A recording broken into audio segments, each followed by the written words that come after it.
Chapter 21. Presentiments are strange things, and so are sympathies, and so are signs, and the three combined make one mystery to which humanity has not yet found the key. I never laughed at presentiments in my life, because I have had strange ones of my own.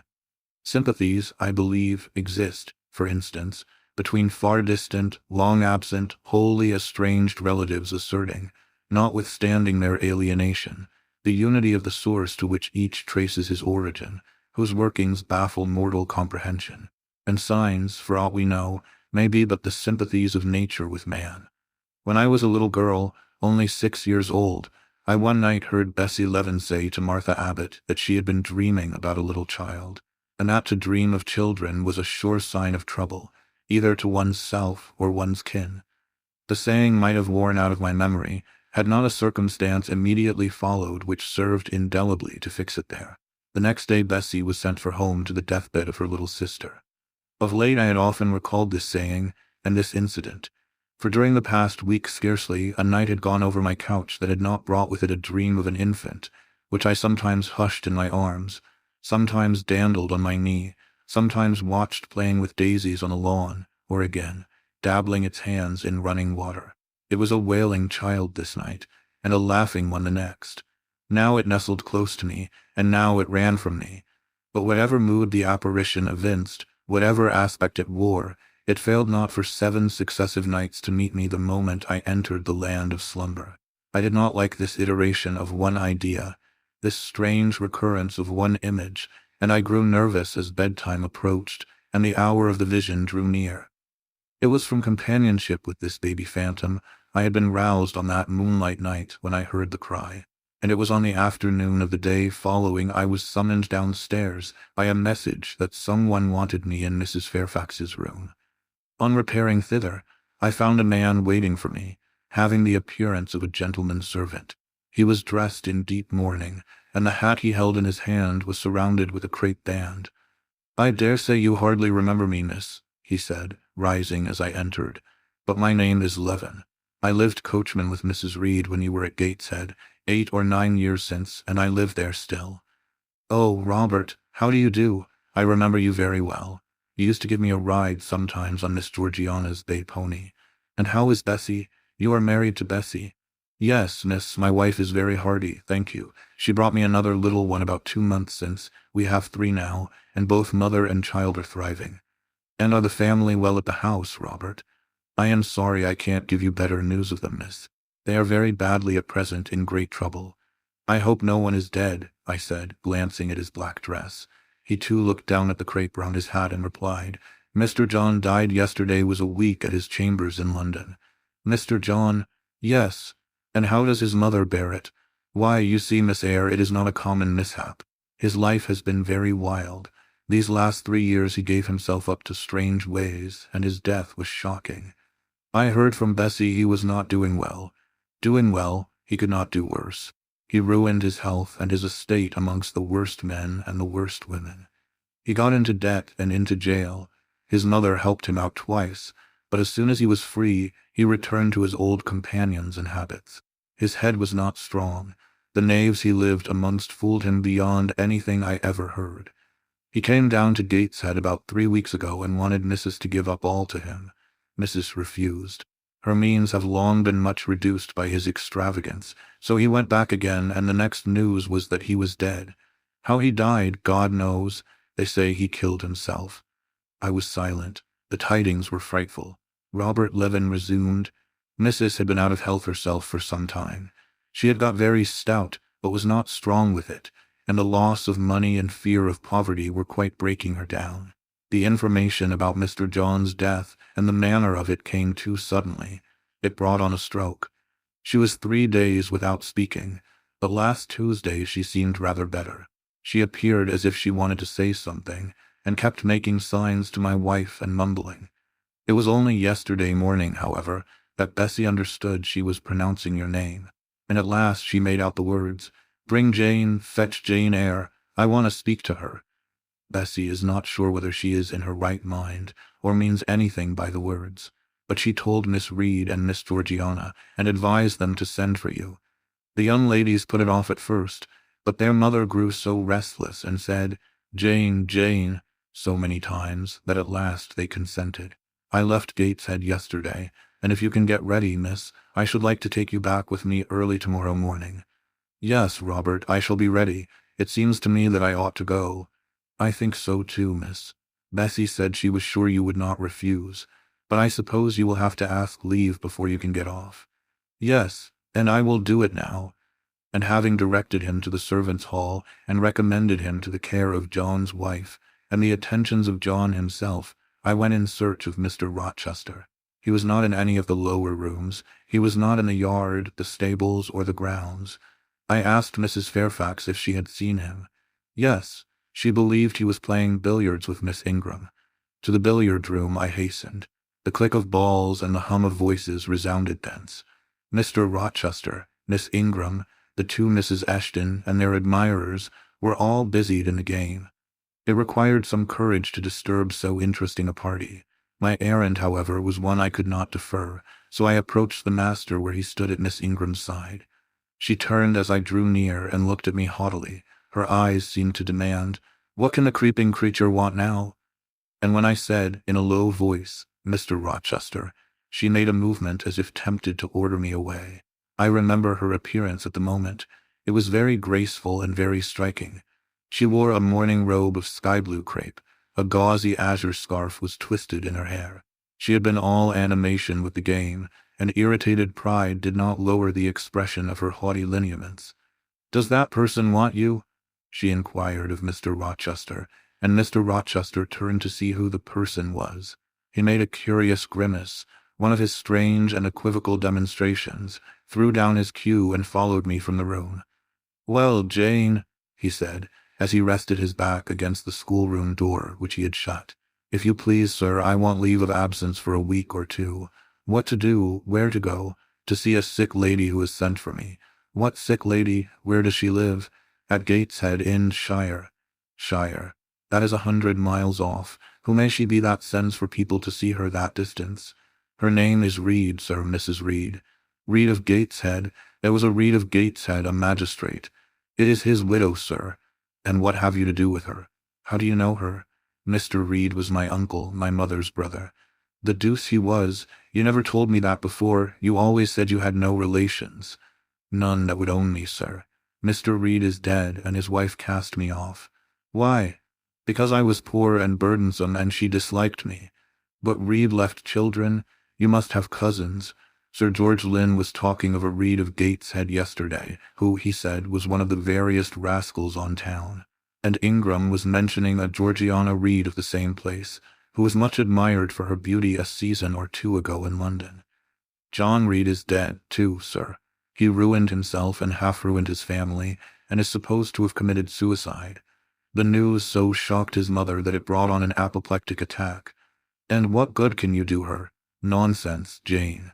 I would never think of running 100 miles to see an old lady who will, perhaps, be dead before you reach her. Besides, you say she cast you off."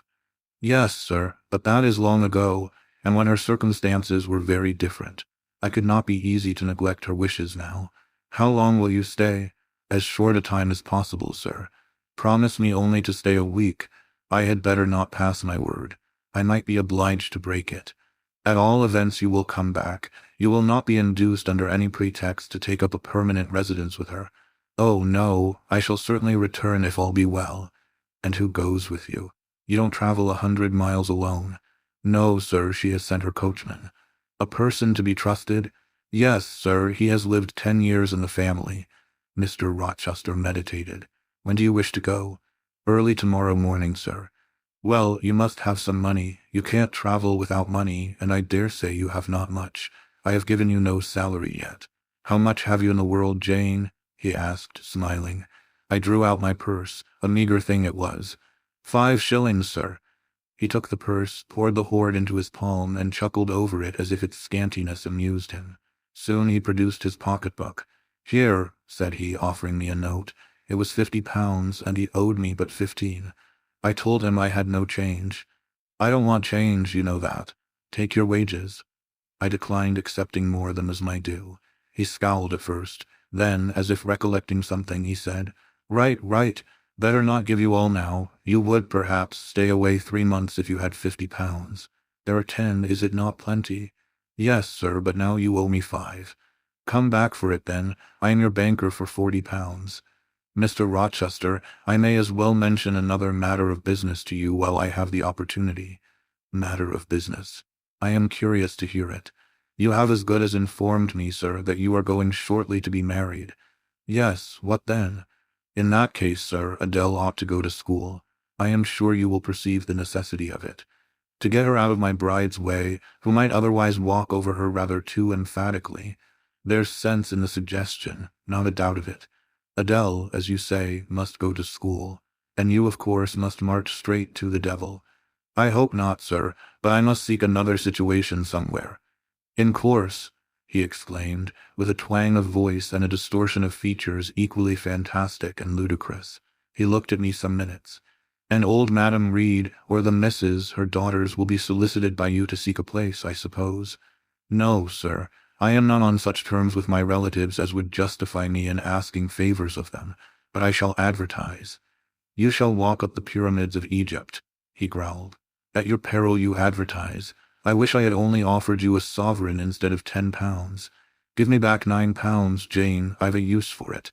And so have I, sir, I returned, putting my hands and my purse behind me. I could not spare the money on any account. Little niggard, said he, refusing me a pecuniary request, give me £5, Jane. Not 5 shillings, sir, nor 5 pence. Just let me look at the cash. No, sir, you are not to be trusted. Jane, sir, promise me one thing. I'll promise you anything, sir, that I think I am likely to perform. Not to advertise, and to trust this quest of a situation to me. I'll find you one in time. I shall be glad so to do, sir, if you, in your turn, will promise that I and Adele shall be both safe out of the house before your bride enters it. Very well, I'll pledge my word on it. You go tomorrow, then? Yes, sir, early. Shall you come down to the drawing-room after dinner? No, sir, I must prepare for the journey. Then you and I must bid good-bye for a little while. I suppose so, sir. And how do people perform that ceremony of parting, Jane? Teach me, I'm not quite up to it. They say farewell or any other form they prefer. Then say it. Farewell, Mr. Rochester, for the present. What must I say? The same, if you like, sir. Farewell, Miss Eyre, for the present. Is that all? Yes. It seems stingy to my notions and dry and unfriendly. I should like something else, a little addition to the rite. If one shook hands, for instance. But no, that would not content me either. So you'll do no more than say farewell, Jane? It is enough, sir. As much goodwill may be conveyed in one hearty word as in many. Very likely, but it is blank and cool, farewell. How long is he going to stand with his back against that door? I asked myself. I want to commence my packing. The dinner bell rang, and suddenly away he bolted, without another syllable. I saw him no more during the day, and was off before he had risen in the morning. I reached the lodge at Gateshead about 5 o'clock in the afternoon of the 1st of May. I stepped in there before going up to the hall. It was very clean and neat. The ornamental windows were hung with little white curtains. The floor was spotless. The grate and fire irons were burnished bright, and the fire burnt clear. Bessie sat on the hearth, nursing her last-born, and Robert and his sister played quietly in a corner. "Bless you, I knew you would come," exclaimed Mrs. Levin as I entered. "Yes, Bessie," said I after I had kissed her, "and I trust I am not too late. How is Mrs. Reed? Alive still, I hope?" "Yes, she is alive, and more sensible and collected than she was. The doctor says she may linger a week or 2 yet, but he hardly thinks she will finally recover." "Has she mentioned me lately?" "She was talking of you only this morning, and wishing you would come, but she is sleeping now, or was 10 minutes ago when I was up at the house. She generally lies in a kind of lethargy all the afternoon, and wakes up about 6 or 7. Will you rest yourself here an hour, miss, and then I will go up with you?" Robert here entered, and Bessie laid her sleeping child in the cradle and went to welcome him. Afterwards she insisted on my taking off my bonnet and having some tea, for she said I looked pale and tired. I was glad to accept her hospitality, and I submitted to be relieved of my traveling garb just as passively as I used to let her undress me when a child. Old times crowded fast back on me as I watched her bustling about.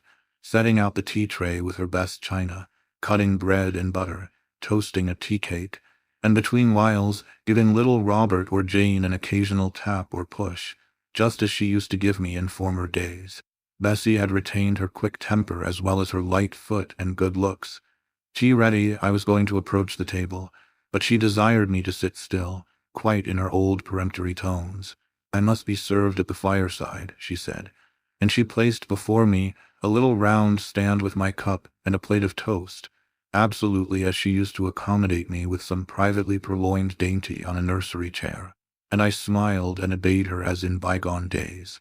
She wanted to know if I was happy at Thornfield Hall, and what sort of a person the mistress was, and when I told her there was only a master, whether he was a nice gentleman, and if I liked him. I told her he was rather an ugly man, but quite a gentleman, and that he treated me kindly, and I was content.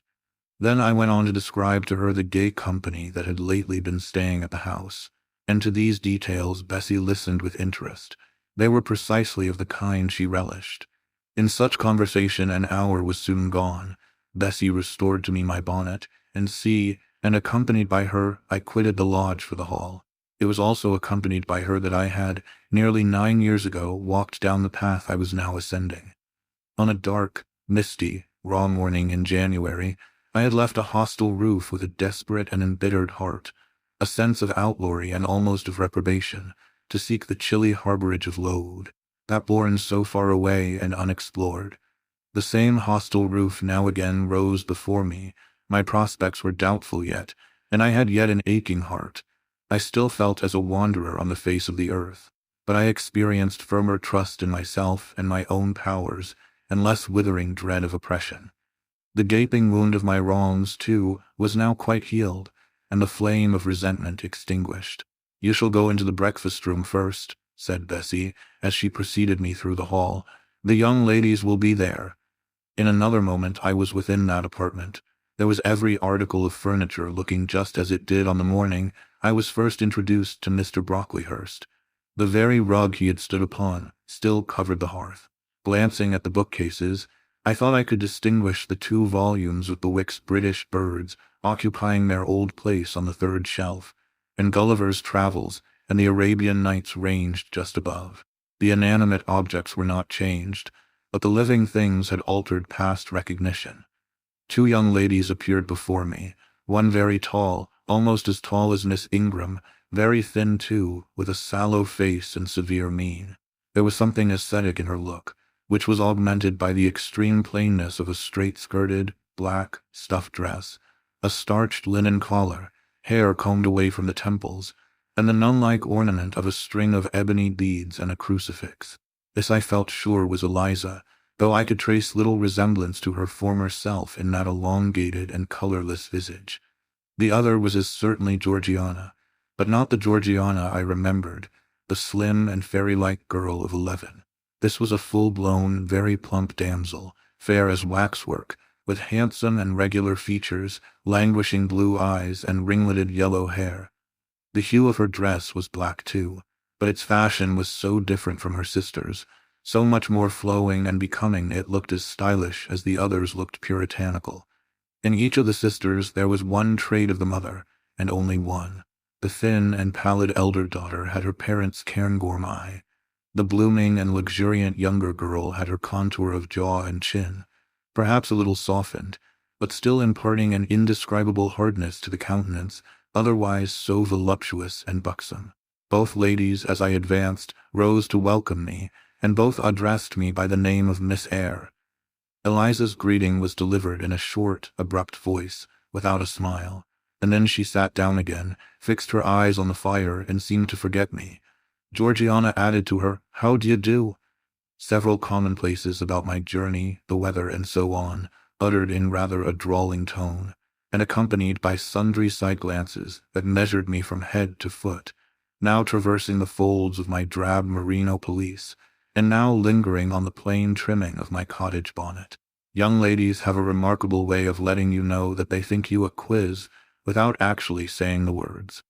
A certain superciliousness of look, coolness of manner, nonchalance of tone, express fully their sentiments on the point, without committing them by any positive rudeness in word or deed. A sneer, however, whether covert or open, had now no longer that power over me it once possessed. As I sat between my cousins, I was surprised to find how easy I felt under the total neglect of the one and the semi-sarcastic attentions of the other. Eliza did not mortify, nor Georgiana ruffle me. The fact was, I had other things to think about. Within the last few months, feelings had been stirred in me so much more potent than any they could raise. Pains and pleasures, so much more acute and exquisite, had been excited than any it was in their power to inflict or bestow, that their airs gave me no concern either for good or bad. "How is Mrs. Reed?" I asked soon, looking calmly at Georgiana, who thought fit to bridle at the direct address as if it were an unexpected liberty. "Mrs. Reed? Ah, mamma, you mean she is extremely poorly. I doubt if you can see her tonight." "If," said I, "you would just step upstairs and tell her I am come, I should be much obliged to you." Georgiana almost started, and she opened her blue eyes wild and wide. "I know she had a particular wish to see me," I added, "and I would not defer attending to her desire longer than is absolutely necessary." "Mamma dislikes being disturbed in an evening," remarked Eliza. I soon rose, quietly took off my bonnet and gloves, uninvited, and said I would just step out to Bessie, who was, I dared say, in the kitchen, and ask her to ascertain whether Mrs. Reed was disposed to receive me or not tonight.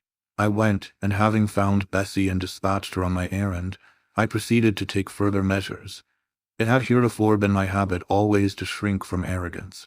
Received as I had been today, I should, a year ago, have resolved to quit Gateshead the very next morning. Now it was disclosed to me all at once that that would be a foolish plan. I had taken a journey of 100 miles to see my aunt, and I must stay with her till she was better, or dead. As to her daughter's pride or folly, I must put it on one side, make myself independent of it.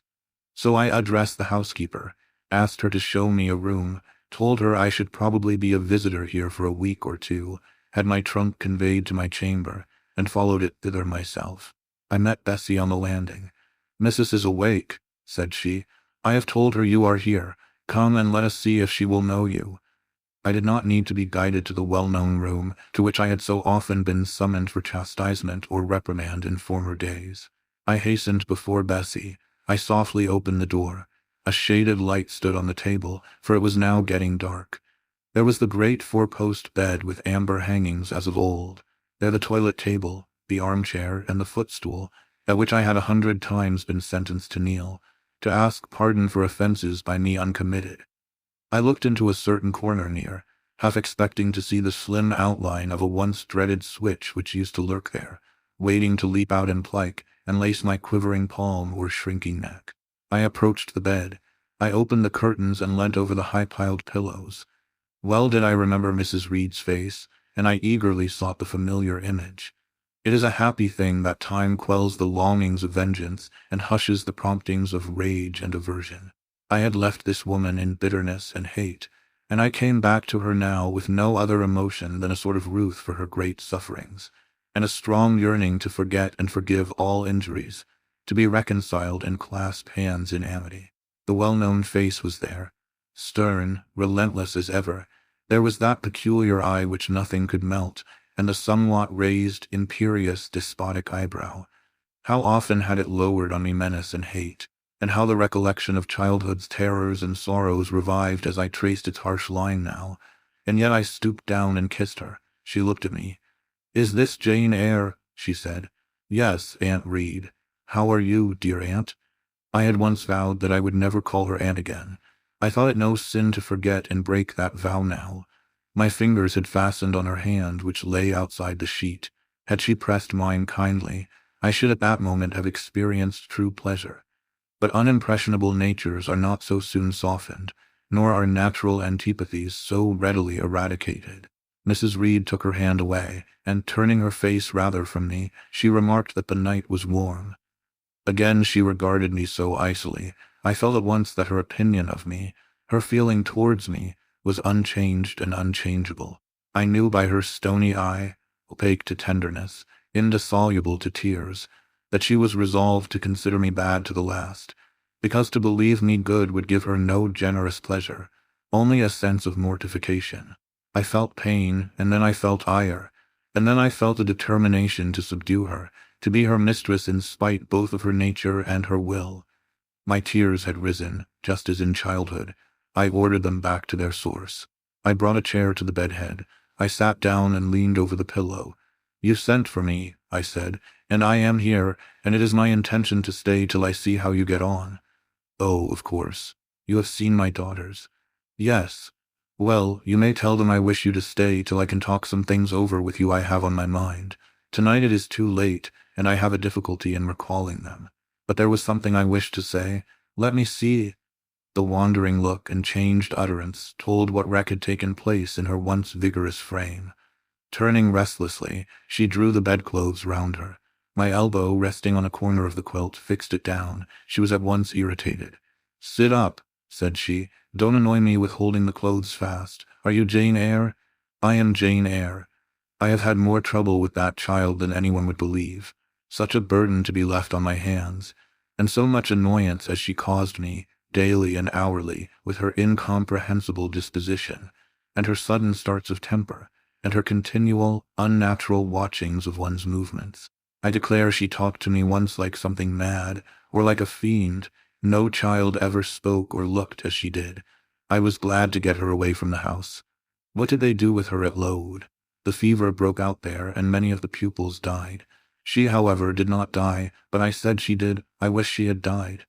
"A strange wish, Mrs. Reed. Why do you hate her so?" "I had a dislike to her mother always, for she was my husband's only sister, and a great favorite with him. He opposed the family's disowning her when she made her low marriage, and when news came of her death, he wept like a simpleton. He would send for the baby, though I entreated him rather to put it out to nurse and pay for its maintenance. I hated it the first time I set my eyes on it, a sickly, whining, pining thing. It would wail in its cradle all night long, not screaming heartily like any other child, but whimpering and moaning.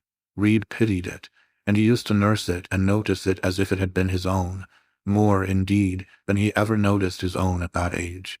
He would try to make my children friendly to the little beggar.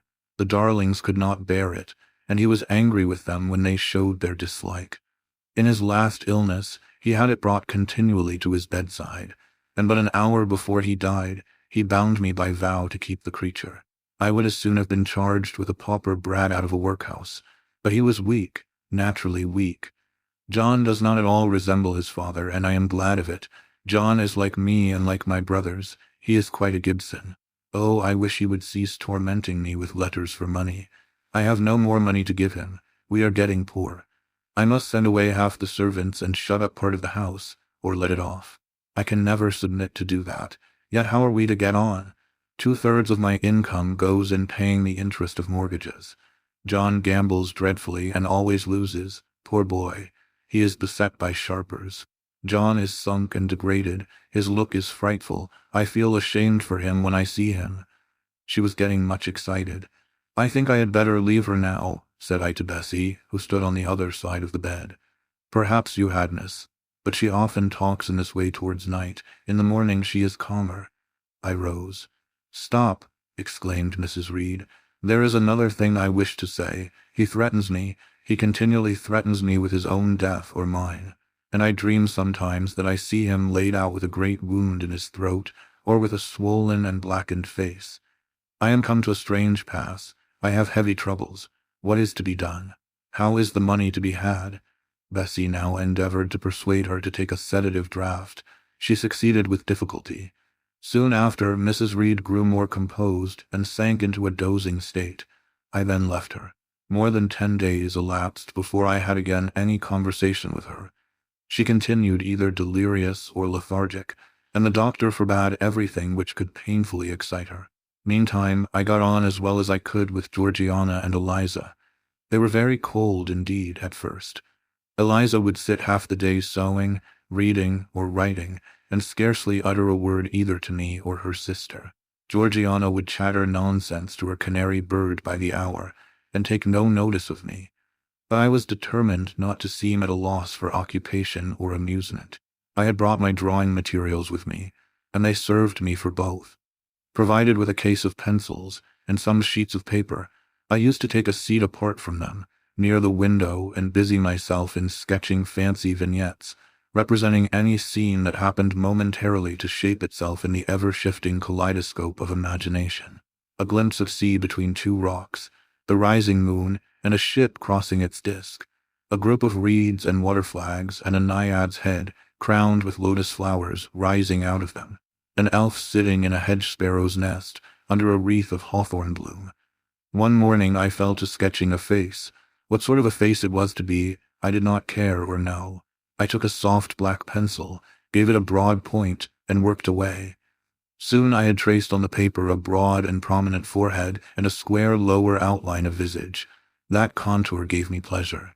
My fingers proceeded actively to fill it with features. Strongly marked horizontal eyebrows must be traced under that brow. Then followed, naturally, a well-defined nose with a straight ridge and full nostrils. Then a flexible-looking mouth, by no means narrow. Then a firm chin with a decided cleft down the middle of it. Of course, some black whiskers were wanted, and some jetty hair, tufted on the temples and waved above the forehead. Now for the eyes. I had left them to the last because they required the most careful working. I drew them large, I shaped them well. The eyelashes I traced long and somber, the irids lustrous and large. Good, but not quite the thing, I thought, as I surveyed the effect. They want more force and spirit, and I wrought the shades blacker, that the lights might flash more brilliantly. A happy touch or two secured success. There I had a friend's face under my gaze, and what did it signify that those young ladies turned their backs on me? I looked at it. I smiled at the speaking likeness. I was absorbed and content. "Is that a portrait of someone you know?" asked Eliza, who had approached me unnoticed. I responded that it was merely a fancy head, and hurried it beneath the other sheets. Of course, I lied. It was, in fact, a very faithful representation of Mr. Rochester. But what was that to her, or to anyone but myself? Georgiana also advanced to look. The other drawings pleased her much, but she called that an ugly man. They both seemed surprised at my skill. I offered to sketch their portraits, and each, in turn, sat for a pencil outline. Then Georgiana produced her album. I promised to contribute a watercolor drawing. This put her at once into good humor. She proposed a walk in the grounds. Before we had been out 2 hours, we were deep in a confidential conversation. She had favored me with a description of the brilliant winter she had spent in London 2 seasons ago, of the admiration she had there excited, the attention she had received, and I even got hints of the titled conquest she had made. In the course of the afternoon and evening, these hints were enlarged on. Various soft conversations were reported, and sentimental scenes represented, and in short, a volume of a novel of fashionable life was that day improvised by her for my benefit. The communications were renewed from day to day. They always ran on the same theme, herself, her loves and woes. It was strange, she never once adverted either to her mother's illness, or her brother's death, or the present gloomy state of the family prospects. Her mind seemed wholly taken up with reminiscences of past gaiety and aspirations after dissipations to come. She passed about 5 minutes each day in her mother's sick room, and no more. Eliza still spoke little. She had evidently no time to talk. I never saw a busier person than she seemed to be, yet it was difficult to say what she did, or rather to discover any result of her diligence. She had an alarm to call her up early. I know not how she occupied herself before breakfast, but after that meal she divided her time into regular portions, and each hour had its allotted task. 3 times a day she studied a little book, which I found on inspection was a common prayer book.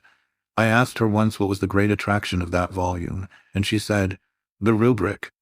3 hours she gave to stitching, with gold thread, the border of a square crimson cloth, almost large enough for a carpet.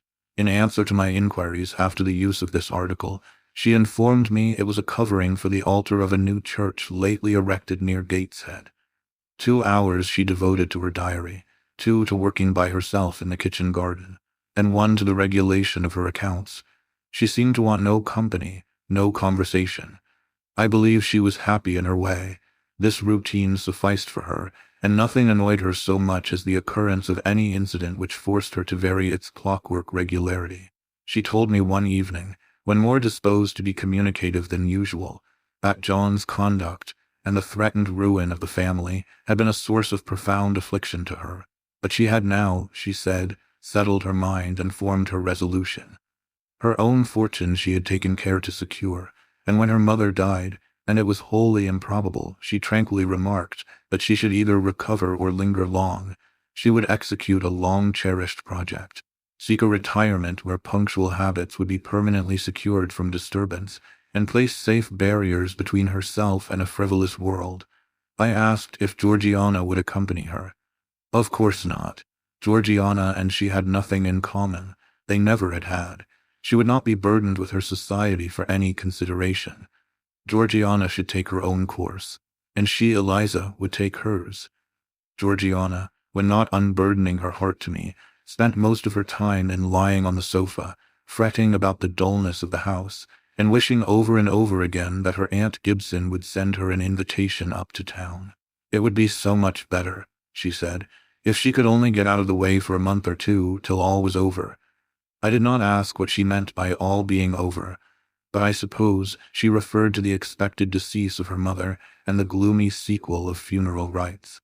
Eliza generally took no more notice of her sister's indolence and complaints than if no such murmuring, lounging object had been before her.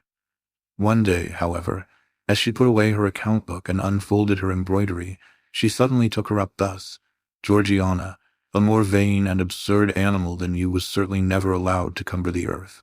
You had no right to be born, for you make no use of life. Instead of living for, in, and with yourself, as a reasonable being ought, you seek only to fasten your feebleness on some other person's strength. If no one can be found willing to burden her or himself with such a fat, weak, puffy, useless thing, you cry out that you are ill-treated, neglected, miserable. Then, too, existence for you must be a scene of continual change and excitement, or else the world is a dungeon. You must be admired, you must be courted, you must be flattered, you must have music, dancing, and society, or you languish, you die away. Have you no sense to devise a system which will make you independent of all efforts and all wills but your own? Take one day, share it into sections, to each section apportion its task. Leave no stray unemployed quarters of an hour, 10 minutes, 5 minutes include all. Do each piece of business in its turn with method, with rigid regularity. The day will close almost before you are aware it has begun, and you are indebted to no one for helping you to get rid of one vacant moment. You have had to seek no one's company, conversation, sympathy, forbearance. You have lived, in short, as an independent being ought to do. Take this advice, the first and last I shall offer you, then you will not want me or anyone else, happen what may. Neglect it, go on as heretofore, craving, whining, and idling, and suffer the results of your idiocy, however bad and insufferable they may be. I tell you this plainly, and listen, for though I shall no more repeat what I am now about to say, I shall steadily act on it. After my mother's death, I wash my hands of you. From the day her coffin is carried to the vault in Gateshead Church, you and I will be as separate as if we had never known each other. You need not think that because we chance to be born of the same parents, I shall suffer you to fasten me down by even the feeblest claim. I can tell you this. If the whole human race, ourselves excepted, were swept away, and we two stood alone on the earth, I would leave you in the old world and betake myself to the new." She closed her lips. "You might have spared yourself the trouble of delivering that tirade," answered Georgiana. "Everybody knows you are the most selfish, heartless creature in existence, and I know your spiteful hatred towards me. I have had a specimen of it before in the trick you played me about Lord Edwin Vere. You could not bear me to be raised above you, to have a title, to be received into circles where you dare not show your face, and so you acted the spy and informer, and ruined my prospects forever." Georgiana took out her handkerchief and blew her nose for an hour afterwards. Eliza sat cold, impassible, and assiduously industrious.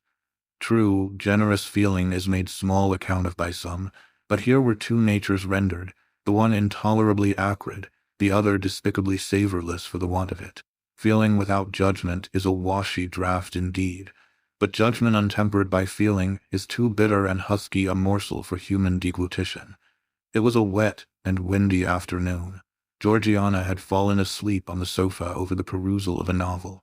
Eliza was gone to attend a Saint's Day service at the new church, for in matters of religion she was a rigid formalist. No weather ever prevented the punctual discharge of what she considered her devotional duties. Fair or foul, she went to church thrice every Sunday, and as often on weekdays as there were prayers. I bethought myself to go upstairs and see how the dying woman sped, who lay there almost unheeded. The very servants paid her but a remittent attention. The hired nurse, being little looked after, would slip out of the room whenever she could. Bessie was faithful, but she had her own family to mind and could only come occasionally to the hall. I found the sick room unwatched, as I had expected. No nurse was there. The patient lay still and seemingly lethargic, her livid face sunk in the pillows. The fire was dying in the grate. I renewed the fuel, rearranged the bedclothes, gazed a while on her who could not now gaze on me, and then I moved away to the window. The rain beat strongly against the panes, the wind blew tempestuously. One lies there, I thought, who will soon be beyond the war of earthly elements. Whither will that spirit, now struggling to quit its material tenement, flit when at length released? In pondering the great mystery, I thought of Helen Burns, recalled her dying words, her faith, her doctrine of the equality of disembodied souls. I was still listening in thought to her well-remembered tones, still picturing her pale and spiritual aspect, her wasted face and sublime gaze, as she lay on her placid deathbed, and whispered her longing to be restored to her divine Father's bosom, when a feeble voice murmured from the couch behind. "Who is that?" I knew Mrs. Reed had not spoken for days. Was she reviving? I went up to her. "It is I, Aunt Reed." "Who I?" was her answer. "Who are you?" looking at me with surprise and a sort of alarm, but still not wildly. "You are quite a stranger to me. Where is Bessie?" "She is at the lodge, Aunt." "Aunt," she repeated. "Who calls me Aunt? You are not one of the Gibsons, and yet I know you. That face and the eyes and forehead are quite familiar to me. You are like Jane Eyre." I said nothing. I was afraid of occasioning some shock by declaring my identity. "Yet," said she, "I am afraid it is a mistake. My thoughts deceive me. I wish to see Jane Eyre, and I fancy a likeness where none exists. Besides, in 8 years she must be so changed." I now gently assured her that I was the person she supposed and desired me to be, and seeing that I was understood, and that her senses were quite collected, I explained how Bessie had sent her husband to fetch me from Thornfield. "I am very ill, I know," she said ere long. "I was trying to turn myself a few minutes since, and find I cannot move a limb. It is as well I should ease my mind before I die. What we think little of in health burdens us at such an hour as the present is to me. Is the nurse here, or is there no one in the room but you?" I assured her we were alone. "Well, I have twice done you a wrong which I regret now. One was in breaking the promise which I gave my husband to bring you up as my own child. The other—" she stopped. "After all, it is of no great importance, perhaps," she murmured to herself, "and then I may get better, and to humble myself so to her is painful." She made an effort to alter her position, but failed. Her face changed. She seemed to experience some inward sensation, the precursor, perhaps, of the last pang. "Well, I must get it over. Eternity is before me. I had better tell her. Go to my dressing-case, open it, and take out a letter you will see there." I obeyed her directions. "Read the letter," she said. It was short and thus conceived. "Madam, will you have the goodness to send me the address of my niece, Jane Eyre, and to tell me how she is? It is my intention to write shortly and desire her to come to me at Madeira. Providence has blessed my endeavors to secure a competency, and as I am unmarried and childless, I wish to adopt her during my life and bequeath her at my death whatever I may have to leave. I am, Madam, and C. John Eyre, Madeira." It was dated 3 years back. "Why did I never hear of this?" I asked. "Because I disliked you too fixedly and thoroughly ever to lend a hand in lifting you to prosperity.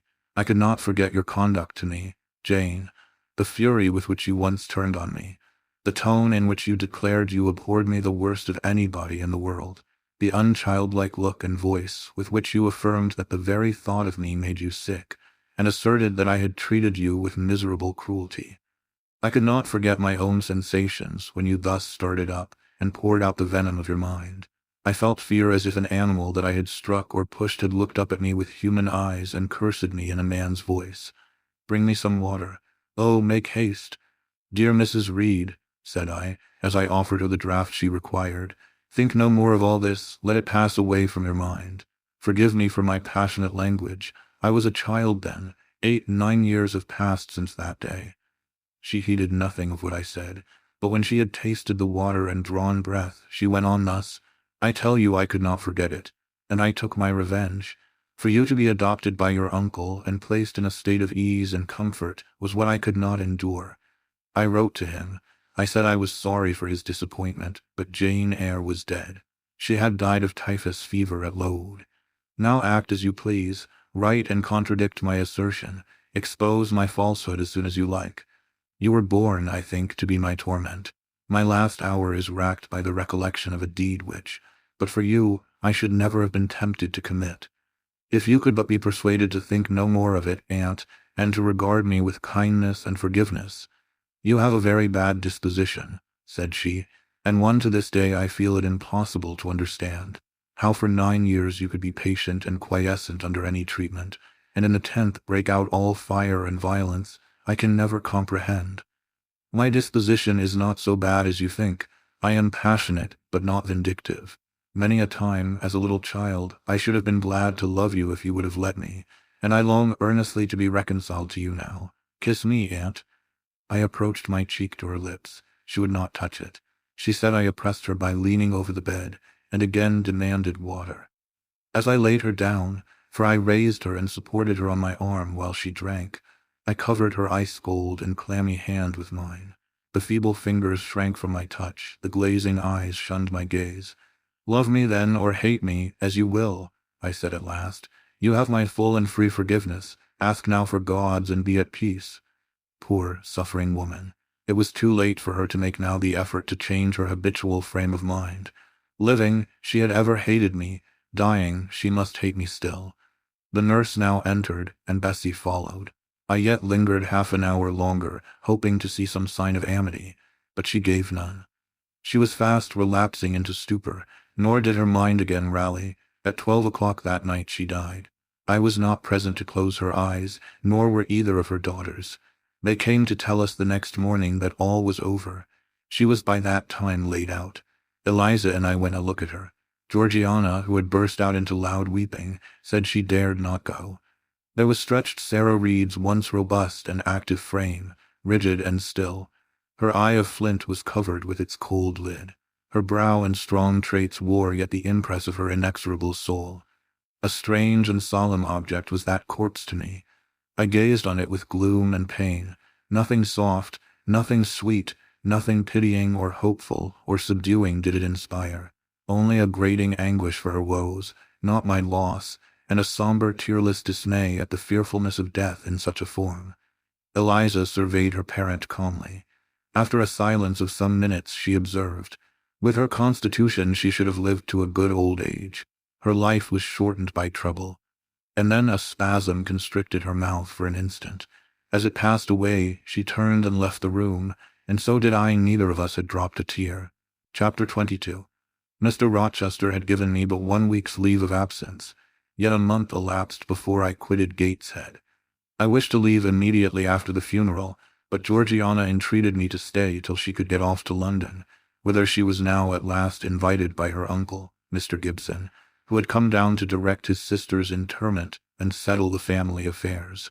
Georgiana said she dreaded being left alone with Eliza. From her she got neither sympathy in her dejection, support in her fears, nor aid in her preparations. So I bore with her feeble-minded wailings and selfish lamentations as well as I could, and did my best in sewing for her and packing her dresses. It is true that while I worked, she would idle, and I thought to myself, if you and I were destined to live always together, cousin, we would commence matters on a different footing. I should not settle tamely down into being the forbearing party. I should assign you your share of labor, and compel you to accomplish it, or else it should be left undone. I should insist, also, on your keeping some of those drawling, half-insincere complaints hushed in your own breast. It is only because our connection happens to be very transitory, and comes at a peculiarly mournful season, that I consent thus to render it so patient and compliant on my part. At last I saw Georgiana off. But now it was Eliza's turn to request me to stay another week. Her plans required all her time and attention, she said. She was about to depart for some unknown bourne, and all day long she stayed in her own room, her door bolted within, filling trunks, emptying drawers, burning papers, and holding no communication with anyone. She wished me to look after the house, to see callers, and answer notes of condolence. One morning she told me I was at liberty. And, she added, I am obliged to you for your valuable services and discreet conduct. There is some difference between living with such an one as you and with Georgiana. You perform your own part in life and burden no one. Tomorrow, she continued, I set out for the continent. I shall take up my abode in a religious house near Lisle, a nunnery you would call it. There I shall be quiet and unmolested. I shall devote myself for a time to the examination of the Roman Catholic dogmas and to a careful study of the workings of their system. If I find it to be, as I half suspect it is, the one best calculated to ensure the doing of all things decently and in order, I shall embrace the tenets of Rome and probably take the veil. I neither expressed surprise at this resolution nor attempted to dissuade her from it. The vocation will fit you to a hair, I thought. Much good may it do you. When we parted, she said, Goodbye, cousin Jane Eyre. I wish you well. You have some sense. I then returned, You are not without sense, cousin Eliza. But what you have, I suppose, in another year will be walled up alive in a French convent. However, it is not my business, and so it suits you I don't much care. You are in the right, said she, and with these words we each went our separate way. As I shall not have occasion to refer either to her or her sister again, I may as well mention here that Georgiana made an advantageous match with a wealthy, worn-out man of fashion, and that Eliza actually took the veil, and is at this day superior of the convent where she passed the period of her novitiate, and which she endowed with her fortune. How people feel when they are returning home from an absence, long or short, I did not know. I had never experienced the sensation. I had known what it was to come back to Gateshead when a child after a long walk, to be scolded for looking cold or gloomy, and later what it was to come back from church to load, to long for a plenteous meal and a good fire, and to be unable to get either. Neither of these returnings was very pleasant or desirable. No magnet drew me to a given point, increasing in its strength of attraction the nearer I came. The return to Thornfield was yet to be tried. My journey seemed tedious, very tedious. 50 miles one day, a night spent at an inn. 50 miles the next day. During the first 12 hours I thought of Mrs. Reed in her last moments. I saw her disfigured and discolored face, and heard her strangely altered voice. I mused on the funeral day, the coffin, the hearse, the black train of tenants and servants. Few was the number of relatives, the gaping vault, the silent church, the solemn service. Then I thought of Eliza and Georgiana. I beheld one the cynosure of a ballroom, the other the inmate of a convent cell, and I dwelt on and analyzed their separate peculiarities of person and character. The evening arrival at the great town of scattered these thoughts. Night gave them quite another turn. Laid down on my traveller's bed, I left reminiscence for anticipation. I was going back to Thornfield, but how long was I to stay there? Not long, of that I was sure. I had heard from Mrs. Fairfax in the interim of my absence. The party at the Hall was dispersed. Mr. Rochester had left for London 3 weeks ago, but he was then expected to return in a fortnight. Mrs. Fairfax surmised that he was gone to make arrangements for his wedding, as he had talked of purchasing a new carriage. She said the idea of his marrying Miss Ingram still seemed strange to her, but from what everybody said, and from what she had herself seen, she could no longer doubt that the event would shortly take place. You would be strangely incredulous if you did doubt it, was my mental comment. I don't doubt it. The question followed. Where was I to go? I dreamt of Miss Ingram all the night. In a vivid morning dream I saw her closing the gates of Thornfield against me and pointing me out another road, and Mr. Rochester looked on with his arms folded, smiling sardonically, as it seemed, at both her and me. I had not notified to Mrs. Fairfax the exact day of my return, for I did not wish either car or carriage to meet me at Millcote. I proposed to walk the distance quietly by myself, and very quietly, after leaving my box in the ostler's care, did I slip away from the George Inn, about 6 o'clock of a June evening, and take the old road to Thornfield, a road which lay chiefly through fields, and was now little frequented. It was not a bright or splendid summer evening, though fair and soft. The haymakers were at work all along the road, and the sky, though far from cloudless, was such as promised well for the future. Its blue, where blue was visible, was mild and settled, and its cloud strata high and thin. The west, too, was warm. No watery gleam chilled it. It seemed as if there was a fire lit, an altar burning behind its screen of marbled vapor, and out of apertures shone a golden redness. I felt glad as the road shortened before me, so glad that I stopped once to ask myself what that joy meant, and to remind reason that it was not to my home I was going, or to a permanent resting place, or to a place where fond friends looked out for me and waited my arrival. "Mrs. Fairfax will smile you a calm welcome, to be sure," said I, "and little Adele will clap her hands and jump to see you. But you know very well you are thinking of another than they, and that he is not thinking of you. But what is so headstrong as youth? What so blind as inexperience? These affirmed that it was pleasure enough to have the privilege of again looking on Mr. Rochester, whether he looked on me or not, and they added, "Hasten, hasten, be with him while you may. But a few more days or weeks at most, and you are parted from him forever." And then I strangled a new-born agony, a deformed thing which I could not persuade myself to own and rear, and ran on. They are making hay, too, in Thornfield meadows. Or rather, the laborers are just quitting their work, and returning home with their rakes on their shoulders, now, at the hour I arrive. I have but a field or two to traverse, and then I shall cross the road and reach the gates. How full the hedges are of roses, but I have no time to gather any. I want to be at the house. I passed a tall briar, shooting leafy and flowery branches across the path. I see the narrow stile with stone steps, and I see Mr. Rochester sitting there, a book and a pencil in his hand. He is writing. Well, he is not a ghost, yet every nerve I have is unstrung. For a moment I am beyond my own mastery. What does it mean? I did not think I should tremble in this way when I saw him, or lose my voice or the power of motion in his presence. I will go back as soon as I can stir. I need not make an absolute fool of myself. I know another way to the house. It does not signify if I knew 20 ways, for he has seen me. "Hello," he cries, and he puts up his book and his pencil. "There you are. Come on, if you please." I suppose I do come on, though in what fashion I know not, being scarcely cognizant of my movements, and solicitous only to appear calm, and above all to control the working muscles of my face, which I feel rebel insolently against my will, and struggle to express what I had resolved to conceal. But I have a veil. It is down. I may make shift yet to behave with decent composure. "And this is Jane Eyre. Are you coming from Millcote, and on foot?" "Yes, just one of your tricks. Not to send for a carriage and come clattering over street and road like a common mortal, but to steal into the vicinage of your home along with twilight, just as if you were a dream or a shade. What the deuce have you done with yourself this last month?" "I have been with my aunt, sir, who is dead."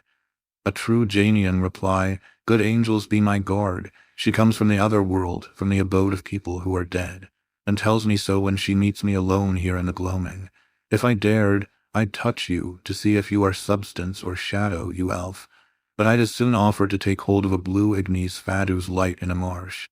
Truant, truant, he added, when he had paused an instant.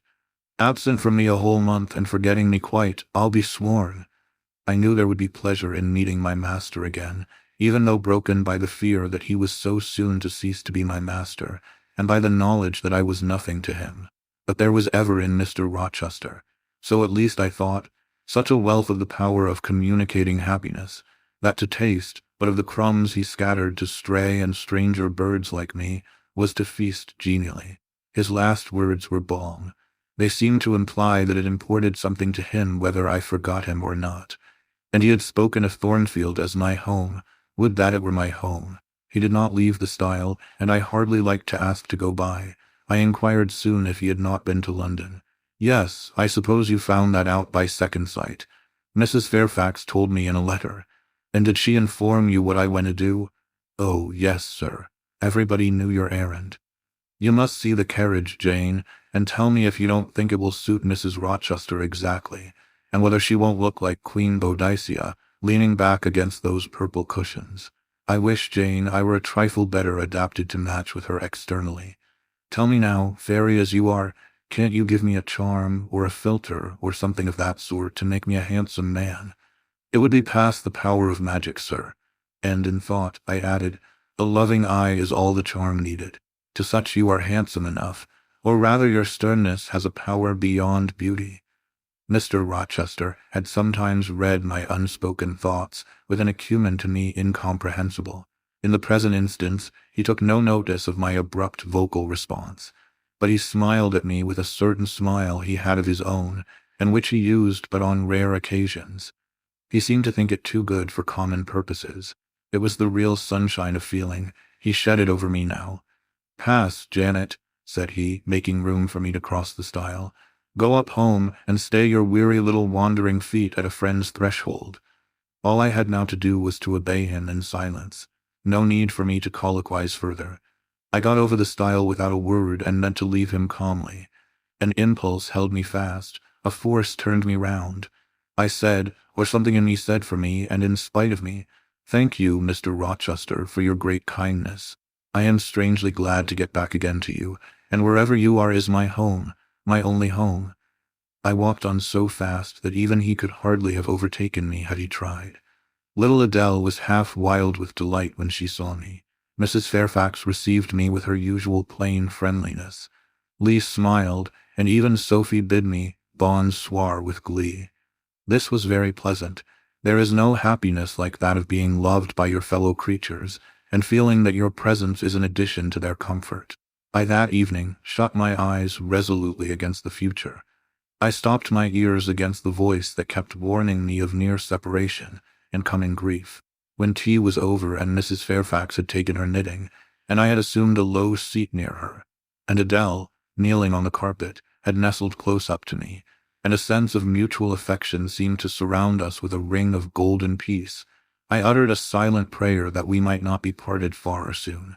But when, as we thus sat, Mr. Rochester entered unannounced and looking at us, seemed to take pleasure in the spectacle of a group so amicable.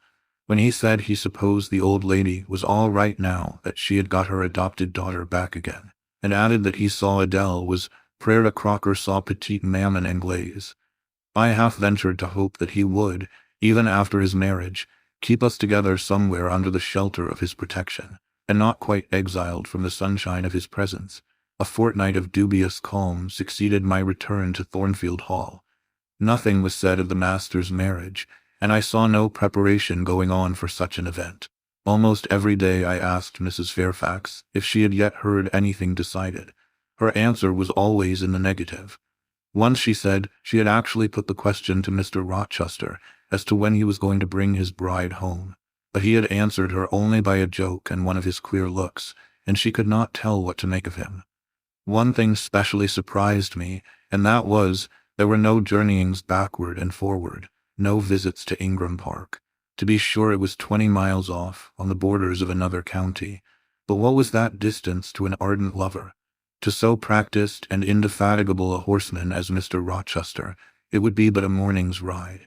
I began to cherish hopes I had no right to conceive, that the match was broken off, that rumor had been mistaken, that one or both parties had changed their minds. I used to look at my master's face to see if it were sad or fierce, but I could not remember the time when it had been so uniformly clear of clouds or evil feelings. If, in the moments I and my pupils spent with him, I lacked spirits and sank into inevitable dejection, he became even gay. Never had he called me more frequently to his presence, never been kinder to me when there, and alas, never had I loved him so well. Chapter 23. A splendid midsummer shone over England. Skies so pure, suns so radiant as were then seen in long succession, seldom favor even singly our wave-girt land. It was as if a band of Italian days had come from the south, like a flock of glorious passenger birds, and lighted to rest them on the cliffs of Albion. The hay was all got in, the fields round Thornfield were green and shorn, the roads white and baked, the trees were in their dark prime. Hedge and wood, full-leaved and deeply tinted, contrasted well with the sunny hue of the cleared meadows between. On Midsummer Eve, Adele, weary with gathering wild strawberries in Hay Lane half the day, had gone to bed with the sun. I watched her drop asleep, and when I left her, I sought the garden. It was now the sweetest hour of the 24th day. Its fervid fires had wasted, and dew fell cool on panting plain and scorched summit. Where the sun had gone down in simple state, pure of the pomp of clouds, spread a solemn purple, burning with the light of red jewel and furnace flame at one point, on one hill peak, and extending high and wide, soft and still softer, over half heaven. The east had its own charm or fine deep blue, and its own modest gem, a rising and solitary star. Soon it would boast the moon, but she was yet beneath the horizon. I walked a while on the pavement, but a subtle, well-known scent, that of a cigar, stole from some window. I saw the library casement open a handbreadth. I knew I might be watched thence, so I went apart into the orchard. No nook in the grounds more sheltered and more Eden-like. It was full of trees, it bloomed with flowers. A very high wall shut it out from the court, on one side. On the other, a beech avenue screened it from the lawn. At the bottom was a sunk fence, its sole separation from lonely fields. A winding walk, bordered with laurels and terminating in a giant horse-chestnut, circled at the base by a seat, led down to the fence. Here one could wander unseen. While such honeydew fell, such silence reigned, such gloaming gathered, I felt as if I could haunt such shade forever. But in threading the flower and fruit parterres at the upper part of the enclosure, enticed there by the light the now rising moon cast on this more open quarter, my step is stayed, not by sound, not by sight, but once more by a warning fragrance. Sweetbriar and southernwood, jasmine, pink, and rose have long been yielding their evening sacrifice of incense. This new scent is neither of shrub nor flower. It is, I know it well, it is Mr. Rochester's cigar. I look round and I listen. I see trees laden with ripening fruit. I hear a nightingale warbling in a wood half a mile off. No moving form is visible, no coming step audible, but that perfume increases. I must flee. I make for the wicket leading to the shrubbery, and I see Mr. Rochester entering. I step aside into the ivy recess. He will not stay long. He will soon return whence he came, and if I sit still, he will never see me. But no, eventide is as pleasant to him as to me, and this antique garden as attractive. And he strolls on, now lifting the gooseberry tree branches to look at the fruit, large as plums with which they are laden, now taking a ripe cherry from the wall, now stooping towards a knot of flowers, either to inhale their fragrance or to admire the dew beads on their petals. A great moth goes humming by me. It alights on a plant at Mr. Rochester's foot. He sees it and bends to examine it. Now he has his back towards me, thought I, and he is occupied too. Perhaps, if I walk softly, I can slip away unnoticed. I trode on an edging of turf that the crackle of the pebbly gravel might not betray me. He was standing among the beds at a yard or two distant from where I had to pass. The moth apparently engaged him. I shall get by very well, I meditated. As I crossed his shadow, thrown long over the garden by the moon, not yet risen high, he said quietly, without turning, "Jane, come and look at this fellow." I had made no noise. He had not eyes behind. Could his shadow feel? I started at first, and then I approached him. "Look at his wings," said he. "He reminds me rather of a West Indian insect. One does not often see so large and gay a night rover in England. There, he has flown." The moth roamed away. I was sheepishly retreating also, but Mr. Rochester followed me, and when we reached the wicket, he said, "Turn back.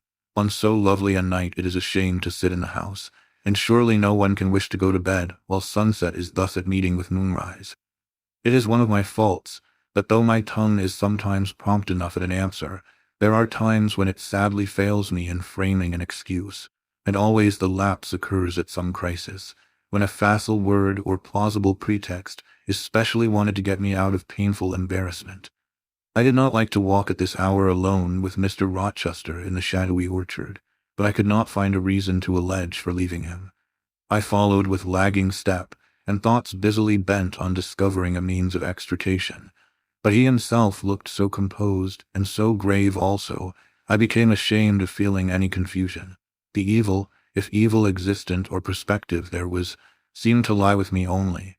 His mind was unconscious and quiet. "Jane," he recommenced, as we entered the laurel walk and slowly strayed down in the direction of the sunk fence and the horse-chestnut. "Thornfield is a pleasant place in summer, is it not?" "Yes, sir, you must have become in some degree attached to the house. You, who have an eye for natural beauties and a good deal of the organ of adhesiveness." "I am attached to it, indeed.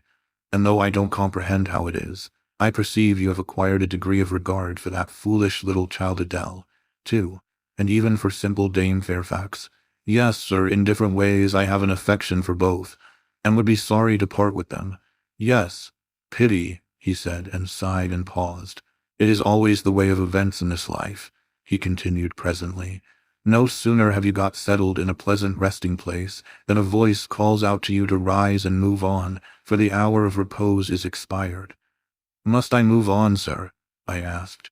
"Must I leave Thornfield?" "I believe you must, Jane. I am sorry, Janet, but I believe indeed you must." This was a blow, but I did not let it prostrate me. "Well, sir, I shall be ready when the order to march comes." "It is come now. I must give it tonight." "Then you are going to be married, sir?" "Exact lie, precise lie. With your usual acuteness, you have hit the nail straight on the head." "Soon, sir?" "Very soon, that is, Miss Eyre.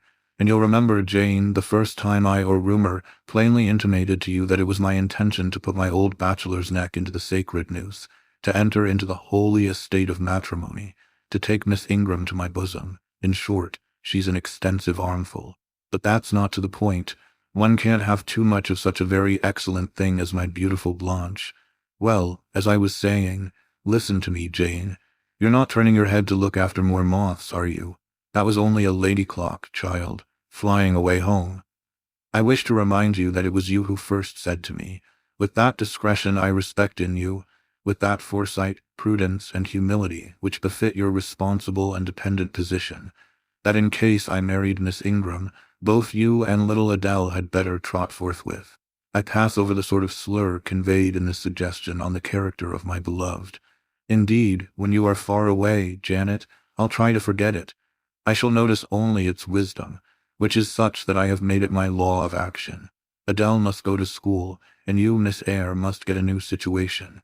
Yes, sir, I will advertise immediately, and meantime I suppose I suppose I may stay here till I find another shelter to betake myself to.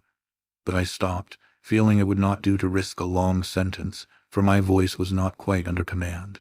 "In about a month I hope to be a bridegroom," continued Mr. Rochester, "and in the interim I shall myself look out for employment and an asylum for you." "Thank you, sir. I am sorry to give—" "Oh, no need to apologize. I consider that when a dependent does her duty as well as you have done yours, she has a sort of claim upon her employer for any little assistance he can conveniently render her. Indeed, I have already, through my future mother-in-law, heard of a place that I think will suit. It is to undertake the education of the 5 daughters of Mrs. Dionysius O'Gall of Bitternut Lodge, Connaught, Ireland. You'll like Ireland, I think. They're such warm-hearted people there, they say. It is a long way off, sir. No matter, a girl of your sense will not object to the voyage or the distance. Not the voyage, but the distance. And then the sea is a barrier. From what, Jane? From England and from Thornfield and, well, from you, sir. I said this almost involuntarily, and with as little sanction of free will my tears gushed out. I did not cry so as to be heard, however. I avoided sobbing. The thought of Mrs. O'Gall and Bitternut Lodge struck cold to my heart, and colder the thought of all the brine and foam, destined, as it seemed, to rush between me and the master at whose side I now walked, and coldest the remembrance of the wider ocean. Wealth, caste, custom intervened between me and what I naturally and inevitably loved. "It is a long way," I again said. "It is, to be sure, and when you get to Bitternut Lodge, Connaught, Ireland, I shall never see you again, Jane. That's morally certain. I never go over to Ireland, not having myself much of a fancy for the country. We have been good friends, Jane, have we not?" "Yes, sir.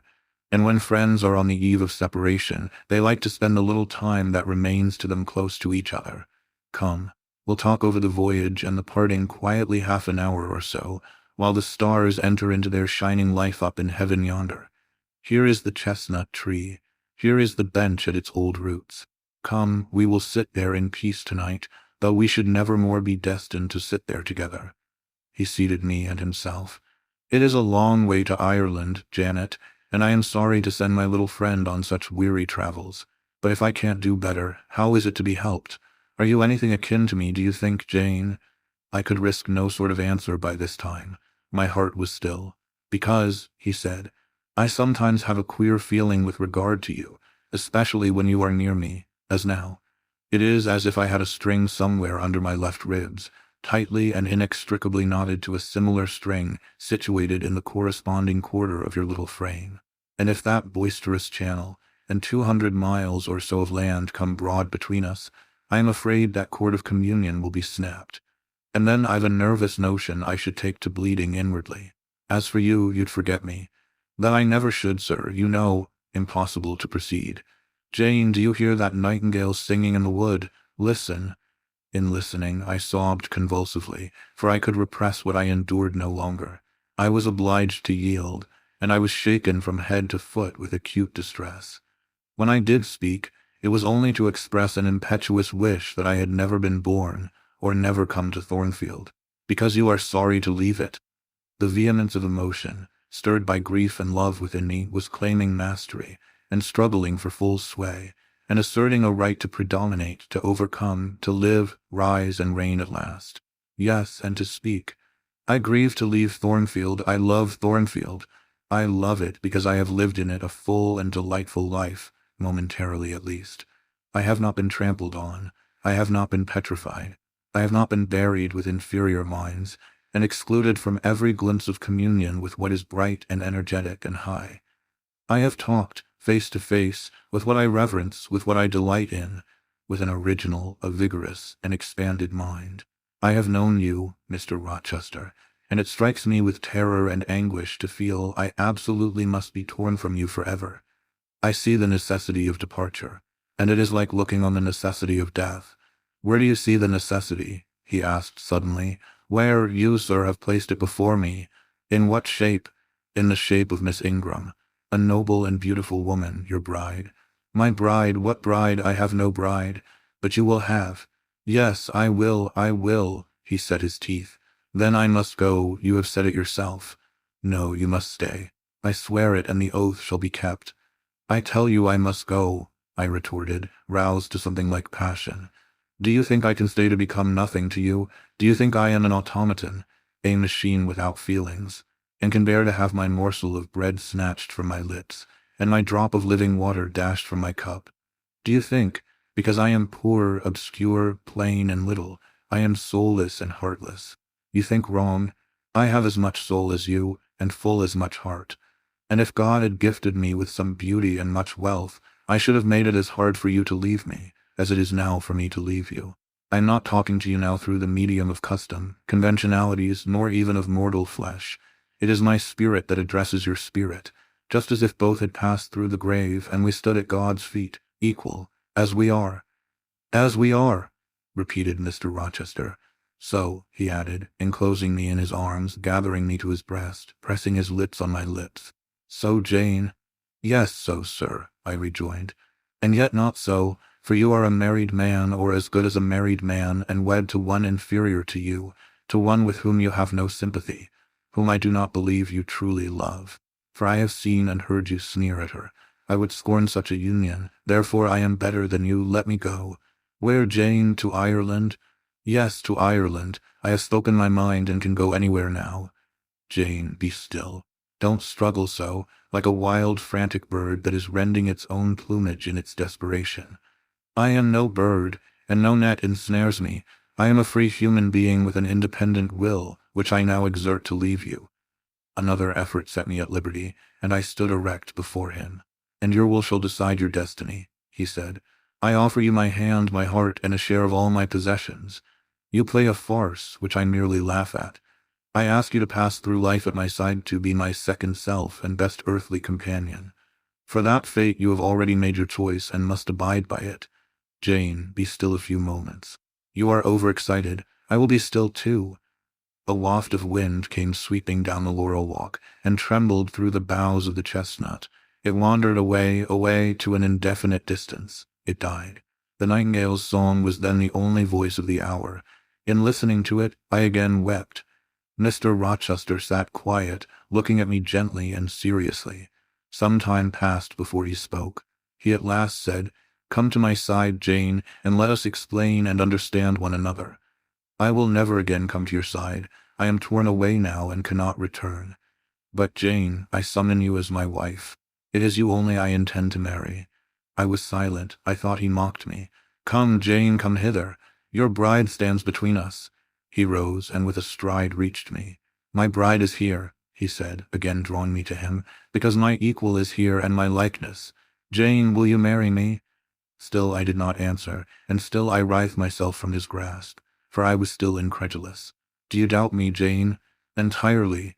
You have no faith in me, not a whit." "Am I a liar in your eyes?" he asked passionately. "Little skeptic, you shall be convinced. What love have I for Miss Ingram? None, and that you know. What love has she for me? None, as I have taken pains to prove. I caused a rumor to reach her that my fortune was not a third of what was supposed, and after that I presented myself to see the result. It was coldness both from her and her mother. I could not marry Miss Ingram. You strange, you almost unearthly thing, I love as my own flesh. You poor and obscure and small and plain as you are, I entreat to accept me as a husband." "What me?" I ejaculated, beginning in his earnestness, and especially in his incivility, to credit his sincerity. "Me who have not a friend in the world but you, if you are my friend, not a shilling but what you have given me. You, Jane, I must have you for my own, entirely my own. Will you be mine? Say yes, quickly. Mr. Rochester, let me look at your face. Turn to the moonlight." "Why?" "Because I want to read your countenance. Turn. There, you will find it scarcely more legible than a crumpled, scratched page. Read on. Only make haste, for I suffer." His face was very much agitated and very much flushed, and there were strong workings in the features and strange gleams in the eyes. "Oh, Jane, you torture me," he exclaimed. "With that searching and yet faithful and generous look you torture me. How can I do that? If you are true, and your offer real, my only feelings to you must be gratitude and devotion. They cannot torture." "Gratitude," he ejaculated, and added wildly, "Jane, accept me quickly. Say, Edward, give me my name. Edward, I will marry you. Are you in earnest? Do you truly love me? Do you sincerely wish me to be your wife?" "I do. And if an oath is necessary to satisfy you, I swear it." "Then, sir, I will marry you. Edward, my little wife. Dear Edward, come to me entirely now," said he, and added in his deepest tone, speaking in my ear as his cheek was laid on mine, "Make my happiness, I will make yours." "God pardon me," he subjoined ere long, "and man meddle not with me. I have her and will hold her. There is no one to meddle, sir. I have no kindred to interfere." "No, that is the best of it," he said, and if I had loved him less I should have thought his accent and look of exultation savage. But sitting by him, roused from the nightmare of parting, called to the paradise of union, I thought only of the bliss given me to drink in so abundant a flow. Again and again he said, "Are you happy, Jane?" And again I answered, "Yes." After which he murmured, "It will atone, it will atone. Have I not found her friendless and cold and comfortless? Will I not guard and cherish and solace her? Is there not love in my heart and constancy in my resolves? It will expiate at God's tribunal. I know my Maker sanctions what I do. For the world's judgment, I wash my hands thereof. For man's opinion, I defy it." But what had befallen the night? The moon was not yet set, and we were all in shadow. I could scarcely see my master's face, near as I was. And what ailed the chestnut tree? It writhed and groaned, while wind roared in the laurel walk and came sweeping over us. "We must go in," said Mr. Rochester. "The weather changes. I could have sat with thee till morning, Jane." And so, thought I, could I with you. I should have said so, perhaps, but a livid, vivid spark leapt out of a cloud at which I was looking, and there was a crack, a crash, and a close rattling peal, and I thought only of hiding my dazzled eyes against Mr. Rochester's shoulder. The rain rushed down. He hurried me up the walk, through the grounds, and into the house, but we were quite wet before we could pass the threshold. He was taking off my shawl in the hall, and shaking the water out of my loosened hair, when Mrs. Fairfax emerged from her room. I did not observe her at first, nor did Mr. Rochester. The lamp was lit. The clock was on the stroke of 12. "Hasten to take off your wet things," said he, "and before you go, good night, my darling." He kissed me repeatedly. When I looked up on leaving his arms, there stood the widow, pale, grave, and amazed. I only smiled at her and ran upstairs. Explanation will do for another time, thought I still. When I reached my chamber, I felt a pang at the idea she should even temporarily misconstrue what she had seen. But joy soon effaced every other feeling, and loud as the wind blew, near and deep as the thunder crashed, fierce and frequent as the lightning gleamed, cataract-like as the rain fell during a storm of 2 hours' duration, I experienced no fear and little awe. Mr. Rochester came thrice to my door in the course of it, to ask if I was safe and tranquil, and that was comfort, that was strength for anything. Before I left my bed in the morning, little Adele came running in to tell me that the great horse-chestnut at the bottom of the orchard had been struck by lightning in the night, and half of it split away. Chapter 24. As I rose and dressed, I thought over what had happened, and wondered if it were a dream. I could not be certain of the reality till I had seen Mr. Rochester again, and heard him renew his words of love and promise. While arranging my hair, I looked at my face in the glass, and felt it was no longer plain. There was hope in its aspect and life in its color, and my eyes seemed as if they had beheld the fount of fruition, and borrowed beams from the lustrous ripple. I had often been unwilling to look at my master, because I feared he could not be pleased at my look, but I was sure I might lift my face to his now, and not cool his affection by its expression. I took a plain but clean and light summer dress from my drawer, and put it on.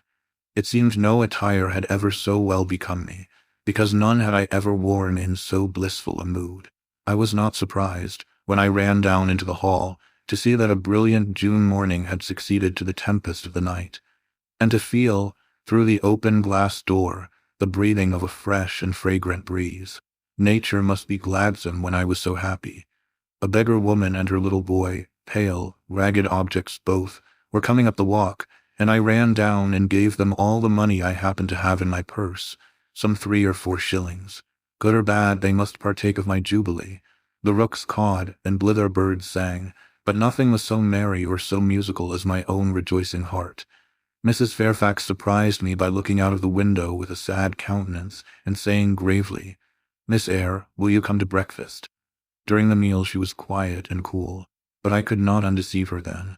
I must wait for my master to give explanations, and so must she. I ate what I could, and then I hastened upstairs. I met Adele leaving the schoolroom. "Where are you going?" "It is time for lessons. Mr. Rochester has sent me away to the nursery." "Where is he?" "In there," pointing to the apartment she had left, and I went in, and there he stood. "Come and bid me good morning," said he. I gladly advanced, and it was not merely a cold word now, or even a shake of the hand that I received, but an embrace and a kiss.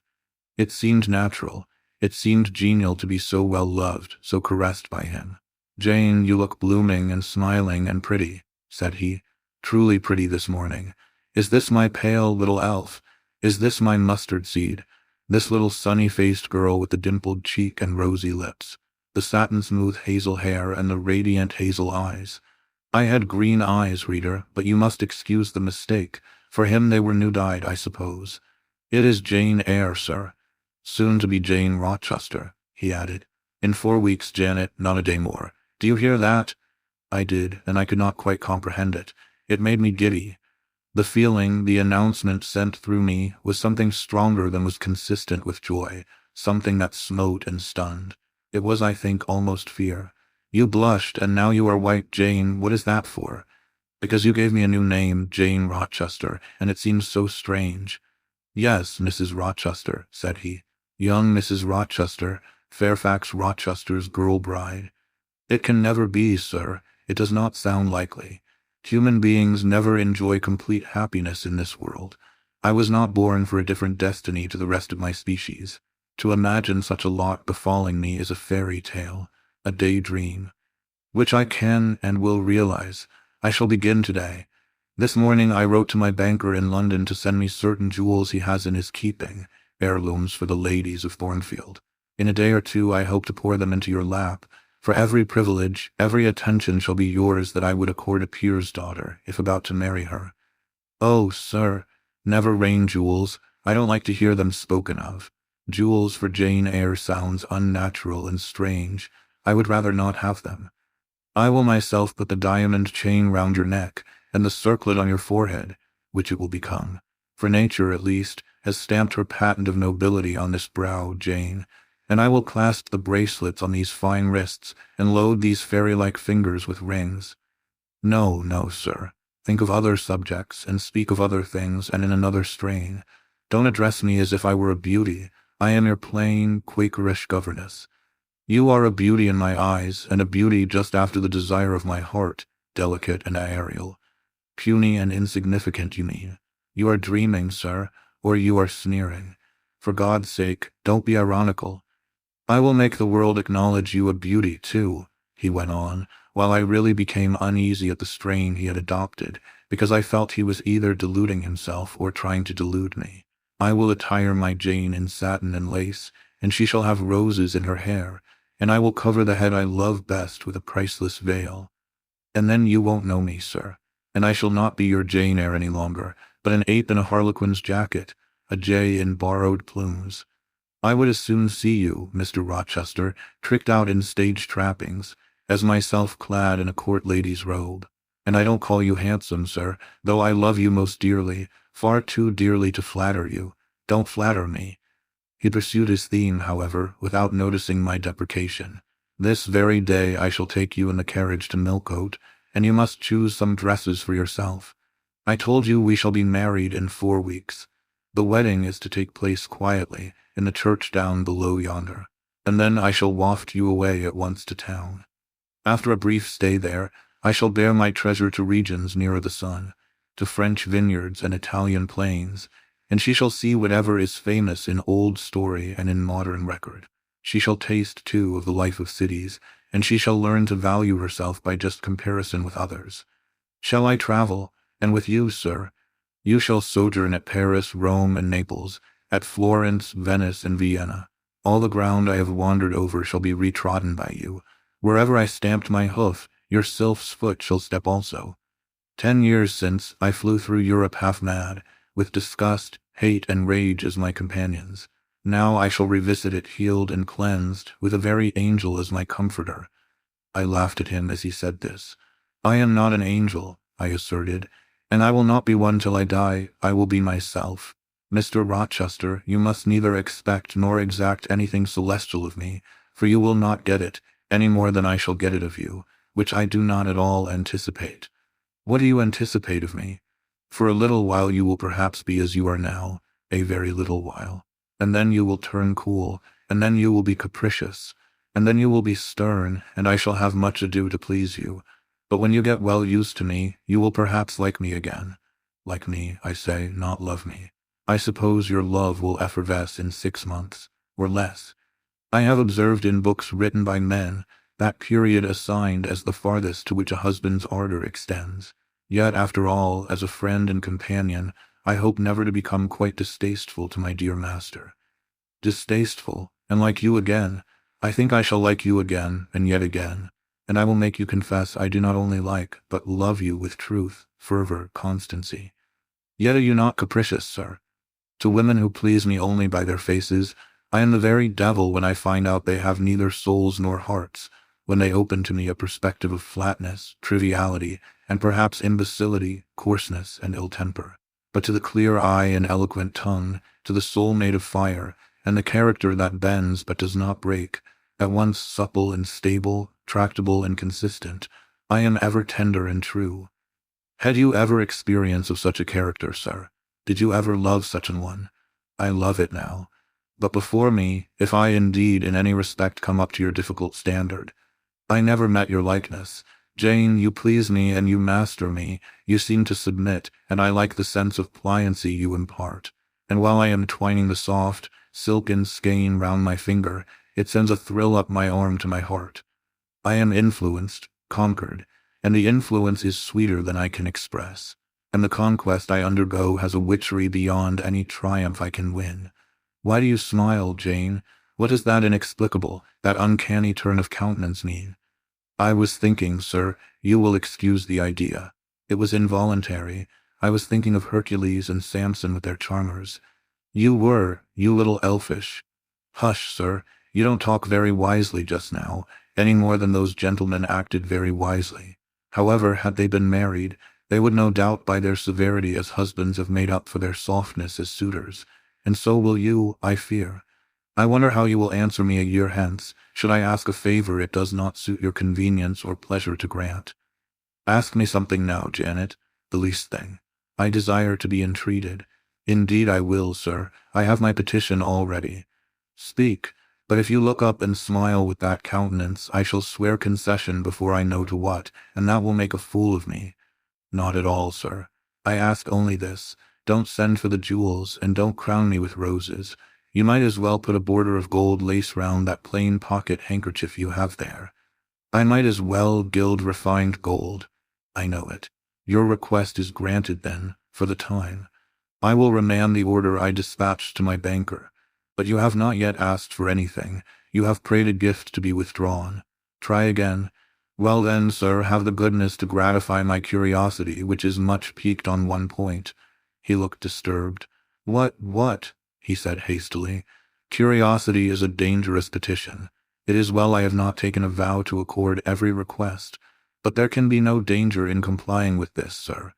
Utter it, Jane. But I wish that instead of a mere inquiry into, perhaps, a secret, it was a wish for half my estate. Now, King Ahasuerus, what do I want with half your estate? Do you think I am a Jew usurer, seeking good investment in land? I would much rather have all your confidence. You will not exclude me from your confidence if you admit me to your heart. You are welcome to all my confidence that is worth having, Jane. But for God's sake, don't desire a useless burden. Don't long for poison. Don't turn out a downright Eve on my hands. Why not, sir? You have just been telling me how much you like to be conquered, and how pleasant over-persuasion is to you. Don't you think I had better take advantage of the confession, and begin and coax and entreat, even cry and be sulky if necessary, for the sake of a mere essay of my power? I dare you to any such experiment. Encroach, presume, and the game is up. Is it, sir? You soon give in. How stern you look now. Your eyebrows have become as thick as my finger, and your forehead resembles what in some very astonishing poetry I once saw styled a blue-piled thunderloft. That will be your married look, sir, I suppose. If that will be your married look, I, as a Christian, will soon give up the notion of consorting with a mere sprite or salamander. But what had you to ask, thing? Out with it. There, you are less than civil now, and I like rudeness a great deal better than flattery. I had rather be a thing than an angel. This is what I have to ask. Why did you take such pains to make me believe you wished to marry Miss Ingram? Is that all? Thank God it is no worse. And now he unknit his black brows, looked down, smiling at me, and stroked my hair, as if well pleased at seeing the danger averted. I think I may confess, he continued, even although I should make you a little indignant, Jane, and I have seen what a fire spirit you can be when you are indignant. You glowed in the cool moonlight last night, when you mutinied against fate, and claimed your rank as my equal. Janet, by the by, it was you who made me the offer. Of course I did. But to the point, if you please, sir, Miss Ingram. Well, I feigned courtship of Miss Ingram, because I wished to render you as madly in love with me as I was with you, and I knew jealousy would be the best ally I could call in for the furtherance of that end. Excellent. Now you are small, not one whit bigger than the end of my little finger. It was a burning shame and a scandalous disgrace to act in that way. Did you think nothing of Miss Ingram's feelings, sir? Her feelings are concentrated in one pride, and that needs humbling. Were you jealous, Jane? Never mind, Mr. Rochester. It is in no way interesting to you to know that. Answer me truly once more. Do you think Miss Ingram will not suffer from your dishonest coquetry? Won't she feel forsaken and deserted? Impossible. When I told you how she, on the contrary, deserted me, the idea of my insolvency cooled, or rather extinguished, her flame in a moment. You have a curious, designing mind, Mr. Rochester. I am afraid your principles on some points are eccentric. My principles were never trained, Jane. They may have grown a little awry for want of attention. Once again, seriously, may I enjoy the great good that has been vouchsafed to me, without fearing that anyone else is suffering the bitter pain I myself felt a while ago. That you may, my good little girl. There is not another being in the world has the same pure love for me as yourself, for I lay that pleasant unction to my soul, Jane, a belief in your affection." I turned my lips to the hand that lay on my shoulder. I loved him very much, more than I could trust myself to say, more than words had power to express. "Ask something more," he said presently. "It is my delight to be entreated and to yield." I was again ready with my request. "Communicate your intentions to Mrs. Fairfax, sir. She saw me with you last night in the hall, and she was shocked. Give her some explanation before I see her again. It pains me to be misjudged by so good a woman." "Go to your room and put on your bonnet," he replied. "I mean you to accompany me to Millcote this morning, and while you prepare for the drive, I will enlighten the old lady's understanding. Did she think, Janet, you had given the world for love and considered it well lost? I believe she thought I had forgotten my station and yours, sir." "Station, station.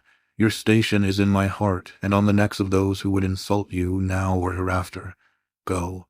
I was soon dressed, and when I heard Mr. Rochester quit Mrs. Fairfax's parlor, I hurried down to it. The old lady had been reading her morning portion of Scripture, the lesson for the day. Her Bible lay open before her, and her spectacles were upon it. Her occupation, suspended by Mr. Rochester's announcement, seemed now forgotten. Her eyes, fixed on the blank wall opposite, expressed the surprise of a quiet mind stirred by unwonted tidings. Seeing me, she roused herself. She made a sort of effort to smile, and framed a few words of congratulation, but the smile expired, and the sentence was abandoned unfinished. She put up her spectacles, shut the Bible, and pushed her chair back from the table. "I feel so astonished," she began. "I hardly know what to say to you, Miss Eyre. I have surely not been dreaming, have I? Sometimes I half fall asleep when I am sitting alone and fancy things that have never happened. It has seemed to me more than once when I have been in a doze, that my dear husband, who died 15 years since, has come in and sat down beside me, and that I have even heard him call me by my name, Alice, as he used to do. Now, can you tell me whether it is actually true that Mr. Rochester has asked you to marry him? Don't laugh at me, but I really thought he came in here 5 minutes ago and said that in a month you would be his wife." "He has said the same thing to me," I replied. "He has. Do you believe him? Have you accepted him?"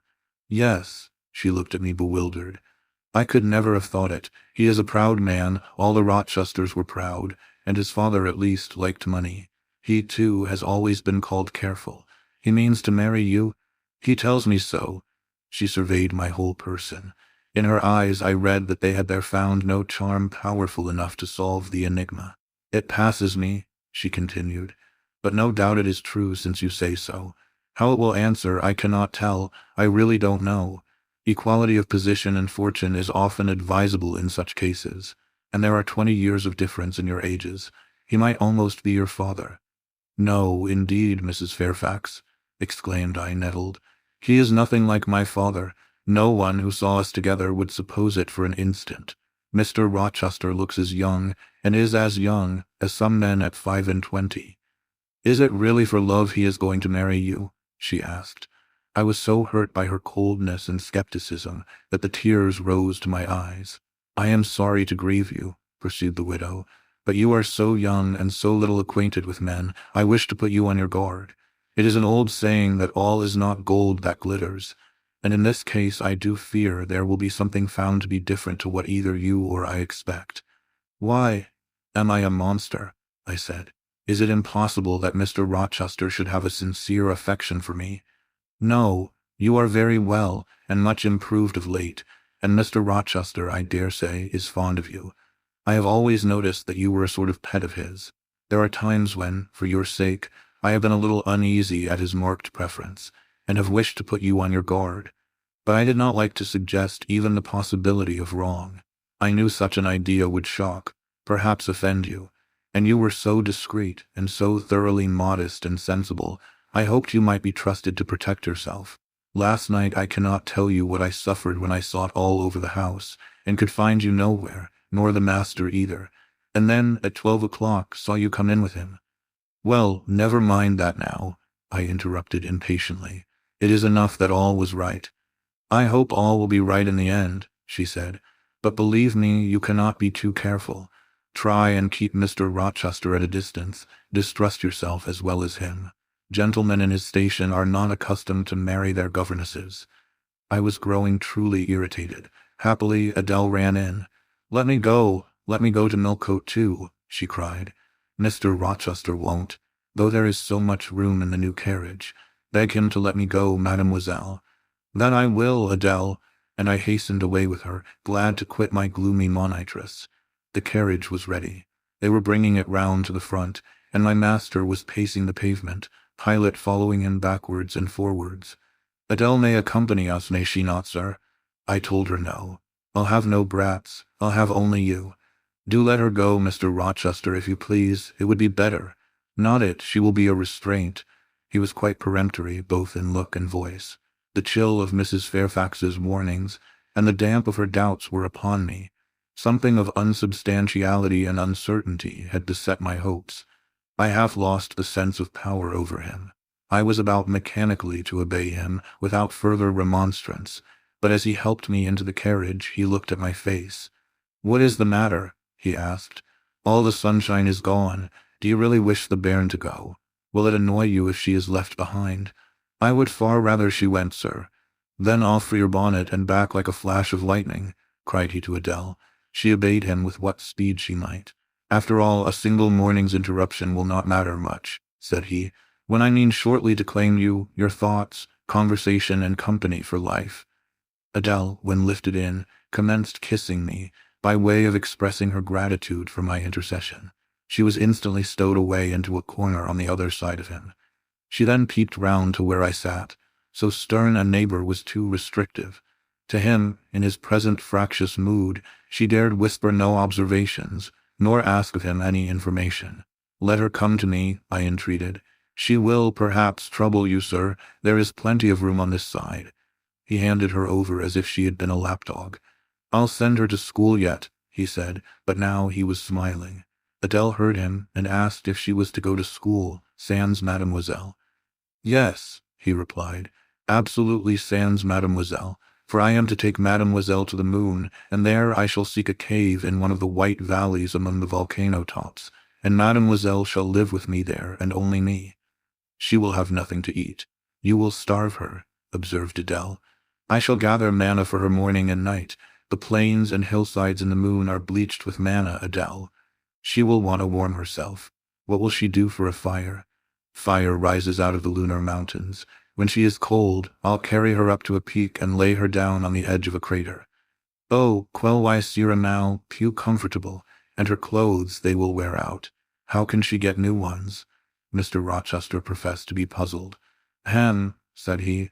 "What would you do, Adele? Cudgel your brains for an expedient. How would a white or a pink cloud answer for a gown, do you think? And one could cut a pretty enough scarf out of a rainbow." "She is far better as she is," concluded Adele, after musing some time. "Besides, she would get tired of living with only you and the moon. If I were mademoiselle, I would never consent to go with you. She has consented, she has pledged her word. But you can't get her there. There is no road to the moon. It is all air, and neither you nor she can fly. Adele, look at that field." We were now outside Thornfield gates, and bowling lightly along the smooth road to Millcote, where the dust was well laid by the thunderstorm, and where the low hedges and lofty timber trees on each side glistened green and rain-refreshed. In that field, Adele, I was walking late one evening about a fortnight since, the evening of the day you helped me to make hay in the orchard meadows, and as I was tired with raking swaths, I sat down to rest me on a stile, and there I took out a little book and a pencil, and began to write about a misfortune that befell me long ago, and a wish I had for happy days to come. I was writing away very fast, though daylight was fading from the leaf, when something came up the path and stopped 2 yards off me. I looked at it. It was a little thing with a veil of gossamer on its head. I beckoned it to come near me. It stood soon at my knee. I never spoke to it, and it never spoke to me in words, but I read its eyes, and it read mine, and our speechless colloquy was to this effect. It was a fairy, and come from Elfland, it said, and its errand was to make me happy. I must go with it out of the common world to a lonely place, such as the moon, for instance, and it nodded its head towards her horn, rising over Hay Hill. It told me of the alabaster cave and silver veil where we might live. I said I should like to go, but reminded it, as you did me, that I had no wings to fly. "Oh," returned the fairy, "that does not signify. Here is a talisman will remove all difficulties." And she held out a pretty gold ring. "Put it," she said, "on the fourth finger of my left hand, and I am yours and you are mine, and we shall leave earth and make our own heaven yonder." She nodded again at the moon. "The ring, Adele, is in my breeches pocket, under the disguise of a sovereign, but I mean soon to change it to a ring again." "But what has Mademoiselle to do with it?" "I don't care for the fairy. You said it was Mademoiselle you would take to the moon." "Mademoiselle is a fairy," he said, whispering mysteriously. Whereupon I told her not to mind his badinage, and she, on her part, evinced a fund of genuine French skepticism, denominating Mr. Rochester un vrai mentor, and assuring him that she made no account whatever of his contes de fées, and that du reste il en I avait pas de fées, et quand même il y en avait. She was sure they would never appear to him, nor ever give him rings or offer to live with him in the moon. The hour spent at Millcote was a somewhat harassing one to me. Mr. Rochester obliged me to go to a certain silk warehouse. There I was ordered to choose half a dozen dresses. I hated the business. I begged leave to defer it. No, it should be gone through with now. By dint of entreaties expressed in energetic whispers, I reduced the half-dozen to 2. These, however, he vowed he would select himself. With anxiety I watched his eye rove over the gay stores. He fixed on a rich silk of the most brilliant amethyst dye, and a superb pink satin. I told him in a new series of whispers that he might as well buy me a gold gown and a silver bonnet at once. I should certainly never venture to wear his choice. With infinite difficulty, for he was stubborn as a stone, I persuaded him to make an exchange in favor of a sober black satin and pearl-gray silk. It might pass for the present, he said, but he would yet see me glittering like a parterre. Glad was I to get him out of the silk warehouse, and then out of a jeweler's shop. The more he bought me, the more my cheek burned with a sense of annoyance and degradation. As we re-entered the carriage, and I sat back feverish and fagged, I remembered what, in the hurry of events dark and bright, I had wholly forgotten. The letter of my uncle, Jane Eyre, to Mrs. Reed, his intention to adopt me and make me his legatee. It would, indeed, be a relief, I thought, if I had ever so small an independency. I never can bear being dressed like a doll by Mr. Rochester, or sitting like a second Danae with the golden shower falling daily round me. I will write to Madeira the moment I get home, and tell my Uncle John I am going to be married, and to whom. If I had but a prospect of one day bringing Mr. Rochester an accession of fortune, I could better endure to be kept by him now. And somewhat relieved by this idea, which I failed not to execute that day, I ventured once more to meet my master's and lover's eye, which most pertinaciously sought mine, though I averted both face and gaze. He smiled, and I thought his smile was such as a sultan might, in a blissful and fond moment, bestow on a slave his gold and gems had enriched. I crushed his hand, which was ever hunting mine, vigorously, and thrust it back to him red with the passionate pressure. "You need not look in that way," I said. "If you do, I'll wear nothing but my old load frocks to the end of the chapter. I'll be married in this lilac gingham. You may make a dressing gown for yourself out of the pearl-gray silk, and an infinite series of waistcoats out of the black satin." He chuckled. He rubbed his hands. "Oh, it is rich to see and hear her," he exclaimed. "Is she original? Is she piquant? I would not exchange this one little English girl for the Grand Turk's whole seraglio, gazelle eyes, houri forms, and all." The Eastern allusion bit me again. "I'll not stand you an inch in the stead of a seraglio," I said, "so don't consider me an equivalent for one. If you have a fancy for anything in that line, away with you, sir, to the bazaars of Stamboul without delay, and lay out in extensive slave purchases some of that spare cash you seem at a loss to spend satisfactorily here. And what will you do, Janet, while I am bargaining for so many tons of flesh and such an assortment of black eyes? I'll be preparing myself to go out as a missionary to preach liberty to them that are enslaved, your harem inmates amongst the rest. I'll get admitted there, and I'll stir up mutiny, and you, three-tailed bashaw as you are, sir, shall in a trice find yourself fettered amongst our hands. Nor will I, for one, consent to cut your bonds till you have signed a charter, the most liberal that despot ever yet conferred. I would consent to be at your mercy, Jane. I would have no mercy, Mr. Rochester, if you supplicated for it with an eye like that.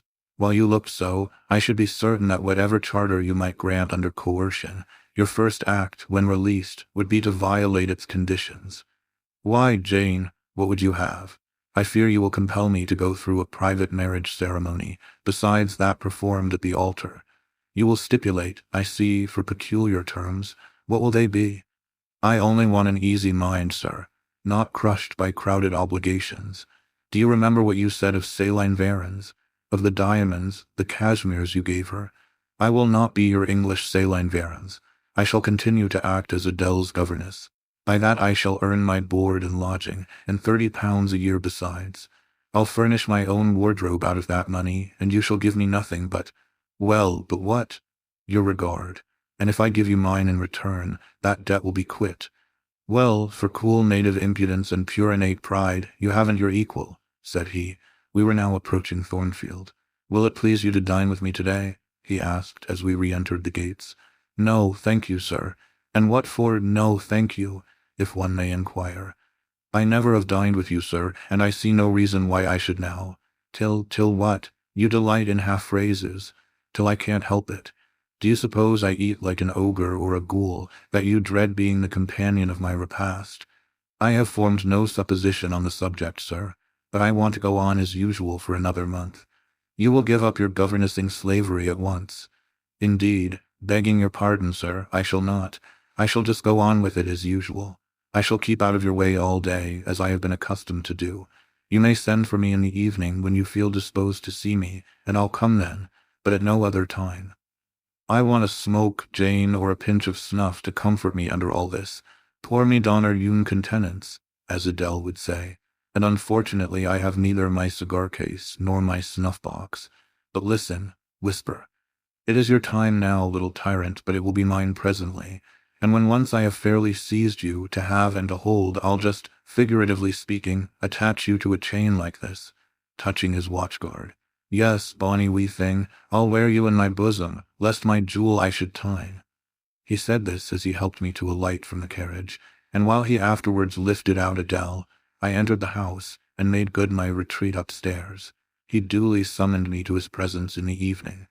I had prepared an occupation for him, for I was determined not to spend the whole time in a tete-a-tete conversation. I remembered his fine voice. I knew he liked to sing. Good singers generally do. I was no vocalist myself, and, in his fastidious judgment, no musician either, but I delighted in listening when the performance was good. No sooner had twilight, that hour of romance, began to lower her blue and starry banner over the lattice, than I rose, opened the piano, and entreated him, for the love of heaven, to give me a song. He said I was a capricious witch, and that he would rather sing another time, but I averred that no time was like the present. Did I like his voice? He asked. Very much. I was not fond of pampering that susceptible vanity of his, but for once, and from motives of expediency, I would e'en soothe and stimulate it. Then, Jane, you must play the accompaniment. Very well, sir, I will try. I did try, but was presently swept off the stool and denominated a little bungler. Being pushed unceremoniously to one side, which was precisely what I wished, he usurped my place, and proceeded to accompany himself, for he could play as well as sing. I hied me to the window recess, and while I sat there and looked out on the still trees and dim lawn, to a sweet air was sung in mellow tones the following strain. The truest love that ever heart felt at its kindled core, did through each vein in quickened start the tide of being pour. Her coming was my hope each day, her parting was my pain. The chance that did her steps delay was ice in every vein. I dreamed it would be nameless bliss, as I loved to be, and to this object did I press as blind as eagerly. But wide as pathless was the space that lay our lives between, and dangerous as the foamy race of ocean surges green, and haunted as a robber path through wilderness or wood, for might and right, and woe and wrath, between our spirits stood. I dangers dared, I hindrance scorned, I omens did defy, whatever menaced, harassed, warned, I passed impetuous by. On sped my rainbow, fast as light, I flew as in a dream, for glorious rose upon my sight that child of shower and gleam. Still bright on clouds of suffering dim shines that soft, solemn joy, nor care I now how dense and grim disasters gather nigh. I care not in this moment sweet, though all I have rushed o'er should come on pinion, strong and fleet, proclaiming vengeance sore. Though haughty hate should strike me down, right bar approach to me, and grinding might with furious frowns swear endless enmity. My love has placed her little hand with noble faith in mine, and vowed that wedlock's sacred band our nature shall entwine. My love has sworn with sealing kiss with me to live, to die. I have at last my nameless bliss. As I loved am I? He rose and came towards me, and I saw his face all kindled, and his full falcon eye flashing, in tenderness and passion in every lineament. I quailed momentarily, then I rallied. Soft scene, daring demonstration I would not have, and I stood in peril of both. A weapon of defense must be prepared. I wetted my tongue. As he reached me, I asked with asperity, whom he was going to marry now? That was a strange question to be put by his darling Jane. Indeed, I considered it a very natural and necessary one. He had talked of his future wife dying with him. What did he mean by such a pagan idea? I had no intention of dying with him. He might depend on that. Oh, all he longed, all he prayed for was that I might live with him. Death was not for such as I. Indeed it was. I had as good a right to die when my time came as he had, but I should bide that time, and not be hurried away in a suddie. Would I forgive him for the selfish idea, and prove my pardon by a reconciling kiss? No, I would rather be excused. Here I heard myself apostrophized as a hard little thing, and it was added, any other woman would have been melted to marrow at hearing such stanzas crooned in her praise. I assured him I was naturally hard, very flinty, and that he would often find me so, and that, moreover, I was determined to show him divers rugged points in my character before the ensuing 4 weeks elapsed. He should know fully what sort of a bargain he had made, while there was yet time to rescind it. Would I be quiet and talk rationally? I would be quiet if he liked, and as to talking rationally, I flattered myself I was doing that now. He fretted, pished, and pshawed. Very good, I thought. You may fume and fidget as you please, but this is the best plan to pursue with you, I am certain. I like you more than I can say, but I'll not sink into a bathos of sentiment. And with this needle of repartee, I'll keep you from the edge of the gulf too, and, moreover, maintain by its pungent aid that distance between you and myself most conducive to our real mutual advantage. From less to more, I worked him up to considerable irritation. Then, after he had retired in dudgeon, quite to the other end of the room, I got up, and saying, "I wish you good night, sir," in my natural and wonted respectful manner, I slipped out by the side door and got away. The system thus entered on, I pursued during the whole season of probation, and with the best success. He was kept, to be sure, rather cross and crusty, but on the whole I could see he was excellently entertained, and that a lamb-like submission and turtle-dove sensibility, while fostering his despotism more, would have pleased his judgment, satisfied his common sense, and even suited his taste less. In other people's presence I was, as formerly, deferential and quiet, any other line of conduct being uncalled for. It was only in the evening conferences I thus thwarted and afflicted him. He continued to send for me punctually the moment the clock struck 7, though when I appeared before him now, he had no such honeyed terms as love and darling on his lips. The best words at my service were provoking puppet, malicious elf, sprite, changeling, and see for caresses, too, I now got grimaces. For a pressure of the hand, a pinch on the arm, for a kiss on the cheek, a severe tweak of the ear. It was all right. At present I decidedly preferred these fierce favors to anything more tender. Mrs. Fairfax, I saw, approved me. Her anxiety on my account vanished, therefore I was certain I did well. Meantime, Mr. Rochester affirmed I was wearing him to skin and bone, and threatened awful vengeance for my present conduct at some period fast coming. I laughed in my sleeve at his menaces. I can keep you in reasonable check now, I reflected, and I don't doubt to be able to do it hereafter. If one expedient loses its virtue, another must be devised. Yet after all my task was not an easy one. Often I would rather have pleased than teased him. My future husband was becoming to me my whole world, and more than the world, almost my hope of heaven. He stood between me and every thought of religion, as an eclipse intervenes between man and the broad sun. I could not, in those days, see God for his creature, of whom I had made an idol. Chapter 25. The month of courtship had wasted. Its very last hours were being numbered. There was no putting off the day that advanced, the bridal day, and all preparations for its arrival were complete. I at least had nothing more to do. There were my trunks, packed, locked, corded, ranged in a row along the wall of my little chamber. Tomorrow, at this time, they would be far on their road to London. And so should I D.V., or rather, not I, but one Jane Rochester, a person whom as yet I knew not. The cards of address alone remained to nail on. They lay 4 little squares in the drawer. Mr. Rochester had himself written the direction, Mrs. Rochester, Hotel London, on each. I could not persuade myself to affix them or to have them affixed. Mrs. Rochester, she did not exist. She would not be born till tomorrow, sometime after 8 a.m., and I would wait to be assured she had come into the world alive before I assigned to her all that property. It was enough that in yonder closet, opposite my dressing table, garments said to be hers had already displaced my black stuff load frock and straw bonnet. For not to me appertained that suit of wedding raiment, the pearl-colored robe, the vapory veil pendant from the usurped portmanteau.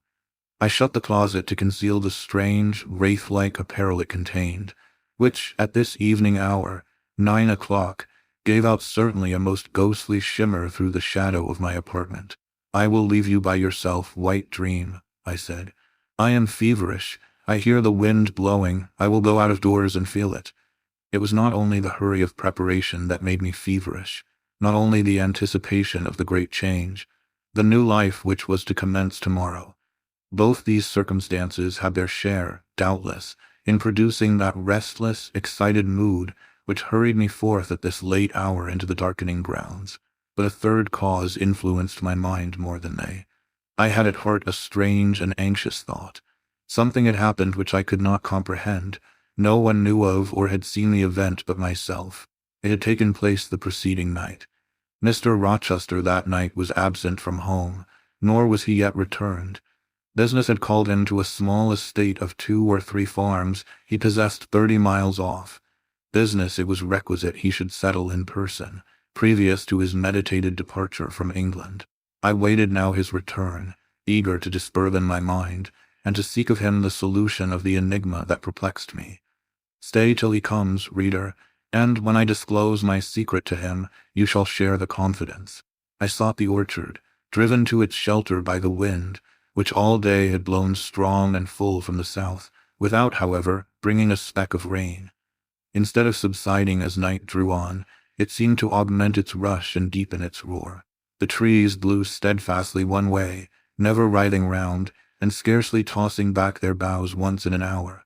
So continuous was the strain bending their branchy heads northward. The clouds drifted from pole to pole, fast following, mass on mass. No glimpse of blue sky had been visible that July day. It was not without a certain wild pleasure I ran before the wind, delivering my trouble of mind to the measureless air-torrent thundering through space. Descending the laurel walk, I faced the wreck of the chestnut tree. It stood up black and riven. The trunk, split down the center, gasped ghastly. The cloven halves were not broken from each other, for the firm base and strong roots kept them unsundered below, though community of vitality was destroyed. The sap could flow no more. Their great boughs on each side were dead, and next winter's tempests would be sure to fell one or both to earth. As yet, however, they might be said to form one tree, a ruin, but an entire ruin. "You did right to hold fast to each other," I said, as if the monster splinters were living things and could hear me. "I think, scathed as you look, and charred and scorched, there must be a little sense of life in you yet, rising out of that adhesion at the faithful, honest roots. You will never have green leaves more, never more sea-birds making nests and singing idyls in your boughs. The time of pleasure and love is over with you, but you are not desolate. Each of you has a comrade to sympathize with him in his decay." As I looked up at them, the moon appeared momentarily in that part of the sky which filled their fissure. Her disk was blood-red and half overcast. She seemed to throw on me one bewildered, dreary glance, and buried herself again instantly in the deep drift of cloud. The wind fell, for a second, round Thornfield, but far away over wood and water poured a wild, melancholy wail. It was sad to listen to, and I ran off again. Here and there I strayed through the orchard, gathered up the apples with which the grass round the tree roots was thickly strewn. Then I employed myself in dividing the ripe from the unripe. I carried them into the house and put them away in the storeroom. Then I repaired to the library to ascertain whether the fire was lit, for, though summer, I knew on such a gloomy evening Mr. Rochester would like to see a cheerful hearth when he came in. Yes, the fire had been kindled some time and burnt well. I placed his armchair by the chimney corner. I wheeled the table near it. I let down the curtain and had the candles brought in ready for lighting. More restless than ever, when I had completed these arrangements, I could not sit still, nor even remain in the house. A little timepiece in the room and the old clock in the hall simultaneously struck 10. "How late it grows," I said. "I will run down to the gates. It is moonlight at intervals. I can see a good way on the road. He may be coming now, and to meet him will save some minutes of suspense."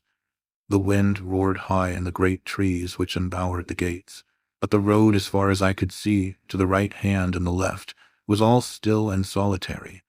Save for the shadows of clouds crossing it at intervals as the moon looked out, it was but a long pale line, unvaried by one moving speck. A puerile tear dimmed my eye while I looked, a tear of disappointment and impatience. Ashamed of it, I wiped it away. I lingered. The moon shut herself wholly within her chamber and drew close her curtain of dense cloud. The night grew dark. Rain came driving fast on the gale. "I wish you would come, I wish you would come," I exclaimed, seized with hypochondriac foreboding. I had expected his arrival before tea. Now it was dark. What could keep him? Had an accident happened? The event of last night again recurred to me. I interpreted it as a warning of disaster. I feared my hopes were too bright to be realized, and I had enjoyed so much bliss lately that I imagined my fortune had passed its meridian and must now decline. Well, I cannot return to the house, I thought. I cannot sit by the fireside while he is abroad in inclement weather. Better tire my limbs than strain my heart. I will go forward and meet him. I set out. I walked fast, but not far. Ere I had measured a quarter of a mile, I heard the tramp of hoofs. A horseman came on, full gallop. A dog ran by his side. Away with evil presentiment. It was he. Here he was, mounted on Messer, followed by Pilot. He saw me, for the moon had opened a blue field in the sky and rode in it watery bright. He took his hat off and waved it round his head. I now ran to meet him. "There," he exclaimed, as he stretched out his hand and bent from the saddle. "You can't do without me, that is evident. Step on my boot toe, give me both hands, mount." I obeyed. Joy made me agile. I sprang up before him. A hearty kissing I got for a welcome, and some boastful triumph, which I swallowed as well as I could. He checked himself in his exultation to demand, "But is there anything the matter, Janet, that you come to meet me at such an hour? Is there anything wrong?" "No, but I thought you would never come. I could not bear to wait in the house for you, especially with this rain and wind." "Rain and wind, indeed. Yes, you are dripping like a mermaid. Pull my cloak round you. But I think you are feverish, Jane. Both your cheek and hand are burning hot. I ask again, is there anything the matter?" "Nothing now. I am neither afraid nor unhappy." "Then you have been both." "Rather. But I'll tell you all about it by and by, sir, and I dare say you will only laugh at me for my pains." "I'll laugh at you heartily when tomorrow is past. Till then I dare not. My prize is not certain. This is you, who have been as slippery as an eel this last month, and as thorny as a briar rose. I could not lay a finger anywhere but I was pricked, and now I seem to have gathered up a stray lamb in my arms. You wandered out of the fold to seek your shepherd, did you, Jane? I wanted you, but don't boast. Here we are at Thornfield. Now let me get down." He landed me on the pavement. As John took his horse, and he followed me into the hall, he told me to make haste and put something dry on, and then return to him in the library. And he stopped me, as I made for the staircase, to extort a promise that I would not be long. Nor was I long. In 5 minutes I rejoined him. I found him at supper. Take a seat and bear me company, Jane. Please God, it is the last meal but one you will eat at Thornfield Hall for a long time. I sat down near him, but told him I could not eat. Is it because you have the prospect of a journey before you, Jane? Is it the thoughts of going to London that takes away your appetite? I cannot see my prospects clearly tonight, sir, and I hardly know what thoughts I have in my head. Everything in life seems unreal. Except me, I am substantial enough, touch me. You, sir, are the most phantom-like of all. You are a mere dream. He held out his hand, laughing. Is that a dream? Said he, placing it close to my eyes. He had a rounded, muscular, and vigorous hand, as well as a long, strong arm. Yes, though I touch it, it is a dream, said I, as I put it down from before my face. Sir, have you finished supper? Yes, Jane. I rang the bell and ordered away the tray. When we were again alone, I stirred the fire and then took a low seat at my master's knee. It is near midnight, I said. Yes. But remember, Jane, you promised to wake with me the night before my wedding. I did, and I will keep my promise for an hour or two at least. I have no wish to go to bed. Are all your arrangements complete? All, sir.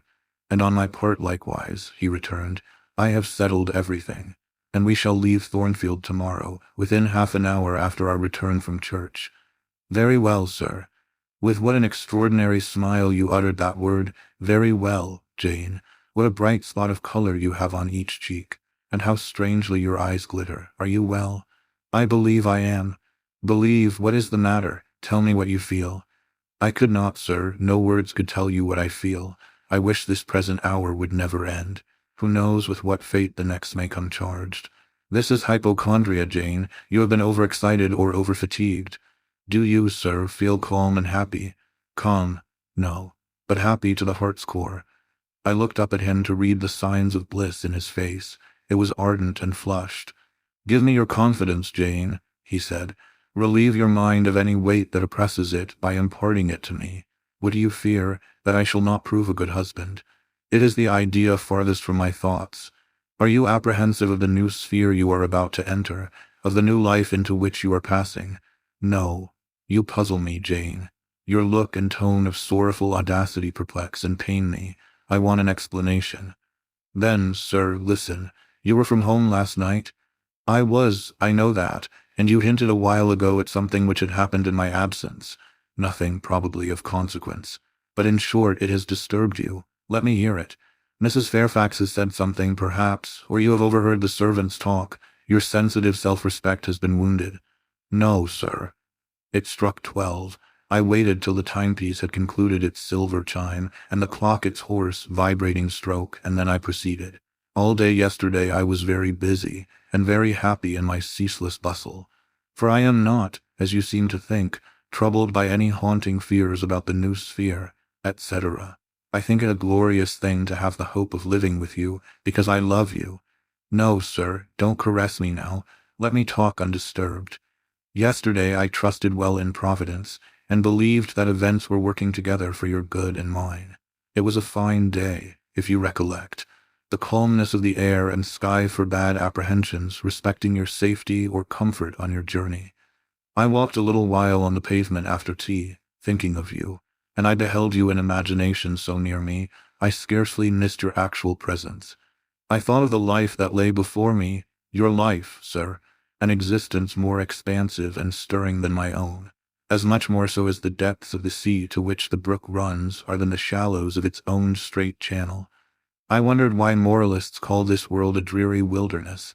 For me it blossomed like a rose. Just at sunset, the air turned cold and the sky cloudy. I went in. Sophie called me upstairs to look at my wedding dress, which they had just brought, and under it in the box I found your present, the veil which, in your princely extravagance, you sent for from London. Resolved, I suppose, since I would not have jewels, to cheat me into accepting something as costly. I smiled as I unfolded it, and devised how I would tease you about your aristocratic tastes, and your efforts to mask your plebeian bride in the attributes of a peeress. I thought how I would carry down to you the square of unembroidered blonde I had myself prepared as a covering for my low-born head, and asked if that was not good enough for a woman who could bring her husband neither fortune, beauty, nor connections. I saw plainly how you would look, and heard your impetuous Republican answers, and your haughty disavowal of any necessity on your part to augment your wealth, or elevate your standing, by marrying either a purse or a coronet. How well you read me, you witch, interposed Mr. Rochester. But what did you find in the veil besides its embroidery? Did you find poison, or a dagger, that you look so mournful now? No, no, sir. Besides the delicacy and richness of the fabric, I found nothing save Fairfax Rochester's pride, and that did not scare me, because I am used to the sight of the demon. But, sir, as it grew dark, the wind rose. It blew yesterday evening, not as it blows now, wild and high, but with a sullen, moaning sound far more eerie. I wished you were at home. I came into this room, and the sight of the empty chair and fireless hearth chilled me. For some time after I went to bed, I could not sleep. A sense of anxious excitement distressed me. The gale still rising seemed to my ear to muffle a mournful undersound. Whether in the house or abroad I could not at first tell, but it recurred, doubtful yet doleful at every lull. At last I made out it must be some dog howling at a distance. I was glad when it ceased. On sleeping, I continued in dreams the idea of a dark and gusty night. I continued also the wish to be with you, and experienced a strange, regretful consciousness of some barrier dividing us. During all my first sleep, I was following the windings of an unknown road. Total obscurity environed me. Rain pelted me. I was burdened with the charge of a little child, a very small creature, too young and feeble to walk, and which shivered in my cold arms and wailed piteously in my ear. I thought, sir, that you were on the road a long way before me, and I strained every nerve to overtake you, and made effort on effort to utter your name and entreat you to stop. But my movements were fettered, and my voice still died away inarticulate, while you, I felt, withdrew farther and farther every moment. And these dreams weigh on your spirits now, Jane, when I am close to you. Little nervous subject, forget visionary woe and think only of real happiness. You say you love me, Janet. Yes, I will not forget that, and you cannot deny it. Those words did not die inarticulate on your lips. I heard them clear and soft. A thought too solemn perhaps, but sweet as music. I think it is a glorious thing to have the hope of living with you, Edward, because I love you. Do you love me, Jane? Repeat it. I do, sir, I do, with my whole heart. Well, he said, after some minutes' silence, it is strange, but that sentence has penetrated my breast painfully. Why? I think because you said it with such an earnest, religious energy, and because your upward gaze at me now is the very sublime of faith, truth, and devotion. It is too much as if some spirit were near me. Look wicked, Jane, as you know well how to look. Coin one of your wild, shy, provoking smiles. Tell me you hate me, tease me, vex me, do anything but move me. I would rather be incensed than saddened. I will tease you and vex you to your heart's content when I have finished my tale, but hear me to the end. I thought, Jane, you had told me all. I thought I had found the source of your melancholy in a dream. I shook my head. What, is there more? But I will not believe it to be anything important. I warn you of incredulity beforehand. Go on. The disquietude of his air, the somewhat apprehensive impatience of his manner surprised me, but I proceeded. I dreamt another dream, sir. That Thornfield Hall was a dreary ruin, the retreat of bats and owls. I thought that of all the stately front nothing remained but a shell-like wall, very high and very fragile-looking. I wandered, on a moonlight night, through the grass-grown enclosure within. Here I stumbled over a marble hearth, and there over a fallen fragment of cornice. Wrapped up in a shawl, I still carried the unknown little child. I might not lay it down anywhere, however tired were my arms, however much its weight impeded my progress, I must retain it. I heard the gallop of a horse at a distance on the road. I was sure it was you, and you were departing for many years and for a distant country. I climbed the thin wall with frantic, perilous haste, eager to catch one glimpse of you from the top. The stones rolled from under my feet. The ivy branches I grasped gave way. The child clung round my neck in terror, and almost strangled me. At last I gained the summit. I saw you like a speck on a white track, lessening every moment. The blast blew so strong I could not stand. I sat down on the narrow ledge. I hushed the scared infant in my lap. You turned an angle of the road. I bent forward to take a last look. The wall crumbled. I was shaken. The child rolled from my knee. I lost my balance, fell, and woke. Now, Jane, that is all. All the preface, sir. The tale is yet to come. On waking, a gleam dazzled my eyes. I thought, oh, it is daylight. But I was mistaken. It was only candlelight. Sophie, I supposed, had come in. There was a light in the dressing table, and the door of the closet, where, before going to bed, I had hung my wedding dress and veil, stood open. I heard a rustling there. I asked, Sophie, what are you doing? No one answered, but a form emerged from the closet. It took the light, held it aloft, and surveyed the garments pendant from the portmanteau. Sophie, Sophie, I again cried, and still it was silent. I had risen up in bed. I bent forward. First surprise, then bewilderment came over me, and then my blood crept cold through my veins. Mr. Rochester, this was not Sophie. It was not Lee. It was not Mrs. Fairfax. It was not, no, I was sure of it, and am still. It was not even that strange woman, Grace Poole.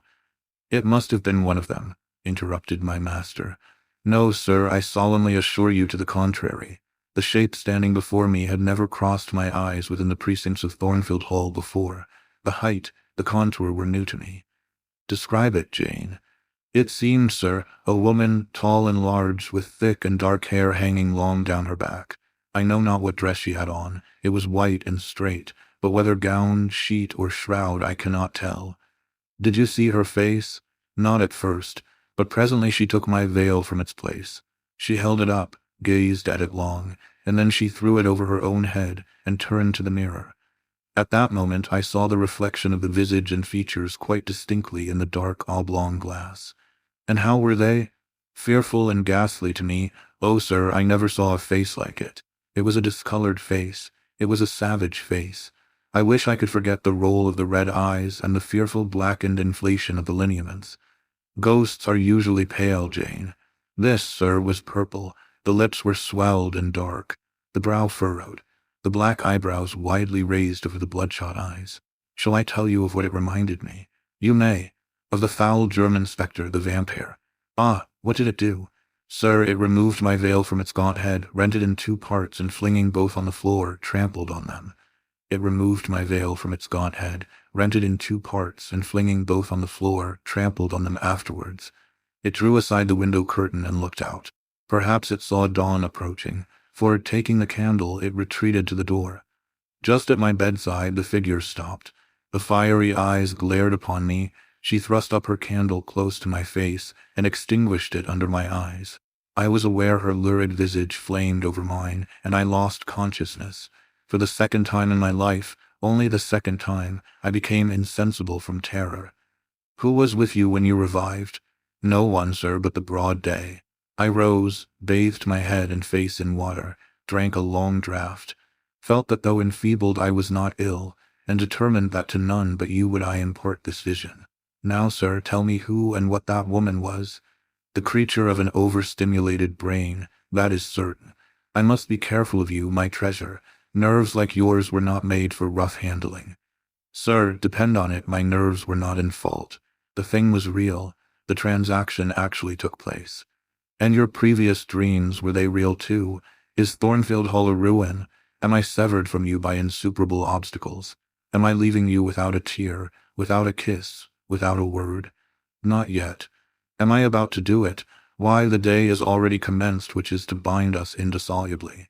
And when we are once united, there shall be no recurrence of these mental terrors. I guarantee that. Mental terrors, sir. I wish I could believe them to be only such. I wish it more now than ever, since even you cannot explain to me the mystery of that awful visitant. And since I cannot do it, Jane, it must have been unreal. But, sir, when I said so to myself on rising this morning, and when I looked round the room to gather courage and comfort from the cheerful aspect of each familiar object in full daylight, there, on the carpet, I saw what gave the distinct lie to my hypothesis. The veil, torn from top to bottom in two halves. I felt Mr. Rochester start and shudder.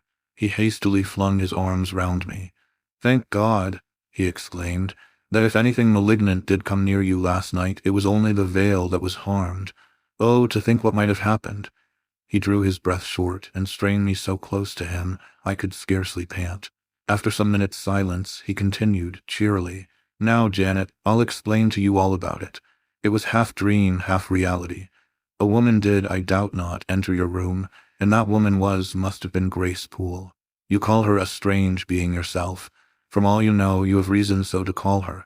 What did she do to me? What to Mason? In a state between sleeping and waking, you noticed her entrance and her actions. But feverish, almost delirious as you were, you ascribed to her a goblin appearance different from her own. The long disheveled hair, the swelled black face, the exaggerated stature, were figments of imagination, results of nightmare. The spiteful tearing of the veil was real, and it is like her. I see you would ask why I keep such a woman in my house. When we have been married a year and a day, I will tell you, but not now. Are you satisfied, Jane? Do you accept my solution of the mystery? I reflected, and in truth it appeared to me the only possible one. Satisfied I was not, but to please him I endeavored to appear so. Relieved, I certainly did feel. So I answered him with a contented smile. And now, as it was long past 1, I prepared to leave him. "Does not Sophie sleep with Adele in the nursery?" he asked, as I lit my candle. "Yes, sir. And there is room enough in Adele's little bed for you. You must share it with her tonight, Jane. It is no wonder that the incident you have related should make you nervous, and I would rather you did not sleep alone. Promise me to go to the nursery." "I shall be very glad to do so, sir." "And fasten the doors securely on the inside. Wake Sophie when you go upstairs, under pretense of requesting her to rouse you in good time tomorrow, for you must be dressed and have finished breakfast before 8. And now, no more somber thoughts. Chase dull care away, Janet. Don't you hear to what soft whispers the wind has fallen? And there is no more beating of rain against the window panes. Look here." He lifted up the curtain. "It is a lovely night." It was. Half heaven was pure and stainless. The clouds, now trooping before the wind, which had shifted to the west, were filing off eastward in long, silvered columns. The moon shone peacefully. "Well," said Mr. Rochester, gazing inquiringly into my eyes, "how is my Janet now?" "The night is serene, sir, and so am I, and you will not dream of separation and sorrow tonight, but of happy love and blissful union." This prediction was but half fulfilled. I did not indeed dream of sorrow, but as little did I dream of joy, for I never slept at all. With little Adele in my arms, I watched the slumber of childhood, so tranquil, so passionless, so innocent, and waited for the coming day. All my life was awake and astir in my frame, and as soon as the sun rose, I rose too. I remember Adele clung to me as I left her.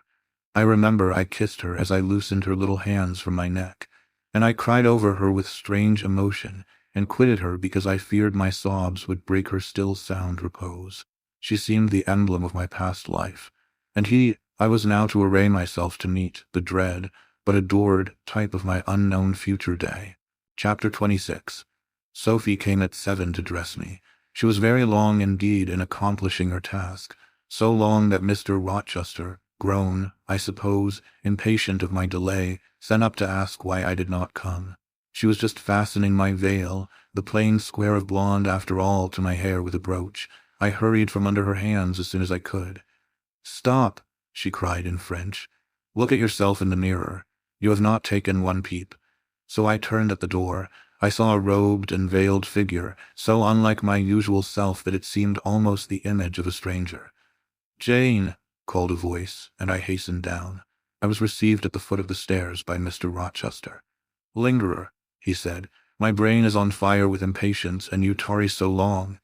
He took me into the dining room, surveyed me keenly all over, pronounced me fair as a lily, and not only the pride of his life, but the desire of his eyes. And then, telling me he would give me but 10 minutes to eat some breakfast, he rang the bell. One of his lately hired servants, a footman, answered it. "Is John getting the carriage ready?" "Yes, sir." "Is the luggage brought down?" "They are bringing it down, sir." "Go you to the church. See if Mr. Wood, the clergyman, and the clerk are there. Return and tell me." The church, as the reader knows, was but just beyond the gates. The footman soon returned. "Mr. Wood is in the vestry, sir, putting on his surplice." "And the carriage?" "The horses are harnessing.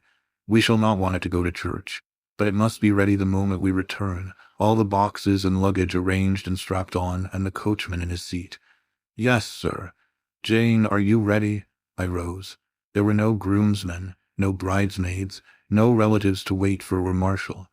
None but Mr. Rochester and I. Mrs. Fairfax stood in the hall as we passed.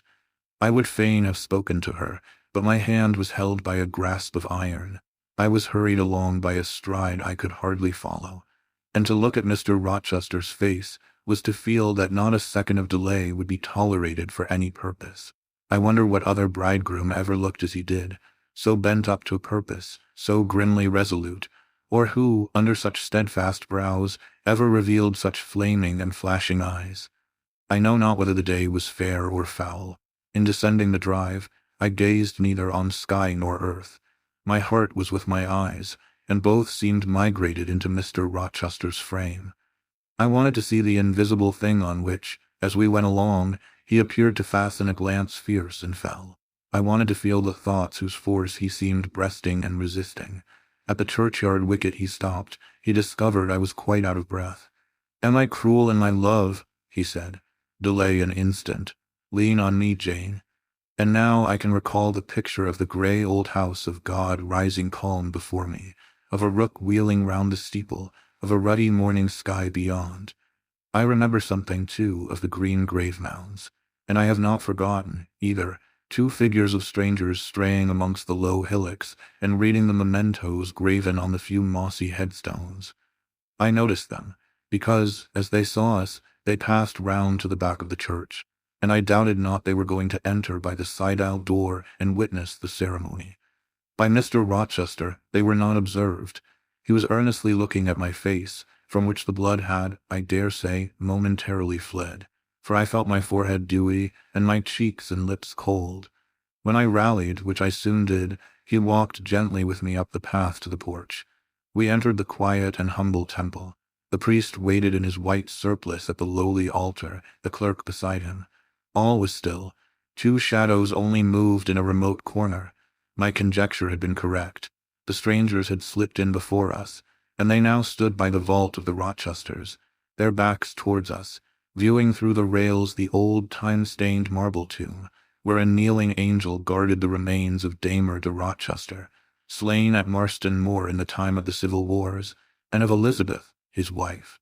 Our place was taken at the communion rails. Hearing a cautious step behind me, I glanced over my shoulder. One of the strangers, a gentleman, evidently was advancing up the chancel. The service began. The explanation of the intent of matrimony was gone through, and then the clergyman came a step further forward, and, bending slightly towards Mr. Rochester, went on. "I require and charge you both, as ye will answer at the dreadful day of judgment, when the secrets of all hearts shall be disclosed, that if either of you know any impediment why ye may not lawfully be joined together in matrimony, ye do now confess it. For be ye well assured that so many as are coupled together otherwise than God's word doth allow, are not joined together by God, neither is their matrimony lawful." He paused, as the custom is. When is the pause after that sentence ever broken by reply? Not, perhaps, once in 100 years. And the clergyman, who had not lifted his eyes from his book, and had held his breath but for a moment, was proceeding. His hand was already stretched towards Mr. Rochester, as his lips unclosed to ask, "Wilt thou have this woman for thy wedded wife?" when a distinct and near voice said, "The marriage cannot go on. I declare the existence of an impediment." The clergyman looked up at the speaker and stood mute. The clerk did the same. Mr. Rochester moved slightly, as if an earthquake had rolled under his feet. Taking a firmer footing, and not turning his head or eyes, he said, "Proceed." Profound silence fell when he had uttered that word, with deep but low intonation. Presently Mr. Wood said, "I cannot proceed without some investigation into what has been asserted, and evidence of its truth or falsehood." "The ceremony is quite broken off," subjoined the voice behind us. "I am in a condition to prove my allegation. An insuperable impediment to this marriage exists." Mr. Rochester heard, but heeded not. He stood stubborn and rigid, making no movement but to possess himself of my hand. What a hot and strong grasp he had, and how like quarried marble was his pale, firm, massive front at this moment. How his eyes shone, still watchful, and yet wild beneath. Mr. Wood seemed at a loss. "What is the nature of the impediment?" he asked. "Perhaps it may be got over, explained away." "Hardly," was the answer. "I have called it insuperable, and I speak advisedly. The speaker came forward and leaned on the rails. He continued, uttering each word distinctly, calmly, steadily, but not loudly. It simply consists in the existence of a previous marriage. Mr. Rochester has a wife now living. My nerves vibrated to those low-spoken words as they had never vibrated to thunder. My blood felt their subtle violence as it had never felt frost or fire. But I was collected and in no danger of swooning. I looked at Mr. Rochester. I made him look at me. His whole face was colorless rock. His eye was both spark and flint. He disavowed nothing. He seemed as if he would defy all things. Without speaking, without smiling, without seeming to recognize in me a human being, he only twined my waist with his arm and riveted me to his side. "Who are you?" he asked of the intruder. "My name is Briggs, a solicitor of Street, London." "And you would thrust on me a wife?" "I would remind you of your lady's existence, sir, which the law recognizes if you do not. Favor me with an account of her, with her name, her parentage, her place of abode." "Certainly." Mr. Briggs calmly took a paper from his pocket and read out in a sort of official, nasal voice. "I affirm and can prove that on the 20th of October A.D., a date of 15 years back, Edward Fairfax Rochester of Thornfield Hall in the county of and of Ferndean Manor, in Shire, England, was married to my sister, Bertha Antonetta Mason, daughter of Jonas Mason, merchant, and of Antonetta his wife, a Creole at Church, Spanish Town, Jamaica. The record of the marriage will be found in the register of that church. A copy of it is now in my possession. Signed, Richard Mason. That, if a genuine document, may prove I have been married, but it does not prove that the woman mentioned therein as my wife is still living." "She was living 3 months ago," returned the lawyer. "How do you know?" "I have a witness to the fact whose testimony even you, sir, will scarcely controvert." "Produce him, or go to hell." "I will produce him first. He is on the spot. Mr. Mason, have the goodness to step forward." Mr. Rochester, on hearing the name, set his teeth. He experienced, too, a sort of strong convulsive quiver. Near to him as I was, I felt the spasmodic movement of fury or despair run through his frame. The second stranger, who had hitherto lingered in the background, now drew near. A pale face looked over the solicitor's shoulder. Yes, it was Mason himself. Mr. Rochester turned and glared at him. His eye, as I have often said, was a black eye. It had now a tawny, nay, a bloody light in its gloom, and his face flushed. Olive cheek and hueless forehead received a glow as from spreading, ascending heart fire. And he stirred, lifted his strong arm. He could have struck Mason, dashed him on the church floor, shocked by ruthless blow the breath from his body. But Mason shrank away and cried faintly, "Good God!" Contempt fell cool on Mr. Rochester. His passion died as if a blight had shriveled it up. He only asked, "What have you to say?" An inaudible reply escaped Mason's white lips. "The devil is in it if you cannot answer distinctly. I again demand, what have you to say?" Sir," interrupted the clergyman, "do not forget you are in a sacred place." Then addressing Mason, he inquired gently, "Are you aware, sir, whether or not this gentleman's wife is still living?" "Courage," urged the lawyer. "Speak out." "She is now living at Thornfield Hall," said Mason in more articulate tones. "I saw her there last April. I am her brother." "At Thornfield Hall?" ejaculated the clergyman. "Impossible. I am an old resident in this neighborhood, sir, and I never heard of a Mrs. Rochester at Thornfield Hall." I saw a grim smile contort Mr. Rochester's lips, and he muttered, "No, by God. I took care that none should hear of it, or of her under that name." He mused. For 10 minutes he held counsel with himself. He formed his resolve and announced it. "Enough! All shall bolt out at once like the bullet from the barrel. Wood, close your book and take off your surplice. John Green, to the clerk, leave the church. There will be no wedding today." The man obeyed. Mr. Rochester continued, heartily and recklessly, "Bigamy is an ugly word. I meant, however, to be a bigamist, but fate has outmaneuvered me, or Providence has checked me, perhaps the last. I am little better than a devil at this moment, and as my pastor there would tell me, deserve no doubt the sternest judgments of God, even to the quenchless fire and deathless worm. Gentlemen, my plan is broken up. What this lawyer and his client say is true. I have been married, and the woman to whom I was married lives. You say you never heard of a Mrs. Rochester at the house up yonder, Wood. But I dare say you have many a time inclined your ear to gossip about the mysterious lunatic kept there under watch and ward. Some have whispered to you that she is my bastard half-sister, some my cast-off mistress. I now inform you that she is my wife, whom I married 15 years ago, Bertha Mason by name, sister of this resolute personage, who is now, with his quivering limbs and white cheeks, showing you what a stout heart men may bear. Cheer up, Dick. Never fear me. I'd almost as soon strike a woman as you. Bertha Mason is mad, and she came of a mad family, idiots and maniacs through 3 generations. Her mother, the Creole, was both a madwoman and a drunkard, as I found out after I had wed the daughter, for they were silent on family secrets before. Bertha, like a dutiful child, copied her parent in both points. I had a charming partner, pure, wise, modest. You can fancy I was a happy man. I went through rich scenes.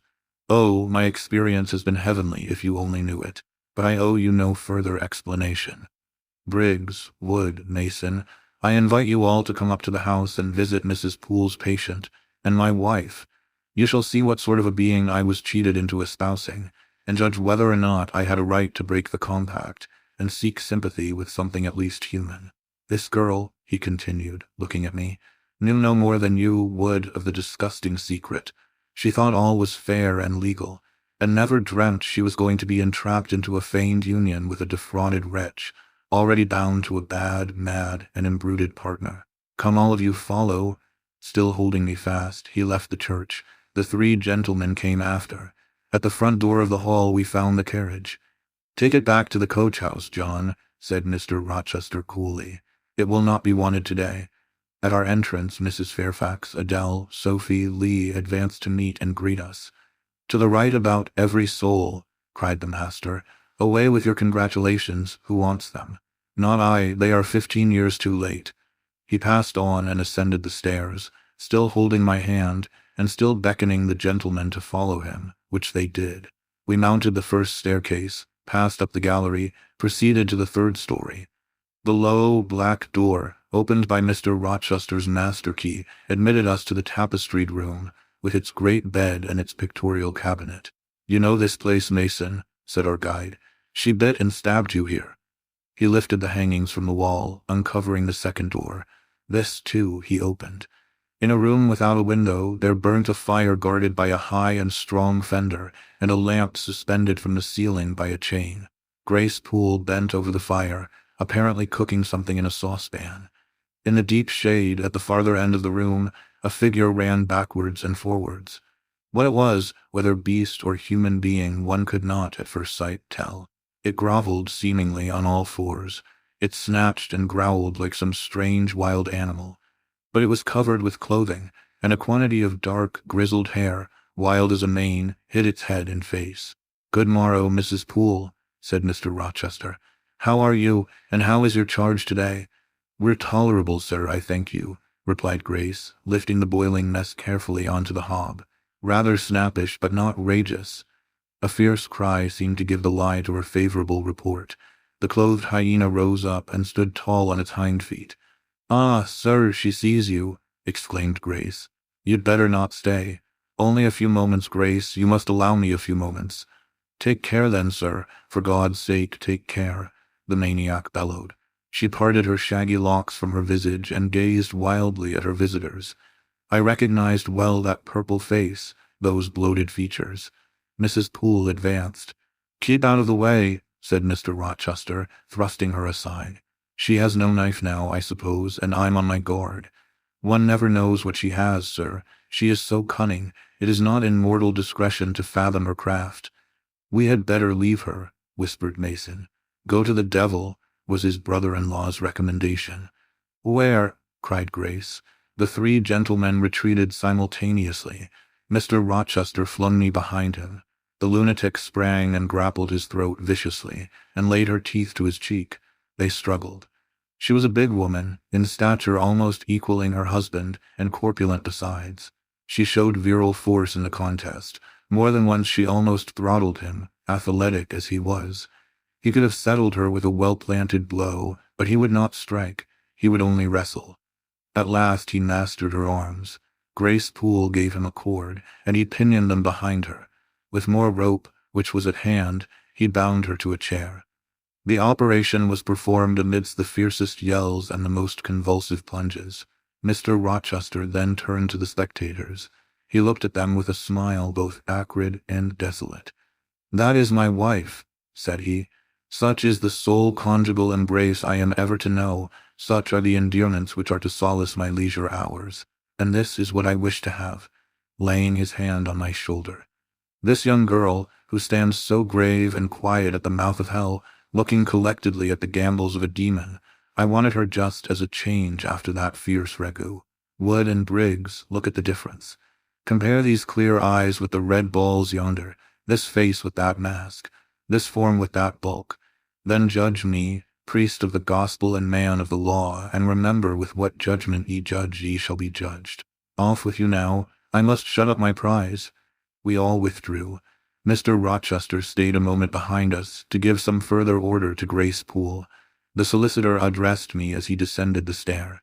"You, madam," said he, "are cleared from all blame. Your uncle will be glad to hear it, if indeed he should be still living, when Mr. Mason returns to Madeira." "My uncle, what of him? Do you know him?" "Mr. Mason does.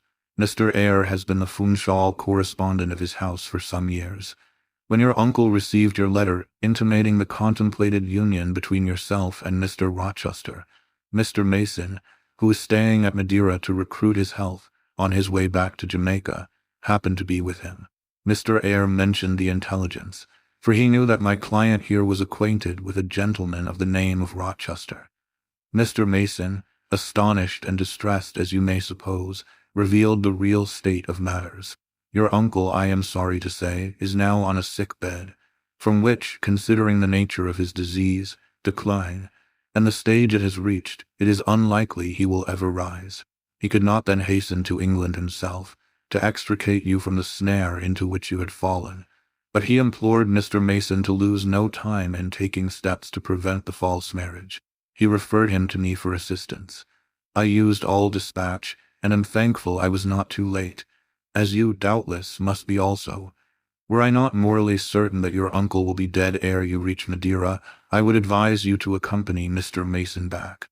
But as it is, I think you had better remain in England till you can hear further, either from or of Mr. Eyre.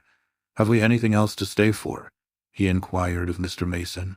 "No, no, let us be gone," was the anxious reply, and without waiting to take leave of Mr. Rochester, they made their exit at the hall door. The clergyman stayed to exchange a few sentences, either of admonition or reproof, with his haughty parishioner. This duty done, he too departed. I heard him go as I stood at the half-open door of my own room, to which I had now withdrawn. The house cleared, I shut myself in, fastened the bolt that none might intrude, and proceeded, not to weep, not to mourn, I was yet too calm for that, but mechanically to take off the wedding dress, and replace it by the stuff gown I had worn yesterday, as I thought, for the last time. I then sat down. I felt weak and tired. I leaned my arms on a table, and my head dropped on them. And now I thought, till now I had only heard, seen, moved, followed up and down where I was led or dragged, watched event rush on event, disclosure open beyond disclosure. But now, I thought, the morning had been a quiet morning enough, all except the brief scene with the lunatic.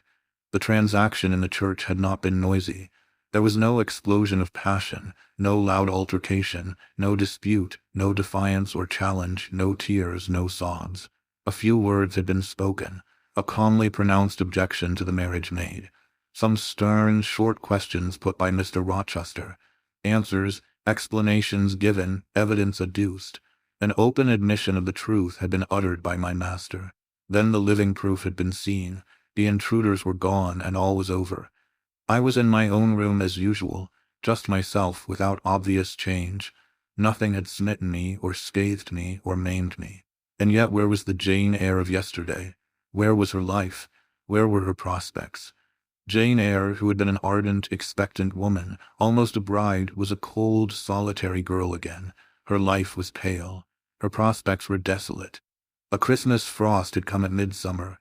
A white December storm had whirled over June. Ice glazed the ripe apples, drifts crushed the blowing roses.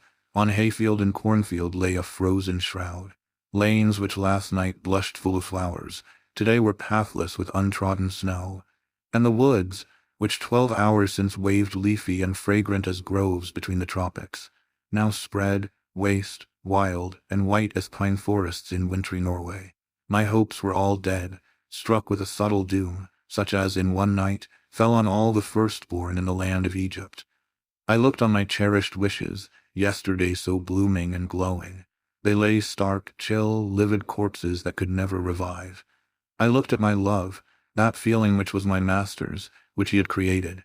It shivered in my heart like a suffering child in a cold cradle. Sickness and anguish had seized it. It could not seek Mr. Rochester's arms. It could not derive warmth from his breast. Oh, never more could it turn to him, for faith was blighted, confidence destroyed. Mr. Rochester was not to me what he had been, for he was not what I had thought him. I would not ascribe vice to him. I would not say he had betrayed me. But the attribute of stainless truth was gone from his idea, and from his presence I must go, that I perceived well. When, how, whither I could not yet discern, but he himself, I doubted not, would hurry me from Thornfield. Real affection, it seemed, he could not have for me. It had been only fitful passion. That was balked. He would want me no more. I should fear even to cross his path now. My view must be hateful to him. Oh, how blind had been my eyes, how weak my conduct. My eyes were covered and closed. Eddying darkness seemed to swim round me, and reflection came in as black and confused a flow. Self-abandoned, relaxed, and effortless, I seemed to have laid me down in the dried-up bed of a great river.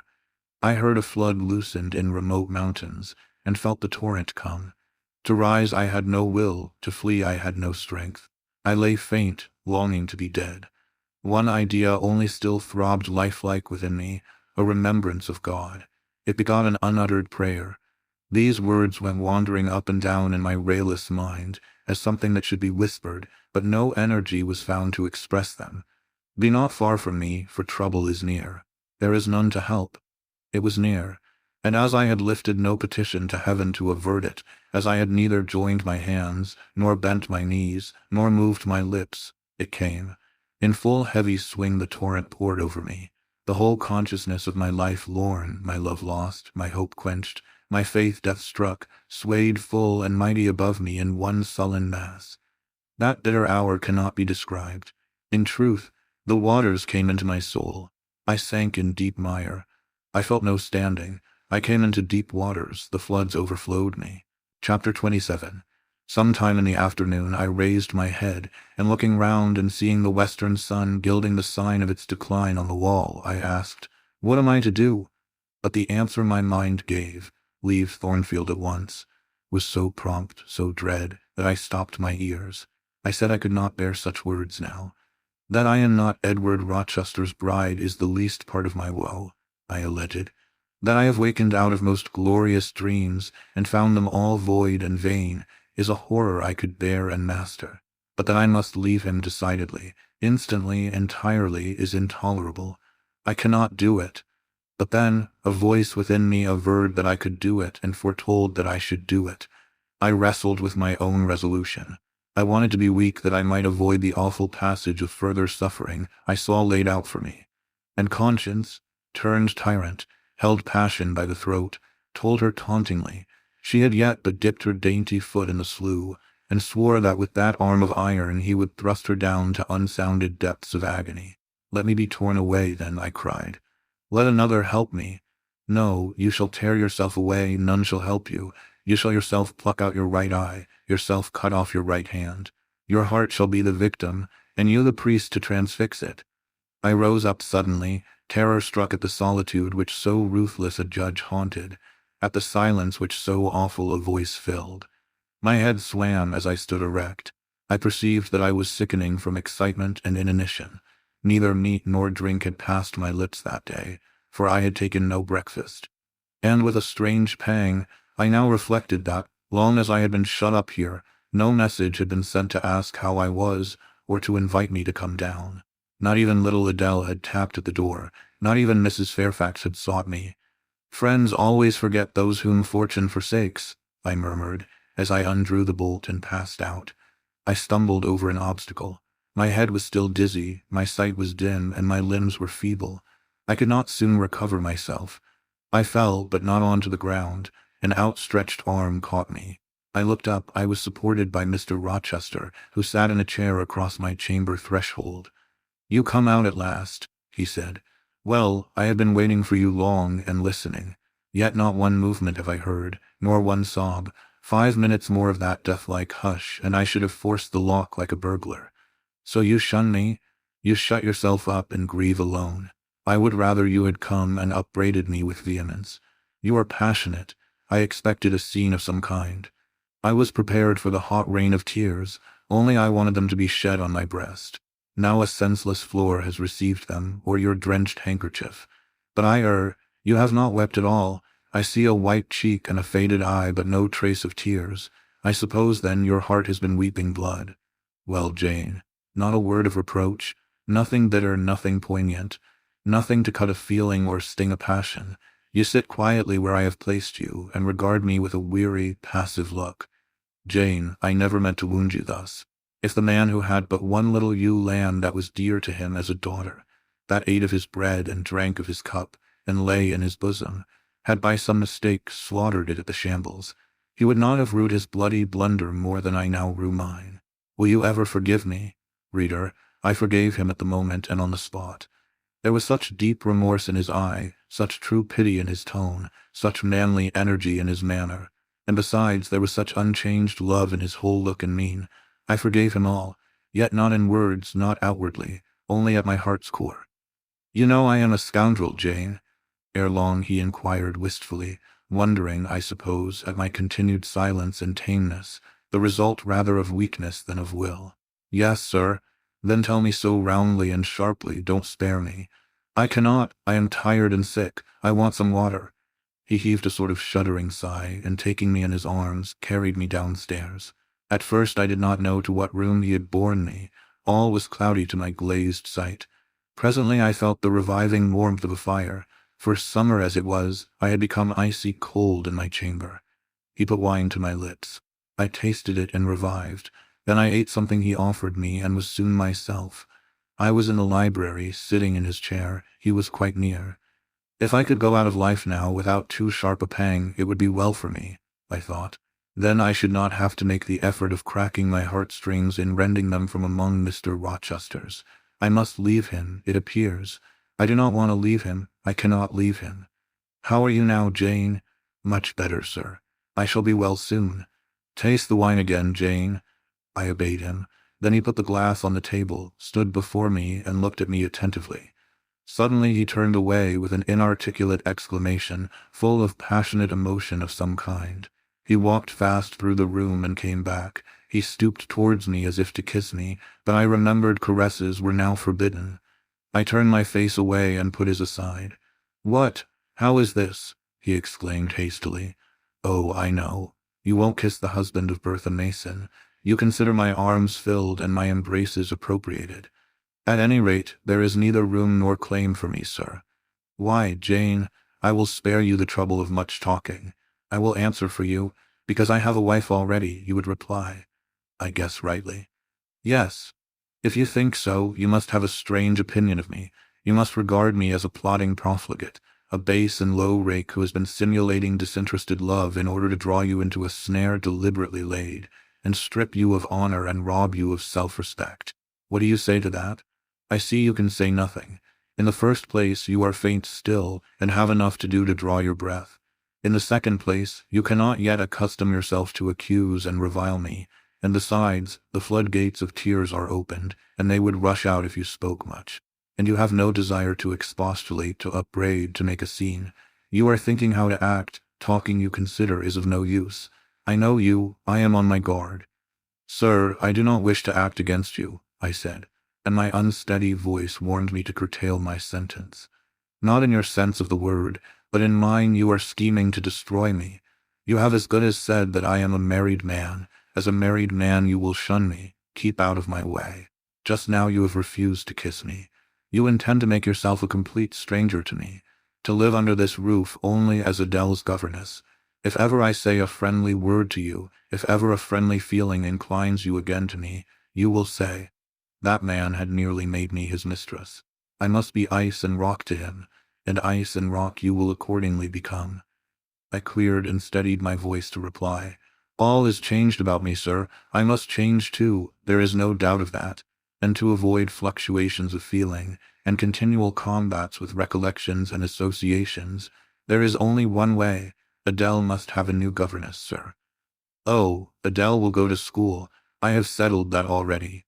Nor do I mean to torment you with the hideous associations and recollections of Thornfield Hall, this accursed place, this tent of a Chan, this insolent vault, offering the ghastliness of living death to the light of the open sky, this narrow stone hell, with its one real fiend, worse than a legion of such as we imagine. Jane, you shall not stay here, nor will I. I was wrong ever to bring you to Thornfield Hall, knowing as I did how it was haunted. I charged them to conceal from you, before I ever saw you, all knowledge of the curse of the place, merely because I feared Adele never would have a governess to stay if she knew with what inmates she was housed, and my plans would not permit me to remove the maniac elsewhere. Though I possess an old house, Ferndean Manor, even more retired and hidden than this, where I could have lodged her safely enough, had not a scruple about the unhealthiness of the situation, in the heart of a wood, made my conscience recoil from the arrangement. Probably those damp walls would soon have eased me of her charge, but to each villain his own vice, and mine is not a tendency to indirect assassination, even of what I most hate. Concealing the madwoman's neighborhood from you, however, was something like covering a child with a cloak and laying it down near a upas tree. That demon's vicinage is poisoned, and always was. But I'll shut up Thornfield Hall. I'll nail up the front door and board the lower windows. I'll give Mrs. Poole 200 a year to live here with my wife, as you term that fearful hag. Grace will do much for money, and she shall have her son, the keeper at Grimsby Retreat, to bear her company and be at hand to give her aid in the paroxysms, when my wife is prompted by her familiar to burn people in their beds at night, to stab them, to bite their flesh from their bones, and so on. Sir, I interrupted him, you are inexorable for that unfortunate lady. You speak of her with hate, with vindictive antipathy. It is cruel. She cannot help being mad. Jane, my little darling, so I will call you, for so you are. You don't know what you are talking about. You misjudge me again. It is not because she is mad I hate her. If you were mad, do you think I should hate you? I do indeed, sir. Then you are mistaken, and you know nothing about me, and nothing about the sort of love of which I am capable. Every atom of your flesh is as dear to me as my own. In pain and sickness it would still be dear. Your mind is my treasure, and if it were broken, it would be my treasure still. If you raved, my arms should confine you, and not a straight waistcoat. Your grasp, even in fury, would have a charm for me. If you flew at me as wildly as that woman did this morning, I should receive you in an embrace, at least as fond as it would be restrictive. I should not shrink from you with disgust as I did from her. In your quiet moments you should have no watcher and no nurse but me, and I could hang over you with untiring tenderness, though you gave me no smile in return, and never weary of gazing into your eyes, though they had no longer a ray of recognition for me. But why do I follow that train of ideas? I was talking of removing you from Thornfield. All, you know, is prepared for prompt departure. Tomorrow you shall go.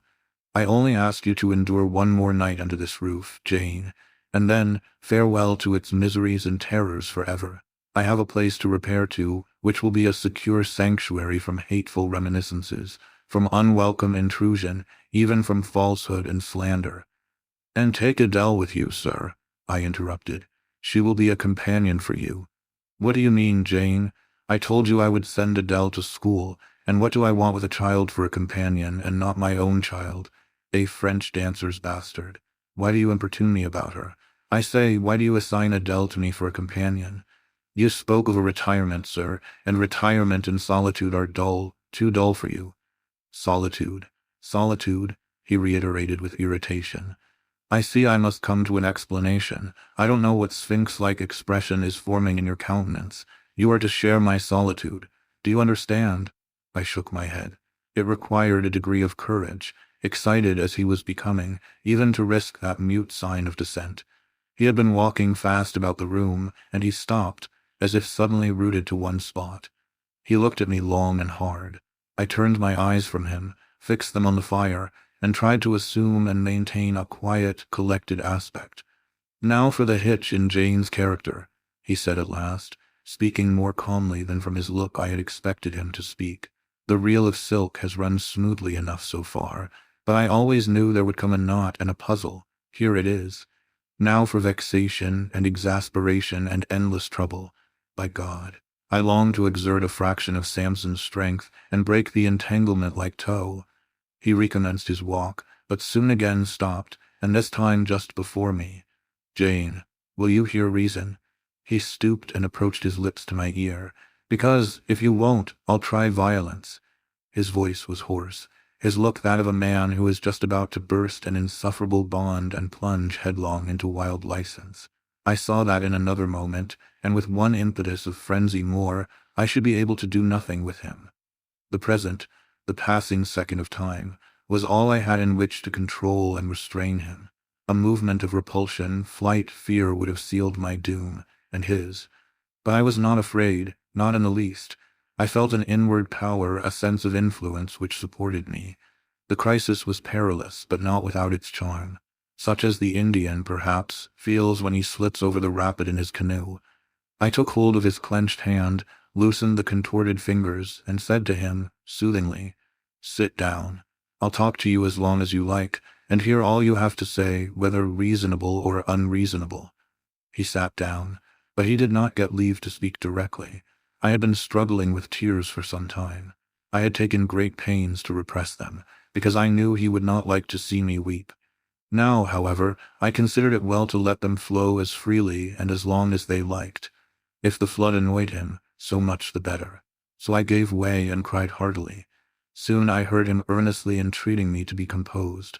I said I could not while he was in such a passion. "But I am not angry, Jane. I only love you too well. And you had steeled your little pale face with such a resolute, frozen look, I could not endure it. Hush, now, and wipe your eyes." His softened voice announced that he was subdued, so I in my turn became calm. Now he made an effort to rest his head on my shoulder, but I would not permit it. Then he would draw me to him. "No. Jane, Jane," he said, in such an accent of bitter sadness it thrilled along every nerve I had. "You don't love me, then? It was only my station, and the rank of my wife, that you valued. Now that you think me disqualified to become your husband, you recoil from my touch as if I were some toad or ape." These words cut me. Yet what could I do or I say? I ought probably to have done or said nothing, but I was so tortured by a sense of remorse at thus hurting his feelings, I could not control the wish to drop balm where I had wounded. "I do love you," I said, "more than ever, but I must not show or indulge the feeling, and this is the last time I must express it." "The last time, Jane? What? Do you think you can live with me and see me daily, and yet, if you still love me, be always cold and distant?" "No, sir. That I am certain I could not, and therefore I see there is but one way, but you will be furious if I mention it." "Oh, mention it. If I storm, you have the art of weeping." "Mr. Rochester, I must leave you." "For how long, Jane?" "For a few minutes, while you smooth your hair, which is somewhat disheveled, and bathe your face, which looks feverish." "I must leave Adele and Thornfield. I must part with you for my whole life.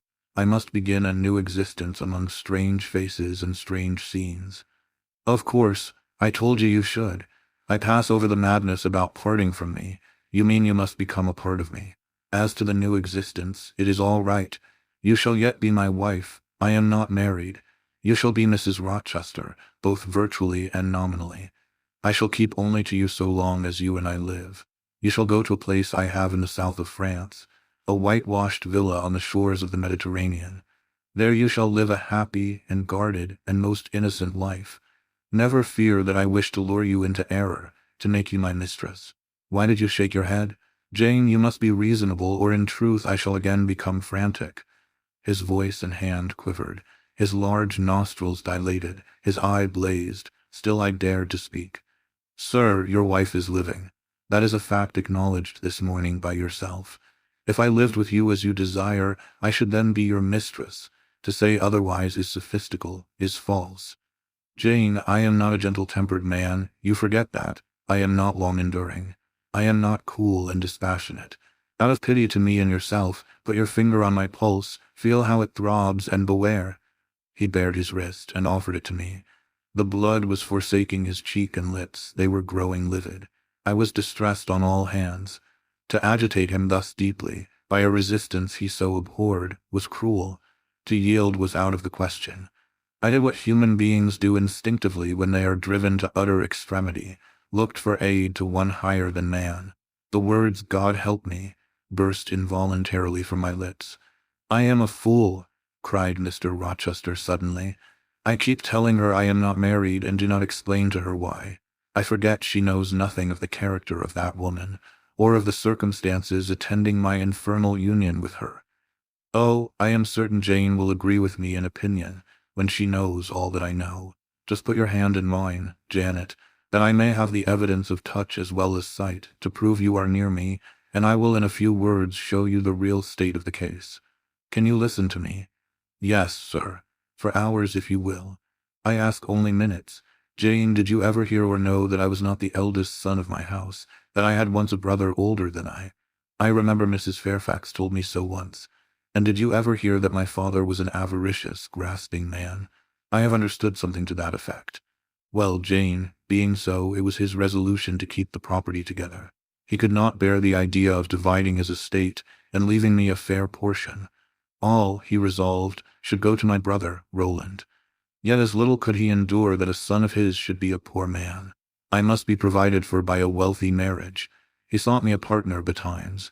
Mr. Mason, a West India planter and merchant, was his old acquaintance. He was certain his possessions were real and vast. He made inquiries. Mr. Mason, he found, had a son and daughter, and he learned from him that he could and would give the latter a fortune of £30,000. That sufficed. When I left college, I was sent out to Jamaica to espouse a bride already courted for me.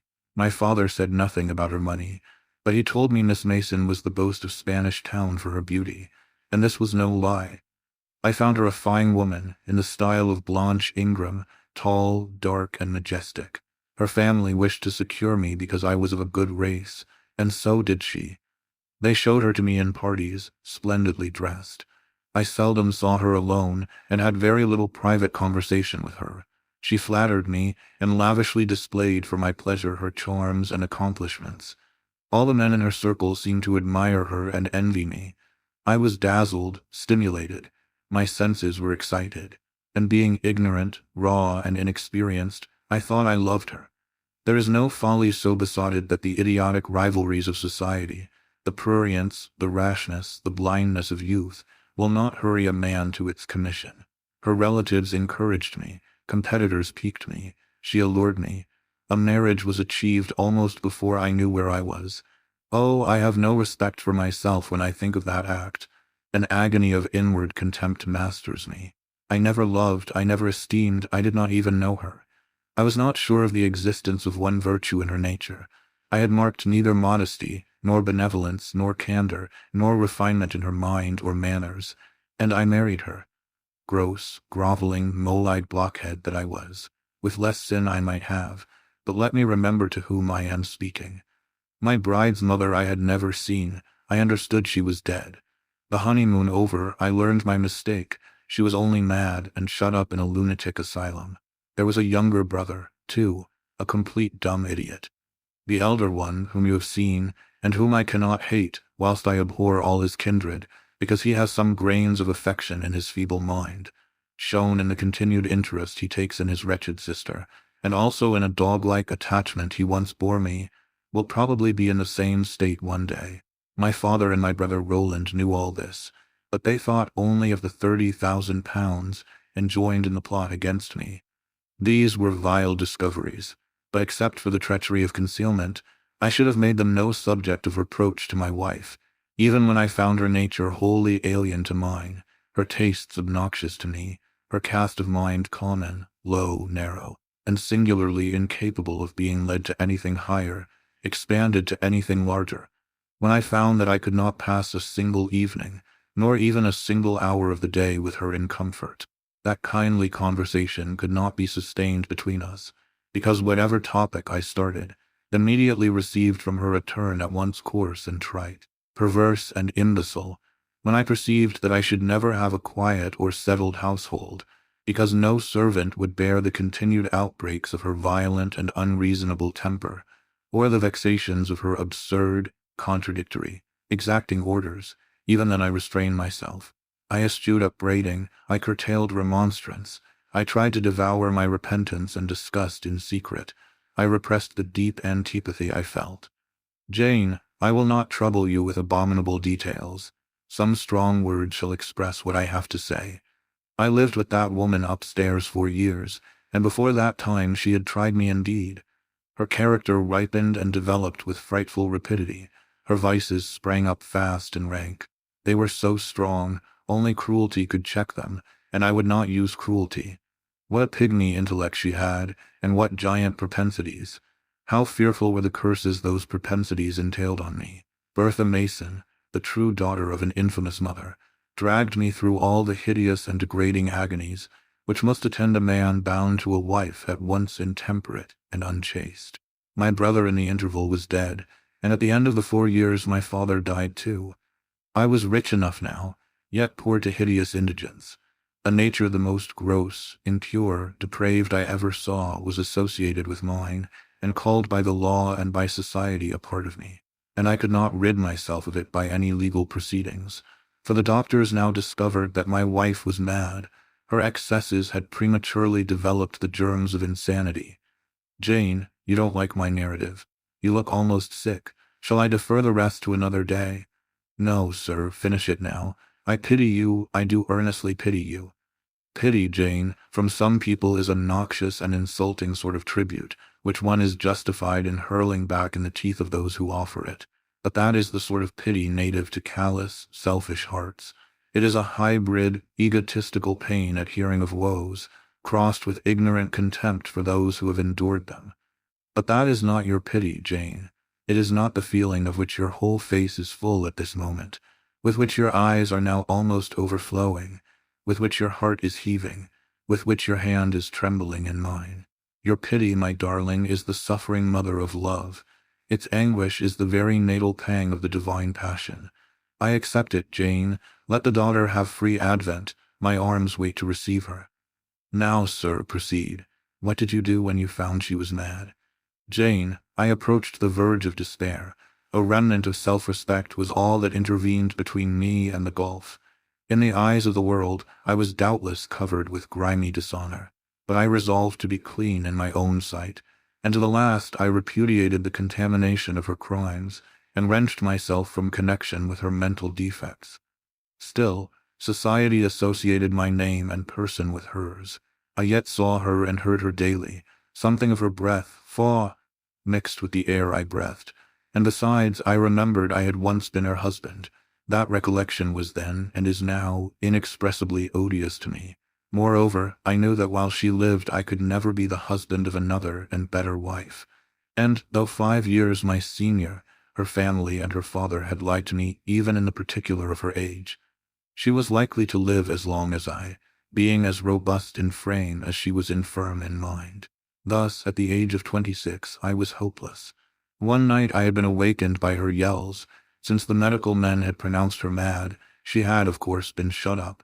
It was a fiery West Indian night, one of the description that frequently precede the hurricanes of those climates.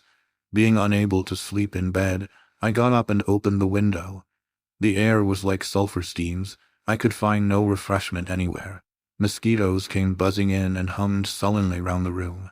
The sea, which I could hear from thence, rumbled dull like an earthquake. Black clouds were casting up over it.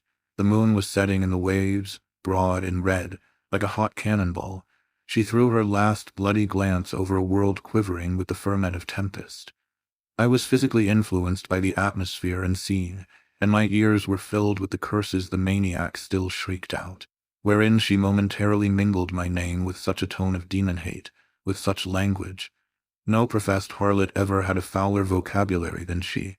Though 2 rooms off, I heard every word, the thin partitions of the West India house opposing but slight obstruction to her wolfish cries. "This life," said I at last, "is hell.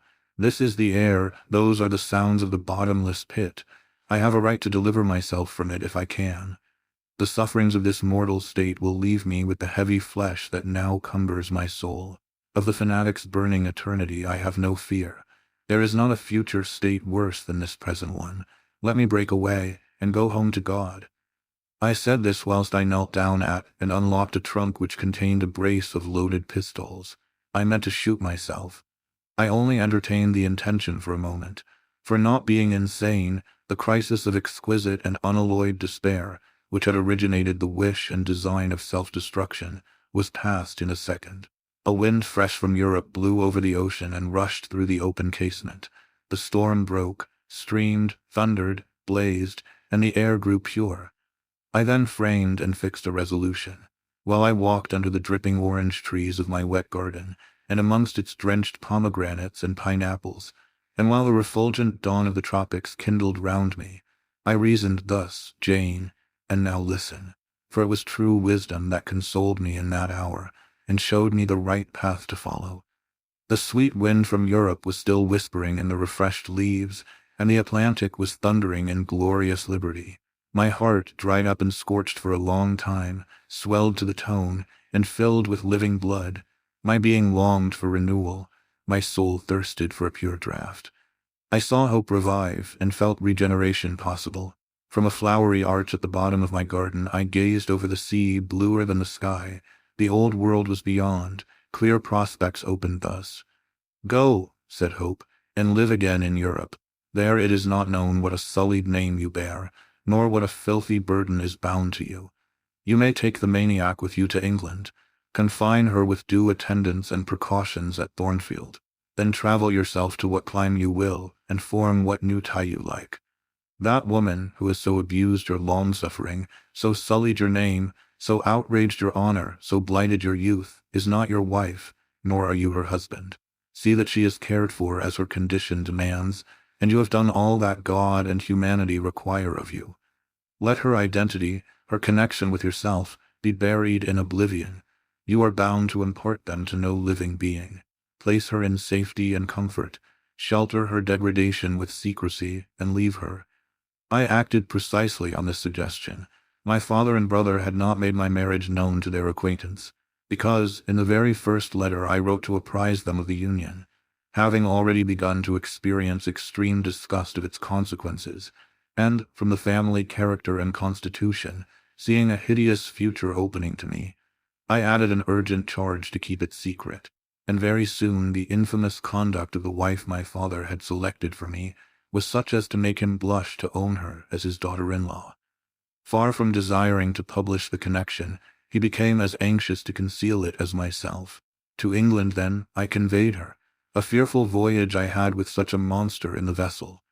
Glad was I when I at last got her to Thornfield, and saw her safely lodged in that third-story room, of whose secret inner cabinet she has now for 10 years made a wild beast's den, a goblin's cell. I had some trouble in finding an attendant for her, as it was necessary to select one on whose fidelity dependence could be placed, for her ravings would inevitably betray my secret. Besides, she had lucid intervals of days, sometimes weeks, which she filled up with abuse of me. At last I hired Grace Poole from the Grimsby retreat. She and the surgeon, Carter, who dressed Mason's wounds that night he was stabbed and worried, are the only two I have ever admitted to my confidence. Mrs. Fairfax may indeed have suspected something, but she could have gained no precise knowledge as to facts. Grace has, on the whole, proved a good keeper, though, owing partly to a fault of her own, of which it appears nothing can cure her, and which is incident to her harassing profession, her vigilance has been more than once lulled and baffled. The lunatic is both cunning and malignant. She has never failed to take advantage of her guardian's temporary lapses, once to secrete the knife with which she stabbed her brother, and twice to possess herself of the key of her cell, and issue therefrom in the night time. On the first of these occasions, she perpetrated the attempt to burn me in my bed. On the second, she paid that ghastly visit to you. I thank Providence, who watched over you, that she then spent her fury on your wedding apparel, which perhaps brought back vague reminiscences of her own bridal days. But on what might have happened, I cannot endure to reflect. When I think of the thing which flew at my throat this morning, hanging its black and scarlet visage over the nest of my dove, my blood curdles. "And what, sir," I asked, while he paused, "did you do when you had settled her here?" Where did you go? What did I do, Jane? I transformed myself into a will-o'-the-wisp. Where did I go? I pursued wanderings as wild as those of the March spirit. I sought the continent and went devious through all its lands. My fixed desire was to seek and find a good and intelligent woman whom I could love, a contrast to the fury I left at Thornfield. But you could not marry, sir. I had determined and was convinced that I could and ought.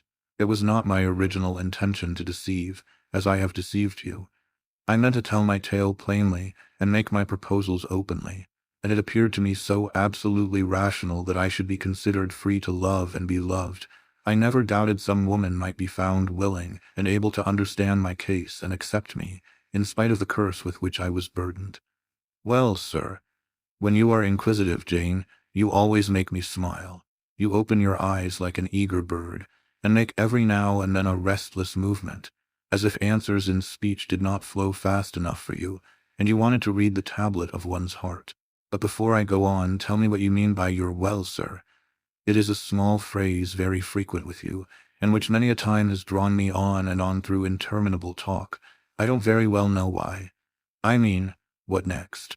How did you proceed? What came of such an event? Precisely, and what do you wish to know now? Whether you found anyone you liked, whether you asked her to marry you, and what she said. I can tell you whether I found anyone I liked, and whether I asked her to marry me, but what she said is yet to be recorded in the book of fate. For 10 long years I roved about, living first in one capital, then another, sometimes in St. Petersburg, oftener in Paris, occasionally in Rome, Naples, and Florence. Provided with plenty of money and the passport of an old name, I could choose my own society. No circles were closed against me. I sought my ideal of a woman amongst English ladies, French countesses, Italian signoras, and German Gräfinnen. I could not find her. Sometimes, for a fleeting moment, I thought I caught a glance, heard a tone, beheld a form, which announced the realization of my dream. But I was presently undeceived. You are not to suppose that I desired perfection, either of mind or person. I longed only for what suited me, for the antipodes of the Creole, and I longed vainly. Amongst them all I found not one whom, had I been ever so free, I, warned as I was of the risks, the horrors, the loathings of incongruous unions, would have asked to marry me. Disappointment made me reckless. I tried dissipation, never debauchery, but I hated and hate. That was my Indian Messalina's attribute. Rooted disgust at it, and her restrained me much, even in pleasure. Any enjoyment that bordered on riot seemed to approach me to her and her vices, and I eschewed it. Yet I could not live alone, so I tried the companionship of mistresses.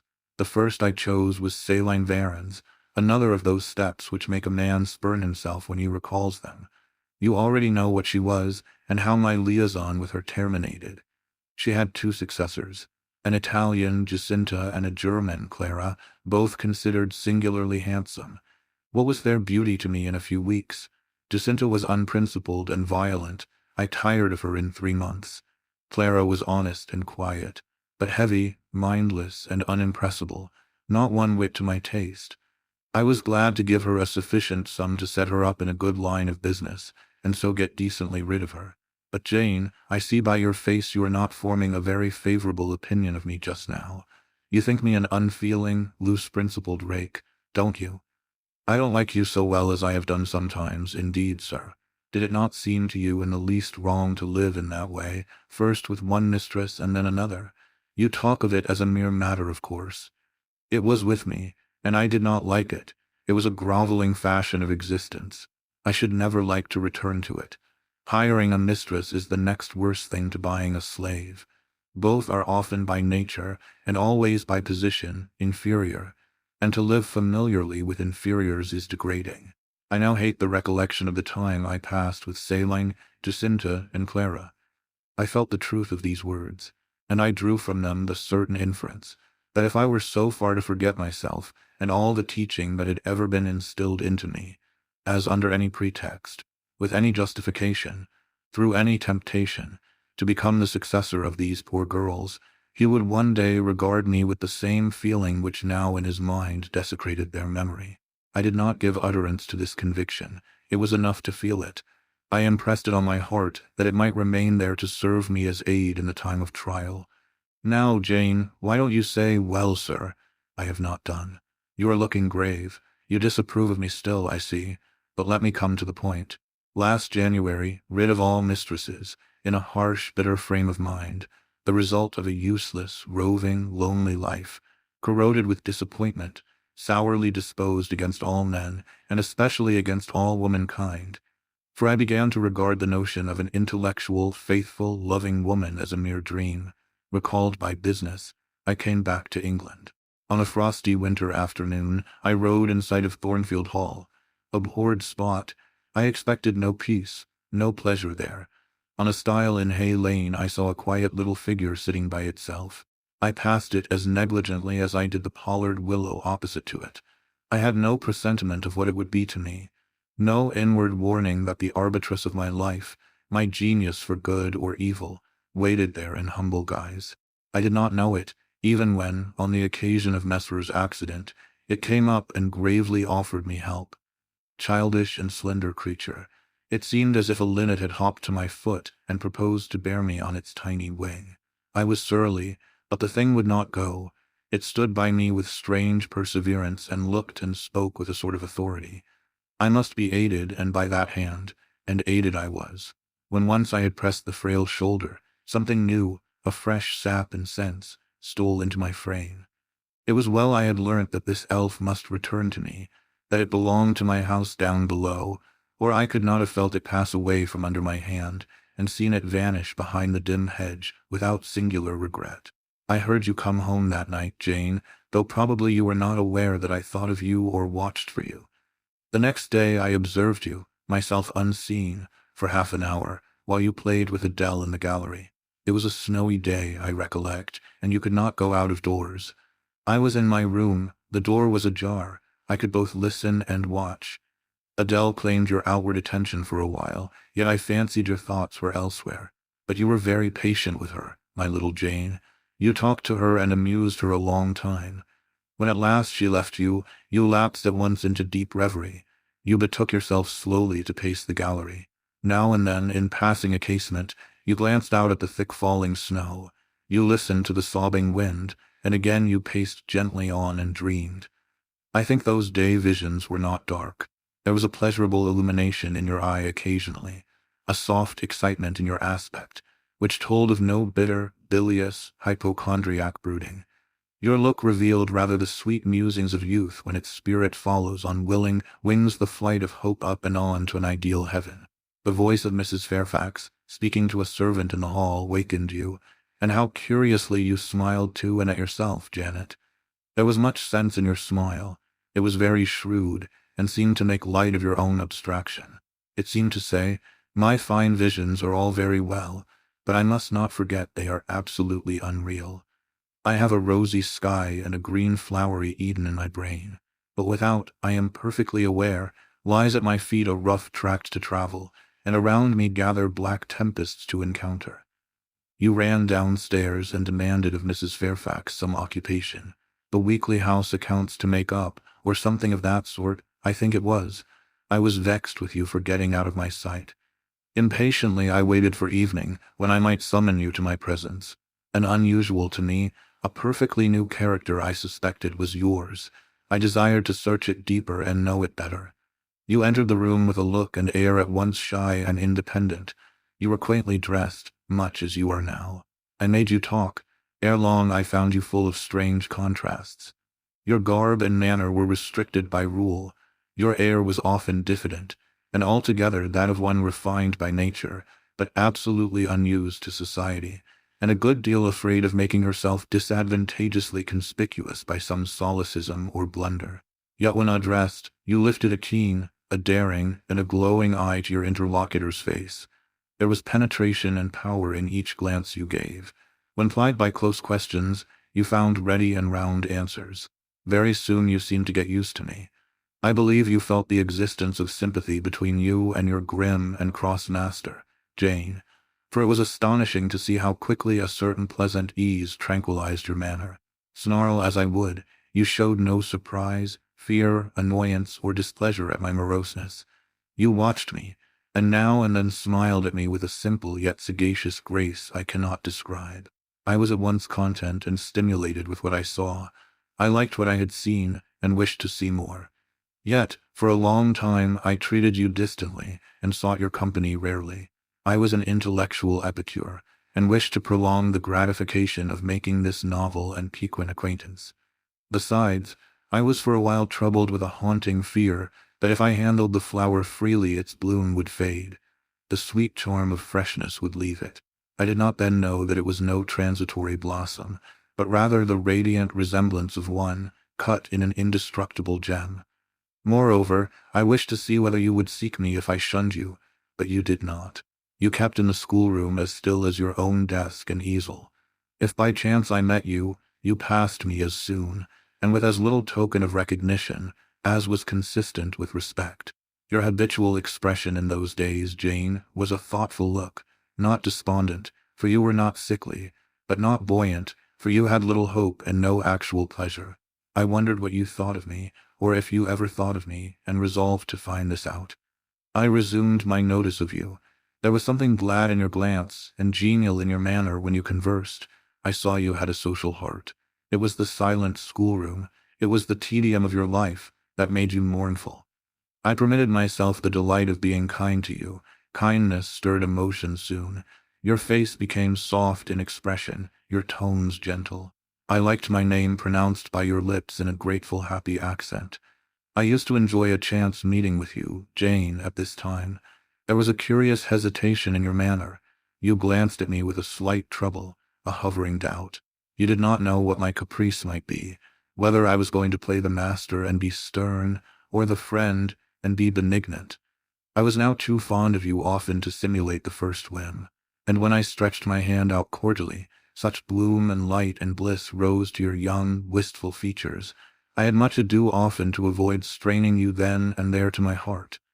"Don't talk any more of those days, sir," I interrupted, furtively dashing away some tears from my eyes. His language was torture to me, for I knew what I must do and do soon, and all these reminiscences and these revelations of his feelings only made my work more difficult. "No, Jane," he returned. "What necessity is there to dwell on the past, when the present is so much surer, the future so much brighter?" I shudder to hear the infatuated assertion. "You see now how the case stands, do you not?" he continued. "After a youth and manhood passed half in unutterable misery and half in dreary solitude, I have for the first time found what I can truly love. I have found you. You are my sympathy, my better self, my good angel. I am bound to you with a strong attachment. I think you good, gifted, lovely.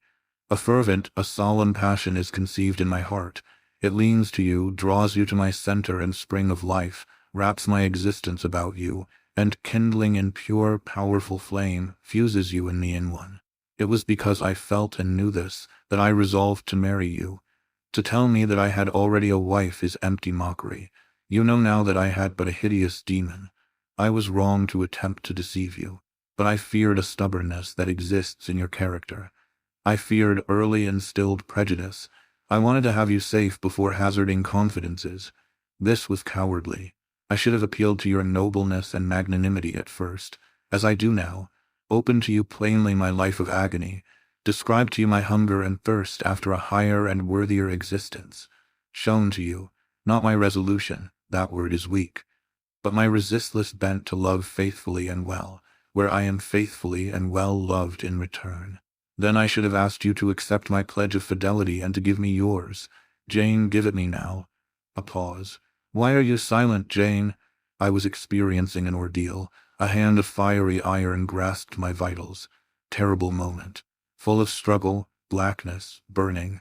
Not a human being that ever lived could wish to be loved better than I was loved, and him who thus loved me I absolutely worshipped, and I must renounce love and idol. One drear word comprised my intolerable duty. Depart. Jane, you understand what I want of you. Just this promise. I will be yours, Mr. Rochester. Mr. Rochester, I will not be yours. Another long silence. Jane, recommenced he with a gentleness that broke me down with grief and turned me stone cold with ominous terror, for this still voice was the pant of a lion rising. Jane, do you mean to go one way in the world and to let me go another? I do. Jane, bending towards and embracing me, do you mean it now? I do. And now, softly kissing my forehead and cheek. I do, extricating myself from restraint rapidly and completely. Oh, Jane, this is bitter, this is wicked. It would not be wicked to love me. It would to obey you. A wild look raised his brows, crossed his features. He rose, but he forbore yet. I laid my hand on the back of a chair for support. I shook, I feared, but I resolved. One instant, Jane. Give one glance to my horrible life when you are gone. All happiness will be torn away with you. What then is left? For a wife I have but the maniac upstairs. As well might you refer me to some corpse in yonder churchyard. What shall I do, Jane? Return for a companion and for some hope. Do as I do. Trust in God and yourself. Believe in heaven. Hope to meet again there. Then you will not yield. No, then you condemn me to live wretched and to die accursed. His voice rose. I advise you to live sinless, and I wish you to die tranquil. Then you snatch love and innocence from me. You fling me back on lust for a passion, vice for an occupation. Mr. Rochester, I no more assign this fate to you than I grasp at it for myself. We were born to strive and endure. You as well as I, do so. You will forget me before I forget you. You make me a liar by such language. You sully my honor. I declared I could not change. You tell me to my face I shall change soon. And what a distortion in your judgment, what a perversity in your ideas, is proved by your conduct. Is it better to drive a fellow creature to despair than to transgress a mere human law, no man being injured by the breach? For you have neither relatives nor acquaintances whom you need fear to offend by living with me. This was true. And while he spoke, my very conscience and reason turned traitors against me, and charged me with crime in resisting him.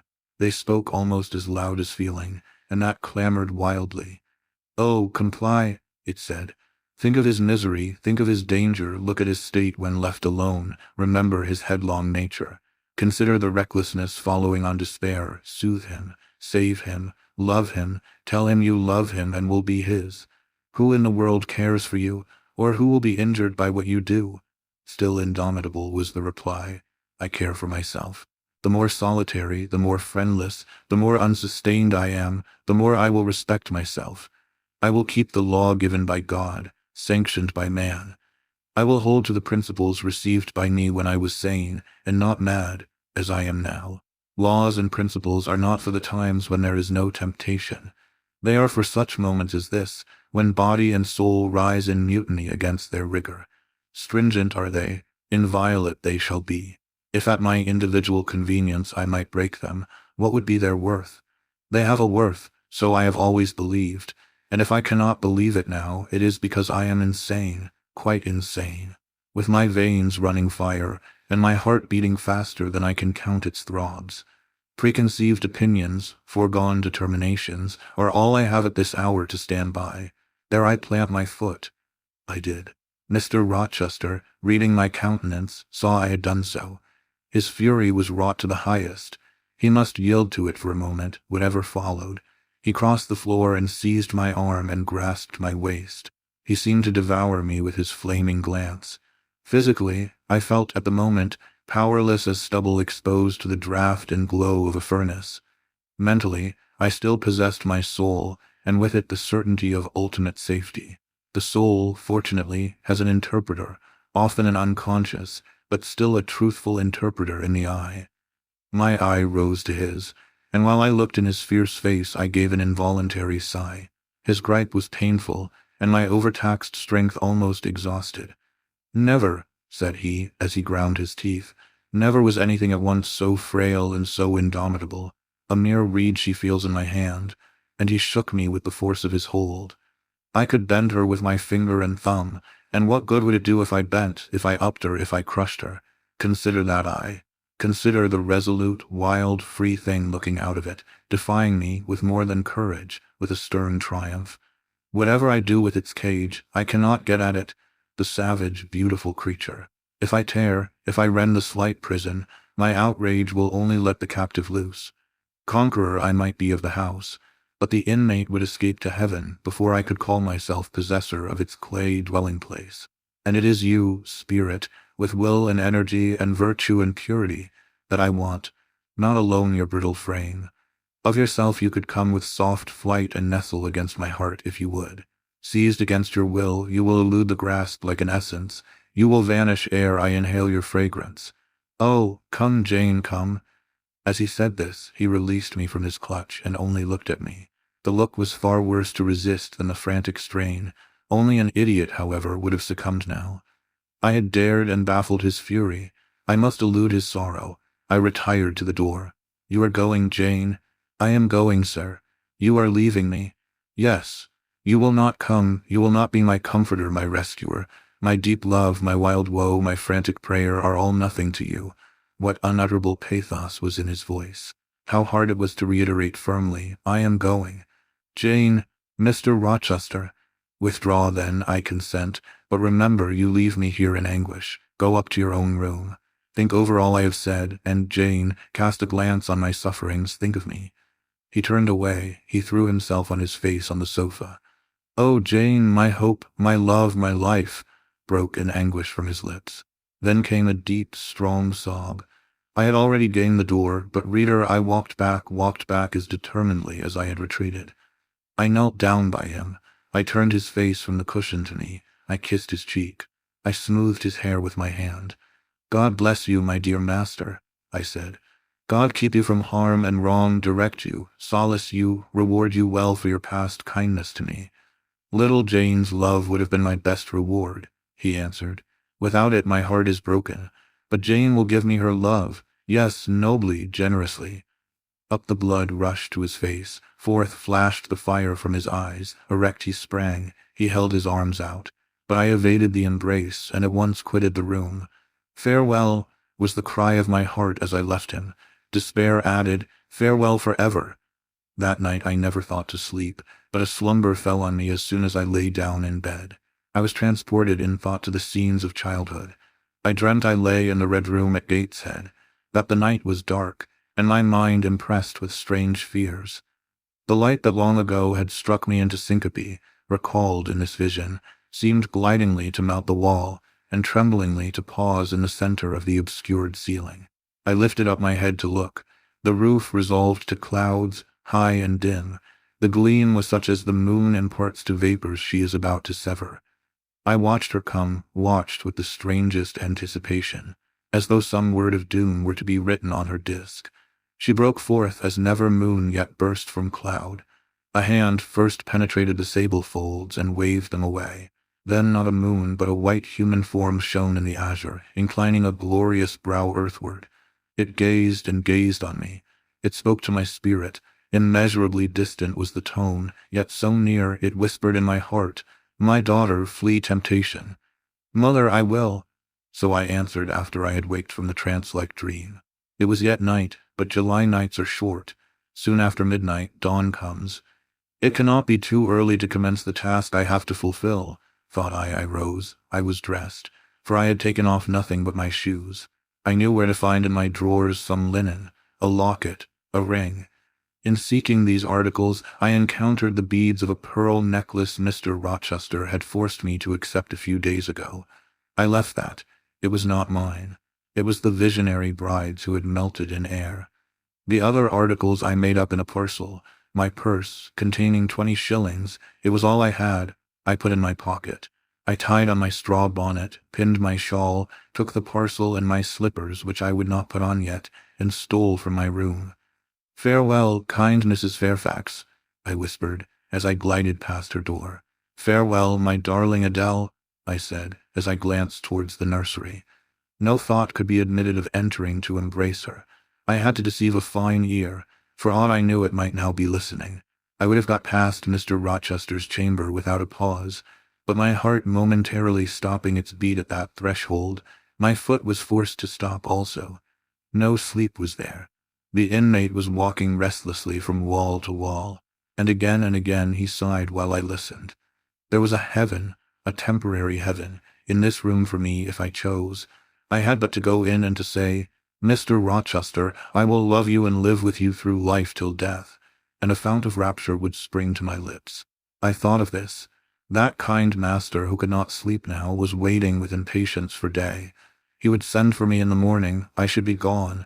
He would have me sought for vainly. He would feel himself forsaken, his love rejected. He would suffer, perhaps grow desperate. I thought of this too. My hand moved towards the lock. I caught it back and glided on. Drearily I wound my way downstairs. I knew what I had to do, and I did it mechanically. I sought the key of the side door in the kitchen. I sought, too, a phial of oil and a feather. I oiled the key in the lock.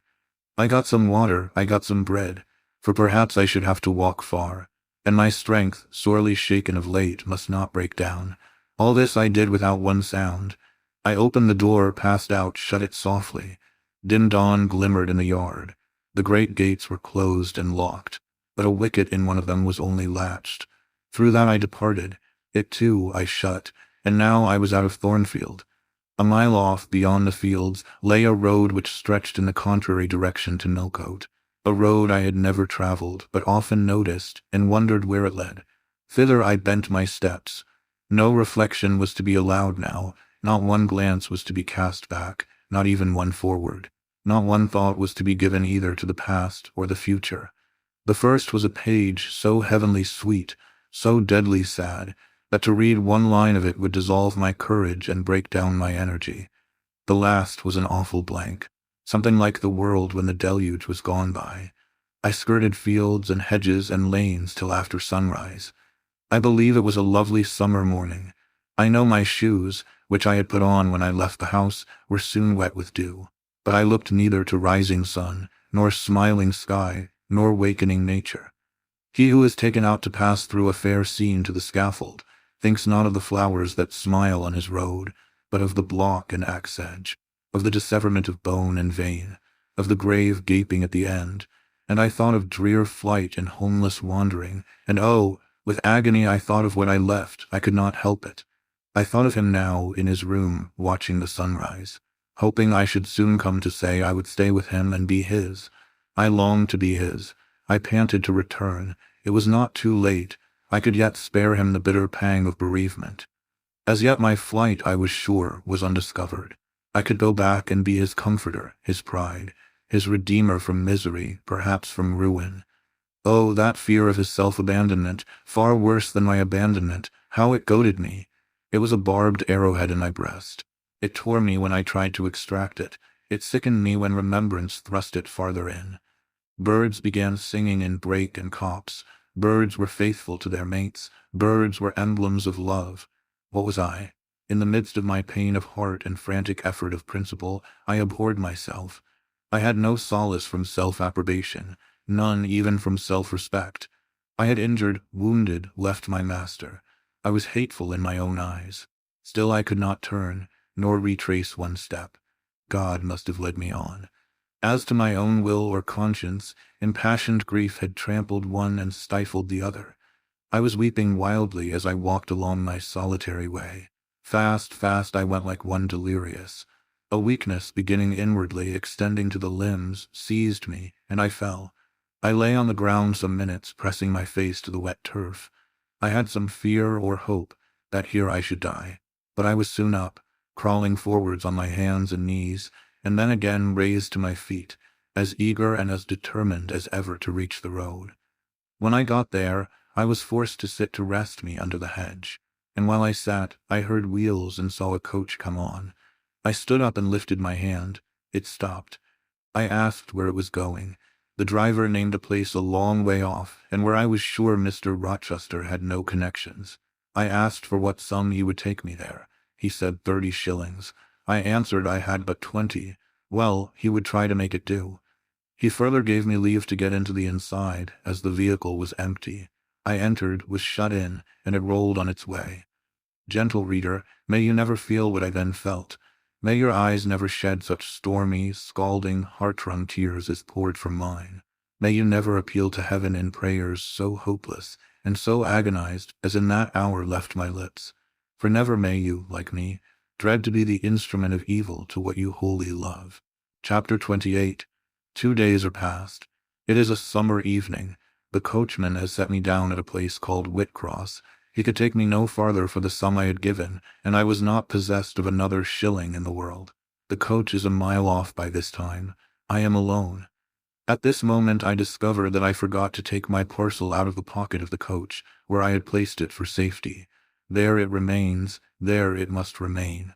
And now I am absolutely destitute. Whitcross is no town, nor even a hamlet. It is but a stone pillar set up where 4 roads meet, whitewashed, I suppose, to be more obvious at a distance and in darkness. 4 arms spring from its summit. The nearest town to which these point is, according to the inscription, distant 10 miles, the farthest above 20. From the well-known names of these towns, I learn in what county I have lighted. A North Midland shire, dusk with moorland, ridged with mountain. This I see. There are great moors behind and on each hand of me. There are waves of mountains far beyond that deep valley at my feet. The population here must be thin, and I see no passengers on these roads. They stretch out east, west, north, and south, white, broad, lonely. They are all cut in the moor, and the heather grows deep and wild to their very verge. Yet a chance traveler might pass by, and I wish no eye to see me now. Strangers would wonder what I am doing, lingering here at the signpost, evidently objectless and lost. I might be questioned. I could give no answer but what would sound incredible and excite suspicion. Not a tie holds me to human society at this moment. Not a charm or hope calls me where my fellow creatures are. None that saw me would have a kind thought or a good wish for me. I have no relative but the universal mother, nature. I will seek her breast and ask repose. I struck straight into the heath.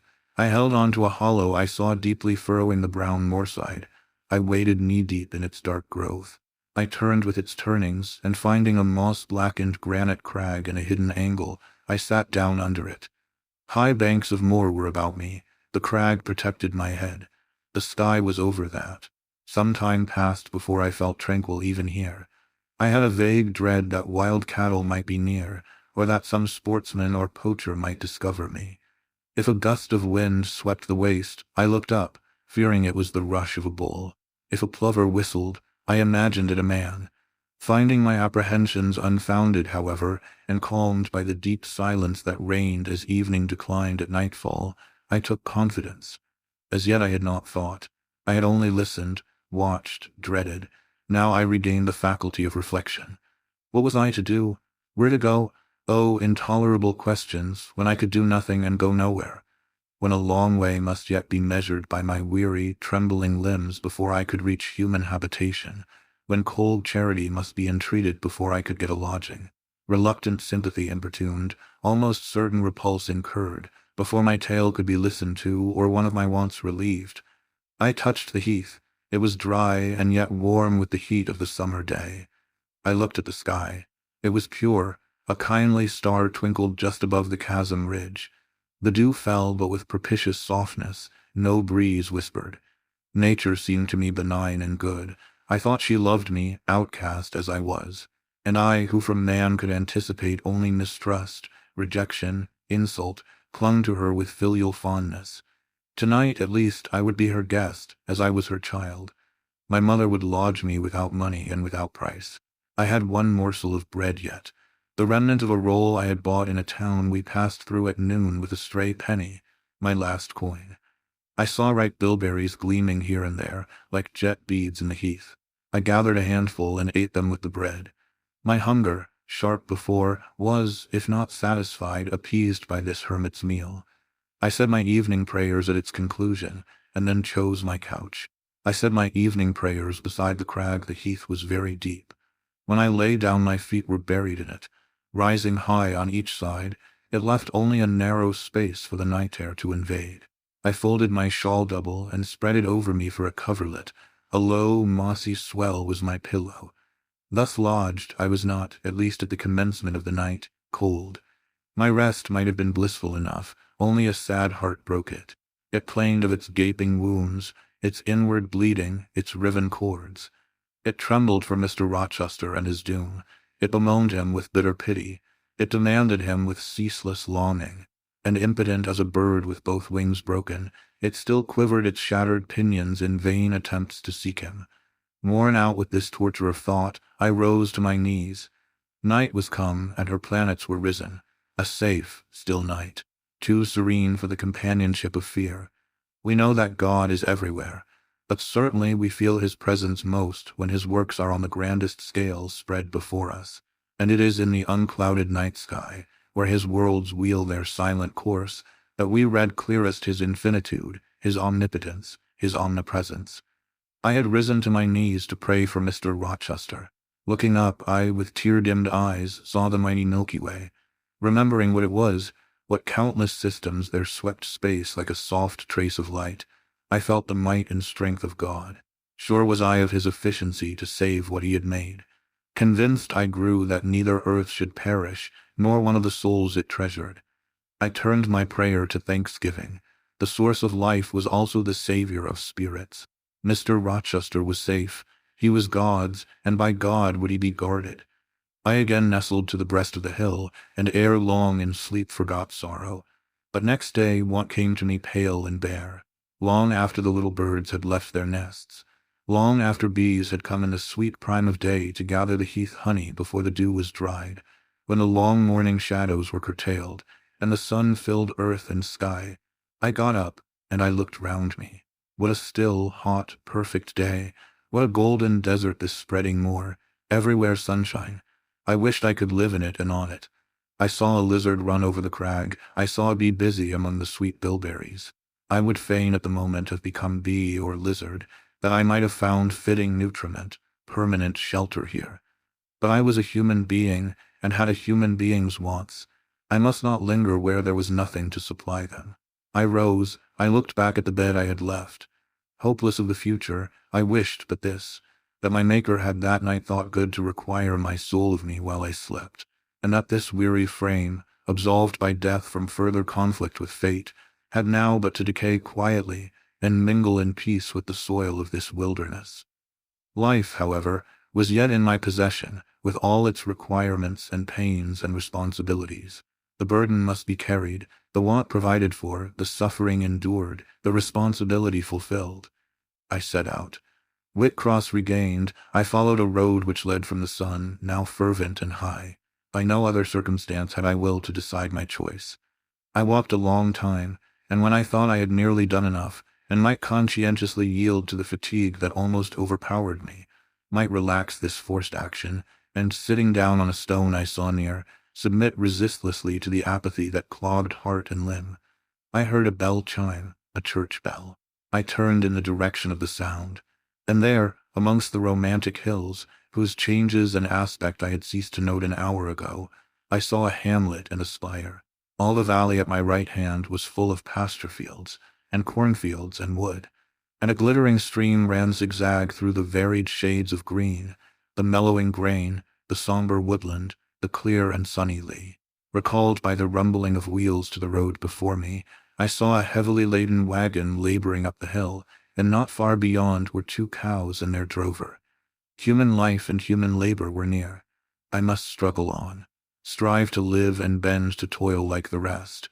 About 2:00 p.m. I entered the village. At the bottom of its one street there was a little shop with some cakes of bread in the window. I coveted a cake of bread. With that refreshment I could perhaps regain a degree of energy. Without it, it would be difficult to proceed. The wish to have some strength and some vigor returned to me as soon as I was amongst my fellow beings. I felt it would be degrading to faint with hunger on the causeway of a hamlet. Had I nothing about me I could offer in exchange for one of these rolls? I considered. I had a small silk handkerchief tied round my throat. I had my gloves. I could hardly tell how men and women in extremities of destitution proceeded. I did not know whether either of these articles would be accepted. Probably they would not, but I must try. I entered the shop. A woman was there. Seeing a respectably dressed person, a lady as she supposed, she came forward with civility. How could she serve me? I was seized with shame. My tongue would not utter the request I had prepared. I dared not offer her the half-worn gloves, the creased handkerchief. Besides, I felt it would be absurd. I only begged permission to sit down a moment, as I was tired. Disappointed in the expectation of a customer, she coolly acceded to my request. She pointed to a seat. I sank into it. I felt sorely urged to weep, but conscious how unseasonable such a manifestation would be, I restrained it. Soon I asked her if there were any dressmaker or plain workwoman in the village. Yes, 2 or 3, quite as many as there was employment for. I reflected. I was driven to the point now. I was brought face to face with necessity. I stood in the position of one without a resource, without a friend, without a coin. I must do something. What? I must apply somewhere. Where? Did she know of any place in the neighborhood where a servant was wanted? Nay, she couldn't say. What was the chief trade in this place? What did most of the people do? Some were farm laborers. A good deal worked at Mr. Oliver's needle factory and at the foundry. Did Mr. Oliver employ women? Nay, it was men's work. And what do the women do? I know it, was the answer. Some does one thing and some another. Poor folk mun get on as they can. She seemed to be tired of my questions, and indeed what claim had I to importune her? A neighbor or two came in. My chair was evidently wanted. I took leave. I passed up the street, looking as I went at all the houses to the right hand and to the left, but I could discover no pretext, nor see an inducement to enter any. I rambled round the hamlet, going sometimes to a little distance and returning again, for an hour or more. Much exhausted, and suffering greatly now for want of food, I turned aside into a lane and sat down under the hedge. Ere many minutes had elapsed, I was again on my feet, however, and again searching something, a resource, or at least an informant. A pretty little house stood at the top of the lane, with a garden before it, exquisitely neat and brilliantly blooming. I stopped at it. What business had I to approach the white door or touch the glittering knocker? In what way could it possibly be the interest of the inhabitants of that dwelling to serve me? Yet I drew near and knocked. A mild-looking, cleanly attired young woman opened the door. In such a voice as might be expected from a hopeless heart and fainting frame, a voice wretchedly low and faltering, I asked if a servant was wanted here. No, said she, we do not keep a servant. Can you tell me where I could get employment of any kind?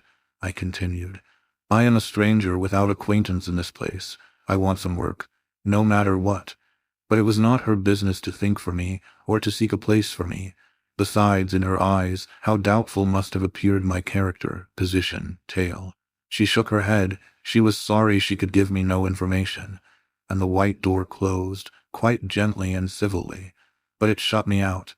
If she had held it open a little longer, I believe I should have begged a piece of bread, for I was now brought low. I could not bear to return to the sordid village, where, besides, no prospect of aid was visible.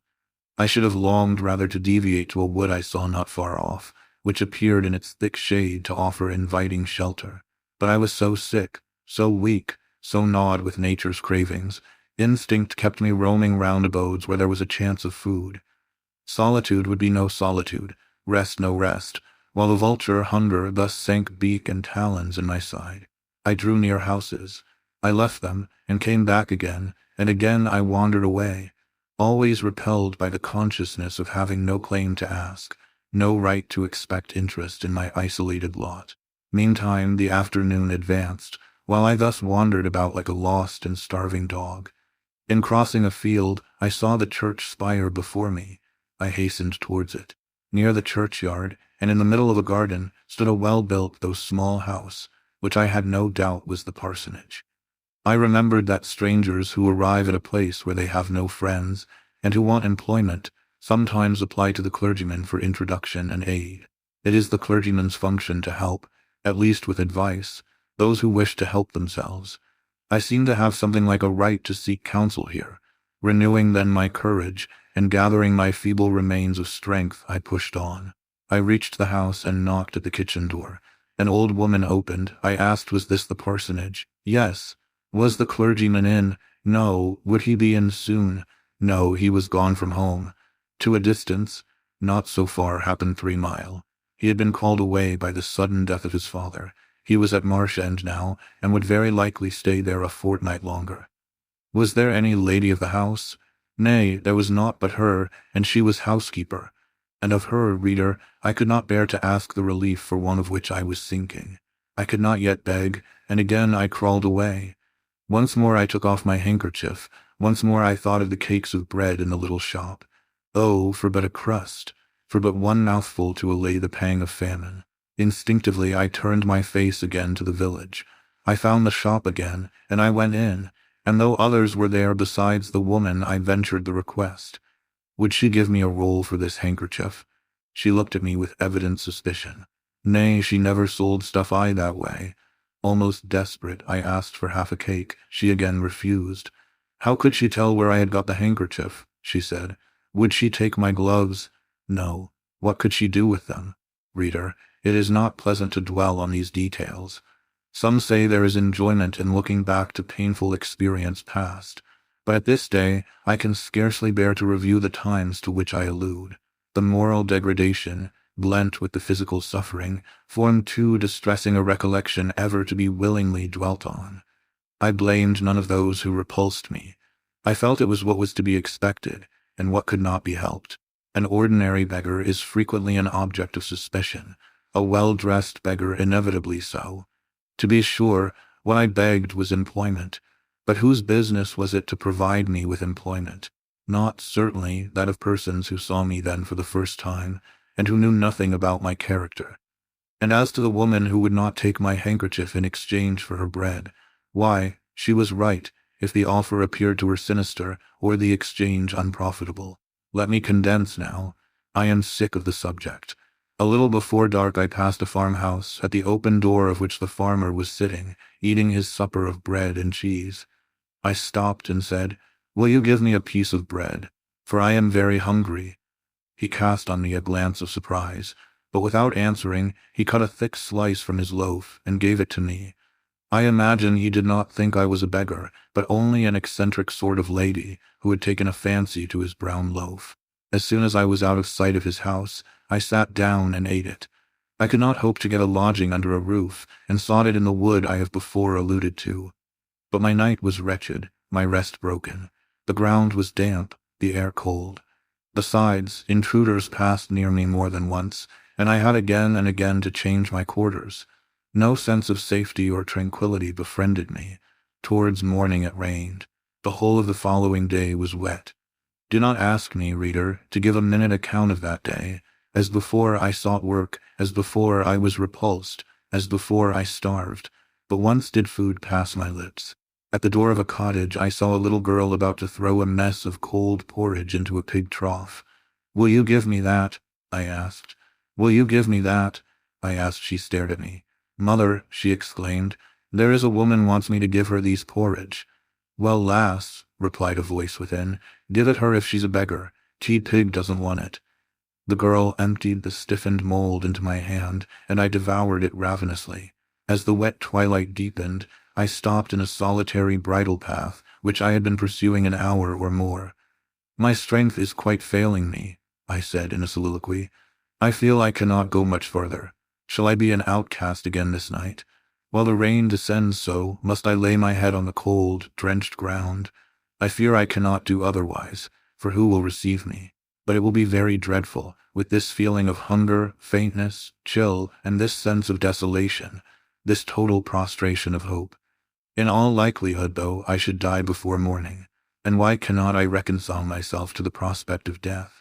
Why do I struggle to retain a valueless life? Because I know, or believe, Mr. Rochester is living. And then to die of want and cold is a fate to which nature cannot submit passively. Oh, Providence, sustain me a little longer. Aid, direct me. My glazed eye wandered over the dim and misty landscape. I saw I had strayed far from the village. It was quite out of sight.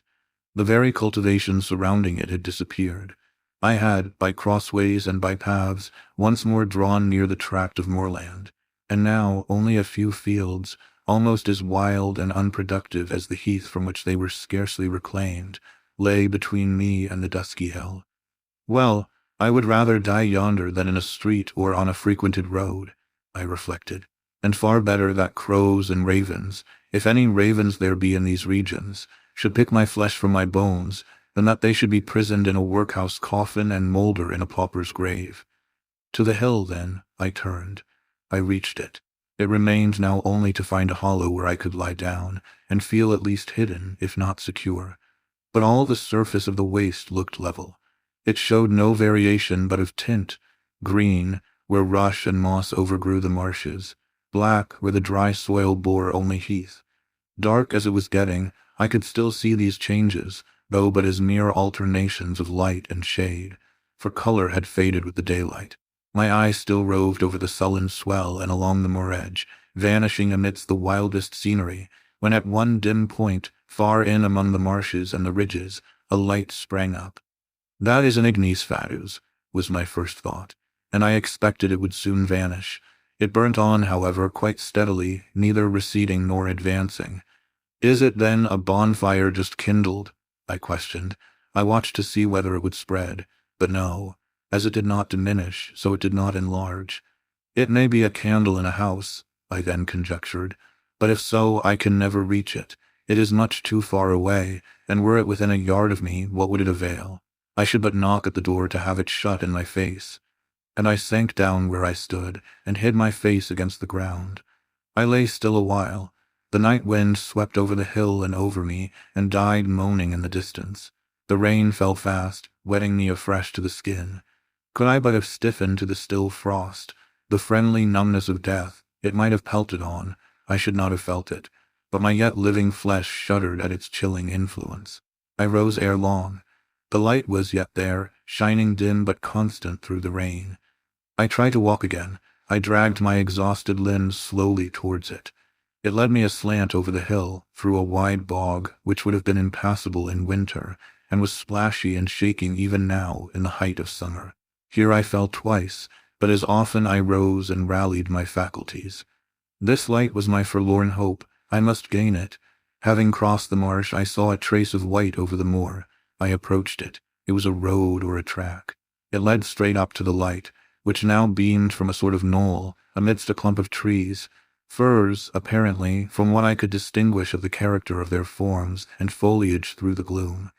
My star vanished as I drew near. Some obstacle had intervened between me and it. I put out my hand to feel the dark mass before me. I discriminated the rough stones of a low wall above it, something like palisades, and within, a high and prickly hedge. I groped on. Again a whitish object gleamed before me. It was a gate, a wicket. It moved on its hinges as I touched it. On each side stood a sable bush, holly or yew. Entering the gate and passing the shrubs, the silhouette of a house rose to view, black, low, and rather long, but the guiding light shone nowhere. All was obscurity. Were the inmates retired to rest? I feared it must be so. In seeking the door, I turned an angle. There shot out the friendly gleam again, from the lozenged panes of a very small latticed window, within a foot of the ground, made still smaller by the growth of ivy or some other creeping plant, whose leaves clustered thick over the portion of the house wall in which it was set.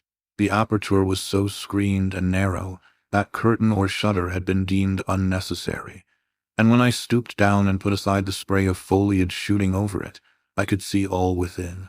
I could see clearly a room with a sanded floor, clean scoured, a dresser of walnut, with pewter plates ranged in rows, reflecting the redness and radiance of a glowing peat fire. I could see a clock, a white deal table, some chairs. The candle, whose ray had been my beacon, burnt on the table, and by its light an elderly woman, somewhat rough-looking, but scrupulously clean, like all about her, was knitting a stocking. I noticed these objects cursorily only. In them there was nothing extraordinary.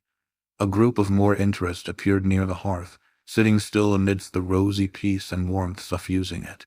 2 young, graceful women, ladies in every point, sat, one in a low rocking chair, the other on a lower stool. Both wore deep mourning of crepe and bombazine, which sombre garb singularly set off very fair necks and faces. A large old pointer dog rested its massive head on the knee of one girl. In the lap of the other was cushioned a black cat. A strange place was this humble kitchen for such occupants. Who were they? They could not be the daughters of the elderly person at the table, for she looked like a rustic, and they were all delicacy and cultivation. I had nowhere seen such faces as theirs, and yet, as I gazed on them, I seemed intimate with every lineament. I cannot call them handsome. They were too pale and grave for the word. As they each bent over a book, they looked thoughtful almost to severity. A stand between them supported a second candle and 2 great volumes, to which they frequently referred, comparing them, seemingly, with the smaller books they held in their hands, like people consulting a dictionary to aid them in the task of translation. This scene was as silent as if all the figures had been shadows and the firelit apartment a picture. So hushed was it, I could hear the cinders fall from the grate, the clock tick in its obscure corner, and I even fancied I could distinguish the click-click of the woman's knitting needles. When, therefore, a voice broke the strange stillness at last, it was audible enough to me. "Listen, Diana," said one of the absorbed students. "France and old Daniel are together in the night-time, and France is telling a dream from which he has awakened in terror. Listen." And in a low voice she read something, of which not one word was intelligible to me, for it was in an unknown tongue, neither French nor Latin. Whether it were Greek or German I could not tell. "That is strong," she said when she had finished. "I relish it." The other girl, who had lifted her head to listen to her sister, repeated, while she gazed at the fire, a line of what had been read. At a later day I knew the language and the book, therefore I will here quote the line, though when I first heard it, it was only like a stroke on sounding brass to me, conveying no meaning. "De trat herver einer, en sie sehen wie die Sternen nacht." "Good, good," she exclaimed, while her dark and deep eyes sparkled. "There you have a dim and mighty archangel fitly set before you. The line is worth 100 pages of fustian. Ik wedge die jedinken in der shale mains zorns und die work mit dem gewicht mains grims." "I like it." Both were again silent. "Is there any country where they talk that way?" asked the old woman, looking up from her knitting. "Yes, Hannah, a far larger country than England, where they talk in no other way." "Well, for sure case, I know how they can understand one t'other, and if either ye went there, ye could tell what they said, I guess." "We could probably tell something of what they said, but not all, for we are not as clever as you think us, Hannah. We don't speak German, and we cannot read it without a dictionary to help us. And what good does it do you? We mean to teach it some time, or at least the elements, as they say, and then we shall get more money than we do now. Very like, but give over studying, ye have done enough for tonight." "I think we have, at least I'm tired. Mary, are you?" "Mortally. After all, it's tough work fagging away at a language with no master but a lexicon." "It is, especially such a language as this crabbed but glorious Deutsch. I wonder when St. John will come home. Surely he will not be long now. It is just 10, looking at a little gold watch she drew from her girdle. It rains fast, Hannah. Will you have the goodness to look at the fire in the parlor?" The woman rose. She opened a door, through which I dimly saw a passage. Soon I heard her stir a fire in an inner room. She presently came back. "Ah, childer," said she, "it fair troubles me to go into yond room now. It looks so lonesome, why the chair empty and set back in a corner." She wiped her eyes with her apron. The two girls, grave before, looked sad now. "But he is in a better place," continued Hannah. "We shouldn't wish him here again, and then nobody need to have a quieter death nor he had." "You say he never mentioned us?" inquired one of the ladies. "He hadn't time, bairn. He was gone in a minute, was your father. He had been a bit ailing like the day before, but not to signify, and when Mr. St. John asked if he would like either he to be sent for, he fair laughed at him. He began again with a bit of a heaviness in his head the next day, that is, a fortnight sin, and he went to sleep and never wakened. He were a most stark when your brother went into tea-chamber and found him." "Ah, childer, that's tea last a tea old stock, for ye and Mr. St. John is like of different sort to them at's gone, for all your mother were mich I your way, and a most as book learned. She were the picter ye, Mary. Diana is more like your father. I thought them so similar I could not tell where the old servant, for such I now concluded her to be, saw the difference. Both were fair-complexioned and slenderly made. Both possessed faces full of distinction and intelligence. One, to be sure, had hair a shade darker than the other, and there was a difference in their style of wearing it. Mary's pale brown locks were parted and braided smooth. Diana's duskier tresses covered her neck with thick curls. The clock struck 10. "Ye'll want your supper, I am sure," observed Hannah, "and so will Mr. St. John when he comes in." And she proceeded to prepare the meal. The ladies rose. They seemed about to withdraw to the parlor. Till this moment, I had been so intent on watching them. Their appearance and conversation had excited in me so keen an interest. I had half forgotten my own wretched position. Now it recurred to me. More desolate, more desperate than ever, it seemed from contrast. And how impossible did it appear to touch the inmates of this house with concern on my behalf, to make them believe in the truth of my wants and woes, to induce them to vouchsafe a rest for my wanderings. As I groped out the door and knocked at it hesitatingly, I felt that last idea to be a mere chimera. Hannah opened. "What do you want?" she inquired, in a voice of surprise, as she surveyed me by the light of the candle she held. "May I speak to your mistresses?" I said. "You had better tell me what you have to say to them. Where do you come from? I am a stranger. What is your business here at this hour? I want a night's shelter in an outhouse or anywhere, and a morsel of bread to eat." Distrust, the very feeling I dreaded, appeared in Hannah's face. "I'll give you a piece of bread," she said after a pause, "but we can't take in a vagrant to lodge. It isn't likely. Do let me speak to your mistresses." "No, not I. What can they do for you? You should not be roving about now. It looks very ill." "But where shall I go if you drive me away? What shall I do?" "Oh, I'll warrant you know where to go and what to do. Mind you don't do wrong, that's all. Here is a penny. Now go, a penny cannot feed me, and I have no strength to go farther. Don't shut the door. Oh, don't, for God's sake." "I must, the rain is driving in. Tell the young ladies. Let me see them." "Indeed, I will not. You are not what you ought to be, or you wouldn't make such a noise. Move off." "But I must die if I am turned away." "Not you. I'm feared you have some ill plans, Agate, that bring you about folks' houses at this time o' night. If you've any followers, housebreakers or such like, anywhere near, you may tell them we are not by ourselves in the house. We have a gentleman and dogs and guns." Here the honest but inflexible servant clapped the door to and bolted it within. This was the climax. A pang of exquisite suffering, a throe of true despair, rent and heaved my heart. Worn out, indeed, I was, not another step could I stir. I sank on the wet doorstep, I groaned, I wrung my hands, I wept in utter anguish. Oh, this spectre of death! Oh, this last hour approaching in such horror! Alas, this isolation, this banishment from my kind! Not only the anchor of hope, but the footing of fortitude was gone, at least for a moment. But the last I soon endeavored to regain. "I can but die," I said, "and I believe in God. Let me try to wait his will in silence." These words I not only thought, but uttered, and thrusting back all my misery into my heart, I made an effort to compel it to remain there, dumb and still. "All men must die," said a voice quite close at hand, "but all are not condemned to meet a lingering and premature doom, such as yours would be if you perished here of want." "Who or what speaks?" I asked, terrified at the unexpected sound, and incapable now of deriving from any occurrence a hope of aid. A form was near. What form, the pitch-dark night and my enfeebled vision prevented me from distinguishing. With a loud, long knock, the newcomer appealed to the door. "Is it you, Mr. St. John?" cried Hannah. "Yes, yes. Open quickly." "Well, how wet and cold you must be, such a wild night as it is.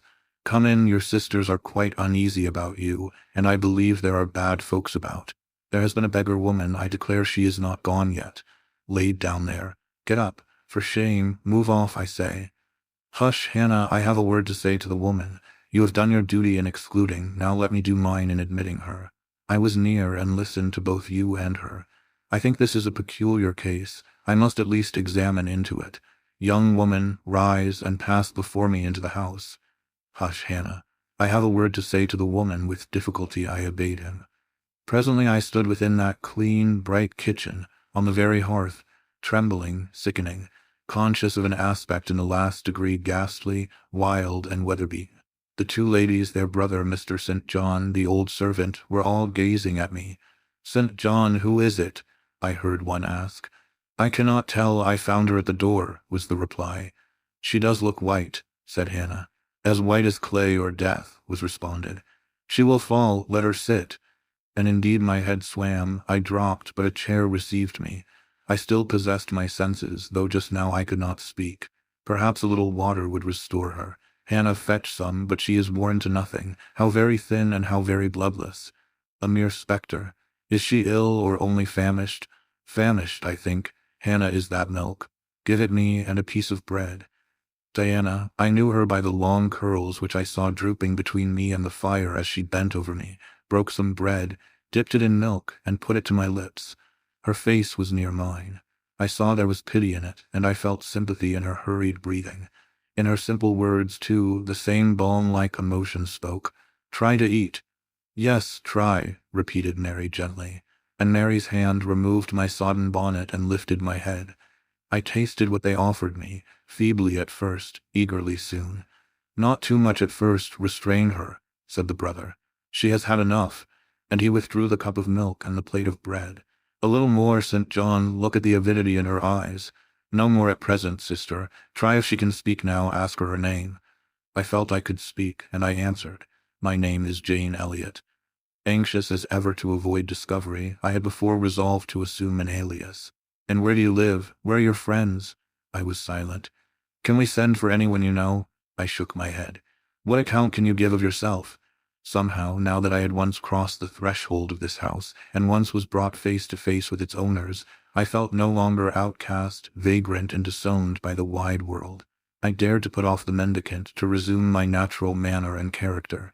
I began once more to know myself, and when Mr. St. John demanded an account, which at present I was far too weak to render, I said after a brief pause, "Sir, I can give you no details tonight." "But what then," said he, "do you expect me to do for you?" "Nothing," I replied. My strength sufficed for but short answers. Diana took the word. "Do you mean," she asked, "that we have now given you what aid you require, and that we may dismiss you to the moor and the rainy night?" I looked at her.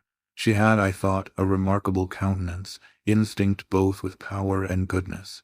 I took sudden courage. Answering her compassionate gaze with a smile, I said, "I will trust you. If I were a masterless and stray dog, I know that you would not turn me from your hearth tonight. As it is, I really have no fear. Do with me and for me as you like. But excuse me from much discourse. My breath is short. I feel a spasm when I speak." All three surveyed me, and all three were silent. "Hannah," said Mr. St.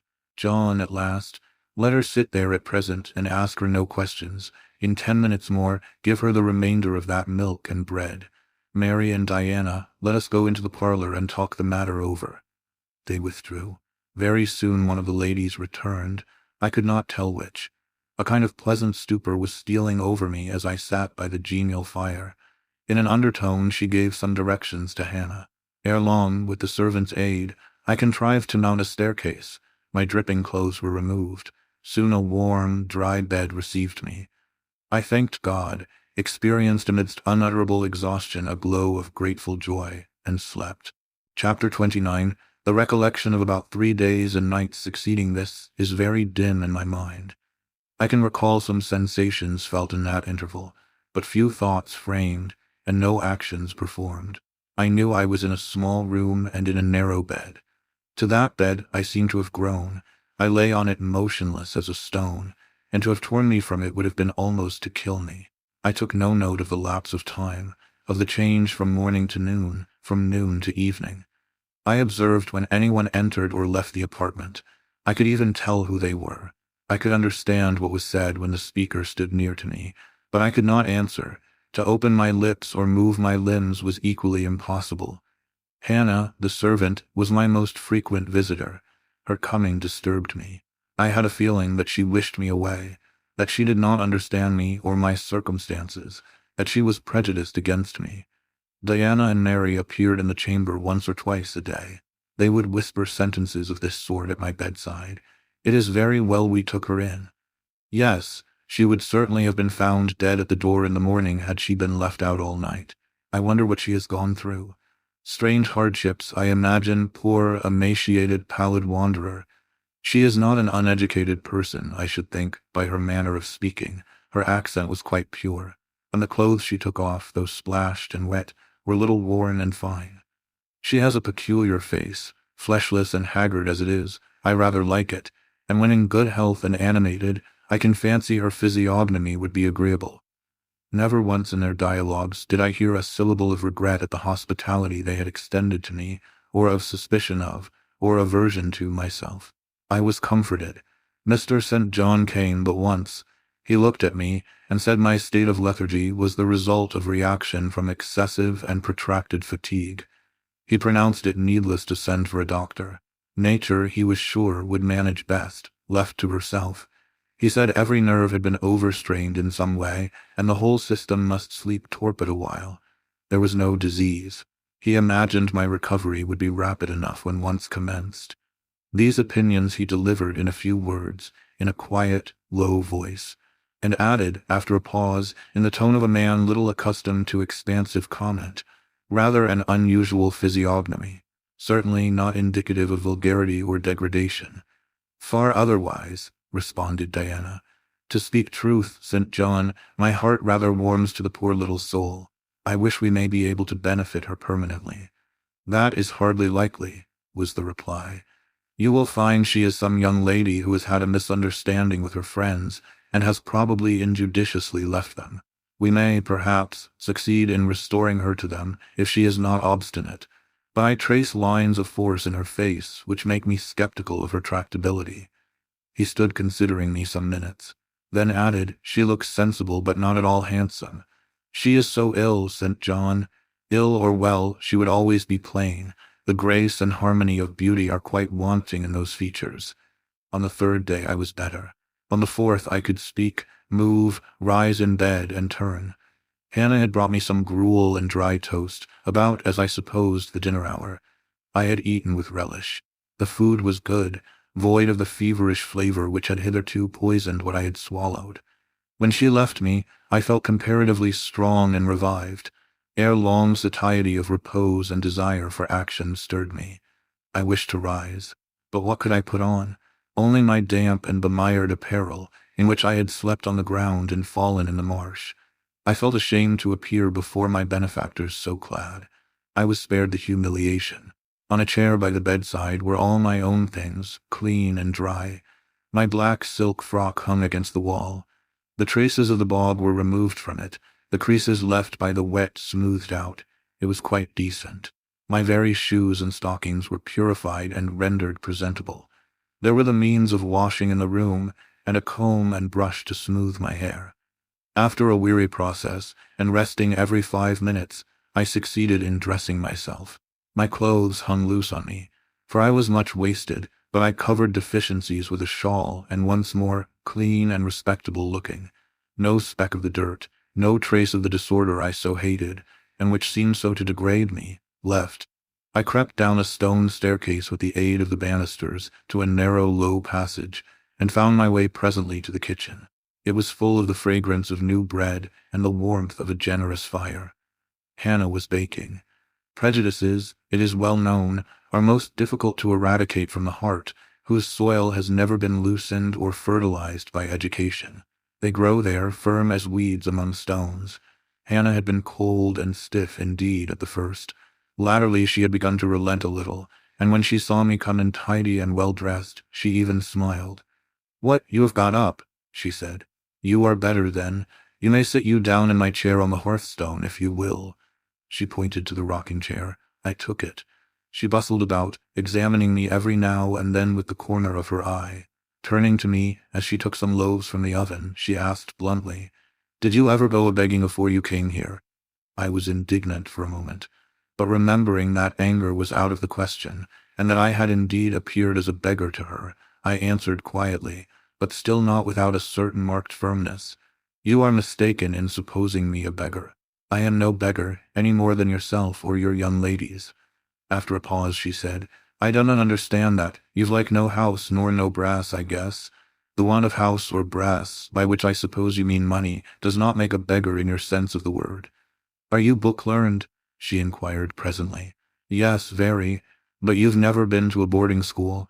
I was at a boarding school 8 years. She opened her eyes wide. "Whatever cannot ye keep yourself for, then? I have kept myself, and I trust shall keep myself again. What are you going to do with these gooseberries?" I inquired, as she brought out a basket of the fruit. "Mak' 'em into pies. Give them to me, and I'll pick them. Nay, I dunna want you to do naught, but I must do something. Let me have them." She consented, and she even brought me a clean towel to spread over my dress, lest, as she said, I should mucky it. "Ye have not been used to sarvant's work, I see by your hands," she remarked. "Happen ye have been a dressmaker?" "No, you are wrong. And now never mind what I have been. Don't trouble your head further about me, but tell me the name of the house where we are." Some calls it Marsh End, and some calls it Moor House. And the gentleman who lives here is called Mr. St. John. Nay, he doesn't live here, he is only staying a while. When he is at home, he is in his own parish at Morton, that village a few miles off. Aye, and what is he? He is a parson. I remembered the answer of the old housekeeper at the parsonage when I had asked to see the clergyman. This, then, was his father's residence? Aye, old Mr. Rivers lived here, and his father and grandfather and great-grandfather afore him. The name, then, of that gentleman is Mr. St. John Rivers. Aye, St. John is like his Kirsten name, and his sisters are called Diana and Mary Rivers. Yes, their father is dead 3 weeks sin of a stroke. They have no mother. The mistress has been dead this many a year. Have you lived with the family long? I've lived here 30 year. I nursed them all 3. That proves you must have been an honest and faithful servant. I will say so much for you, though you have had the incivility to call me a beggar. She again regarded me with a surprised stare. I believe, she said, I was quite mistaken in my thoughts of you, but there is so many cheats goes about, you mun forgy me. And though, I continued rather severely, you wished to turn me from the door on a night when you should not have shut out a dog. Well, it was hard. But what can a body do? I thought more o' childer nor of mysel. Poor things. They've like nobody to tak care on 'em but me. I'm like to look sharpish. I maintained a grave silence for some minutes. You mun not think too hardly of me, she again remarked. But I do think hardly of you, I said.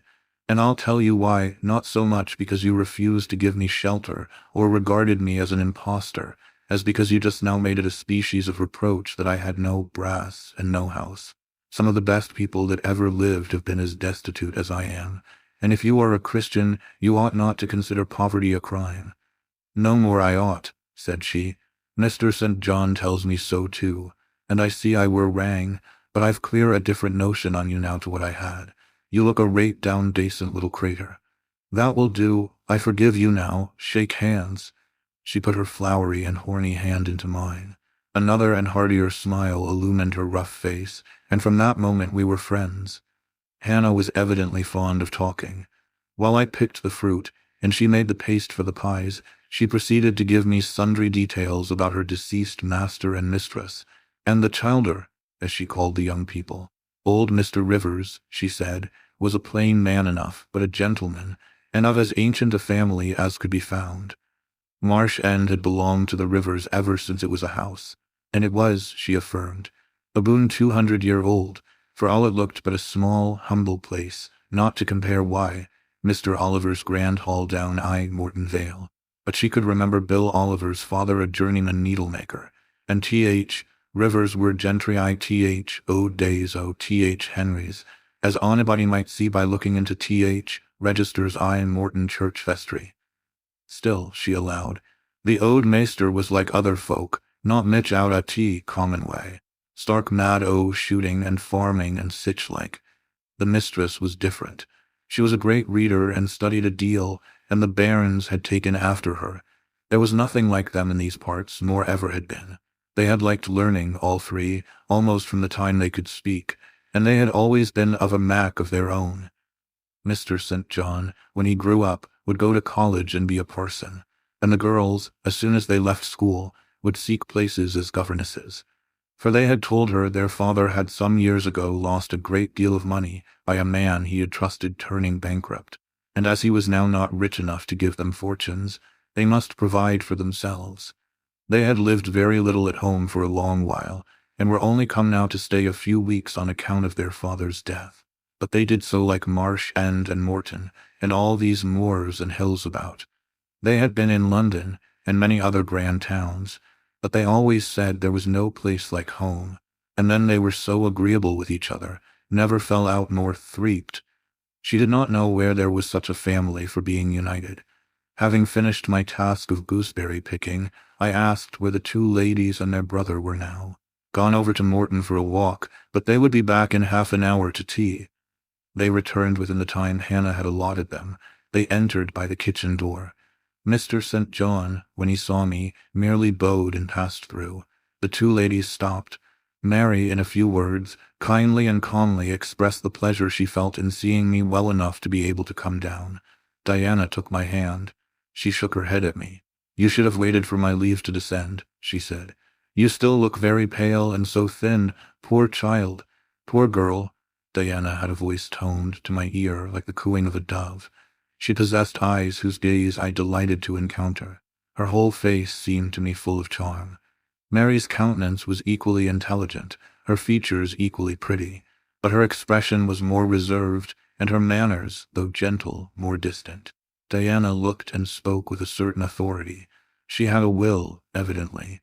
It was my nature to feel pleasure in yielding to an authority supported like hers, and to bend, where my conscience and self-respect permitted, to an active will. "And what business have you here?" she continued. "It is not your place. Mary and I sit in the kitchen sometimes because at home we like to be free even to license, but you are a visitor and must go into the parlor. I am very well here. Not at all with Hannah bustling about and covering you with flour. Besides, the fire is too hot for you," interposed Mary. "To be sure," added her sister. "Come, you must be obedient." And still holding my hand, she made me rise and led me into the inner room.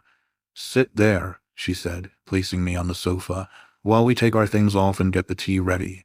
It is another privilege we exercise in our little moorland home, to prepare our own meals when we are so inclined, or when Hannah is baking, brewing, washing, or ironing." She closed the door, leaving me solus with Mr. St.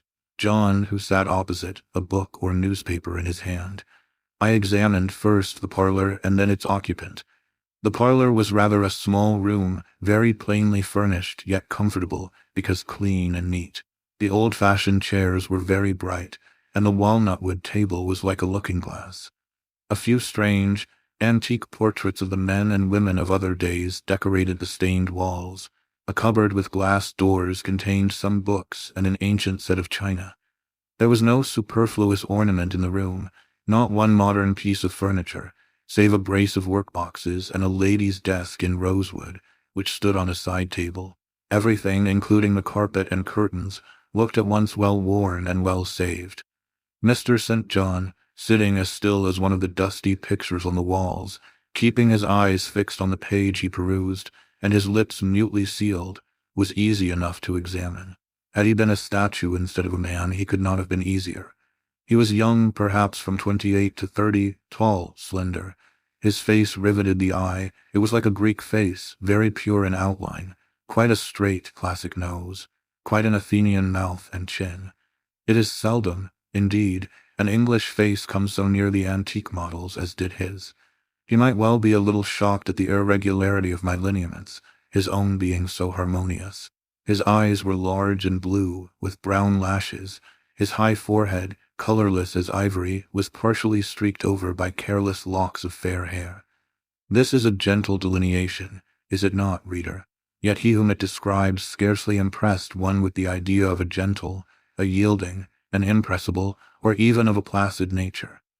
Quiescent as he now sat, there was something about his nostril, his mouth, his brow, which, to my perceptions, indicated elements within either restless or hard or eager. He did not speak to me one word, nor even direct to me one glance, till his sisters returned.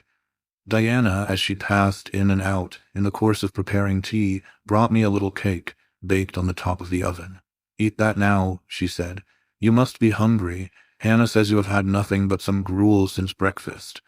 I did not refuse it, for my appetite was awakened and keen. Mr. Rivers now closed his book, approached the table, and as he took a seat, fixed his blue pictorial-looking eyes full on me. There was an unceremonious directness, a searching, decided steadfastness in his gaze now, which told that intention, and not diffidence, had hitherto kept it averted from the stranger. "You are very hungry," he said. "I am, sir.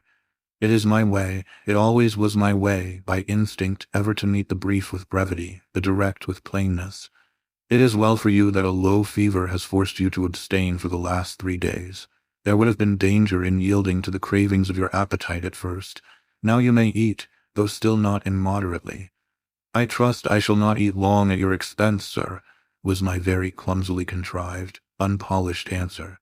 "No," he said coolly. "When you have indicated to us the residence of your friends, we can write to them, and you may be restored to home. That, I must plainly tell you, is out of my power to do.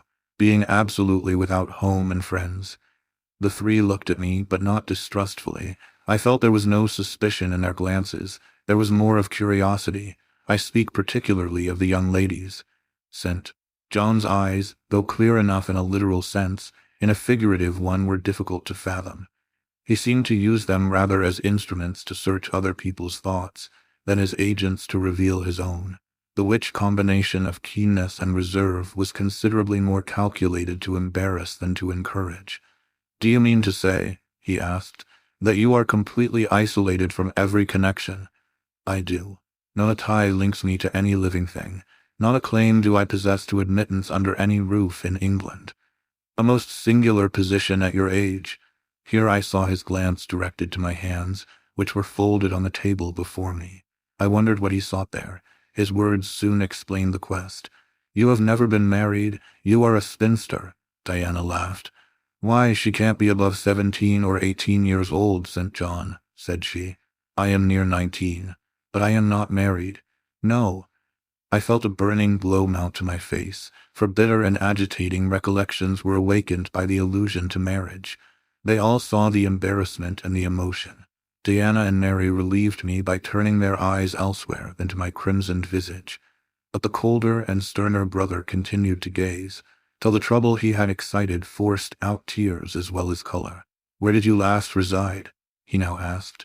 "You are too inquisitive, St. John," murmured Mary in a low voice, but he leaned over the table and required an answer by a second firm and piercing look.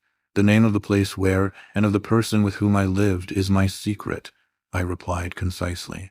"Which, if you like, you have, in my opinion, a right to keep, both from St. John and every other questioner," remarked Diana. "Yet if I know nothing about you or your history, I cannot help you," he said. "And you need help, do you not?" "I need it, and I seek it so far, sir, that some true philanthropist will put me in the way of getting work which I can do, and the remuneration for which will keep me, if but in the barest necessaries of life. I know not whether I am a true philanthropist, yet I am willing to aid you to the utmost of my power in a purpose so honest. First, then, tell me what you have been accustomed to do, and what you can do." I had now swallowed my tea. I was mightily refreshed by the beverage, as much so as a giant with wine. It gave new tone to my unstrung nerves, and enabled me to address this penetrating young judge steadily. "Mr. Rivers," I said, turning to him and looking at him, as he looked at me, openly and without diffidence, "you and your sisters have done me a great service, the greatest man can do his fellow being. You have rescued me, by your noble hospitality, from death. This benefit conferred gives you an unlimited claim on my gratitude, and a claim, to a certain extent, on my confidence. I will tell you as much of the history of the wanderer you have harbored as I can tell without compromising my own peace of mind, my own security, moral and physical, and that of others. I am an orphan, the daughter of a clergyman. My parents died before I could know them. I was brought up a dependent, educated in a charitable institution. I will even tell you the name of the establishment where I passed 6 years as a pupil and 2 as a teacher, Load Orphan Asylum, Shire. You will have heard of it, Mr. Rivers. The Rev. Robert Brocklehurst is the treasurer. I have heard of Mr. Brocklehurst, and I have seen the school. I left Load nearly a year since to become a private governess. I obtained a good situation and was happy. This place I was obliged to leave 4 days before I came here. The reason of my departure I cannot and ought not to explain. It would be useless, dangerous, and would sound incredible. No blame attached to me. I am as free from culpability as any one of you three. Miserable I am, and must be for a time, for the catastrophe which drove me from a house I had found a paradise was of a strange and direful nature. I observed but 2 points in planning my departure: speed, secrecy. To secure these, I had to leave behind me everything I possessed except a small parcel, which, in my hurry and trouble of mind, I forgot to take out of the coach that brought me to Whitcross. To this neighborhood, then, I came, quite destitute. I slept 2 nights in the open air, and wandered about 2 days without crossing a threshold. But twice in that space of time did I taste food, and it was when brought by hunger, exhaustion, and despair almost to the last gasp, that you, Mr. Rivers, forbade me to perish of one at your door, and took me under the shelter of your roof. I know all your sisters have done for me since, for I have not been insensible during my seeming torpor, and I owe to their spontaneous, genuine, genial compassion as large a debt as to your evangelical charity. Don't make her talk any more now, St. John, said Diana as I paused. She is evidently not yet fit for excitement. Come to the sofa and sit down now, Miss Elliot. I gave an involuntary half start at hearing the alias. I had forgotten my new name. Mr. Rivers, whom nothing seemed to escape, noticed it at once. You said your name was Jane Elliot, he observed. I did say so, and it is the name by which I think it expedient to be called at present, but it is not my real name, and when I hear it, it sounds strange to me. Your real name you will not give. No. I fear discovery above all things, and whatever disclosure would lead to it I avoid. You are quite right, I am sure, said Diana. Now do, brother, let her be at peace a while. But when St. John had mused a few moments, he recommenced as imperturbably, and with as much acumen as ever. You would not like to be long dependent on our hospitality. You would wish, I see, to dispense as soon as may be with my sister's compassion, and above all, with my charity. I am quite sensible of the distinction drawn, nor do I resent it. It is just. You desire to be independent of us. I do. I have already said so.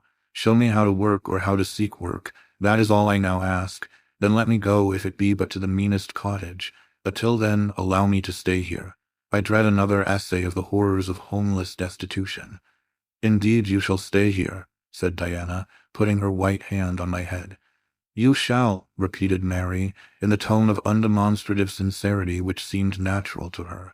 My sisters, you see, have a pleasure in keeping you, said Mr. St. John, as they would have a pleasure in keeping and cherishing a half-frozen bird some wintry wind might have driven through their casement.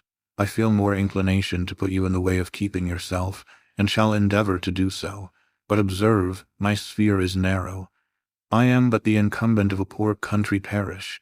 My aid must be of the humblest sort, and if you are inclined to despise the day of small things, seek some more efficient succor than such as I can offer. She has already said that she is willing to do anything honest she can do, answered Diana for me, and you know, St. John, she has no choice of helpers. She is forced to put up with such crusty people as you. I will be a dressmaker, I will be a plain workwoman, I will be a servant, a nurse girl, if I can be no better, I answered. Right, said Mr. St. John, quite coolly. If such is your spirit, I promise to aid you in my own time and way. He now resumed the book with which he had been occupied before tea. I soon withdrew, for I had talked as much, and sat up as long as my present strength would permit. Chapter 30. The more I knew of the inmates of Moor House, the better I liked them. In a few days I had so far recovered my health that I could sit up all day and walk out sometimes.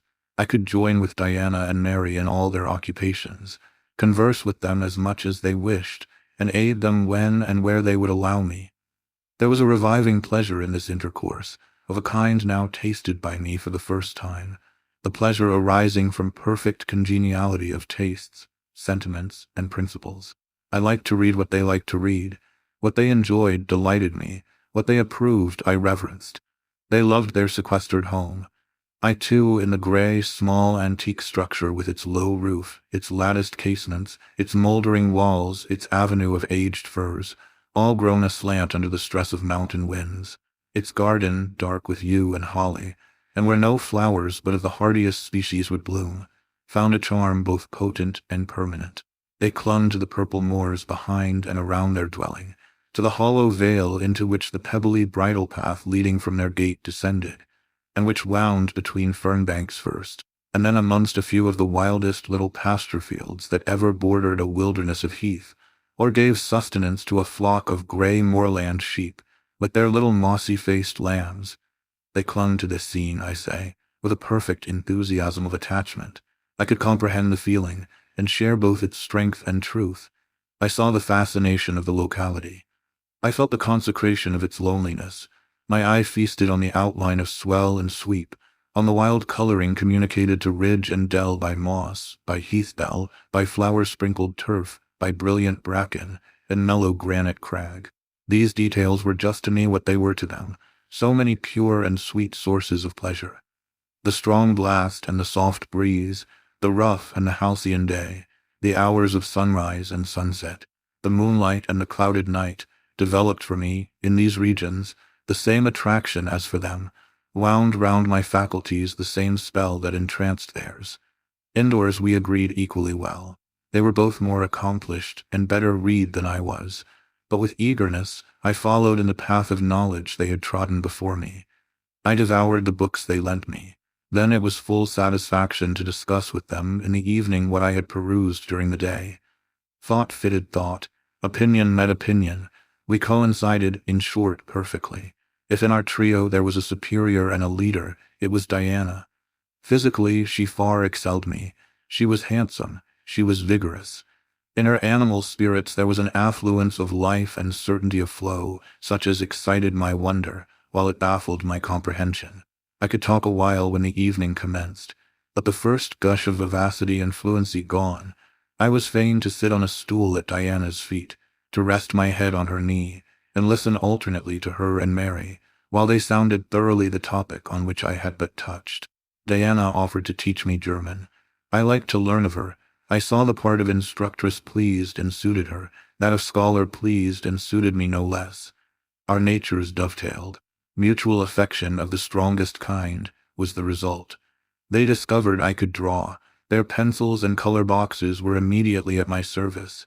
My skill, greater in this one point than theirs, surprised and charmed them. Mary would sit and watch me by the hour together. Then she would take lessons, and a docile, intelligent, assiduous pupil she made.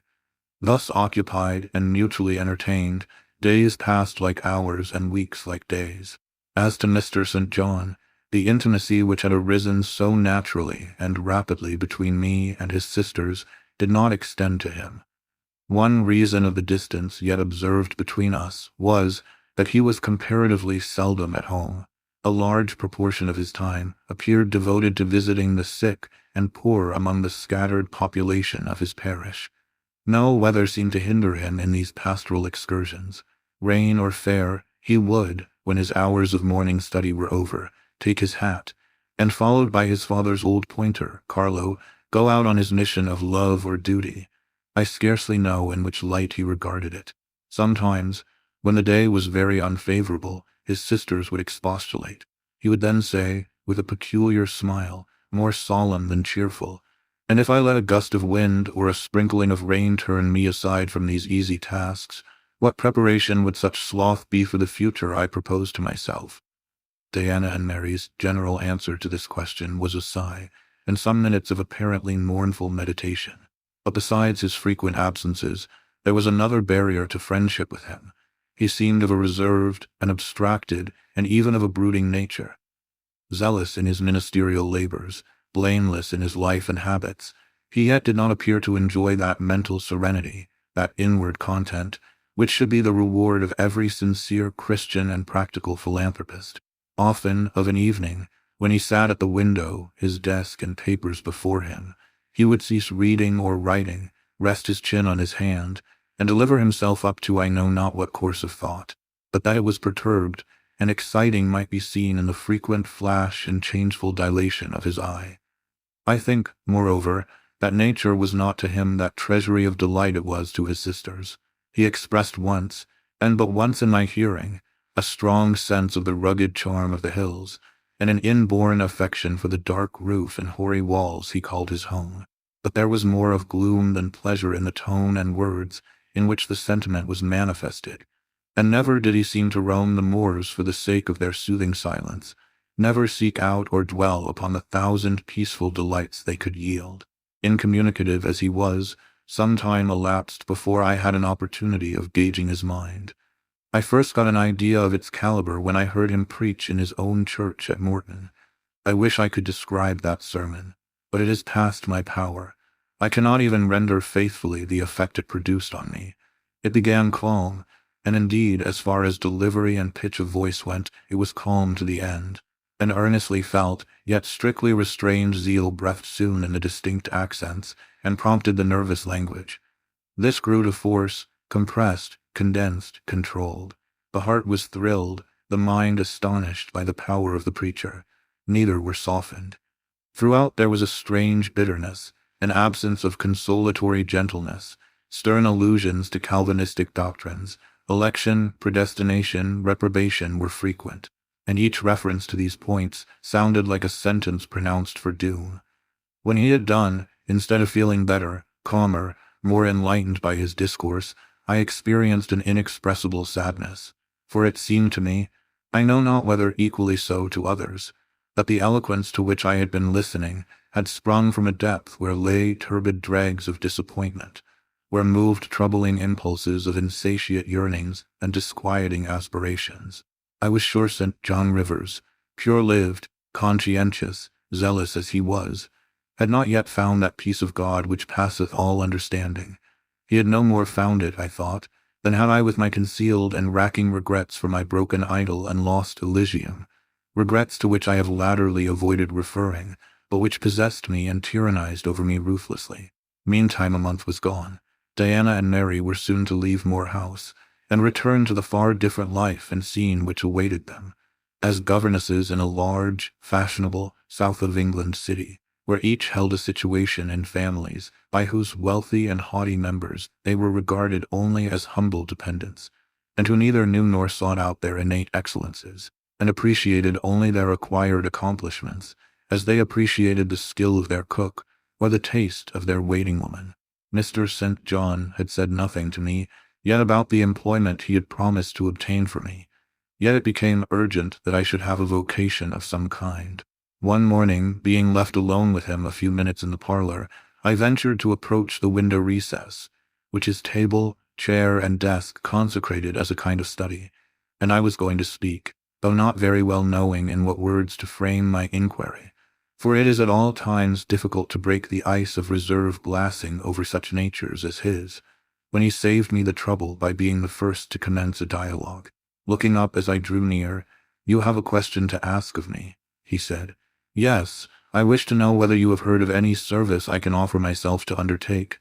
I found or devised something for you 3 weeks ago, but as you seemed both useful and happy here, as my sisters had evidently become attached to you, and your society gave them unusual pleasure, I deemed it inexpedient to break in on your mutual comfort till their approaching departure from Marsh End should render yours necessary." "And they will go in 3 days now," I said. "Yes, and when they go, I shall return to the parsonage at Morton. Hannah will accompany me, and this old house will be shut up." I waited a few moments, expecting he would go on with the subject first broached, but he seemed to have entered another train of reflection. His look denoted abstraction from me and my business. I was obliged to recall him to a theme which was of necessity one of close and anxious interest to me. "What is the employment you had in view, Mr. Rivers? I hope this delay will not have increased the difficulty of securing it." "Oh, no, since it is an employment which depends only on me to give and you to accept." He again paused. There seemed a reluctance to continue. I grew impatient. A restless movement or two, and an eager and exacting glance fastened on his face, conveyed the feeling to him as effectually as words could have done, and with less trouble. "You need be in no hurry to hear," he said. "Let me frankly tell you, I have nothing eligible or profitable to suggest. Before I explain, recall, if you please, my notice, clearly given, that if I helped you, it must be as the blind man would help the lame. I am poor, for I find that, when I have paid my father's debts, all the patrimony remaining to me will be this crumbling grange, the row of scathed firs behind, and the patch of moorish soil, with the yew trees and holly bushes in front. I am obscure. Rivers is an old name, but of the 3 sole descendants of the race, 2 earn the dependent's crust among strangers, and the 3rd considers himself an alien from his native country, not only for life, but in death. Yes, and deems, and is bound to deem, himself honored by the lot, and aspires, but after the day when the cross of separation from fleshly ties shall be laid on his shoulders, and when the head of that church militant of whose humblest members he is one, shall give the word, 'Rise, follow me.'" St. John said these words as he pronounced his sermons, with a quiet, deep voice, with an unflushed cheek, and a coruscating radiance of glance. He resumed, "And since I am myself poor and obscure, I can offer you but a service of poverty and obscurity. You may even think it degrading, For I see now your habits have been what the world calls refined. Your tastes lean to the ideal, and your society has at least been amongst the educated. But I consider that no service degrades which can better our race. I hold that the more arid and unreclaimed the soil where the Christian laborer's task of tillage is appointed him, the scantier the meed his toil brings, the higher the honor. His, under such circumstances, is the destiny of the pioneer, and the first pioneers of the gospel were the apostles. Their captain was Jesus, the Redeemer himself. Well, I said, as he again paused, proceed. He looked at me before he proceeded. Indeed, he seemed leisurely to read my face, as if its features and lines were characters on a page. The conclusions drawn from this scrutiny he partially expressed in his succeeding observations. I believe you will accept the post I offer you, said he, and hold it for a while, not permanently, though, any more than I could permanently keep the narrow and narrowing, the tranquil hidden office of English country incumbent, for in your nature is an alloy as detrimental to repose as that in mine, though of a different kind. Do explain, I urged, when he halted once more. I will, and you shall hear how poor the proposal is, how trivial, how cramping. I shall not stay long at Morton, now that my father is dead, and that I am my own master. I shall leave the place probably in the course of a 12-month, but while I do stay, I will exert myself to the utmost for its improvement. Morton, when I came to it 2 years ago, had no school. The children of the poor were excluded from every hope of progress. I established one for boys. I mean now to open a second school for girls. I have hired a building for the purpose, with a cottage of 2 rooms attached to it for the mistress's house. Her salary will be £30 a year. Her house is already furnished, very simply, but sufficiently, by the kindness of a lady, Miss Oliver, the only daughter of the sole rich man in my parish, Mr. Oliver, the proprietor of a needle factory and iron foundry in the valley. The same lady pays for the education and clothing of an orphan from the workhouse, on condition that she shall aid the mistress in such menial offices connected with her own house, and the school, as her occupation of teaching, will prevent her having time to discharge in person. Will you be this mistress? He put the question rather hurriedly. He seemed half to expect an indignant, or at least a disdainful rejection of the offer. Not knowing all my thoughts and feelings, though guessing some, he could not tell in what light the lot would appear to me. In truth, it was humble, but then it was sheltered, and I wanted a safe asylum. It was plodding, but then, compared with that of a governess in a rich house, it was independent, and the fear of servitude with strangers entered my soul like iron. It was not ignoble, not unworthy, not mentally degrading. I made my decision. I thank you for the proposal, Mr. Rivers, and I accept it with all my heart. But you comprehend me, he said. It is a village school. Your scholars will be only poor girls, cottagers' children at the best, farmers' daughters. Knitting, sewing, reading, writing, ciphering will be all you will have to teach. What will you do with your accomplishments? What with the largest portion of your mind, sentiments, tastes? Save them till they are wanted, they will keep. You know what you undertake then. I do, he now smiled, and not a bitter or a sad smile, but one well pleased and deeply gratified. And when will you commence the exercise of your function? I will go to my house tomorrow, and open the school if you like next week. Very well. So be it. He rose and walked through the room. Standing still, he again looked at me. He shook his head. What do you disapprove of, Mr. Rivers? I asked. You will not stay at Morton long, no, no. Why? What is your reason for saying so? I read it in your eye. It is not of that description which promises the maintenance of an even tenor in life. I am not ambitious. He started at the word ambitious. He repeated, no. What made you think of ambition? Who is ambitious? I know I am, but how did you find it out? I was speaking of myself. Well, if you are not ambitious, you are— He paused. What? I was going to say impassioned, but perhaps you would have misunderstood the word and been displeased. I mean that human affections and sympathies have a most powerful hold on you. I am sure you cannot long be content to pass your leisure in solitude, and to devote your working hours to a monotonous labor wholly void of stimulus, any more than I can be content, he added with emphasis, to live here buried in morass, pent in with mountains. My nature that God gave me contravened. My faculties, heaven bestowed, paralyzed, made useless. You hear now how I contradict myself. I, who preached contentment with a humble lot, and justified the vocation even of hewers of wood and drawers of water in God's service. I, his ordained minister, almost rave in my restlessness. Well, propensities and principles must be reconciled by some means. He left the room. In this brief hour I had learnt more of him than in the whole previous month, yet still he puzzled me. Diana and Mary Rivers became more sad and silent as the day approached for leaving their brother and their home. They both tried to appear as usual, but the sorrow they had to struggle against was one that could not be entirely conquered or concealed. Diana intimated that this would be a different parting from any they had ever yet known. It would probably, as far as St. John was concerned, be a parting for years. It might be a parting for life. He will sacrifice all to his long-framed resolves, she said. Natural affection and feelings more potent still. St. John looks quiet, Jane, but he hides a fever in his vitals. You would think him gentle, yet in some things he is inexorable as death. And the worst of it is, my conscience will hardly permit me to dissuade him from his severe decision. Certainly, I cannot for a moment blame him for it. It is right, noble Christian, yet it breaks my heart. And the tears gushed to her fine eyes. Mary bent her head low over her work. We are now without father, we shall soon be without home and brother, she murmured.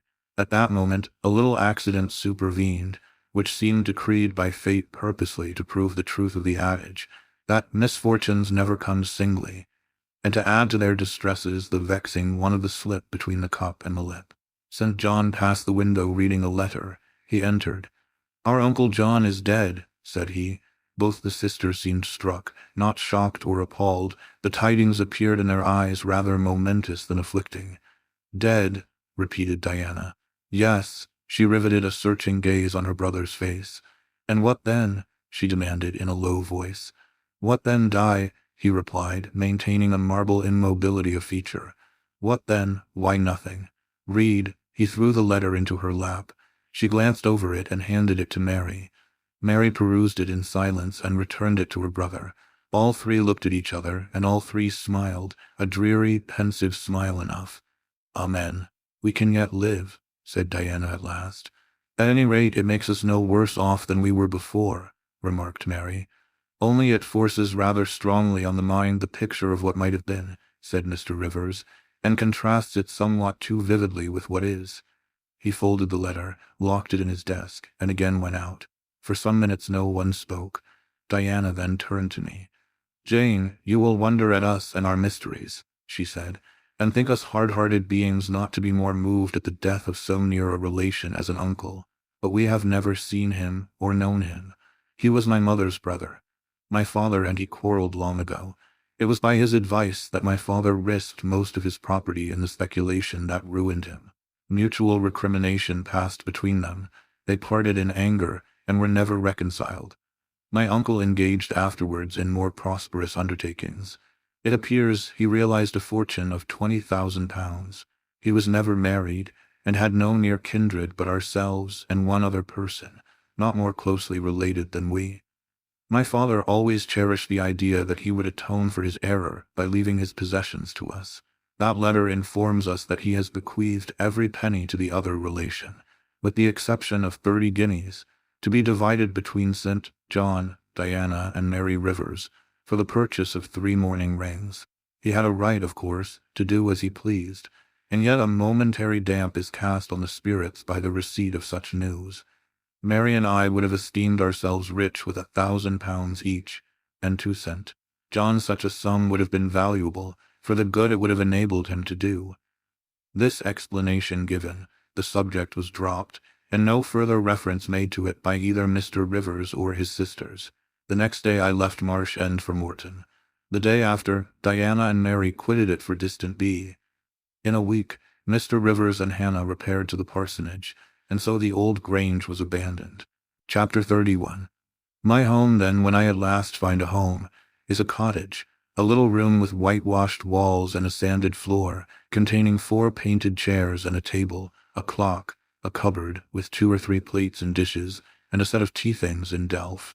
Above, a chamber of the same dimensions as the kitchen, with a deal bedstead and chest of drawers, small, yet too large to be filled with my scanty wardrobe, though the kindness of my gentle and generous friends has increased that by a modest stock of such things as are necessary.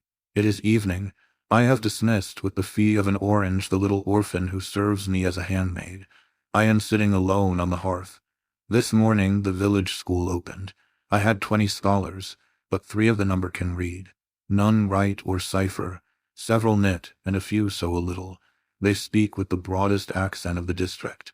At present, they and I have a difficulty in understanding each other's language. Some of them are unmannered, rough, intractable, as well as ignorant, but others are docile, have a wish to learn, and evince a disposition that pleases me.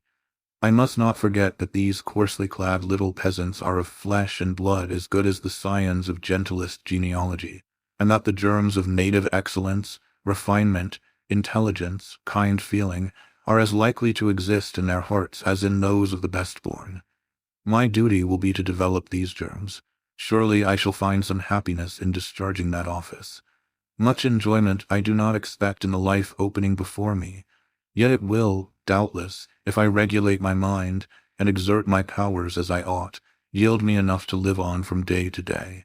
Was I very gleeful, settled, content, during the hours I passed in yonder bare, humble schoolroom this morning and afternoon? Not to deceive myself, I must reply, no. I felt desolate to a degree. I felt, yes, idiot that I am, I felt degraded. I doubted I had taken a step which sank instead of raising me in the scale of social existence. I was weakly dismayed at the ignorance, the poverty, the coarseness of all I heard and saw round me. But let me not hate and despise myself too much for these feelings. I know them to be wrong. That is a great step gained. I shall strive to overcome them. Tomorrow, I trust, I shall get the better of them partially, and in a few weeks, perhaps, they will be quite subdued. In a few months, it is possible, the happiness of seeing progress, and a change for the better in my scholars may substitute gratification for disgust. Meantime, let me ask myself one question: which is better? To have surrendered to temptation, listened to passion, made no painful effort, no struggle, but to have sunk down in the silken snare, fallen asleep on the flowers covering it, wakened in a southern clime, amongst the luxuries of a pleasure villa, to have been now living in France, Mr. Rochester's mistress, delirious with his love half my time, for he would, oh yes, he would have loved me well for a while. He did love me. No one will ever love me so again. I shall never more know the sweet homage given to beauty, youth, and grace, for never to anyone else shall I seem to possess these charms. He was fond and proud of me. It is what no man besides will ever be. But where am I wandering, and what am I saying, and above all, feeling? Whether is it better, I ask, to be a slave in a fool's paradise at Marseilles, fevered with delusive bliss one hour, suffocating with the bitterest tears of remorse and shame the next, or to be a village schoolmistress, free and honest, in a breezy mountain nook in the healthy heart of England? Yes, I feel now that I was right when I adhered to principle and law, and scorned and crushed the insane promptings of a frenzied moment. God directed me to a correct choice. I thank His providence for the guidance. Having brought my eventide musings to this point, I rose, went to my door, and looked at the sunset of the harvest day, and at the quiet fields before my cottage, which, with the school, was distant 1/2 mile from the village. The birds were singing their last strains. The air was mild, the dew was balm. While I looked, I thought myself happy, and was surprised to find myself ere long weeping. And why? For the doom which had reft me from adhesion to my master. For him I was no more to see, for the desperate grief and fatal fury, consequences of my departure, which might now, perhaps, be dragging him from the path of right, too far to leave hope of ultimate restoration thither.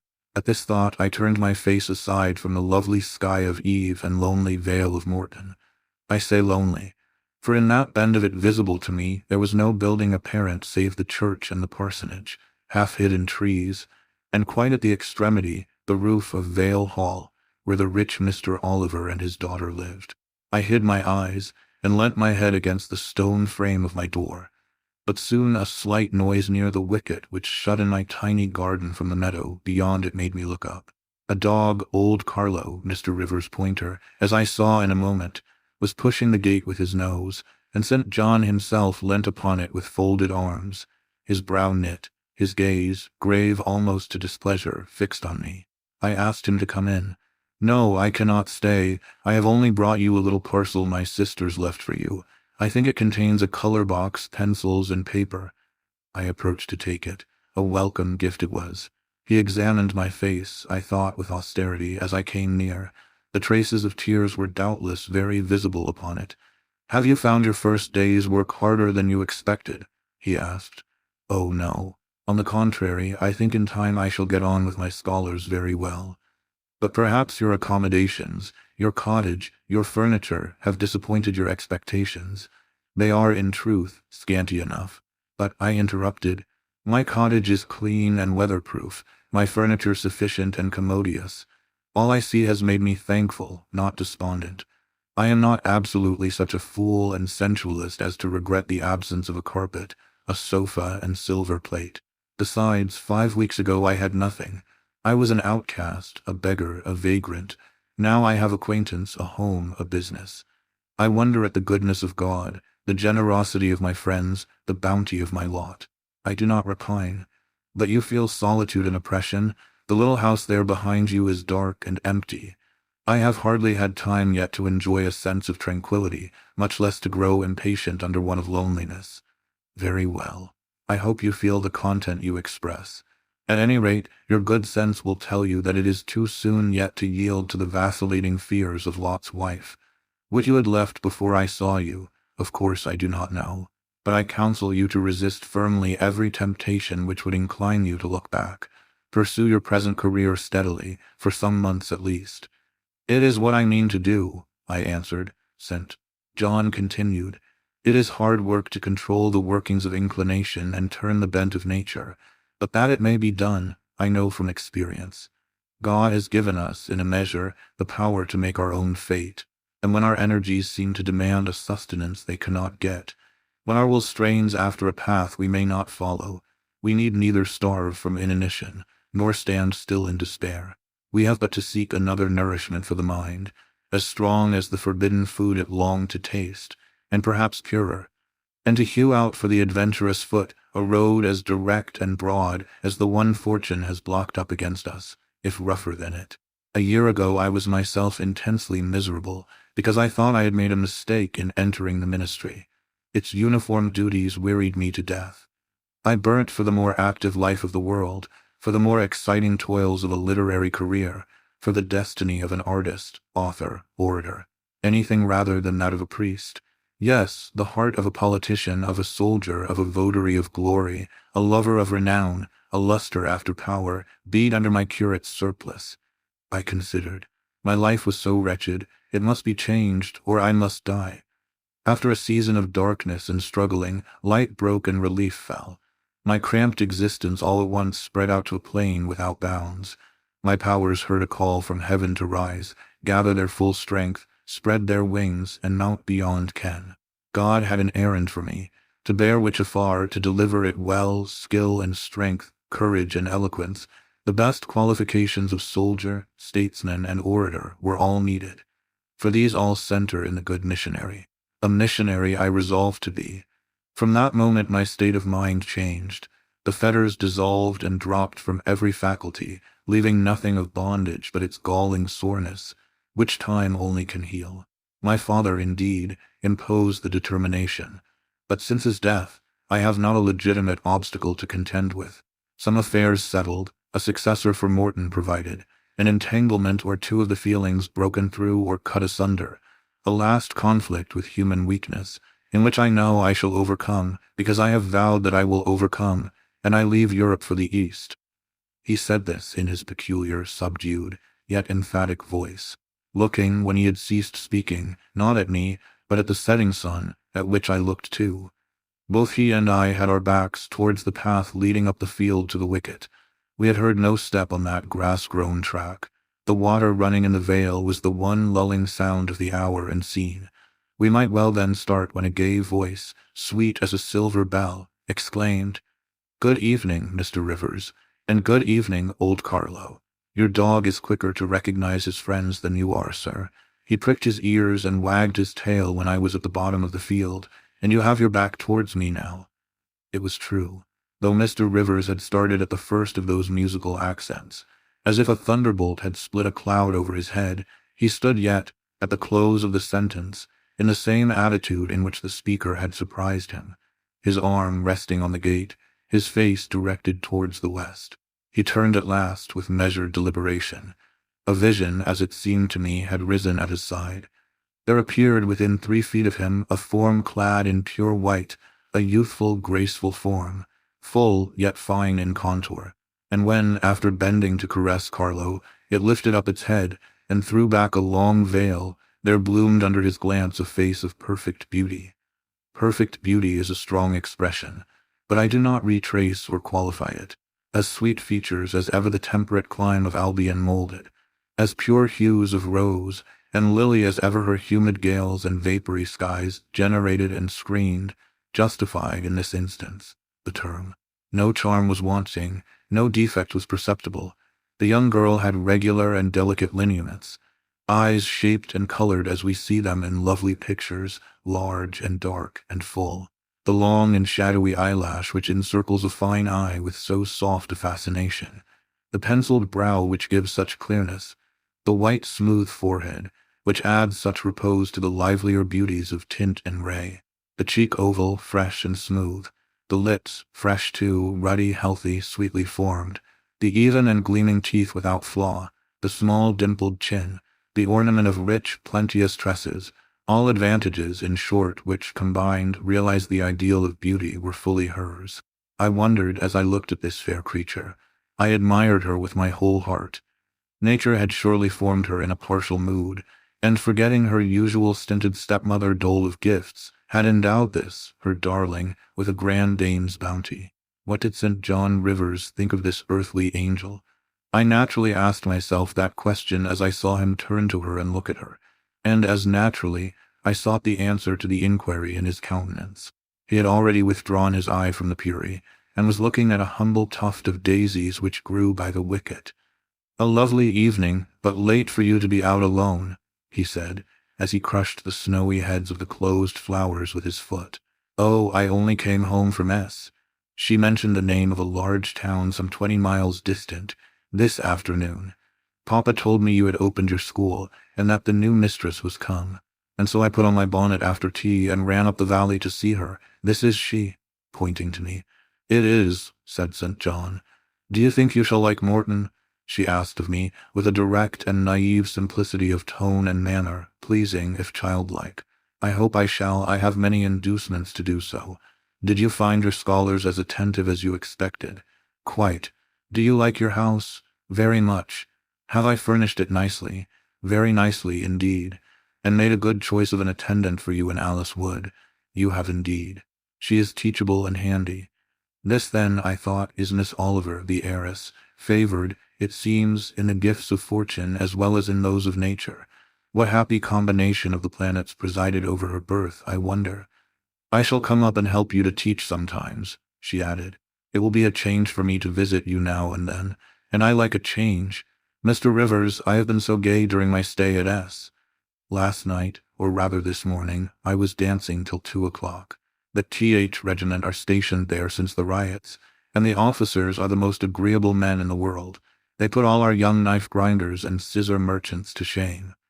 It seemed to me that Mr. St. John's underlip protruded, and his upper lip curled a moment. His mouth certainly looked a good deal compressed, and the lower part of his face unusually stern and square, as the laughing girl gave him this information. He lifted his gaze, too, from the daisies and turned it on her. An unsmiling, a searching, a meaning gaze it was. She answered it with a second laugh, and laughter well became her youth, her roses, her dimples, her bright eyes. As he stood, mute and grave, she again fell to caressing Carlo. "Poor Carlo loves me," said she. "He is not stern and distant to his friends, and if he could speak he would not be silent." As she patted the dog's head, bending with native grace before his young and austere master, I saw a glow rise to that master's face. I saw his solemn eye melt with sudden fire, and flicker with resistless emotion. Flushed and kindled thus, he looked nearly as beautiful for a man as she for a woman. His chest heaved once, as if his large heart, weary of despotic constriction, had expanded, despite the will, and made a vigorous bound for the attainment of liberty. But he curbed it, I think, as a resolute rider would curb a rearing steed. He responded neither by word nor movement to the gentle advances made him. "Papa says you never come to see us now," continued Miss Oliver, looking up. "You are quite a stranger at Vale Hall. He is alone this evening and not very well. Will you return with me and visit him?" "It is not a seasonable hour to intrude on Mr. Oliver," answered St. John. "Not a seasonable hour, but I declare it is. It is just the hour when Papa most wants company, when the works are closed and he has no business to occupy him. Now, Mr. Rivers, do come. Why are you so very shy and so very somber?" She filled up the hiatus his silence left by a reply of her own. "I forgot," she exclaimed, shaking her beautiful curled head, as if shocked at herself. "I am so giddy and thoughtless. Do excuse me. It had slipped my memory that you have good reasons to be indisposed for joining in my chatter. Diana and Mary have left you, and Moor House is shut up, and you are so lonely. I am sure I pity you. Do come and see Papa." "Not tonight, Miss Rossend, not tonight." Mr. St. John spoke almost like an automaton. Himself only knew the effort it cost him thus to refuse. "Well, if you are so obstinate, I will leave you, for I dare not stay any longer. The dew begins to fall. Good evening." She held out her hand. He just touched it. "Good evening," he repeated, in a voice low and hollow as an echo. She turned, but in a moment returned. "Are you well?" she asked. Well might she put the question. His face was blanched as her gown. "Quite well," he enunciated, and with a bow he left the gate. She went one way, he another. She turned twice to gaze after him as she tripped fairy-like down the field. He, as he strode firmly across, never turned at all. This spectacle of another's suffering and sacrifice wrapped my thoughts from exclusive meditation on my own. Diana Rivers had designated her brother, inexorable as death. She had not exaggerated. Chapter 32. I continued the labors of the village school as actively and faithfully as I could. It was truly hard work at first. Some time elapsed before, with all my efforts, I could comprehend my scholars and their nature. Wholly untaught, with faculties quite torpid, they seemed to me hopelessly dull, and at first sight all dull alike, but I soon found I was mistaken. There was a difference amongst them as amongst the educated, and when I got to know them, and they me, this difference rapidly developed itself. Their amazement at me, my language, my rules and ways, once subsided, I found some of these heavy-looking, gaping rustics wake up into sharp-witted girls enough. Many showed themselves obliging, and amiable too, and I discovered amongst them not a few examples of natural politeness, and innate self-respect, as well as of excellent capacity, that won both my goodwill and my admiration. These soon took a pleasure in doing their work well, in keeping their persons neat, in learning their tasks regularly, in acquiring quiet and orderly manners. The rapidity of their progress, in some instances, was even surprising, and an honest and happy pride I took in it. Besides, I began personally to like some of the best girls, and they liked me. I had amongst my scholars several farmers' daughters, young women grown, almost. These could already read, write, and sew, and to them I taught the elements of grammar, geography, history, and the finer kinds of needlework.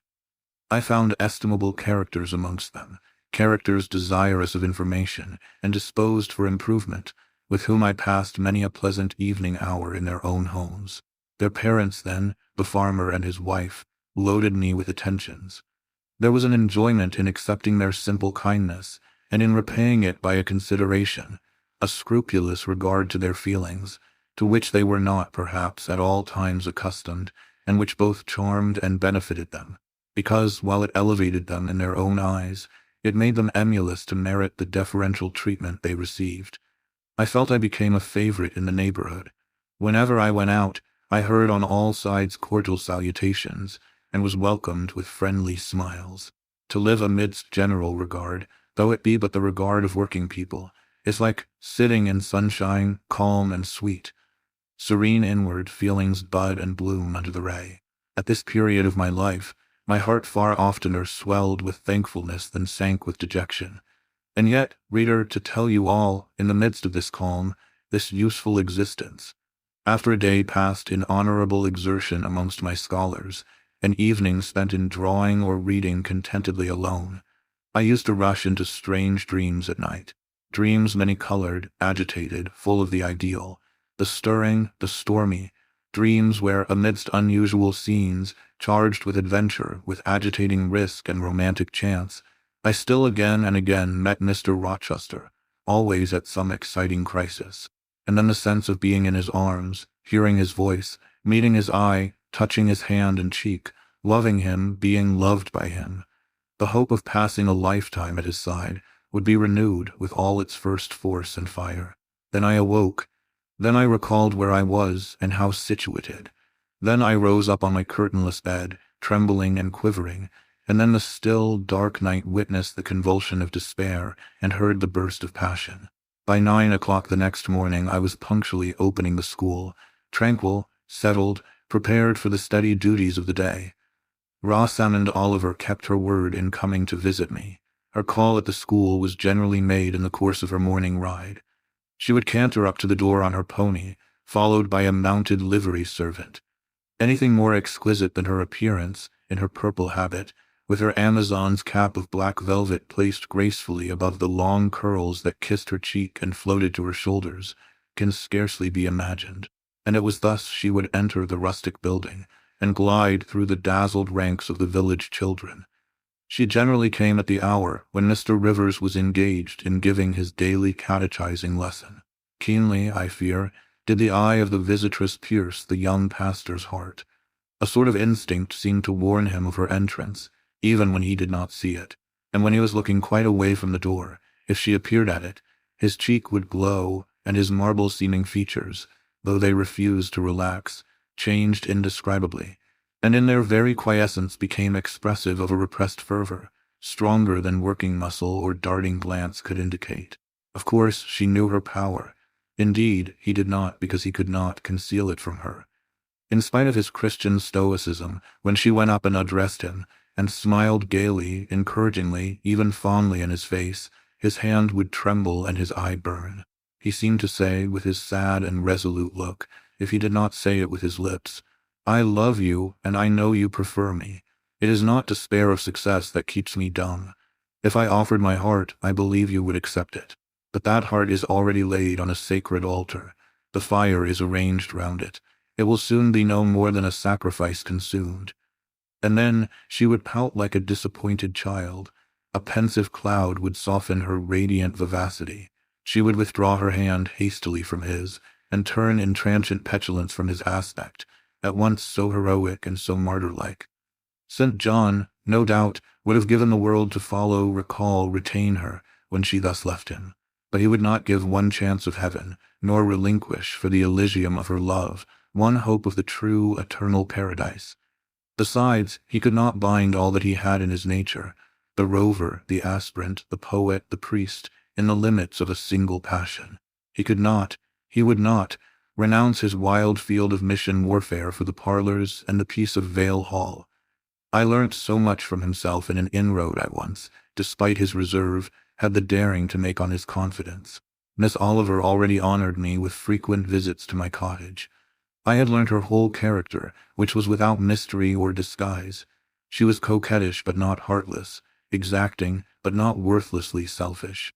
She had been indulged from her birth, but was not absolutely spoilt. She was hasty but good-humored. Vain, she could not help it, when every glance in the glass showed her such a flush of loveliness, but not affected, liberal-handed, innocent of the pride of wealth, ingenuous, sufficiently intelligent, gay, lively, and unthinking. She was very charming, in short, even to a cool observer of her own sex like me, but she was not profoundly interesting or thoroughly impressive. A very different sort of mind was hers from that, for instance, of the Sisters of St. John. Still, I liked her almost as I liked my pupil Adele, except that, for a child whom we have watched over and taught, a closer affection is engendered than we can give an equally attractive adult acquaintance. She had taken an amiable caprice to me. She said I was like Mr. Rivers, only certainly, she allowed, not 1/10 so handsome, though I was a nice neat little soul enough, but he was an angel. I was, however, good, clever, composed, and firm like him. I was a lusus naturae, she affirmed, as a village schoolmistress. She was sure my previous history, if known, would make a delightful romance. One evening, while, with her usual childlike activity, and thoughtless yet not offensive inquisitiveness, she was rummaging the cupboard and the table drawer of my little kitchen, she discovered first 2 French books, a volume of Schiller, a German grammar and dictionary, and then my drawing materials and some sketches, including a pencil head of a pretty little cherub-like girl, one of my scholars, and sundry views from nature, taken in the Vale of Morton, and on the surrounding moors. She was first transfixed with surprise, and then electrified with delight. Had I done these pictures? Did I know French and German? What a love, what a miracle I was. I drew better than her master in the first school in S. Would I sketch a portrait of her to show to Papa? With pleasure, I replied, and I felt a thrill of artist delight at the idea of copying from so perfect and radiant a model. She had then on a dark blue silk dress. Her arms and her neck were bare. Her only ornament was her chestnut tresses, which waved over her shoulders with all the wild grace of natural curls. I took a sheet of fine cardboard and drew a careful outline. I promised myself the pleasure of coloring it, and as it was getting late then, I told her she must come and sit another day. She made such a report of me to her father that Mr. Oliver himself accompanied her next evening, a tall, massive-featured, middle-aged, and grey-headed man, at whose side his lovely daughter looked like a bright flower near a hoary turret. He appeared a taciturn, and perhaps a proud personage, but he was very kind to me. The sketch of Rosamond's portrait pleased him highly. He said I must make a finished picture of it. He insisted, too, on my coming the next day to spend the evening at Vale Hall. I went. I found it a large, handsome residence, showing abundant evidences of wealth in the proprietor. Rosamond was full of glee and pleasure all the time I stayed. Her father was affable, and when he entered into conversation with me after tea, he expressed in strong terms his approbation of what I had done in Morton School, and said he only feared, from what he saw and heard, I was too good for the place, and would soon quit it for one more suitable. Indeed, cried Rosamond, she is clever enough to be a governess in a high family, Papa. I thought I would far rather be where I am than in any high family in the land. Mr. Oliver spoke of Mr. Rivers, of the Rivers family, with great respect. He said it was a very old name in that neighborhood, that the ancestors of the house were wealthy, that all Morton had once belonged to them, that even now he considered the representative of that house might, if he liked, make an alliance with the best. He accounted it a pity that so fine and talented a young man should have formed the design of going out as a missionary. It was quite throwing a valuable life away. It appeared, then, that her father would throw no obstacle in the way of Rosamond's union with St. John. Mr. Oliver evidently regarded the young clergyman's good birth, old name, and sacred profession as sufficient compensation for the want of fortune. It was the 5th of November, and a holiday. My little servant, after helping me to clean my house, was gone, well satisfied with the fee of a penny for her aid. All about me was spotless and bright, scoured floor, polished grate, and well-rubbed chairs. I had also made myself neat, and had now the afternoon before me to spend as I would. The translation of a few pages of German occupied an hour. Then I got my palette and pencils, and fell to the more soothing, because easier occupation, of completing Rosamond Oliver's miniature. The head was finished already. There was but the background to tint and the drapery to shade off. A touch of carmine, too, to add to the ripe lips. A soft curl here and there to the tresses. A deeper tinge to the shadow of the lash under the azured eyelid. I was absorbed in the execution of these nice details, when, after one rapid tap, my door unclosed, admitting St. John Rivers. "I am come to see how you are spending your holiday," he said. "Not, I hope, in thought.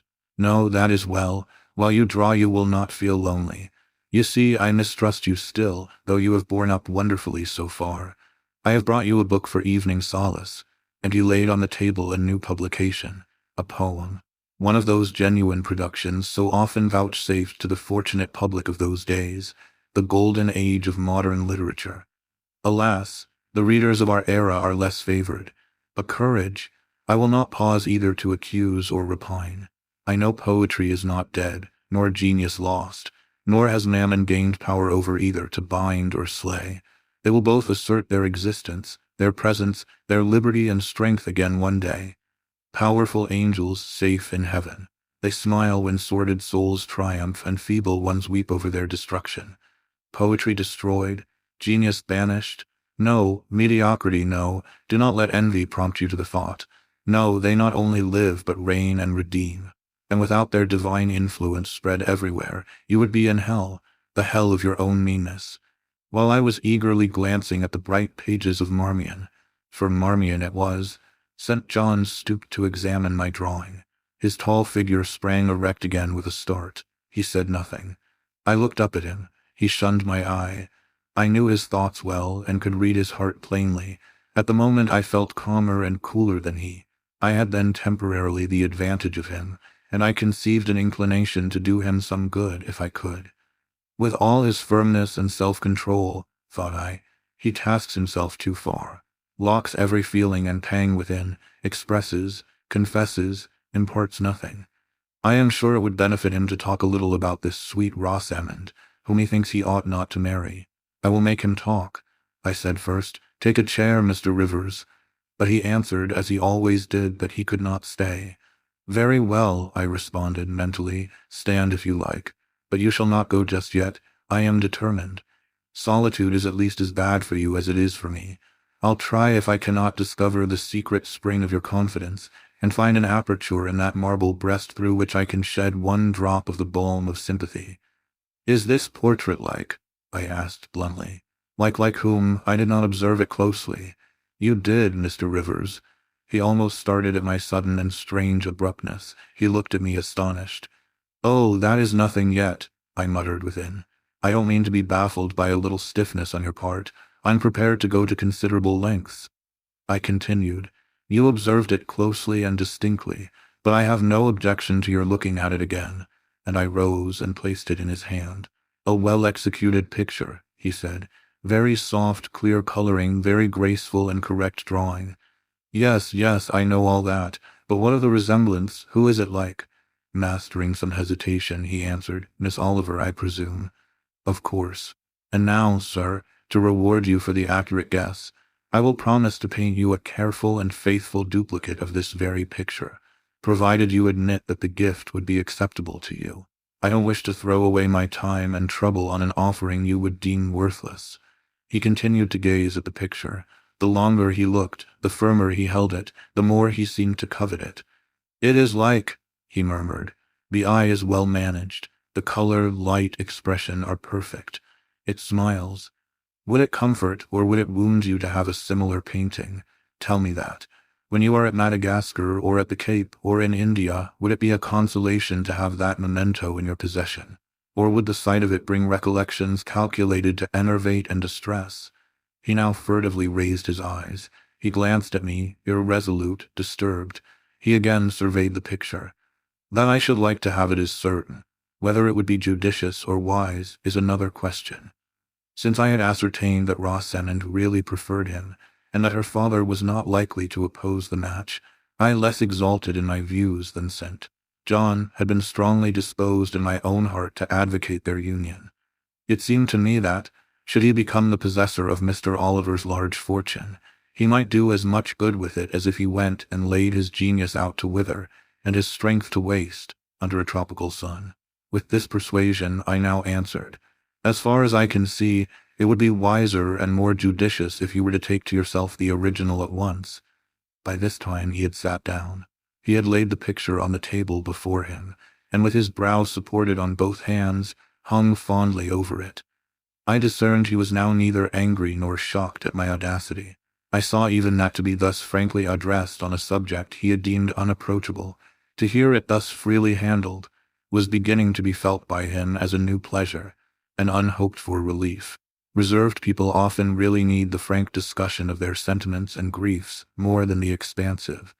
The sternest-seeming stoic is human after all, and to burst, with boldness and goodwill into, the silent sea of their souls is often to confer on them the first of obligations. She likes you, I am sure, said I, as I stood behind his chair, and her father respects you. Moreover, she is a sweet girl, rather thoughtless, but you would have sufficient thought for both yourself and her.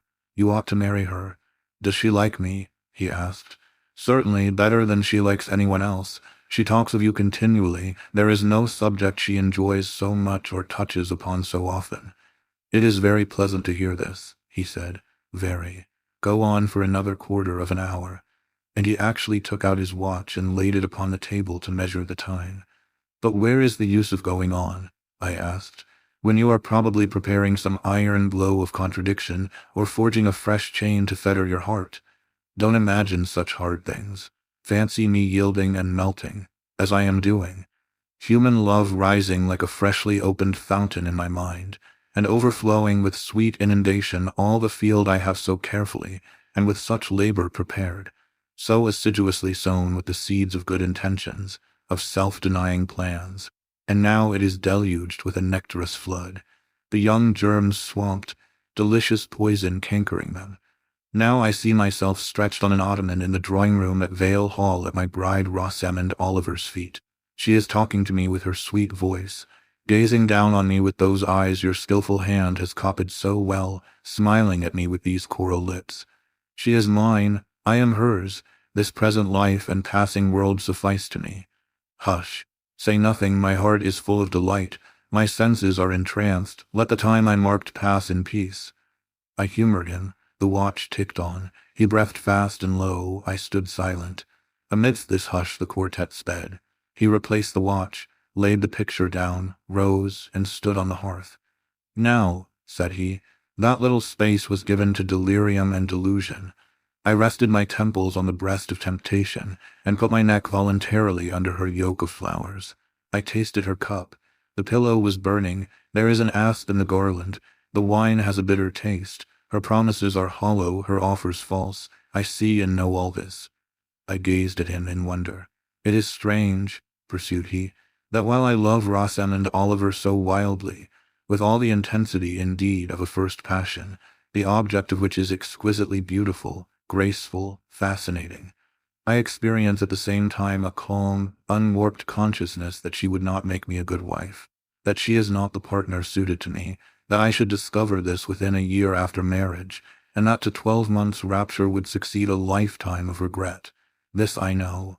Strange indeed, I could not help ejaculating, while something in me, he went on, is acutely sensible to her charms, something else is as deeply impressed with her defects. They are such that she could sympathize in nothing I aspired to, cooperate in nothing I undertook. Rosamond a sufferer, a laborer, a female apostle, Rosamond a missionary's wife. No, but you need not be a missionary. You might relinquish that scheme. Relinquish what? My vocation, my great work, my foundation laid on earth for a mansion in heaven, my hopes of being numbered in the band who have merged all ambitions in the glorious one of bettering their race, of carrying knowledge into the realms of ignorance, of substituting peace for war, freedom for bondage, religion for superstition, the hope of heaven for the fear of hell. Must I relinquish that? It is dearer than the blood in my veins. It is what I have to look forward to and to live for. After a considerable pause, I said, and Miss Oliver, are her disappointment and sorrow of no interest to you? Miss Oliver is ever surrounded by suitors and flatterers. In less than a month, my image will be effaced from her heart. She will forget me, and will marry probably someone who will make her far happier than I should do. You speak coolly enough, but you suffer in the conflict. You are wasting away. No, if I get a little thin, it is with anxiety about my prospects, yet unsettled, my departure continually procrastinated. Only this morning, I received intelligence that the successor, whose arrival I have been so long expecting, cannot be ready to replace me for 3 months to come yet, and perhaps the 3 months may extend to 6.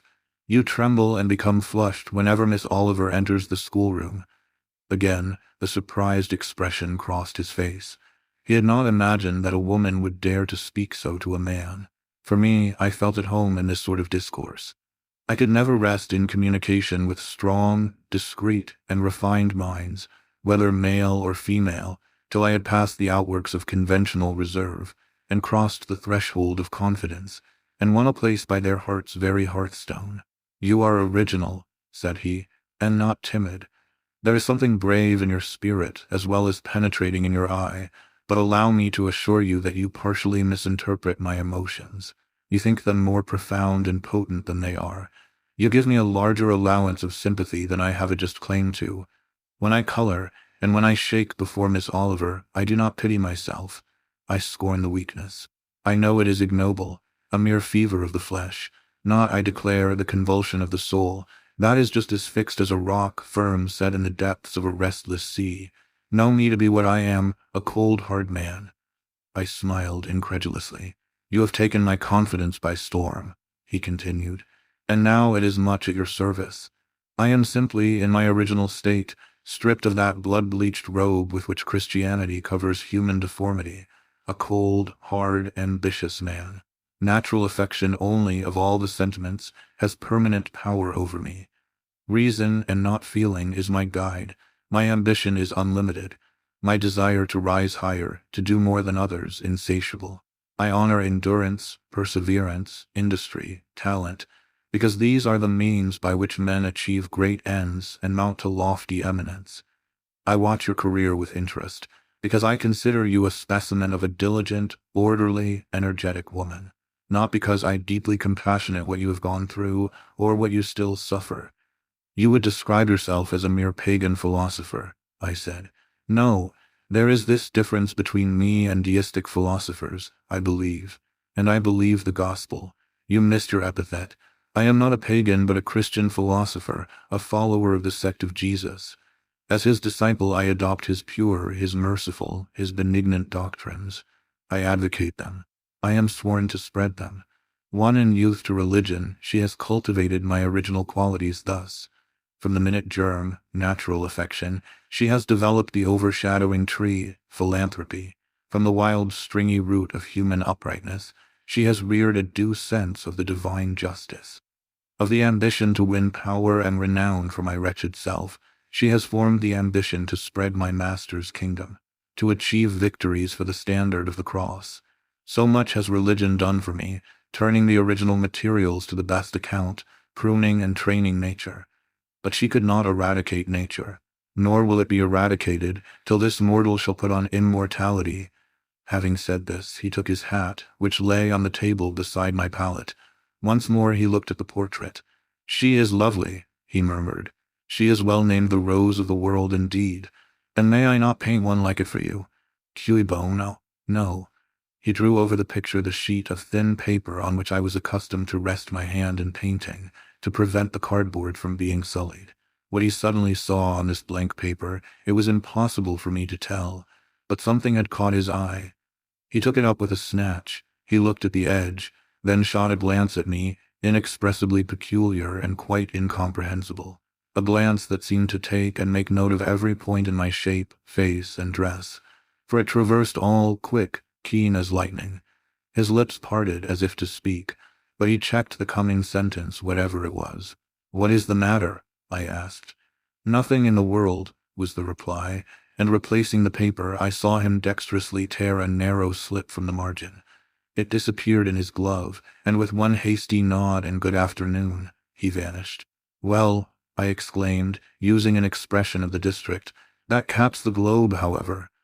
I, in my turn, scrutinized the paper, but saw nothing on it save a few dingy stains of paint where I had tried the tint in my pencil. I pondered the mystery a minute or two, but finding it insolvable, and being certain it could not be of much moment, I dismissed, and soon forgot it. Chapter 33. When Mr. St. John went, it was beginning to snow. The whirling storm continued all night. The next day a keen wind brought fresh and blinding falls. By twilight the valley was drifted up and almost impassable. I had closed my shutter, laid a mat to the door to prevent the snow from blowing in under it, trimmed my fire, and after sitting nearly an hour on the hearth listening to the muffled fury of the tempest, I lit a candle, took down Marmion, and beginning. Day set on Noram's castled steep, and Tweed's fair river broad and deep, and Cheviot's mountains long. The massive towers the donjon keep, the flanking walls that round them sweep, in yellow lustre shone. I soon forgot storm and music. I heard a noise. The wind, I thought, shook the door. No, it was St. John Rivers, who, lifting the latch, came in out of the frozen hurricane. the howling darkness, and stood before me, the cloak that covered his tall figure all white as a glacier. I was almost in consternation, so little had I expected any guest from the block-top Vale that night. "Any ill news?" I demanded. "Has anything happened?"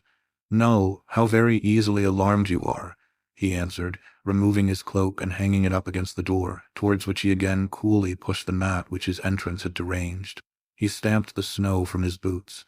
"I shall sully the purity of your floor," said he, "but you must excuse me for once." Then he approached the fire. "I have had hard work to get here, I assure you," he observed, as he warmed his hands over the flame. "One drift took me up to the waist. Happily the snow is quite soft yet." "But why are you come?"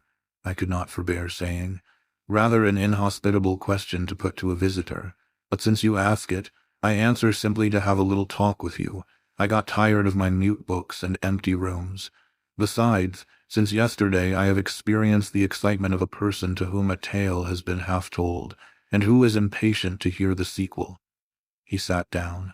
I recalled his singular conduct of yesterday, and really I began to fear his wits were touched. If he were insane, however, his was a very cool and collected insanity. I had never seen that handsome-featured face of his look more like chiseled marble than it did just now, as he put aside his snow-wet hair from his forehead, and let the firelight shine free on his pale brow and cheek as pale, where it grieved me to discover the hollow trace of care or sorrow now so plainly graved. I waited, expecting he would say something I could at least comprehend, but his hand was now at his chin, his finger on his lip. He was thinking. It struck me that his hand looked wasted like his face. A perhaps uncalled-for gush of pity came over my heart. I was moved to say, "I wish Diana or Mary would come and live with you. It is too bad that you should be quite alone, and you are recklessly rash about your own health." "Not at all," said he. "I care for myself when necessary. I am well now. What do you see amiss in me?" This was said with a careless, abstracted indifference, which showed that my solicitude was, at least in his opinion, wholly superfluous. I was silenced. He still slowly moved his finger over his upper lip, and still his eye dwelt dreamily on the glowing grate. Thinking it urgent to say something, I asked him presently if he felt any cold draught from the door, which was behind him. "No, no," he responded shortly and somewhat testily. "Well," I reflected, "if you won't talk, you may be still. I'll let you alone now and return to my book." So I snuffed the candle and resumed the perusal of Marmion. He soon stirred. My eye was instantly drawn to his movements. He only took out a morocco pocketbook, thence produced a letter, which he read in silence, folded it, put it back, relapsed into meditation. It was vain to try to read with such an inscrutable fixture before me, nor could I, in impatience, consent to be dumb. He might rebuff me if he liked, but talk I would. "Have you heard from Diana and Mary lately?" "Not since the letter I showed you a week ago. There has not been any change made about your own arrangements. You will not be summoned to leave England sooner than you expected." "I fear not, indeed. Such chance is too good to befall me." Baffled so far, I changed my ground. I bethought myself to talk about the school and my scholars. "Mary Garrett's mother is better, and Mary came back to the school this morning, and I shall have 4 new girls next week from the Foundry Close. They would have come today but for the snow." "Indeed. Mr. Oliver pays for 2. Does he? He means to give the whole school a treat at Christmas." "I know. Was it your suggestion?" "No. Whose then? His daughter's, I think." "It is like her. She is so good-natured." "Yes." Again came the blank of a pause. The clock struck 8 strokes. It aroused him. He uncrossed his legs, sat erect, turned to me. "Leave your book a moment and come a little nearer the fire," he said. Wondering, and of my wonder finding no end, I complied. "Half an hour ago," he pursued, "I spoke of my impatience to hear the sequel of a tale. On reflection, I find the matter will be better managed by my assuming the narrator's part, and converting you into a listener. Before commencing, it is but fair to warn you that the story will sound somewhat hackneyed in your ears, but stale details often regain a degree of freshness when they pass through new lips. For the rest, whether trite or novel, it is short. 20 years ago, a poor curate, never mind his name at this moment, fell in love with a rich man's daughter. She fell in love with him and married him, against the advice of all her friends, who consequently disowned her immediately after the wedding. Before 2 years passed, the rash pair were both dead, and laid quietly side by side under one slab. I have seen their grave. It formed part of the pavement of a huge churchyard surrounding the grim, soot-black old cathedral of an overgrown manufacturing town in Shire. They left a daughter, which at its very birth Charity received in her lap, cold as that of the snowdrift I almost stuck fast in tonight. Charity carried the friendless thing to the house of its rich maternal relations. It was reared by an aunt-in-law called, I come to names now, Mrs. Reed of Gateshead. You start. Did you hear a noise? I dare say it is only a rat scrambling along the rafters of the adjoining schoolroom. It was a barn before I had it repaired and altered, and barns are generally haunted by rats. To proceed. Mrs. Reed kept the orphan 10 years. Whether it was happy or not with her, I cannot say, never having been told. But at the end of that time she transferred it to a place you know, being no other than Lode School, where you so long resided yourself. It seems her career there was very honorable. From a pupil, she became a teacher, like yourself. Really, it strikes me there are parallel points in her history and yours. She left it to be a governess. There, again, your fates were analogous. She undertook the education of the ward of a certain Mr. Rochester. Mr. Rivers, I interrupted. I can guess your feelings, he said, but restrain them for a while. I have nearly finished. Hear me to the end. Of Mr. Rochester's character I know nothing, but the one fact that he professed to offer honorable marriage to this young girl, and that at the very altar she discovered he had a wife yet alive, though a lunatic. What his subsequent conduct and proposals were is a matter of pure conjecture. But when an event transpired which rendered inquiry after the governess necessary, it was discovered she was gone. No one could tell when, where, or how. She had left Thornfield Hall in the night. Every research after her course had been vain. The country had been scoured far and wide. No vestige of information could be gathered respecting her. Yet that she should be found is become a matter of serious urgency. Advertisements have been put in all the papers. I myself have received a letter from one Mr. Briggs, a solicitor, communicating the details I have just imparted. Is it not an odd tale? Just tell me this, said I, and since you know so much, you surely can tell it me. What of Mr. Rochester? How and where is he? What is he doing? Is he well? I am ignorant of all concerning Mr. Rochester. The letter never mentions him, but to narrate the fraudulent and illegal attempt I have adverted to. You should rather ask the name of the governess, the nature of the event which requires her appearance.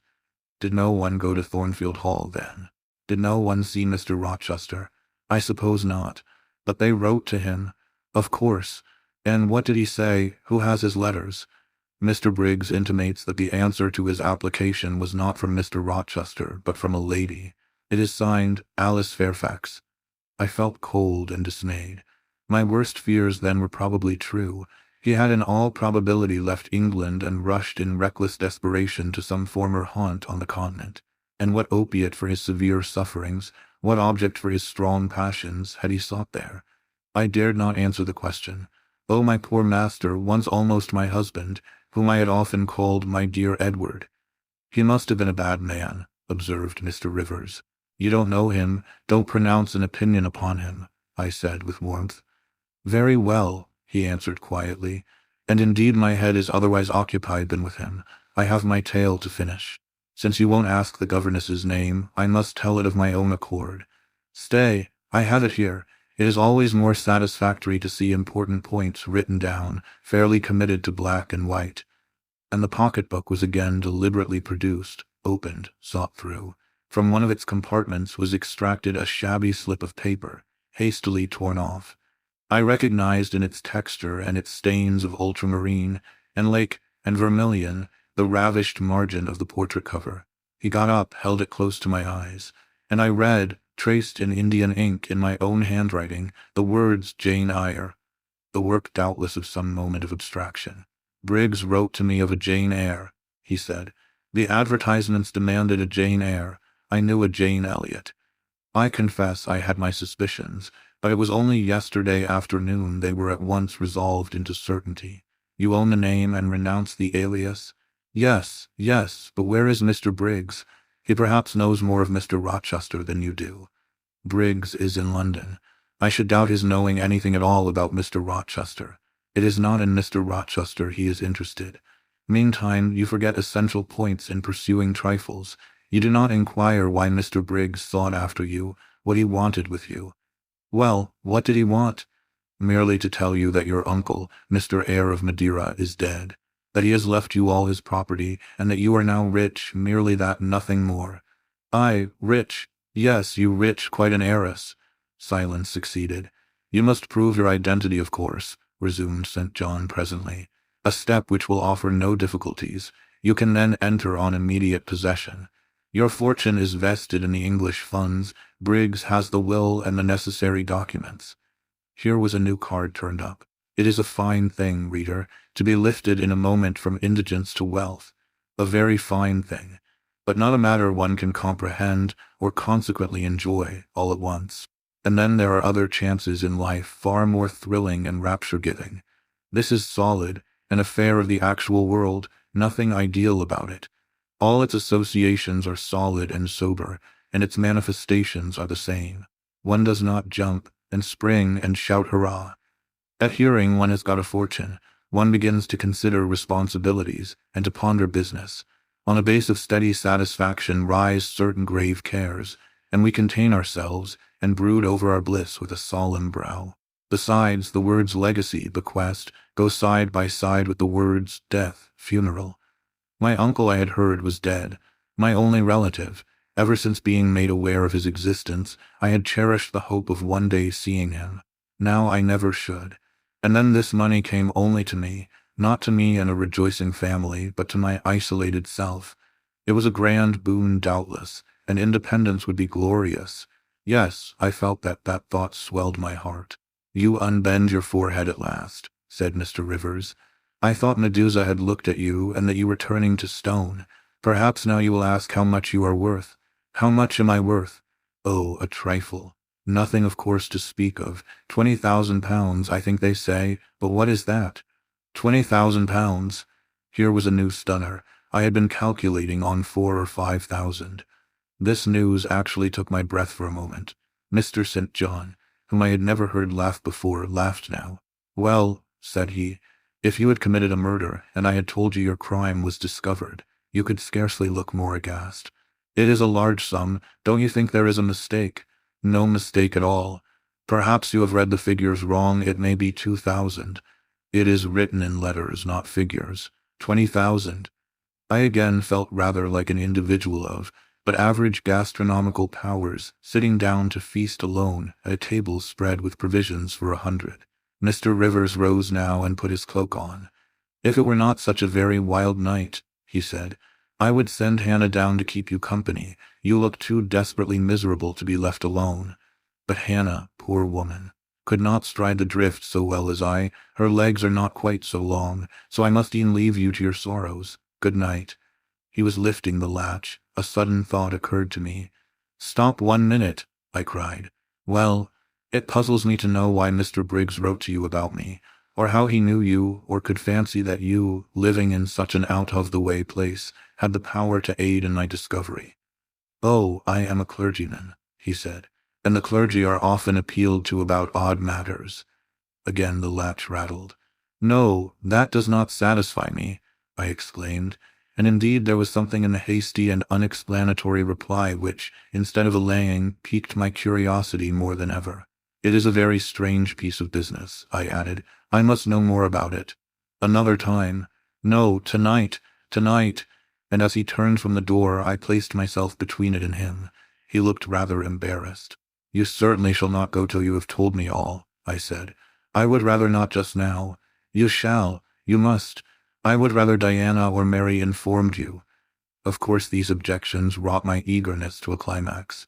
Gratified it must be, and that without delay, and I told him so. But I apprised you that I was a hard man, said he, difficult to persuade. And I am a hard woman, impossible to put off. And I am a hard woman, impossible to put off, and then, he pursued, I am cold. No fervor infects me. Whereas I am hot, and fire dissolves ice. The blaze there has thawed all the snow from your cloak. By the same token, it has streamed onto my floor and made it like a trampled street. As you hope ever to be forgiven, Mr. Rivers, the high crime and misdemeanor of spoiling a sanded kitchen, tell me what I wish to know. Well then, he said, I yield, if not to your earnestness, to your perseverance, as stone is worn by continual dropping. Besides, you must know some day, as well now as later. Your name is Jane Eyre? Of course, that was all settled before. You are not perhaps aware that I am your namesake, that I was christened St. John Eyre Rivers? No, indeed. I remember now seeing the letter E comprised in your initials written in books you have at different times lent me, but I never asked for what name it stood. But what then? Surely, I stopped. I could not trust myself to entertain, much less to express, the thought that rushed upon me, that embodied itself, that, in a second, stood out a strong, solid probability. Circumstances knit themselves, fitted themselves, shot into order. The chain that had been lying hitherto a formless lump of links was drawn out straight. Every ring was perfect, the connection complete. I knew, by instinct, how the matter stood, before St. John had said another word. But I cannot expect the reader to have the same intuitive perception, so I must repeat his explanation. My mother's name was Eyre. She had 2 brothers, one a clergyman, who married Miss Jane Reed of Gateshead, the other John Eyre, Esquire, merchant, late of Funchal, Madeira. Mr. Briggs, being Mr. Eyre's solicitor, wrote to us last August to inform us of our uncle's death, and to say that he had left his property to his brother, the clergyman's orphaned daughter, overlooking us, in consequence of a quarrel, never forgiven, between him and my father. He wrote again a few weeks since, to intimate that the heiress was lost, and asking if we knew anything of her. A name casually written on a slip of paper has enabled me to find her out. You know the rest. Again he was going, but I set my back against the door. Do let me speak, I said. Let me have one moment to draw breath and reflect. I paused. He stood before me, hat in hand, looking composed enough. I resumed, Your mother was my father's sister. Yes. My aunt, consequently. He bowed. My Uncle John was your Uncle John. You, Diana, and Mary are his sister's children, as I am his brother's child. Undeniably. You 3, then, are my cousins. Half our blood on each side flows from the same source. We are cousins, yes. I surveyed him. It seemed I had found a brother, one I could be proud of, one I could love, and 2 sisters whose qualities were such that, when I knew them but as mere strangers, they had inspired me with genuine affection and admiration. The 2 girls, on whom, kneeling down on the wet ground, and looking through the low, latticed window of Morehouse kitchen, I had gazed with so bitter a mixture of interest and despair, were my near kinswomen, and the young and stately gentleman who had found me almost dying at his threshold was my blood relation. Glorious discovery to a lonely wretch! This was wealth indeed, wealth to the heart, a mine of pure, genial affections. This was a blessing, bright, vivid, and exhilarating, not like the ponderous gift of gold, rich and welcome enough in its way, but sobering from its weight. I now clapped my hands in sudden joy. My pulse bounded, my veins thrilled. Oh, I am glad, I exclaimed. St. John smiled. Did I not say you neglected essential points to pursue trifles? He asked. You were serious when I told you had got a fortune, and now, for a matter of no moment, you are excited. What can you mean? It may be of no moment to you. You have sisters and don't care for a cousin, but I had nobody. And now 3 relations, or 2 if you don't choose to be counted, are born into my world full-grown. I say again I am glad. I walked fast through the room. I stopped, half suffocated with the thoughts that rose faster than I could receive, comprehend, settle them. Thoughts of what might, could, would, and should be, and that ere long. I looked at the blank wall. It seemed a sky thick with ascending stars. Every one lit me to a purpose or delight. Those who had saved my life, whom, till this hour I had loved barrenly, I could now benefit. They were under a yoke, I could free them. They were scattered, I could reunite them. The independence, the affluence which was mine, might be theirs too. Were we not 4? 20,000 pounds shared equally would be 5,000 each. Justice, enough and to spare. Justice would be done, mutual happiness secured. Now the wealth did not weigh on me. Now it was not a mere bequest of coin. It was a legacy of life, hope, enjoyment. How I looked while these ideas were taking my spirit by storm, I cannot tell. But I perceived soon that Mr. Rivers had placed a chair behind me and was gently attempting to make me sit down on it. He also advised me to be composed. I scorned the insinuation of helplessness and distraction, shook off his hand, and began to walk about again. "Write to Diana and Mary tomorrow," I said, "and tell them to come home directly. Diana said they would both consider themselves rich with £1,000, so with 5,000 they will do very well." "Tell me where I can get you a glass of water," said St. John. "You must really make an effort to tranquilize your feelings." "Nonsense. And what sort of an effect will the bequest have on you? Will it keep you in England, induce you to marry Miss Oliver, and settle down like an ordinary mortal? You wander. Your head becomes confused. I have been too abrupt in communicating the news. It has excited you beyond your strength. Mr. Rivers, you quite put me out of patience. I am rational enough. It is you who misunderstand, or rather who affect to misunderstand. Perhaps, if you explained yourself a little more fully, I should comprehend better." "Explain? What is there to explain? You cannot fail to see that £20,000, the sum in question, divided equally between the nephew and 3 nieces of our uncle, will give 5,000 to each. What I want is, that you should write to your sisters and tell them of the fortune that has accrued to them." "To you, you mean?"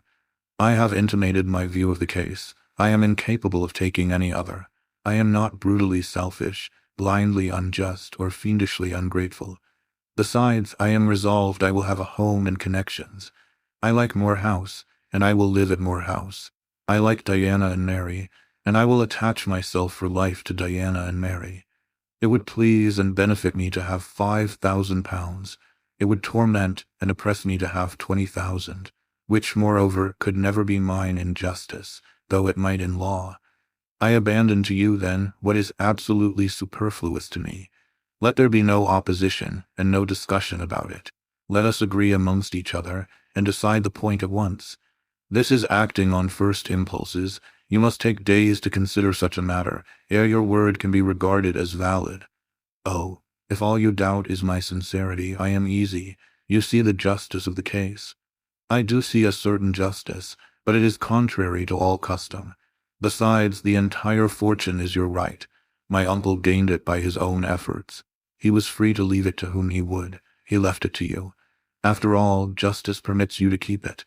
You may, with a clear conscience, consider it absolutely your own." "With me," said I, "it is fully as much a matter of feeling as of conscience. I must indulge my feelings. I so seldom have had an opportunity of doing so.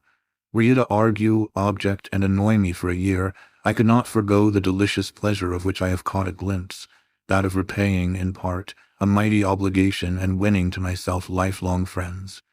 "You think so now," rejoined St.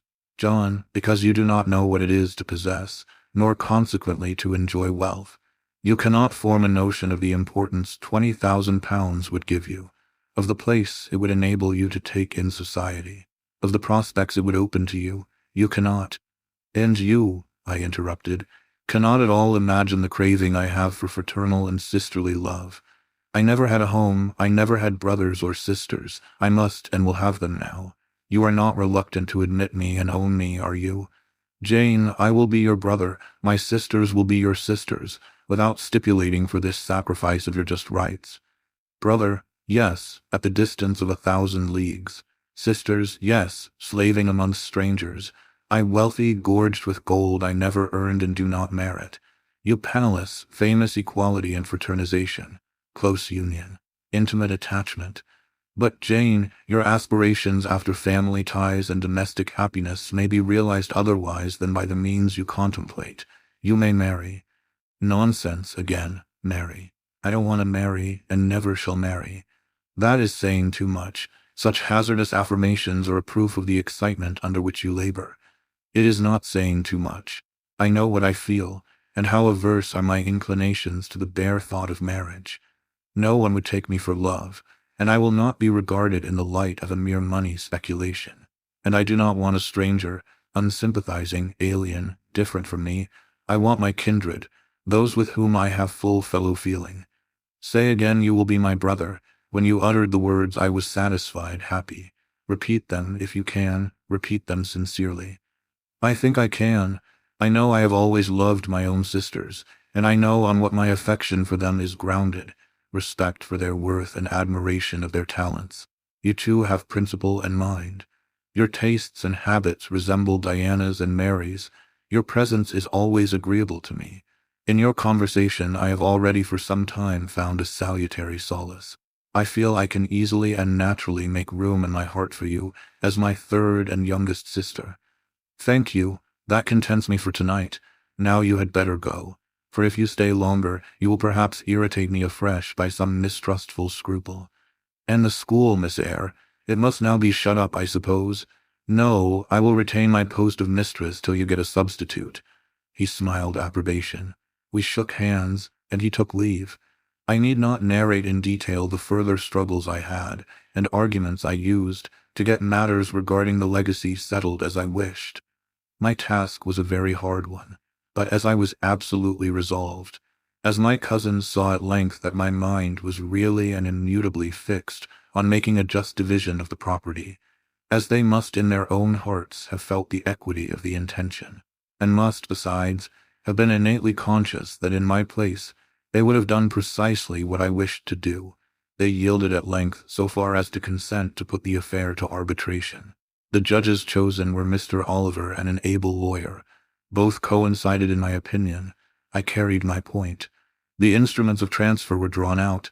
St. John, Diana, Mary, and I each became possessed of a competency.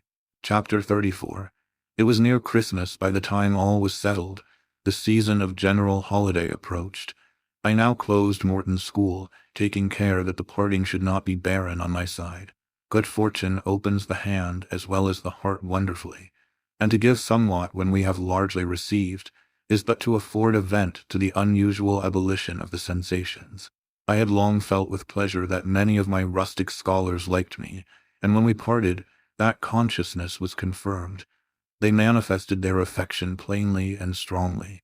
Deep was my gratification to find I had really a place in their unsophisticated hearts. I promised them that never a week should pass in future that I did not visit them, and give them an hour's teaching in their school. Mr. Rivers came up as, having seen the classes, now numbering 60 girls, file out before me, and locked the door, I stood with the key in my hand, exchanging a few words of special farewell with some half-dozen of my best scholars, as decent, respectable, modest, and well-informed young women as could be found in the ranks of the British peasantry.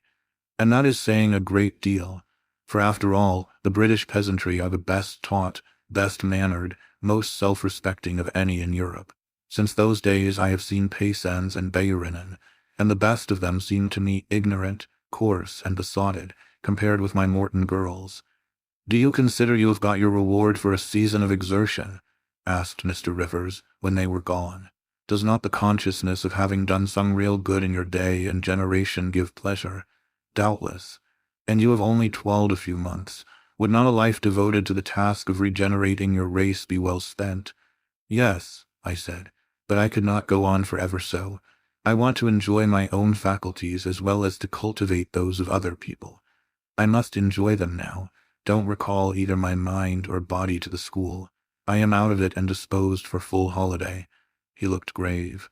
What now? What sudden eagerness is this you evince? What are you going to do? To be active as I can. And first I must beg you to set Hannah at liberty and get somebody else to wait on you. Do you want her?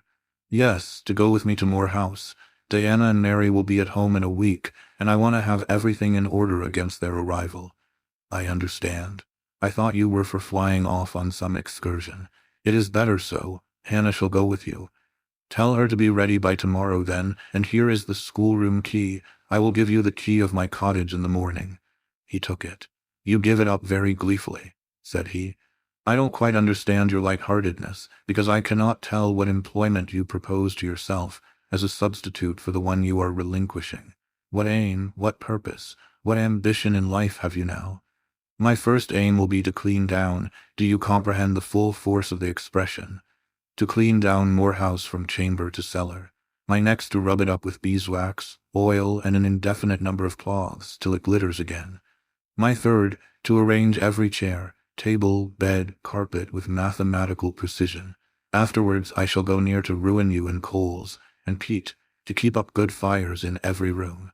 And lastly, the 2 days preceding that on which your sisters are expected will be devoted by Hannah and me to such a beating of eggs, sorting of currants, grating of spices, compounding of Christmas cakes, chopping up of materials for mince pies, and solemnizing of other culinary rites, as words can convey but an inadequate notion of to the uninitiated like you.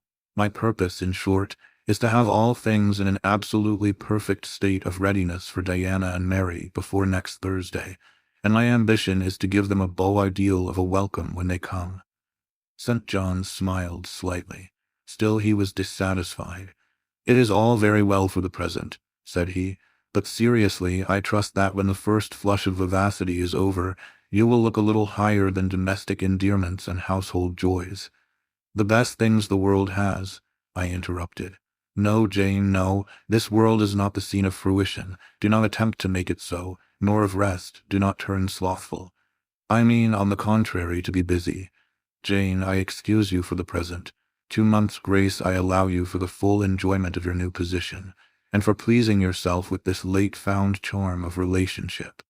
But then, I hope you will begin to look beyond Moor House and Morton, and sisterly society, and the selfish calm and sensual comfort of civilized affluence. I hope your energies will then once more trouble you with their strength." I looked at him with surprise. "St. John," I said, "I think you are almost wicked to talk so. I am disposed to be as content as a queen, and you try to stir me up to restlessness.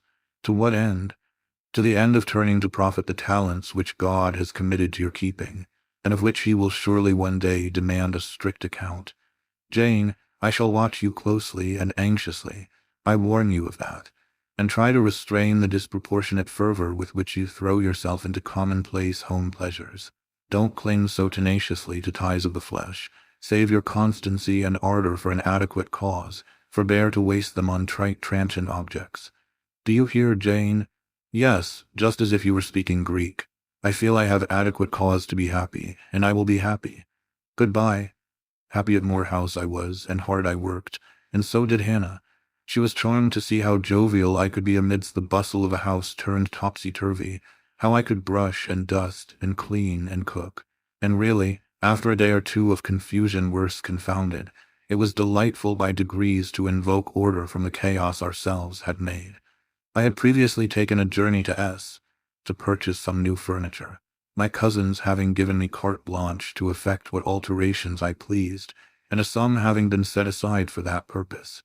The ordinary sitting-room and bedrooms I left much as they were, for I knew Diana and Mary would derive more pleasure from seeing again the old homely tables, and chairs, and beds, than from the spectacle of the smartest innovations. Still some novelty was necessary, to give to their return the piquancy with which I wished it to be invested. Dark handsome new carpets and curtains, an arrangement of some carefully selected antique ornaments in porcelain and bronze, new coverings and mirrors and dressing cases for the toilet tables, answered the end. They looked fresh without being glaring. A spare parlor and bedroom I refurnished entirely, with old mahogany and crimson upholstery. I laid canvas on the passage and carpets on the stairs. When all was finished, I thought Moor House as complete a model of bright, modest snugness within, as it was, at this season, a specimen of wintry waste and desert dreariness without. The eventful Thursday at length came. They were expected about dark, and ere dusk fires were lit upstairs and below. The kitchen was in perfect trim, Hannah and I were dressed, and all was in readiness. St. John arrived first. I had entreated him to keep quite clear of the house till everything was arranged. And, indeed, the bare idea of the commotion, at once sordid and trivial, going on within its walls sufficed to scare him to estrangement. He found me in the kitchen, watching the progress of certain cakes for tea, then baking. Approaching the hearth, he asked if I was at last satisfied with housemaid's work. I answered by inviting him to accompany me on a general inspection of the result of my labors. With some difficulty, I got him to make the tour of the house. He just looked in at the doors I opened, and when he had wandered upstairs and downstairs, he said I must have gone through a great deal of fatigue and trouble to have effected such considerable changes in so short a time. but not a syllable did he utter indicating pleasure in the improved aspect of his abode. This silence damped me. I thought perhaps the alterations had disturbed some old associations he valued. I inquired whether this was the case, no doubt in a somewhat crestfallen tone. Not at all. He had, on the contrary, remarked that I had scrupulously respected every association. He feared, indeed, I must have bestowed more thought on the matter than it was worth. How many minutes, for instance, had I devoted to studying the arrangement of this very room? By the by, could I tell him where such a book was? I showed him the volume on the shelf. He took it down, and withdrawing to his accustomed window recess, he began to read it. Now, I did not like this, reader. St. John was a good man, but I began to feel he had spoken truth of himself when he said he was hard and cold. The humanities and amenities of life had no attraction for him, its peaceful enjoyments no charm. Literally, he lived only to aspire, after what was good and great, certainly, but still he would never rest, nor approve of others resting round him. As I looked at his lofty forehead, still and pale as a white stone, at his fine lineaments fixed in study, I comprehended all at once that he would hardly make a good husband, that it would be a trying thing to be his wife. I understood, as by inspiration, the nature of his love for Miss Oliver. I agreed with him that it was but a love of the senses. I comprehended how he should despise himself for the feverish influence it exercised over him, how he should wish to stifle and destroy it, how he should mistrust its ever conducting permanently to his happiness or hers. I saw he was of the material from which nature hews her heroes, Christian and pagan, her lawgivers, her statesmen, her conquerors, a steadfast bulwark for great interests to rest upon, but at the fireside, too often a cold, cumbrous column, gloomy and out of place. This parlor is not his sphere, I reflected. The Himalayan ridge or Kaffir bush, even the plague-cursed Guinea coast swamp would suit him better. Well may he eschew the calm of domestic life. It is not his element. There his faculties stagnate, they cannot develop or appear to advantage. It is in scenes of strife and danger, where courage is proved, and energy exercised, and fortitude tasked, that he will speak and move, the leader and superior. A merry child would have the advantage of him on this hearth. He is right to choose a missionary's career. I see it now. They are coming, cried Hannah, throwing open the parlor door. At the same moment old Carlo barked joyfully. Out I ran. It was now dark, but a rumbling of wheels was audible. Hannah soon had a lantern lit. The vehicle had stopped at the wicket. The driver opened the door. First one well-known form, then another stepped out. In a minute I had my face under their bonnets, in contact first with Mary's soft cheek, then with Diana's flowing curls. They laughed, kissed me, then Hannah patted Carlo, who was half wild with delight, asked eagerly if all was well, and being assured in the affirmative, hastened into the house. They were stiff with their long and jolting drive from Whitcross, and chilled with the frosty night air, but their pleasant countenances expanded to the cheerful firelight. While the driver and Hannah brought in the boxes, they demanded St. John. At this moment he advanced from the parlor. They both threw their arms round his neck at once. He gave each one quiet kiss, said in a low tone a few words of welcome, stood a while to be talked to, and then, intimating that he supposed they would soon rejoin him in the parlor, withdrew there as to a place of refuge. I had lit their candles to go upstairs, but Diana had first to give hospitable orders respecting the driver. This done, both followed me. They were delighted with the renovation and decorations of their rooms, with the new drapery and fresh carpets and rich tinted china vases. They expressed their gratification ungrudgingly. I had the pleasure of feeling that my arrangements met their wishes exactly, and that what I had done added a vivid charm to their joyous return home. Sweet was that evening. My cousins, full of exhilaration, were so eloquent in narrative and comment that their fluency covered St. John's taciturnity. He was sincerely glad to see his sisters, but in their glow of fervor and flow of joy he could not sympathize. The event of the day, that is, the return of Diana and Mary, pleased him, but the accompaniments of that event, the glad tumult, the garrulous glee of reception irked him. I saw he wished the calmer morrow was come. In the very meridian of the night's enjoyment, about an hour after tea, a rap was heard at the door. Hannah entered with the intimation that a poor lad was come at that unlikely time to fetch Mr. Rivers to see his mother, who was drawing away. Where does she live, Hannah? Clear up at Whitcross Brow, almost 4 miles off, and Moor and Moss all the way. Tell him I will go. I'm sure, sir, you had better not. It's the worst road to travel after dark that can be. There's no track at all over the bog, and then it is such a bitter night, the keenest wind you ever felt. You had better send word, sir, that you will be there in the morning. But he was already in the passage, putting on his cloak, and without one objection, one murmur, he departed. It was then 9 o'clock. He did not return till midnight. Starved and tired enough he was, but he looked happier than when he set out. He had performed an act of duty, made an exertion, felt his own strength to do and deny, and was on better terms with himself. I am afraid the whole of the ensuing week tried his patience. It was Christmas week. We took to no settled employment, but spent it in a sort of merry domestic dissipation. The air of the moors, the freedom of home, the dawn of prosperity, acted on Diana and Mary's spirits like some life-giving elixir. They were gay from morning till noon, and from noon till night.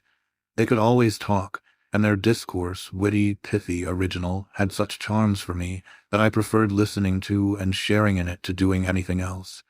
St. John did not rebuke our vivacity, but he escaped from it. He was seldom in the house. His parish was large, the population scattered, and he found daily business in visiting the sick and poor in its different districts. One morning at breakfast, Diana, after looking a little pensive for some minutes, asked him if his plans were yet unchanged. Unchanged and unchangeable, was the reply, and he proceeded to inform us that his departure from England was now definitively fixed for the ensuing year. And Rossam and Oliver, suggested Mary, the words seeming to escape her lips involuntarily, for no sooner had she uttered them than she made a gesture as if wishing to recall them. St. John had a book in his hand. It was his unsocial custom to read at meals. He closed it and looked up. Rossam and Oliver, said he, is about to be married to Mr. Granby, one of the best connected and most estimable residents in S, grandson and heir to Sir Frederick Granby. I had the intelligence from her father yesterday. His sisters looked at each other and at me. We all three looked at him. He was serene as glass. The match must have been got up hastily, said Diana. They cannot have known each other long. But 2 months. They met in October at the county ball at S. But where there are no obstacles to a union, as in the present case, where the connection is in every point desirable, delays are unnecessary. They will be married as soon as S. place, which Sir Frederick gives up to them, can be refitted for their reception. The first time I found St. John alone after this communication, I felt tempted to inquire if the event distressed him, but he seemed so little to need sympathy, that, so far from venturing to offer him more, I experienced some shame at the recollection of what I had already hazarded. Besides, I was out of practice in talking to him. His reserve was again frozen over, and my frankness was congealed beneath it. He had not kept his promise of treating me like his sisters. He continually made little chilling differences between us, which did not at all tend to the development of cordiality. In short, now that I was acknowledged his kinswoman, and lived under the same roof with him, I felt the distance between us to be far greater than when he had known me only as the village schoolmistress. When I remembered how far I had once been admitted to his confidence, I could hardly comprehend his present frigidity. Such being the case, I felt not a little surprised when he raised his head suddenly from the desk over which he was stooping, and said, "You see, Jane, the battle is fought and the victory won." Startled at being thus addressed, I did not immediately reply. After a moment's hesitation, I answered, "But are you sure you are not in the position of those conquerors whose triumphs have cost them too dear? Would not such another ruin you?" "I think not, and if I were, it does not much signify. I shall never be called upon to contend for such another. The event of the conflict is decisive. My way is now clear. I thank God for it." So saying, he returned to his papers and his silence. As our mutual happiness, i.e., Diana's, Mary's, and mine, settled into a quieter character, and we resumed our usual habits and regular studies, St. John stayed more at home. He sat with us in the same room, sometimes for hours together. While Mary drew, Diana pursued a course of encyclopedic reading she had, to my awe and amazement, undertaken, and I fagged away at German. He pondered a mystic lore of his own, that of some Eastern tongue, the acquisition of which he thought necessary to his plans. Thus engaged, he appeared, sitting in his own recess, quiet and absorbed enough. But that blue eye of his had a habit of leaving the outlandish-looking grammar, and wandering over and sometimes fixing upon us, his fellow students, with a curious intensity of observation. If caught, it would be instantly withdrawn, yet ever and anon it returned searchingly to our table. I wondered what it meant. I wondered, too, at the punctual satisfaction he never failed to exhibit on an occasion that seemed to me of small moment, namely, my weekly visit to Morton's school.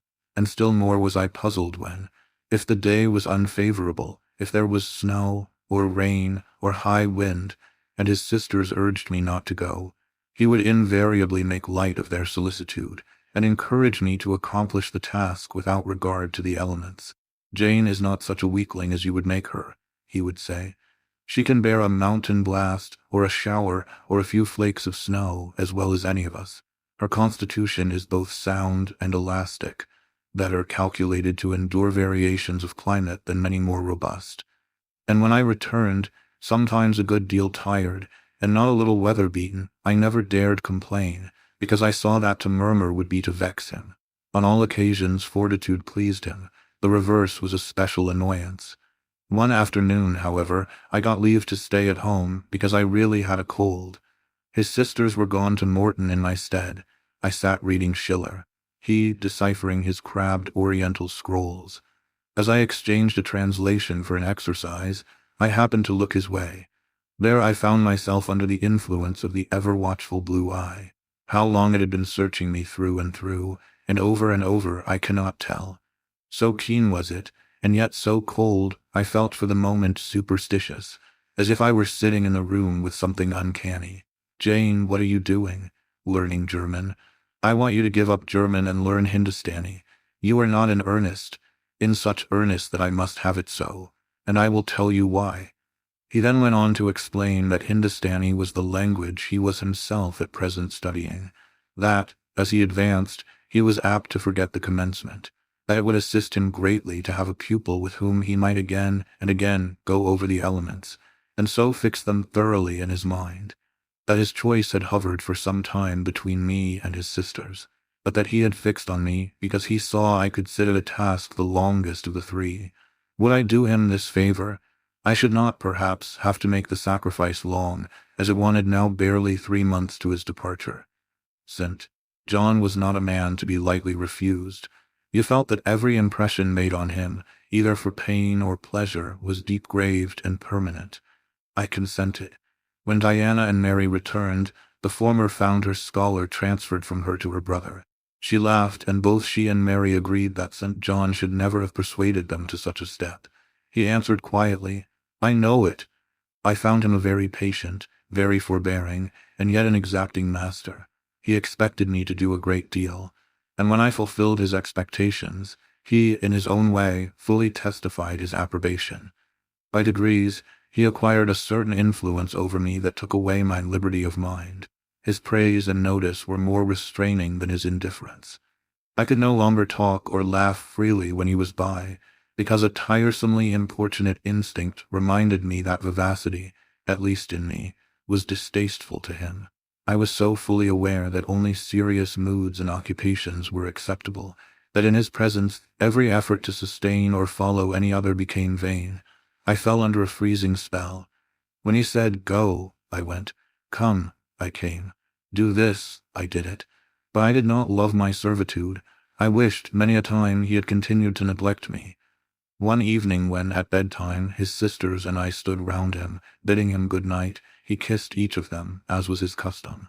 And as was equally his custom, he gave me his hand. Diana, who chanced to be in a frolicsome humor, she was not painfully controlled by his will, for hers, in another way, was as strong, exclaimed, "St. John, you used to call Jane your third sister, but you don't treat her as such. You should kiss her too." She pushed me towards him. I thought Diana very provoking, and felt uncomfortably confused, and while I was thus thinking and feeling, St. John bent his head. His Greek face was brought to a level with mine. His eyes questioned my eyes piercingly. He kissed me. There are no such things as marble kisses or ice kisses, or I should say my ecclesiastical cousin's salute belonged to one of these classes. But there may be experiment kisses, and his was an experiment kiss. When given, he viewed me to learn the result. It was not striking. I am sure I did not blush. Perhaps I might have turned a little pale, for I felt as if this kiss were a seal affixed to my fetters. He never omitted the ceremony afterwards, and the gravity and quiescence with which I underwent it seemed to invest it for him with a certain charm.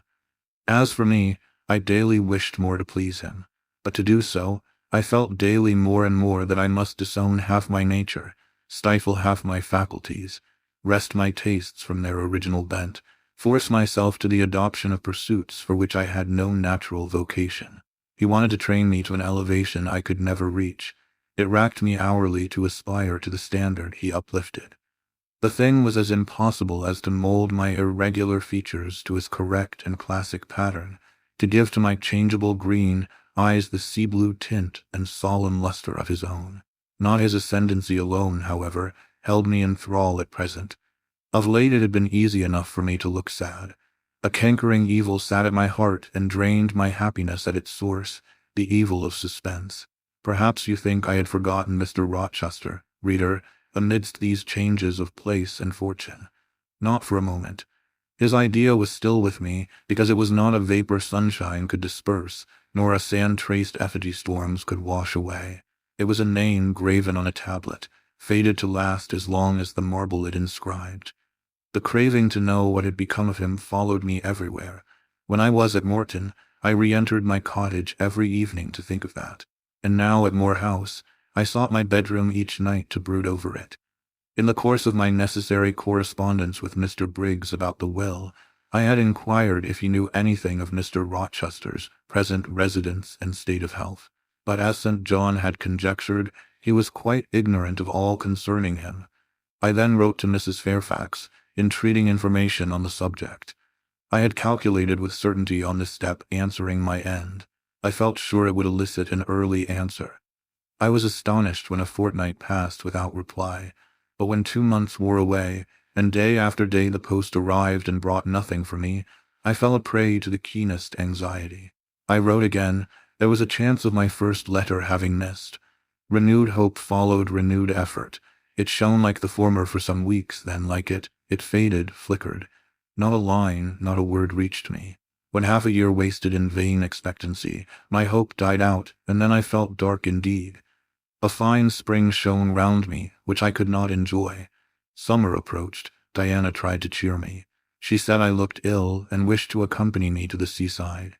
This St. John opposed. He said I did not want dissipation, I wanted employment. My present life was too purposeless, I required an aim. And I suppose, by way of supplying deficiencies, he prolonged still further my lessons in Hindustani, and grew more urgent in requiring their accomplishment. And I, like a fool, never thought of resisting him. I could not resist him. One day I had come to my studies in lower spirits than usual. The ebb was occasioned by a poignantly felt disappointment.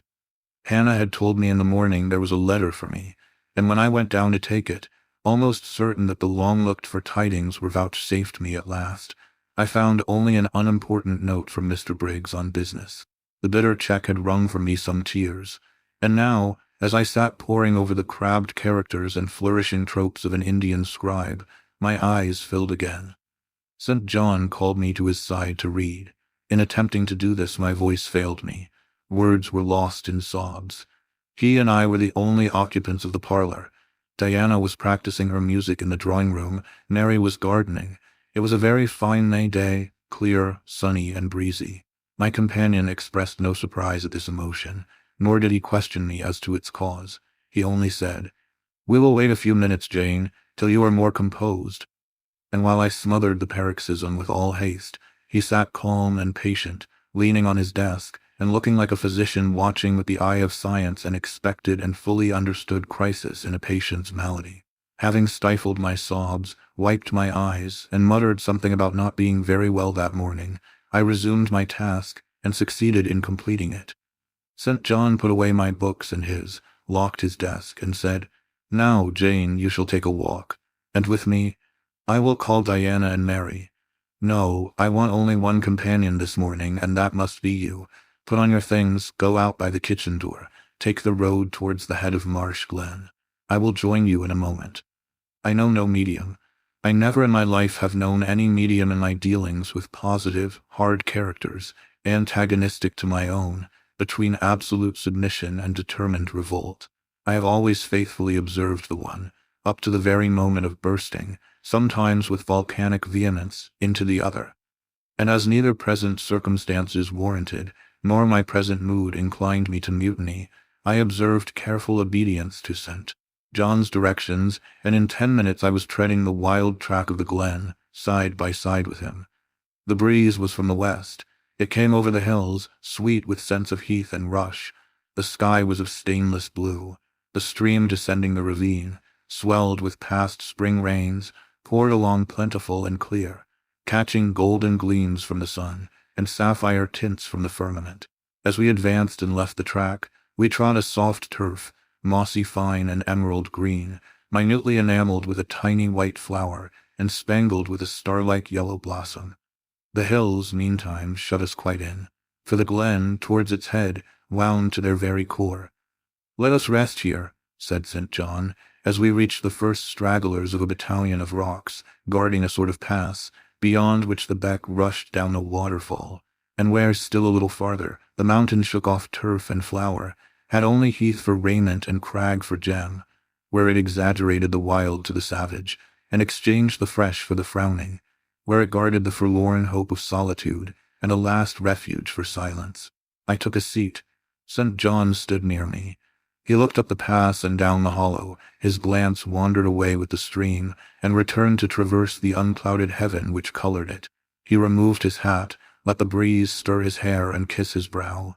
He seemed in communion with the genius of the haunt. With his eye he bade farewell to something.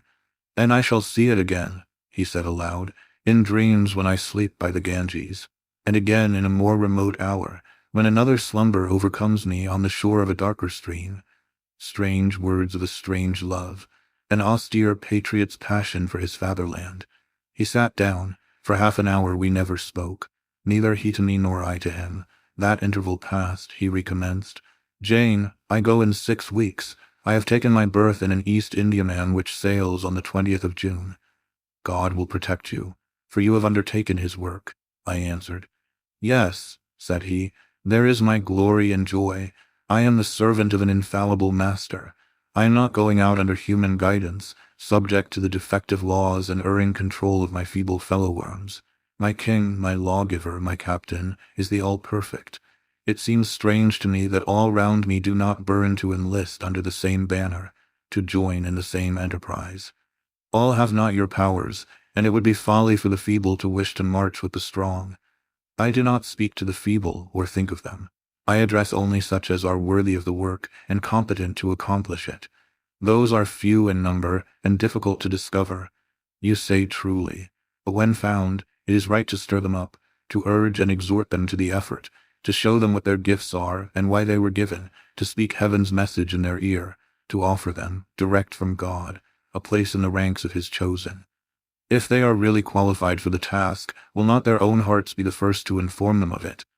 I felt as if an awful charm was framing round and gathering over me. I trembled to hear some fatal words spoken which would at once declare and rivet the spell. "And what does your heart say?" demanded St. John. "My heart is mute, my heart is mute," I answered, struck and thrilled.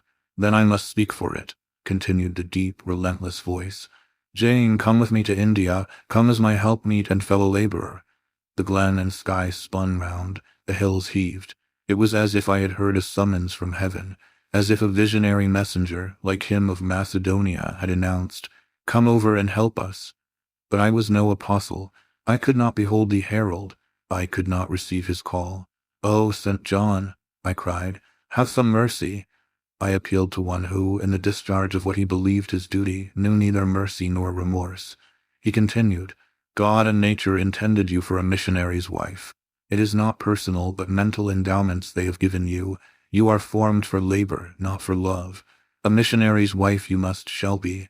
You shall be mine. I claim you not for my pleasure, but for my sovereign service. I am not fit for it. I have no vocation, I said. He had calculated on these first objections. He was not irritated by them.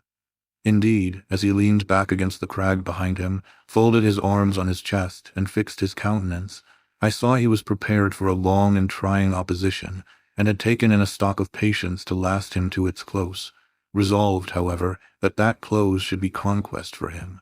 Humility, Jane, said he, is the groundwork of Christian virtues. You say right that you are not fit for the work. Who is fit for it? Or who, that ever was truly called, believed himself worthy of the summons? I, for instance, am but dust and ashes. With St. Paul, I acknowledge myself the chiefest of sinners, but I do not suffer this sense of my personal vileness to daunt me. I know my leader, that he is just as well as mighty, and while he has chosen a feeble instrument to perform a great task, he will, from the boundless stores of his providence, supply the inadequacy of the means to the end. Think like me, Jane, trust like me. It is the rock of ages I ask you to lean on. Do not doubt, but it will bear the weight of your human weakness. I do not understand a missionary life. I have never studied missionary labors. There I, humble as I am, can give you the aid you want. I can set you your task from hour to hour, stand by you always, help you from moment to moment.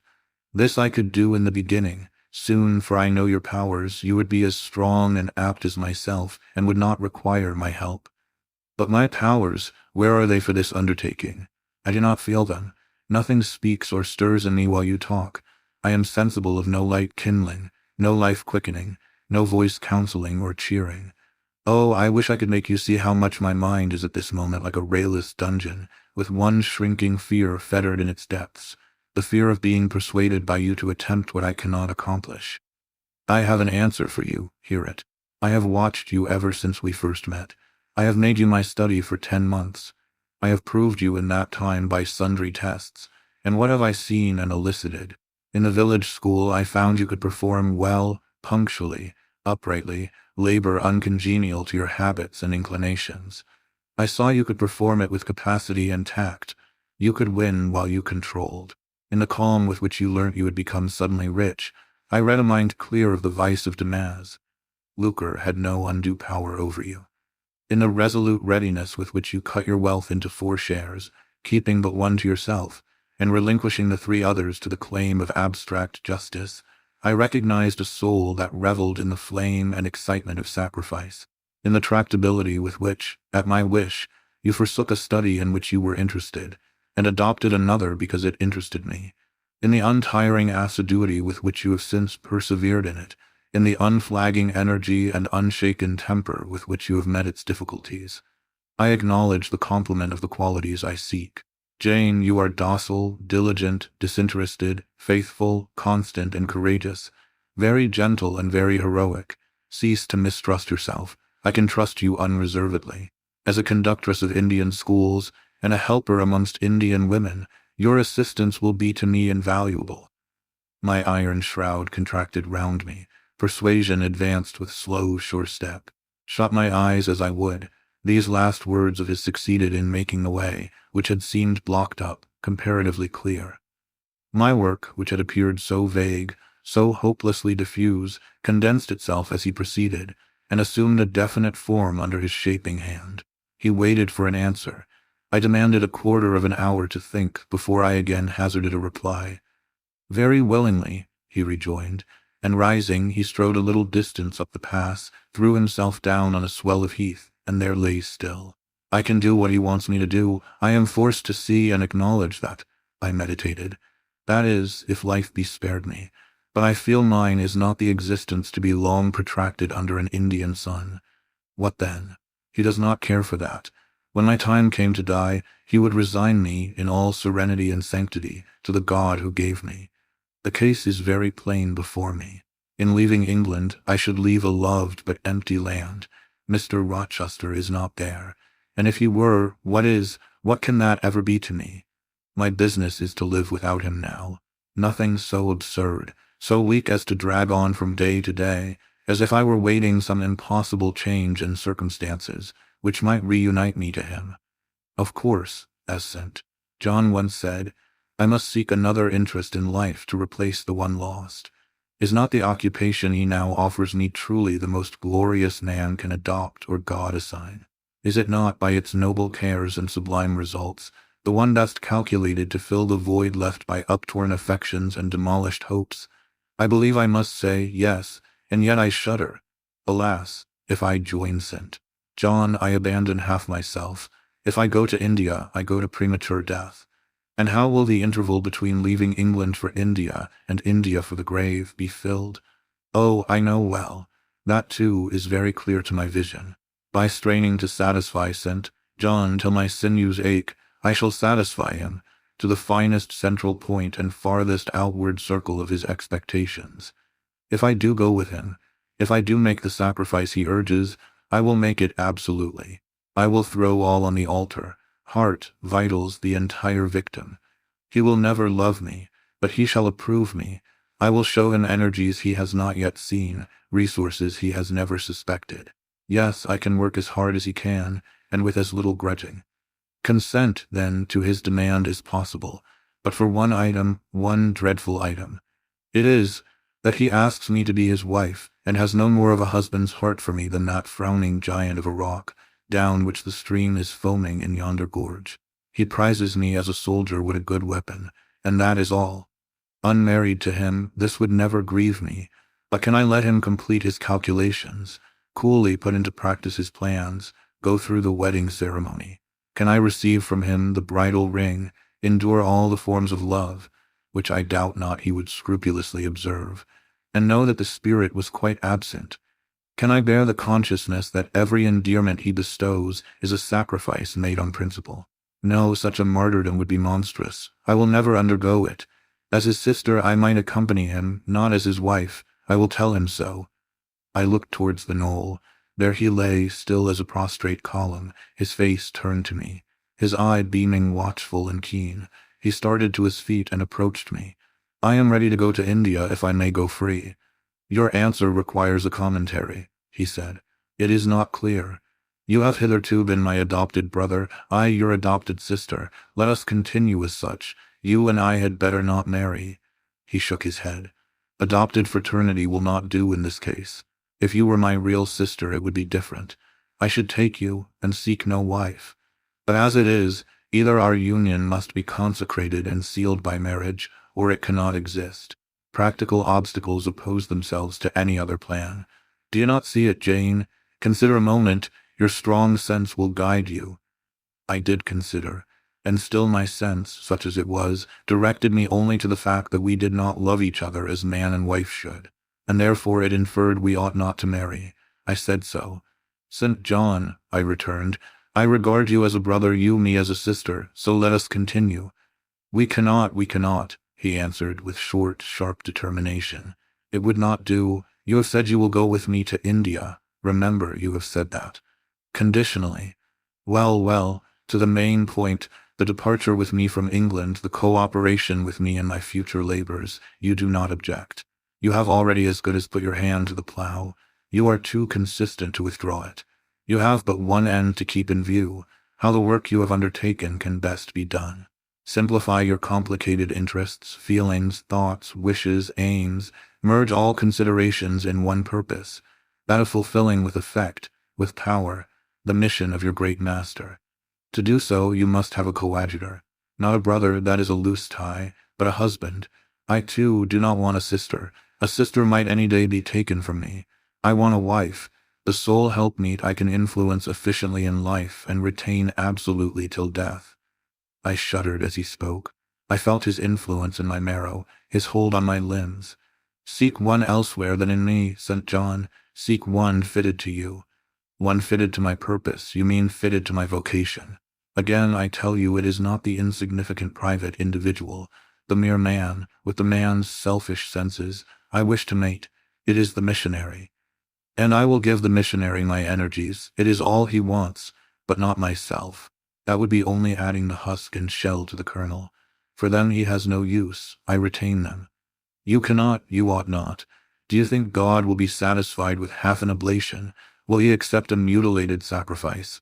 It is the cause of God I advocate. It is under his standard I enlist you. I cannot accept on his behalf a divided allegiance. It must be entire. Oh, I will give my heart to God, I said. You do not want it. I will not swear, reader, that there was not something of repressed sarcasm both in the tone in which I uttered this sentence, and in the feeling that accompanied it. I had silently feared St. John till now because I had not understood him. He had held me in awe because he had held me in doubt. How much of him was saint, how much mortal, I could not heretofore tell. But revelations were being made in this conference. The analysis of his nature was proceeding before my eyes. I saw his fallibilities. I comprehended them. I understood that, sitting there where I did on the bank of heath, and with that handsome form before me, I sat at the feet of a man, erring as I. The veil fell from his hardness and despotism. Having felt in him the presence of these qualities, I felt his imperfection and took courage. I was with an equal, one with whom I might argue, one whom, if I saw good, I might resist. He was silent after I had uttered the last sentence, and I presently risked an upward glance at his countenance. His eye, bent on me, expressed at once stern surprise and keen inquiry. Is she sarcastic and sarcastic to me? It seemed to say. What does this signify? Do not let us forget that this is a solemn matter, he said ere long, one of which we may neither think nor talk lightly without sin. I trust, Jane, you are in earnest when you say you will serve your heart to God. It is all I want. Once rent your heart from man, and fix it on your Maker. The advancement of that Maker's spiritual kingdom on earth will be your chief delight and endeavor. You will be ready to do at once whatever furthers that end. You will see what impetus would be given to your efforts, and mine by our physical and mental union in marriage. The only union that gives a character of permanent conformity to the destinies and designs of human beings, and passing over all minor caprices, all trivial difficulties and delicacies of feeling, all scruple about the degree, kind, strength, or tenderness of mere personal inclination, you will hasten to enter into that union at once. Shall I said briefly, and I looked at his features, beautiful in their harmony but strangely formidable in their still severity. At his brow, commanding but not open, at his eyes, bright and deep and searching but never soft, at his tall imposing figure, and fancied myself in idea his wife. Oh, it would never do. As his curate, his comrade, all would be right. I would cross oceans with him in that capacity, toil under eastern suns, in Asian deserts with him in that office, admire and emulate his courage and devotion and vigor, accommodate quietly to his masterhood, smile undisturbed at his ineradicable ambition, discriminate the Christian from the man, profoundly esteem the one, and freely forgive the other. I should suffer often, no doubt, attached to him only in this capacity. My body would be under rather a stringent yoke, but my heart and mind would be free. I should still have my unblighted self to turn to, my natural unenslaved feelings with which to communicate in moments of loneliness. There would be recesses in my mind which would be only mine, to which he never came, and sentiments growing there fresh and sheltered which his austerity could never blight, nor his measured warrior march trample down.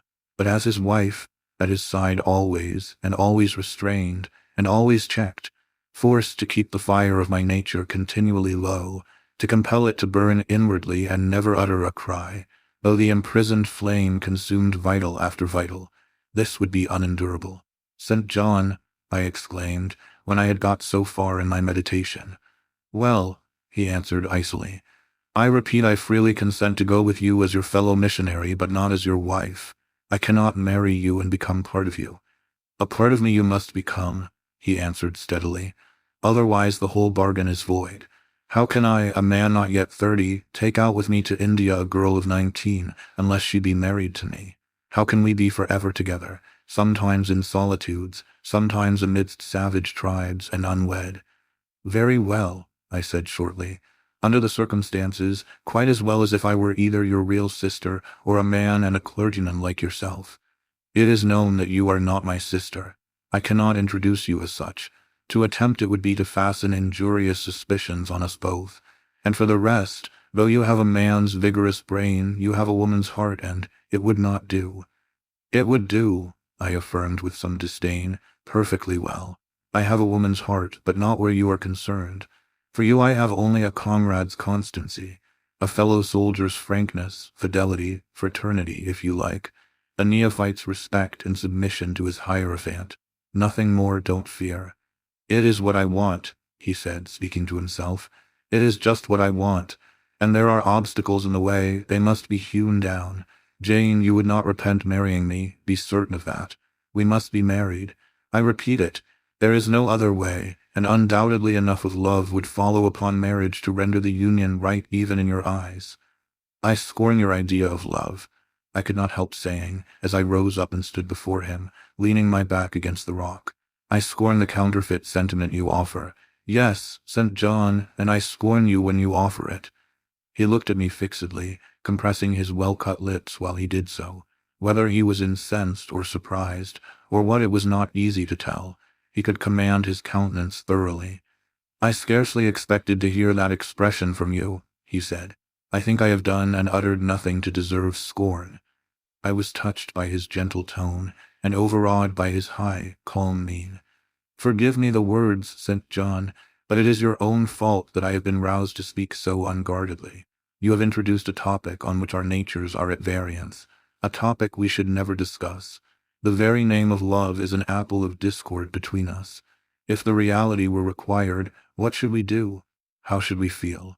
My dear cousin, abandon your scheme of marriage, forget it. No, said he, it is a long-cherished scheme, and the only one which can secure my great end, but I shall urge you no further at present. Tomorrow I leave home for Cambridge. I have many friends there to whom I should wish to say farewell. I shall be absent a fortnight. Take that space of time to consider my offer, and do not forget that if you reject it, it is not me you deny, but God. Through my means, He opens to you a noble career. As my wife only can you enter upon it. Refuse to be my wife, and you limit yourself forever to a track of selfish ease and barren obscurity. Tremble lest in that case you should be numbered with those who have denied the faith, and are worse than infidels. He had done. Turning from me, he once more looked to river, looked to hill. But this time his feelings were all pent in his heart. I was not worthy to hear them uttered. As I walked by his side homeward, I read well in his iron silence all he felt towards me. The disappointment of an austere and despotic nature, which has met resistance where it expected submission. The disapprobation of a cool, inflexible judgment, which has detected in another feelings and views in which it has no power to sympathize. In short, as a man, he would have wished to coerce me into obedience. It was only as a sincere Christian he bore so patiently with my perversity, and allowed so long a space for reflection and repentance. That night, after he had kissed his sisters, he thought proper to forget even to shake hands with me, but left the room in silence. I who, though I had no love, had much friendship for him, was hurt by the marked omission, so much hurt that tears started to my eyes. I see you and St. John have been quarreling, Jane, said Diana, during your walk on the moor, but go after him. He is now lingering in the passage expecting you. He will make it up. I have not much pride under such circumstances. I would always rather be happy than dignified, and I ran after him. He stood at the foot of the stairs. Good night, St. John, said I. Good night, Jane, he replied calmly. Then shake hands, I added. What a cold, loose touch he impressed on my fingers. He was deeply displeased by what had occurred that day. Cordiality would not warm, nor tears move him. No happy reconciliation was to be had with him, no cheering smile or generous word. But still the Christian was patient and placid. And when I asked him if he forgave me, he answered that he was not in the habit of cherishing the remembrance of vexation, that he had nothing to forgive, not having been offended. And with that answer he left me. I would much rather he had knocked me down. Chapter 35. He did not leave for Cambridge the next day, as he had said he would. He deferred his departure a whole week, and during that time he made me feel what severe punishment a good yet stern, a conscientious yet implacable man can inflict on one who has offended him. Without one overt act of hostility, one upbraiding word, he contrived to impress me momently with the conviction that I was put beyond the pale of his favor. Not that St. John harbored a spirit of unchristian vindictiveness, not that he would have injured a hair of my head, if it had been fully in his power to do so. Both by nature and principle, He was superior to the mean gratification of vengeance. He had forgiven me for saying I scorned him and his love, but he had not forgotten the words, and as long as he and I lived he never would forget them. I saw by his look, when he turned to me, that they were always written on the air between me and him. Whenever I spoke, they sounded in my voice to his ear, and their echo toned every answer he gave me. He did not abstain from conversing with me. He even called me as usual each morning to join him at his desk. And I fear the corrupt man within him had a pleasure unimparted to, and unshared by, the pure Christian, in evincing with what skill he could, while acting and speaking apparently just as usual, extract from every deed and every phrase the spirit of interest and approval which had formerly communicated a certain austere charm to his language and manner. To me he was in reality become no longer flesh but marble. His eye was a cold, bright blue gem, his tongue a speaking instrument, nothing more. All this was torture to me, refined, lingering torture. It kept up a slow fire of indignation and a trembling trouble of grief, which harassed and crushed me altogether. I felt how, if I were his wife, this good man, pure as the deep sunless source, could soon kill me, without drawing from my veins a single drop of blood, or receiving on his own crystal conscience the faintest stain of crime. Especially I felt this when I made any attempt to propitiate him. No ruth met my ruth. He experienced no suffering from estrangement, no yearning after reconciliation, and though, more than once, my fast-falling tears blistered the page over which we both bent, they produced no more effect on him than if his heart had been really a matter of stone or metal. To his sisters, meantime, he was somewhat kinder than usual. As if afraid that mere coldness would not sufficiently convince me how completely I was banished and banned, he added the force of contrast. And this I am sure he did not by malice, but on principle. The night before he left home, happening to see him walking in the garden about sunset, and remembering, as I looked at him, that this man, alienated as he now was, had once saved my life, and that we were near relations, I was moved to make a last attempt to regain his friendship. I went out and approached him as he stood leaning over the little gate. I spoke to the point at once. "St. John, I am unhappy because you are still angry with me. Let us be friends." "I hope we are friends," was the unmoved reply, while he still watched the rising of the moon, which he had been contemplating as I approached. "No, St. John, we are not friends as we were, you know that. Are we not? That is wrong.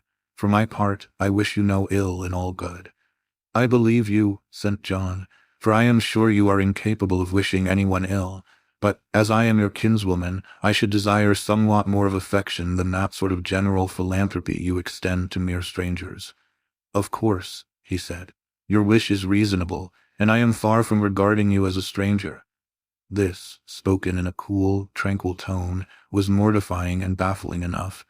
Had I attended to the suggestions of pride and ire, I should immediately have left him, but something worked within me more strongly than those feelings could. I deeply venerated my cousin's talent and principle. His friendship was of value to me. To lose it tried me severely. I would not so soon relinquish the attempt to reconquer it. "Must we part in this way, St. John? And when you go to India, will you leave me so, without a kinder word than you have yet spoken?" He now turned quite from the moon and faced me. "When I go to India, Jane, will I leave you? What, do you not go to India? You said I could not unless I married you. And you will not marry me? You adhere to that resolution? Reader, do you know, as I do, what terror those cold people can put into the ice of their questions?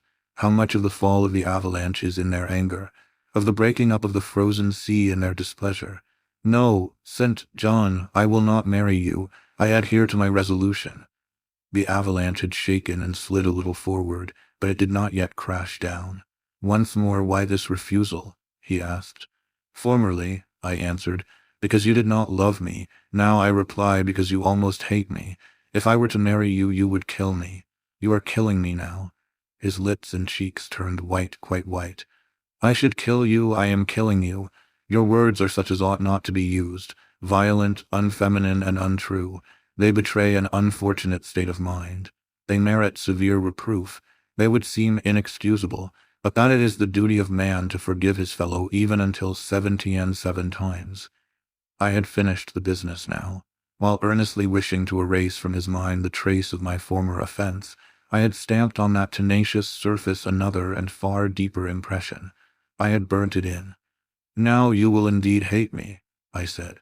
"It is useless to attempt to conciliate you. I see I have made an eternal enemy of you." A fresh wrong did these words inflict, the worse because they touched on the truth. That bloodless lip quivered to a temporary spasm. I knew the steely ire I had whetted. I was heart-wrung.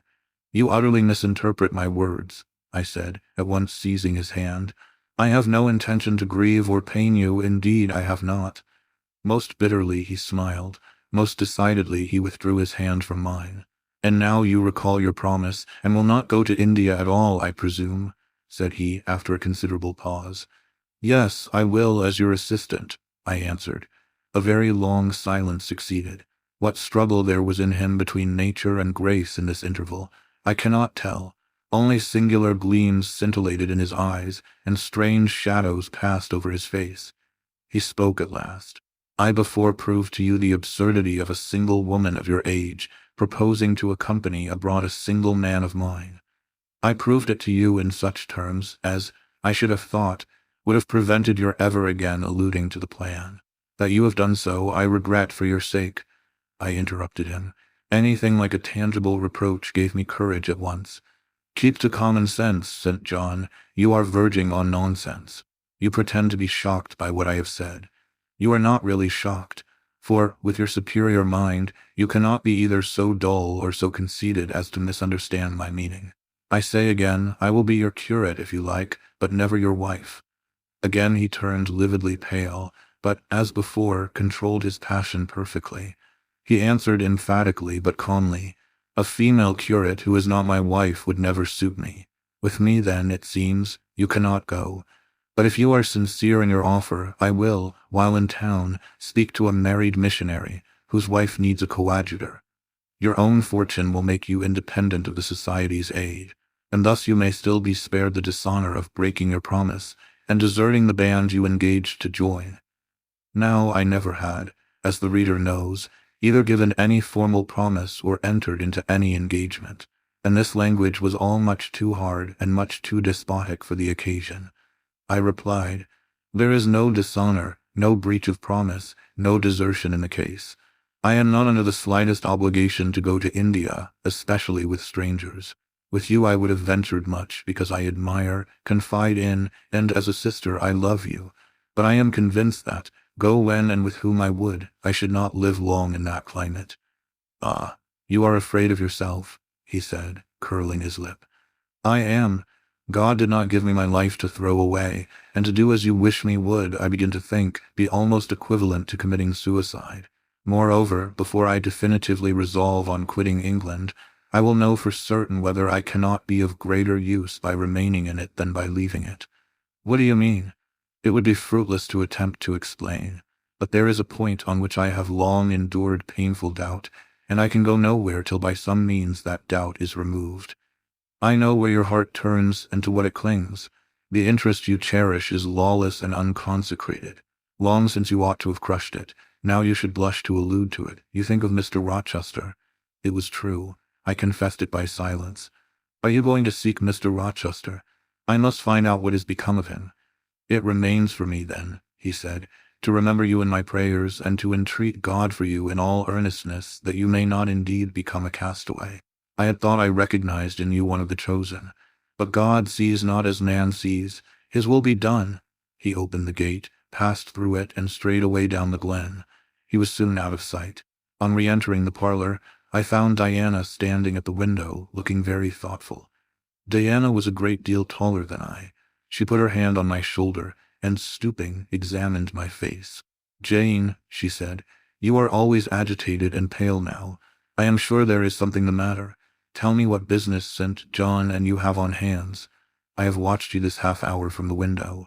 You must forgive my being such a spy, but for a long time I have fancied I hardly know what. St. John is a strange being." She paused. I did not speak. Soon she resumed. "That brother of mine cherishes peculiar views of some sort respecting you, I am sure. He has long distinguished you by a notice and interest he never showed to anyone else. To what end? I wish he loved you, Does he, Jane? I put her cool hand to my hot forehead. No, Di, not one whit. Then why does he follow you so with his eyes, and get you so frequently alone with him, and keep you so continually at his side? Mary and I had both concluded he wished you to marry him. He does. He has asked me to be his wife. Diana clapped her hands. That is just what we hoped and thought, and you will marry him, Jane, won't you? And then he will stay in England. Far from that, Diana. His sole idea in proposing to me is to procure a fitting fellow laborer in his Indian toils. What? He wishes you to go to India? Yes. Madness, she exclaimed. You would not live 3 months there, I am certain. You never shall go. You have not consented, have you, Jane? I have refused to marry him, and have consequently displeased him, she suggested. Deeply. He will never forgive me, I fear, yet I offered to accompany him as his sister. It was frantic folly to do so, Jane. Think of the task you undertook, one of incessant fatigue, where fatigue kills even the strong and you are weak. St. John, you know him, would urge you to impossibilities. With him there would be no permission to rest during the hot hours, and unfortunately I have noticed, whatever he exacts, you force yourself to perform. I am astonished you found courage to refuse his hand. You do not love him then, Jane? Not as a husband. Yet he is a handsome fellow. And I am so plain, you see, Di, we should never suit. Plain, you, not at all. You are much too pretty, as well as too good, to be grilled alive in Calcutta. And again, she earnestly conjured me to give up all thoughts of going out with her brother. I must indeed, I said, for when just now I repeated the offer of serving him for a deacon, he expressed himself shocked at my want of decency.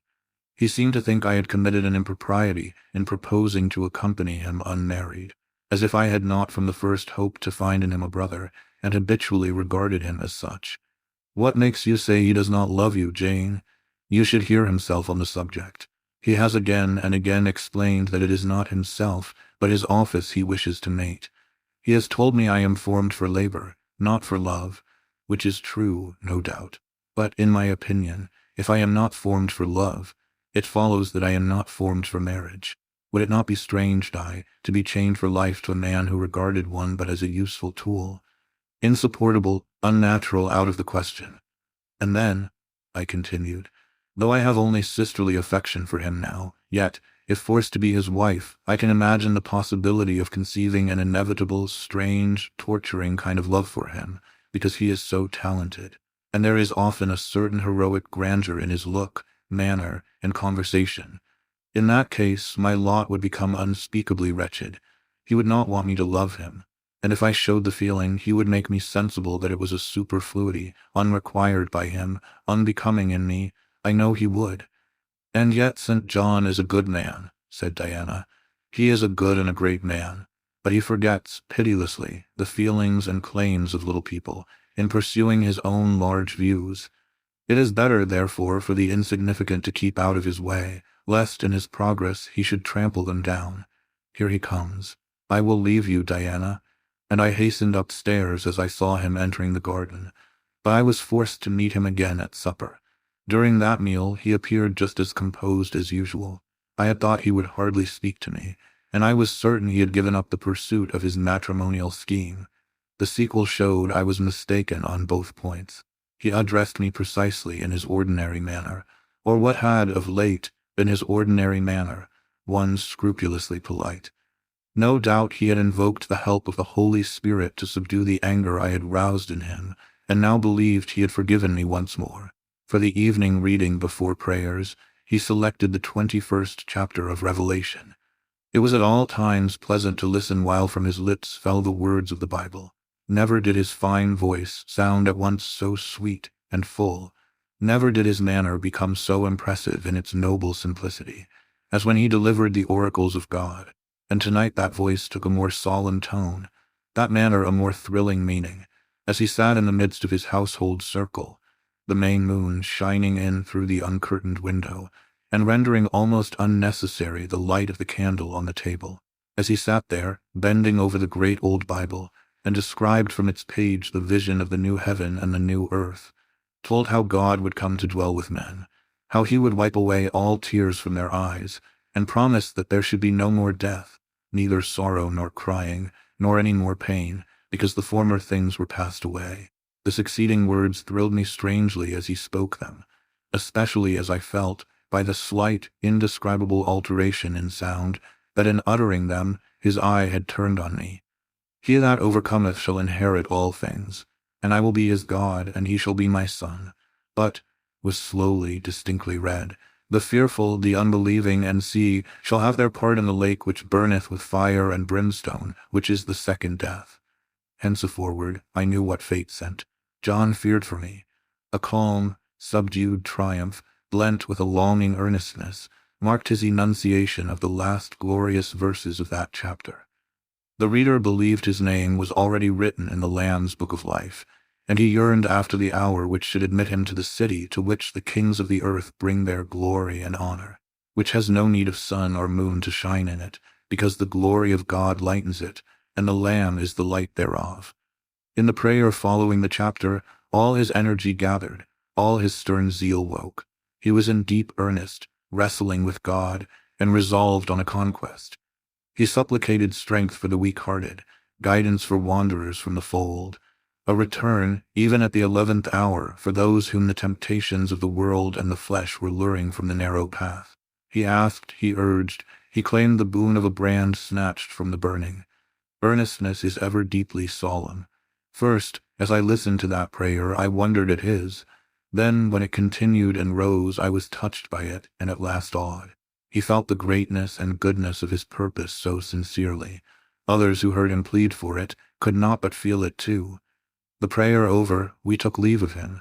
He was to go at a very early hour in the morning. Diana and Mary, having kissed him, left the room.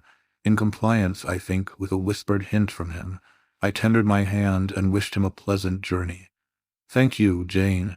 As I said, I shall return from Cambridge in a fortnight.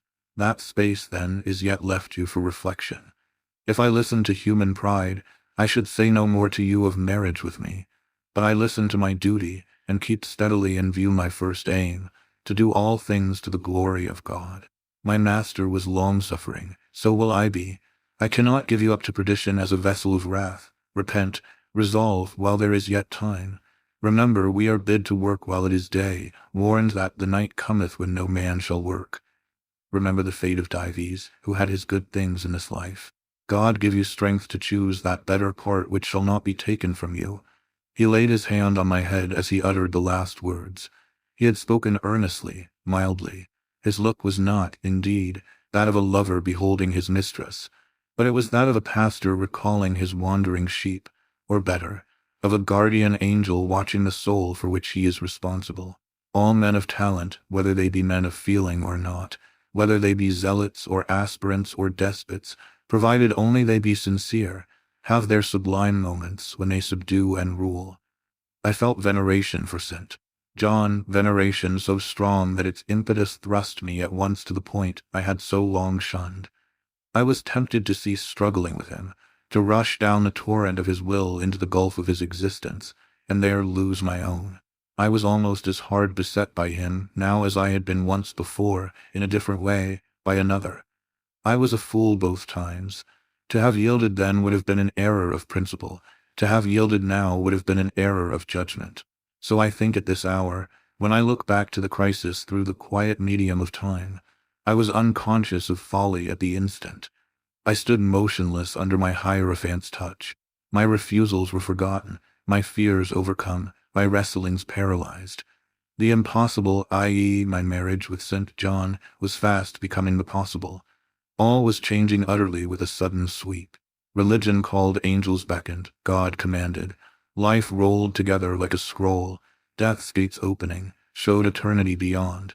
It seemed that for safety and bliss there, all here might be sacrificed in a second. The dim room was full of visions. "Could you decide now?" asked the missionary.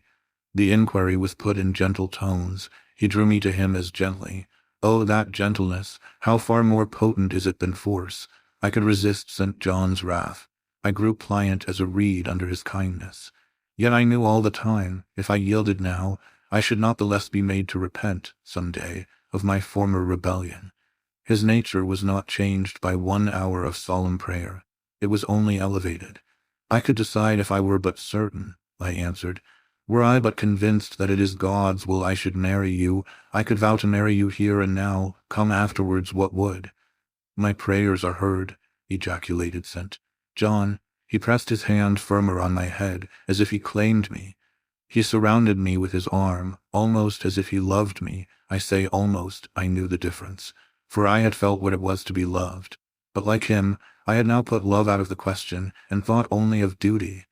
I contended with my inward dimness of vision, before which clouds yet rolled. I sincerely, deeply, fervently longed to do what was right, and only that. Show me the path, I entreated of heaven. I was excited more than I had ever been, and whether what followed was the effect of excitement the reader shall judge. All the house was still, for I believe all except St. John and myself were now retired to rest. The one candle was dying out. The room was full of moonlight. My heart beat fast and thick. I heard its throb. Suddenly it stood still to an inexpressible feeling that thrilled it through, and passed at once to my head and extremities. The feeling was not like an electric shock, but it was quite as sharp, as strange, as startling. It acted on my senses as if their utmost activity hitherto had been but torpor, from which they were now summoned and forced to wake. They rose expectant. Eye and ear waited while the flesh quivered on my bones. "What have you heard? What do you see?" asked St. John. I saw nothing, but I heard a voice somewhere cry, "Jane, Jane, Jane." Nothing more. "Oh God! What is it?" I gasped. I might have said, "Where is it?" For it did not seem in the room, nor in the house, nor in the garden. It did not come out of the air, nor from under the earth, nor from overhead. I had heard it where or whence, forever impossible to know. And it was the voice of a human being, a known, loved, well-remembered voice, that of Edward Fairfax Rochester, and it spoke in pain and woe, wildly, eerily, urgently. "I am coming," I cried. "Wait for me, oh, I will come." I flew to the door and looked into the passage. It was dark. I ran out into the garden. It was void. "Where are you?" I exclaimed. The hills beyond Marsh Glen sent the answer faintly back. "Where are you?" I listened. The wind sighed low in the firs. All was moorland loneliness and midnight hush. "Down superstition," I commented, as that spectre rose up black by the black yew at the gate. "This is not thy deception, nor thy witchcraft. It is the work of nature. She was roused and did no miracle but her best." I broke from St. John, who had followed, and would have detained me. It was my time to assume ascendancy. My powers were in play and in force. I told him to forbear question or remark. I desired him to leave me. I must and would be alone. He obeyed at once. Where there is energy to command well enough, obedience never fails. I mounted to my chamber, locked myself in, fell on my knees, and prayed in my way, a different way to St. John's, but effective in its own fashion. I seemed to penetrate very near a mighty spirit, and my soul rushed out in gratitude at his feet. I rose from the thanksgiving, took a resolve, and lay down, unscared, enlightened, eager but for the daylight. Chapter 36. The daylight came. I rose at dawn. I busied myself for an hour or two with arranging my things in my chamber, drawers, and wardrobe, in the order wherein I should wish to leave them during a brief absence. Meantime, I heard St. John quit his room. He stopped at my door. I feared he would knock, no, but a slip of paper was passed under the door. I took it up. It bore these words: "You left me too suddenly last night. Had you stayed but a little longer, you would have laid your hand on the Christian's cross and the angel's crown. I shall expect your clear decision when I return this day fortnight. Meantime, watch and pray that you enter not into temptation. The spirit, I trust, is willing, but the flesh, I see, is weak. I shall pray for you hourly. Yours, S.D. John." "My spirit," I answered mentally, "is willing to do what is right, and my flesh, I hope, is strong enough to accomplish the will of heaven, when once that will is distinctly known to me. At any rate, it shall be strong enough to search, inquire, to grope an outlet from this cloud of doubt, and find the open day of certainty." It was the 1st of June, yet the morning was overcast and chilly. Rain beat fast on my casement. I heard the front door open, and St. John pass out. Looking through the window, I saw him traverse the garden. He took the way over the misty moors in the direction of Whitcross. There he would meet the coach. "In a few more hours I shall succeed you in that track, cousin," thought I. "I too have a coach to meet at Whitcross. I too have some to see and ask after in England, before I depart forever. It wanted yet 2 hours of breakfast time. I filled the interval in walking softly about my room, and pondering the visitation which had given my plans their present bent. I recalled that inward sensation I had experienced, for I could recall it with all its unspeakable strangeness. I recalled the voice I had heard. Again I questioned whence it came, as vainly as before. It seemed in me, not in the external world. I asked, was it a mere nervous impression, a delusion? I could not conceive or believe. It was more like an inspiration. The wondrous shock of feeling had come like the earthquake which shook the foundations of Paul and Silas's prison. It had opened the doors of the soul's cell and loosed its bands. It had wakened it out of its sleep, whence it sprang trembling, listening, aghast. Then vibrated thrice a cry on my startled ear, and in my quaking heart and through my spirit, which neither feared nor shook, but exulted as if in joy over the success of one effort it had been privileged to make, independent of the cumbrous body. Ere many days, I said, as I terminated my musings, I will know something of him whose voice seemed last night to summon me. Letters have proved of no avail, personal inquiry shall replace them. At breakfast I announced to Diana and Mary that I was going a journey, and should be absent at least 4 days. Alone, Jane? They asked. Yes, it was to see or hear news of a friend about whom I had for some time been uneasy. They might have said, as I have no doubt they thought, that they had believed me to be without any friends save them. For indeed, I had often said so, but with their true natural delicacy, they abstained from comment, except that Diana asked me if I was sure I was well enough to travel. I looked very pale, she observed. I replied that nothing ailed me save anxiety of mind, which I hoped soon to alleviate. It was easy to make my further arrangements, for I was troubled with no inquiries, no surmises. Having once explained to them that I could not now be explicit about my plans, they kindly and wisely acquiesced in the silence with which I pursued them. According to me, the privilege of free action I should under similar circumstances have accorded them. I left Moor House at 3:00 p.m., and soon after 4 I stood at the foot of the signpost of Whitcross, waiting the arrival of the coach which was to take me to distant Thornfield. Amidst the silence of those solitary roads and desert hills, I heard it approach from a great distance. It was the same vehicle whence, a year ago, I had alighted one summer evening on this very spot. How desolate and hopeless and objectless. It stopped as I beckoned. I entered, not now obliged to part with my whole fortune as the price of its accommodation. Once more on the road to Thornfield, I felt like the messenger pigeon flying home. It was a journey of 36 hours. I had set out from Whitcross on a Tuesday afternoon, and early on the succeeding Thursday morning, the coach stopped to water the horses at a wayside inn, situated in the midst of scenery whose green hedges and large fields and low pastoral hills, how mild of feature and verdant of hue compared with the stern North Midland moors of Morton, met my eye like the lineaments of a once familiar face. Yes, I knew the character of this landscape. I was sure we were near my bourne. How far is Thornfield Hall from here? I asked of the ostler. Just 2 miles, ma'am, across the fields.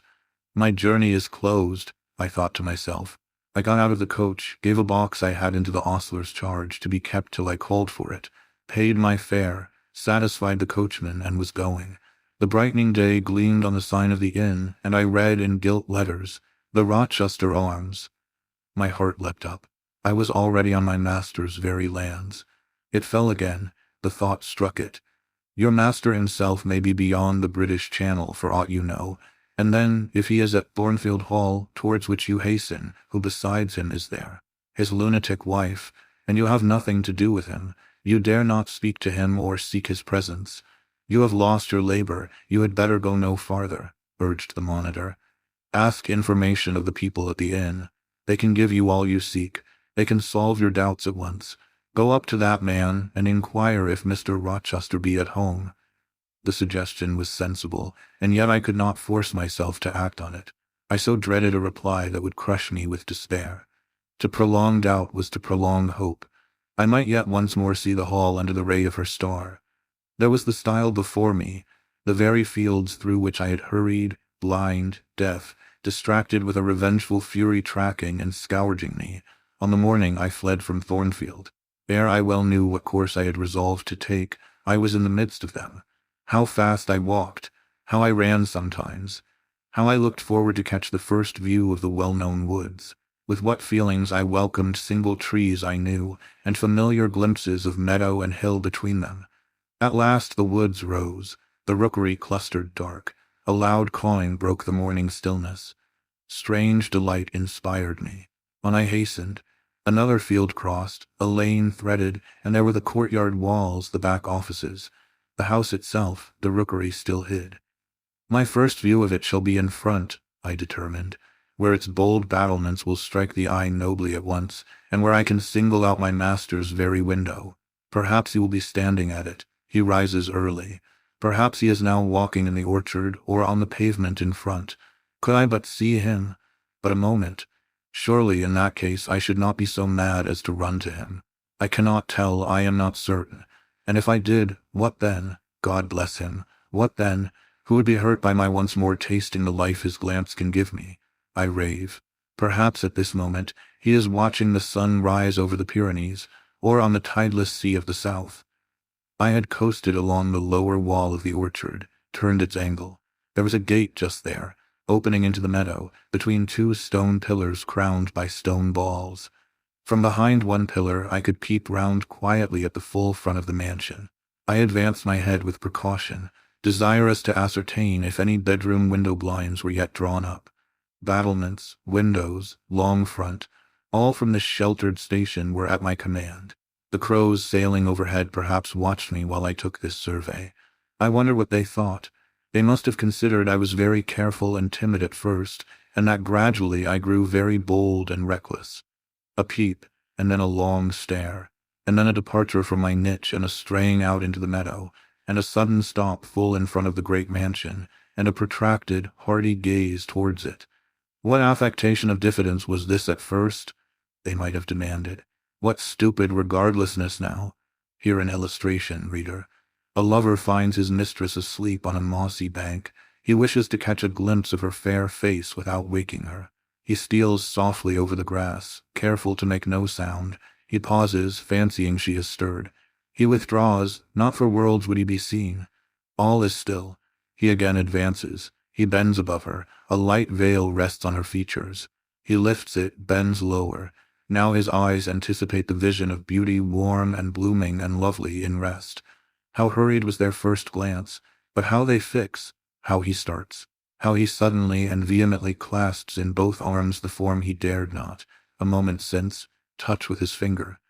How he calls aloud a name, and drops his burden, and gazes on it wildly. He thus grasps and cries and gazes, because he no longer fears to waken by any sound he can utter, by any movement he can make. He thought his love slept sweetly. He finds she is stone dead. I looked with timorous joy towards a stately house. I saw a blackened ruin. No need to cower behind a gate-post, indeed. To peep up at chamber lattices, fearing life was astir behind them. No need to listen for doors opening, to fancy steps on the pavement or the gravel walk. The lawn, the grounds were trodden and waste.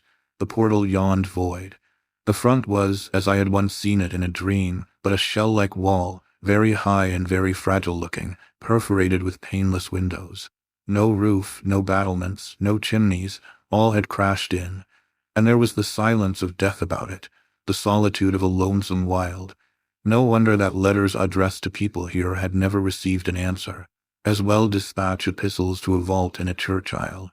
The grim blackness of the stones told by what fate the hall had fallen, by conflagration. But how kindled? What story belonged to this disaster? What loss besides mortar and marble and woodwork had followed upon it? Had life been wrecked as well as property? If so, whose? Dreadful question. There was no one here to answer it, not even dumb sign, mute token. In wandering round the shattered walls and through the devastated interior, I gathered evidence that the calamity was not of late occurrence. Winter snows, I thought, had drifted through that void arch, winter rains beaten in at those hollow casements. For amidst the drenched piles of rubbish, spring had cherished vegetation. Grass and weed grew here and there between the stones and fallen rafters. And oh, where meantime was the hapless owner of this wreck? In what land? Under what auspices? My eye involuntarily wandered to the grey church tower near the gates, and I asked, "Is he with Damer de Rochester, sharing the shelter of his narrow marble house?"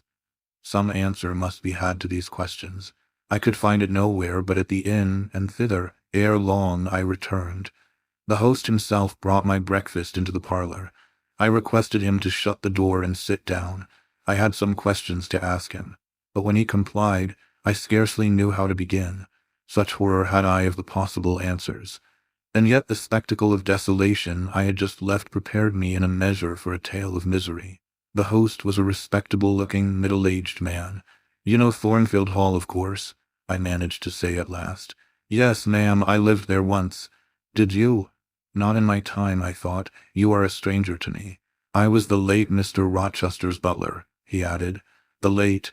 I seemed to have received with full force the blow I had been trying to evade. "The late," I gasped. "Is he dead?" "I mean the present gentleman, Mr. Edward's father," he explained. I breathed again, my blood resumed its flow. Fully assured by these words that Mr. Edward, my Mr. Rochester, God bless him wherever he was at least alive, was, in short, the present gentleman. Gladdening words. It seemed I could hear all that was to come, whatever the disclosures might be, with comparative tranquillity. Since he was not in the grave, I could bear, I thought, to learn that he was at the Antipodes. "Is Mr. Rochester living at Thornfield Hall now?" I asked, knowing, of course, what the answer would be, but yet desirous of deferring the direct question as to where he really was. "No, ma'am. Oh, no, no one is living there. I suppose you are a stranger in these parts, or you would have heard what happened last autumn. Thornfield Hall is quite a ruin. It was burnt down just about harvest time. A dreadful calamity. Such an immense quantity of valuable property destroyed. Hardly any of the furniture could be saved. The fire broke out at dead of night, and before the engines arrived from Millcote, the building was one mass of flame. It was a terrible spectacle. I witnessed it myself. "At dead of night," I muttered. "Yes, that was ever the hour of fatality at Thornfield." "Was it known how it originated?" I demanded. "They guessed, ma'am, they guessed. Indeed, I should say it was ascertained beyond a doubt. You are not perhaps aware," he continued, edging his chair a little nearer the table and speaking low, "that there was a lady, a lunatic, kept in the house?" "I have heard something of it." "She was kept in very close confinement, ma'am. People even for some years was not absolutely certain of her existence. No one saw her. They only knew by rumor that such a person was at the hall, and who or what she was it was difficult to conjecture. They said Mr. Edward had brought her from abroad, and some believed she had been his mistress. But a queer thing happened a year since, a very queer thing." I feared now to hear my own story. I endeavored to recall him to the main fact. "And this lady?" "This lady, ma'am," he answered, "turned out to be Mr. Rochester's wife. The discovery was brought about in the strangest way. There was a young lady, a governess at the hall, that Mr. Rochester fell in." "But the fire," I suggested. "I'm coming to that, ma'am, that Mr. Edward fell in love with. The servants say they never saw anybody so much in love as he was. He was after her continually. They used to watch him. Servants will, you know, ma'am, and he set store on her past everything. For all nobody but him thought her so very handsome. She was a little small thing, they say, almost like a child. I never saw her myself, but I've heard Lee, the housemaid, tell of her. Lee liked her well enough. Mr. Rochester was about 40, and this governess not 20. And you see, when gentlemen of his age fall in love with girls, they are often like as if they were bewitched. Well, he would marry her. You shall tell me this part of the story another time," I said, "but now I have a particular reason for wishing to hear all about the fire. Was it suspected that this lunatic, Mrs. Rochester, had any hand in it?" "You've hit it, ma'am. It's quite certain that it was her, and nobody but her, that set it going. She had a woman to take care of her called Mrs. Poole, an able woman in her line and very trustworthy, but for one fault, a fault common to a deal of them nurses and matrons. She kept a private bottle of gin by her, and now and then took a drop overmuch. It is excusable, for she had a hard life of it, but still it was dangerous. For when Mrs. Poole was fast asleep after the gin and water, the mad lady, who was as cunning as a witch, would take the keys out of her pocket, let herself out of her chamber, and go roaming about the house, doing any wild mischief that came into her head. They say she had nearly burnt her husband in his bed once, but I don't know about that. However, on this night, she set fire first to the hangings of the room next her own, and then she got down to a lower story and made her way to the chamber that had been the governess's. She was like as if she knew somehow how matters had gone on, and had a spite at her, and she kindled the bed there. But there was nobody sleeping in it, fortunately. The governess had run away 2 months before, and for all Mr. Rochester sought her as if she had been the most precious thing he had in the world, he never could hear a word of her, and he grew savage, quite savage on his disappointment. He never was a wild man, but he got dangerous after he lost her. He would be alone, too. He sent Mrs. Fairfax, the housekeeper, away to her friends at a distance, but he did it handsomely, for he settled an annuity on her for life, and she deserved it. She was a very good woman. Miss Adele, a ward he had, was put to school. He broke off acquaintance with all the gentry, and shut himself up like a hermit at the Hall. What, did he not leave England? Leave England? Bless you, no. He would not cross the doorstones of the house except at night, when he walked just like a ghost about the grounds and in the orchard as if he had lost his senses, which it is my opinion he had. For a more spirited, bolder, keener gentleman than he was before that midge of a governess crossed him, you never saw a man. He was not a man given to wine or cards or racing, as some are, and he was not so very handsome, but he had a courage and a will of his own, if ever man had. I knew him from a boy, you see, and for my part, I have often wished that Miss Eyre had been sunk in the sea before she came to Thornfield Hall. Then Mr. Rochester was at home when the fire broke out. Yes, indeed was he, and he went up to the attics when all was burning above and below, and got the servants out of their beds and helped them down himself, and went back to get his mad wife out of her cell. And then they called out to him that she was on the roof, where she was standing, waving her arms above the battlements, and shouting out till they could hear her a mile off. I saw her and heard her with my own eyes. She was a big woman and had long black hair. We could see it streaming against the flames as she stood. I witnessed, and several more witnessed, Mr. Rochester ascend through the skylight onto the roof. We heard him call Bertha. We saw him approach her. And then, ma'am, she yelled and gave a spring, and the next minute she lay smashed on the pavement. The next minute she lay smashed on the pavement, dead, dead, aye, dead as the stones on which her brains and blood were scattered. Good God! You may well say so, ma'am. It was frightful. He shuddered. And afterwards, I urged. Well, ma'am, afterwards the house was burnt to the ground. There are only some bits of walls standing now. Were any other lives lost? No, perhaps it would have been better if there had. What do you mean? Poor Mr. Edward, he ejaculated. I little thought ever to have seen it.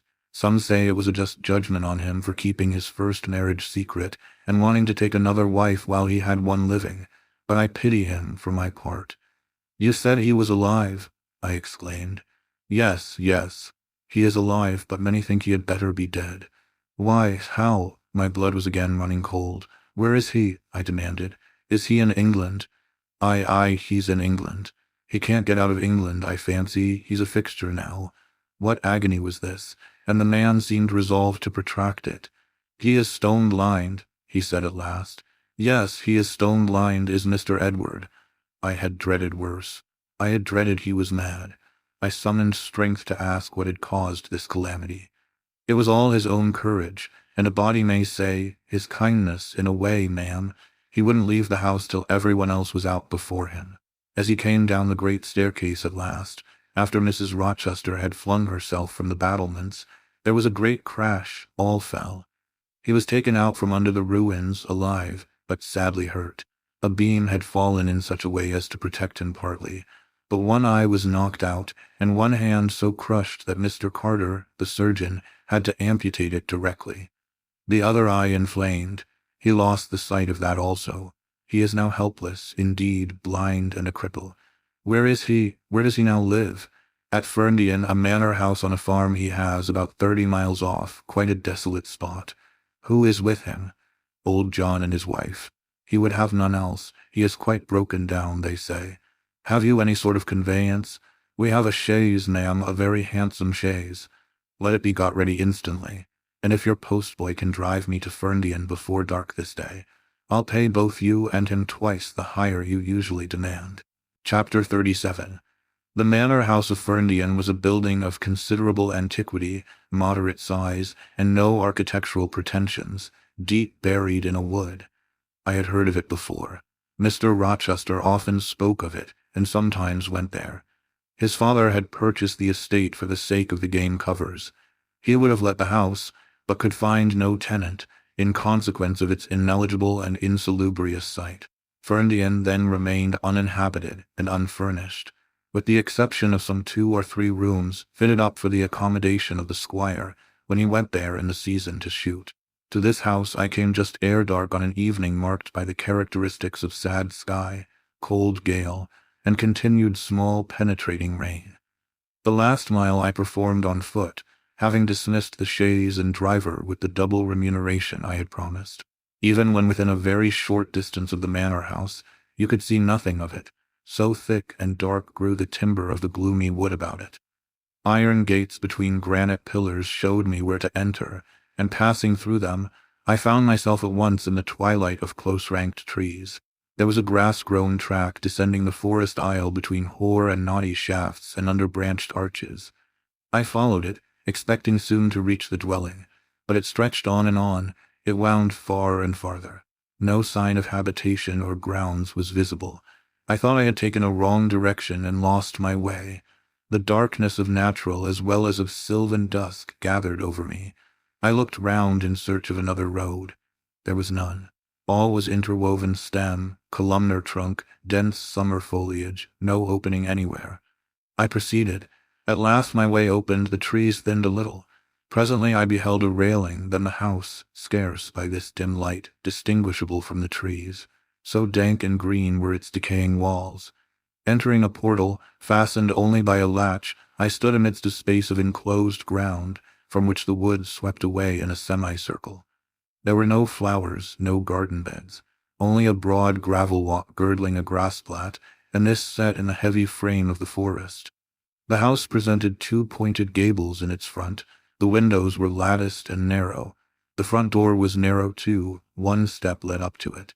The whole looked, as the host of the Rochester Arms had said, quite a desolate spot. It was as still as a church on a weekday. The pattering rain on the forest leaves was the only sound audible in its vicinage.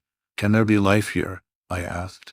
Yes, life of some kind there was, for I heard a movement. That narrow front door was unclosing, and some shape was about to issue from the grange.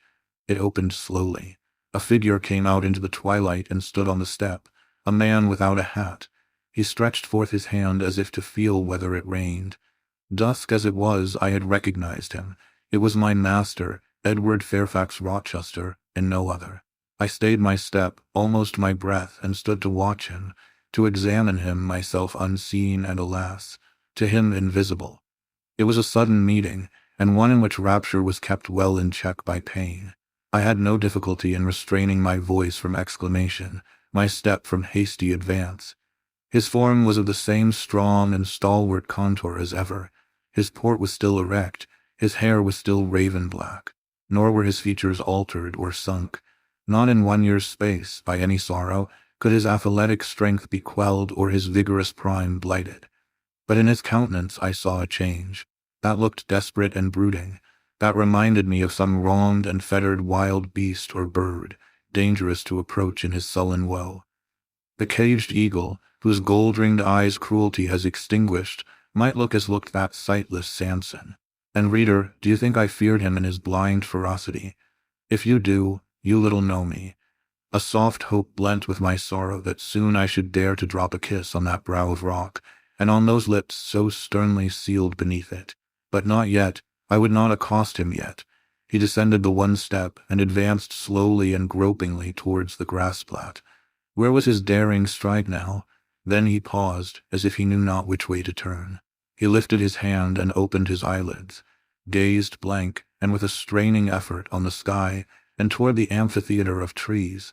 One saw that all to him was void darkness. He stretched his right hand, the left arm, the mutilated one, he kept hidden in his bosom. He seemed to wish by touch to gain an idea of what lay around him. He met but vacancy still, for the trees were some yards off where he stood. He relinquished the endeavor, folded his arms, and stood quiet and mute in the rain, now falling fast on his uncovered head. At this moment John approached him from some quarter. "Will you take my arm, sir?" he said. "There is a heavy shower coming on. Had you not better go in?" "Let me alone," was the answer. John withdrew without having observed me. Mr. Rochester now tried to walk about. Vainly, all was too uncertain. He groped his way back to the house, and re-entering it, closed the door. I now drew near and knocked. John's wife opened for me. "Mary," I said, "how are you?" She started as if she had seen a ghost. I calmed her. To her hurried, "Is it really you, miss, come at this late hour to this lonely place?" I answered by taking her hand, and then I followed her into the kitchen, where John now sat by a good fire. I explained to them, in few words, that I had heard all which had happened since I left Thornfield, and that I was come to see Mr. Rochester. I asked John to go down to the turnpike house, where I had dismissed the chaise, and bring my trunk, which I had left there. And then, while I removed my bonnet and shawl, I questioned Mary as to whether I could be accommodated at the manor house for the night. And finding that arrangements to that effect, though difficult, would not be impossible, I informed her I should stay. Just at this moment the parlor bell rang. "When you go in," said I, "tell your master that a person wishes to speak to him, but do not give my name." "I don't think he will see you," she answered. "He refuses everybody." When she returned, I inquired what he had said. "You are to send in your name and your business," she replied. She then proceeded to fill a glass with water and place it on a tray together with candles. "Is that what he rang for?" I asked. "Yes, he always has candles brought in at dark, though he is blind." "Give the tray to me, I will carry it in." I took it from her hand. She pointed me out the parlor door. The tray shook as I held it. The water spilt from the glass. My heart struck my ribs loud and fast. Mary opened the door for me and shut it behind me. This parlor looked gloomy. A neglected handful of fire burnt low in the grate, and leaning over it, with his head supported against the high, old-fashioned mantelpiece, appeared the blind tenant of the room. His old dog, Pilot, lay on one side, removed out of the way and coiled up as if afraid of being inadvertently trodden upon. Pilot pricked up his ears when I came in. Then he jumped up with a yelp and a whine and bounded towards me. He almost knocked the tray from my hands. I set it on the table, then patted him and said softly, "Lie down." Mr. Rochester turned mechanically to see what the commotion was, but as he saw nothing, he returned and sighed. "Give me the water, Mary," he said. I approached him with the now only half-filled glass. Pilot followed me, still excited. "What is the matter?" he inquired. "Down, Pilot," I again said. He checked the water on its way to his lips and seemed to listen. He drank and put the glass down. "This is you, Mary, is it not?" "Mary is in the kitchen," I answered. He put out his hand with a quick gesture, but not seeing where I stood, he did not touch me. "Who is this? Who is this?" he demanded, trying, as it seemed, to see with those sightless eyes, unavailing and distressing attempt. "Answer me, speak again," he ordered, imperiously and aloud. "Will you have a little more water, sir?" "I spilt half of what was in the glass," I said. "Who is it? What is it? Who speaks?" "Pilot knows me, and John and Mary know I am here. I came only this evening," I answered. "Great God, what delusion has come over me? What sweet madness has seized me? No delusion, no madness. Your mind, sir, is too strong for delusion, your health too sound for frenzy. And where is the speaker? Is it only a voice? Oh, I cannot see, but I must feel, or my heart will stop and my brain burst. Whoever you are, be perceptible to the touch, or I cannot live." He groped. I arrested his wandering hand and prisoned it in both mine. "Her very fingers," he cried. "Her small, slight fingers, if so there must be more of her." The muscular hand broke from my custody. My arm was seized, my shoulder, neck, waist. I was entwined and gathered to him. "Is it Jane? What is it? This is her shape, this is her size. And this her voice," I added. "She is all here, her heart too. God bless you, sir. I am glad to be so near you again." "Jane Eyre, Jane Eyre," was all he said. "My dear master," I answered, "I am Jane Eyre. I have found you out. I am come back to you. In truth, in the flesh, my living Jane. You touch me, sir. You hold me, and fast enough. I am not cold like a corpse, nor vacant like air, am I? My living darling, these are certainly her limbs and these her features, but I cannot be so blessed after all my misery. It is a dream.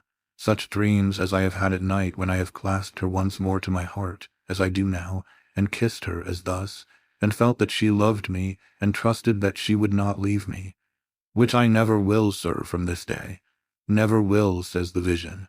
But I always woke and found it an empty mockery, and I was desolate and abandoned, my life dark, lonely, hopeless, my soul athirst and forbidden to drink, my heart famished and never to be fed. Gentle, soft dream, nestling in my arms now, you will fly too, as your sisters have all fled before you. But kiss me before you go, embrace me, Jane. There, sir, and there. I pressed my lips to his once brilliant and now rayless eyes. I swept his hair from his brow and kissed that too. He suddenly seemed to arouse himself. The conviction of the reality of all this seized him. It is you, is it, Jane? You are come back to me, then? I am. And you do not lie dead in some ditch under some stream. And you are not a pining outcast among strangers. No, sir, I am an independent woman now. Independent? What do you mean, Jane? My uncle in Madeira is dead, and he left me £5,000. Ah, this is practical, this is real, he cried. I should never dream that. Besides, there is that peculiar voice of hers, so animating and piquant as well as soft. It cheers my withered heart, it puts life into it. What, Janet? Are you an independent woman, a rich woman? Quite rich, sir. If you won't let me live with you, I can build a house of my own close up to your door, and you may come and sit in my parlor when you want company of an evening. But as you are rich, Jane, you have now, no doubt, friends who will look after you, and not suffer you to devote yourself to a blind lamb-eater like me. I told you I am independent, sir, as well as rich. I am my own mistress. And you will stay with me? Certainly, unless you object. I will be your neighbor, your nurse, your housekeeper. I find you lonely. I will be your companion, to read to you, to walk with you, to sit with you, to wait on you, to be eyes and hands to you. Cease to look so melancholy, my dear master. You shall not be left desolate so long as I live. He replied not. He seemed serious, abstracted. He sighed. He half opened his lips as if to speak. He closed them again. I felt a little embarrassed. Perhaps I had too rashly overleaped conventionalities, and he, like St. John, saw impropriety in my inconsiderateness. I had indeed made my proposal from the idea that he wished and would ask me to be his wife. An expectation, not the less certain because unexpressed, had buoyed me up, that he would claim me at once as his own. But no hint to that effect escaping him and his countenance becoming more overcast, I suddenly remembered that I might have been all wrong, and was perhaps playing the fool unwittingly, and I began gently to withdraw myself from his arms, but he eagerly snatched me closer. No, no, Jane, you must not go. No, I have touched you, heard you, felt the comfort of your presence, the sweetness of your consolation. I cannot give up these joys. I have little left in myself. I must have you. The world may laugh, may call me absurd, selfish, but it does not signify. My very soul demands you. It will be satisfied, or it will take deadly vengeance on its frame. Well, sir, I will stay with you. I have said so. Yes, but you understand one thing by staying with me, and I understand another. You, perhaps, could make up your mind to be about my hand and chair, to wait on me as a kind little nurse, for you have an affectionate heart and a generous spirit, which prompt you to make sacrifices for those you pity, and that ought to suffice for me, no doubt. I suppose I should now entertain none but fatherly feelings for you. Do you think so? Come, tell me.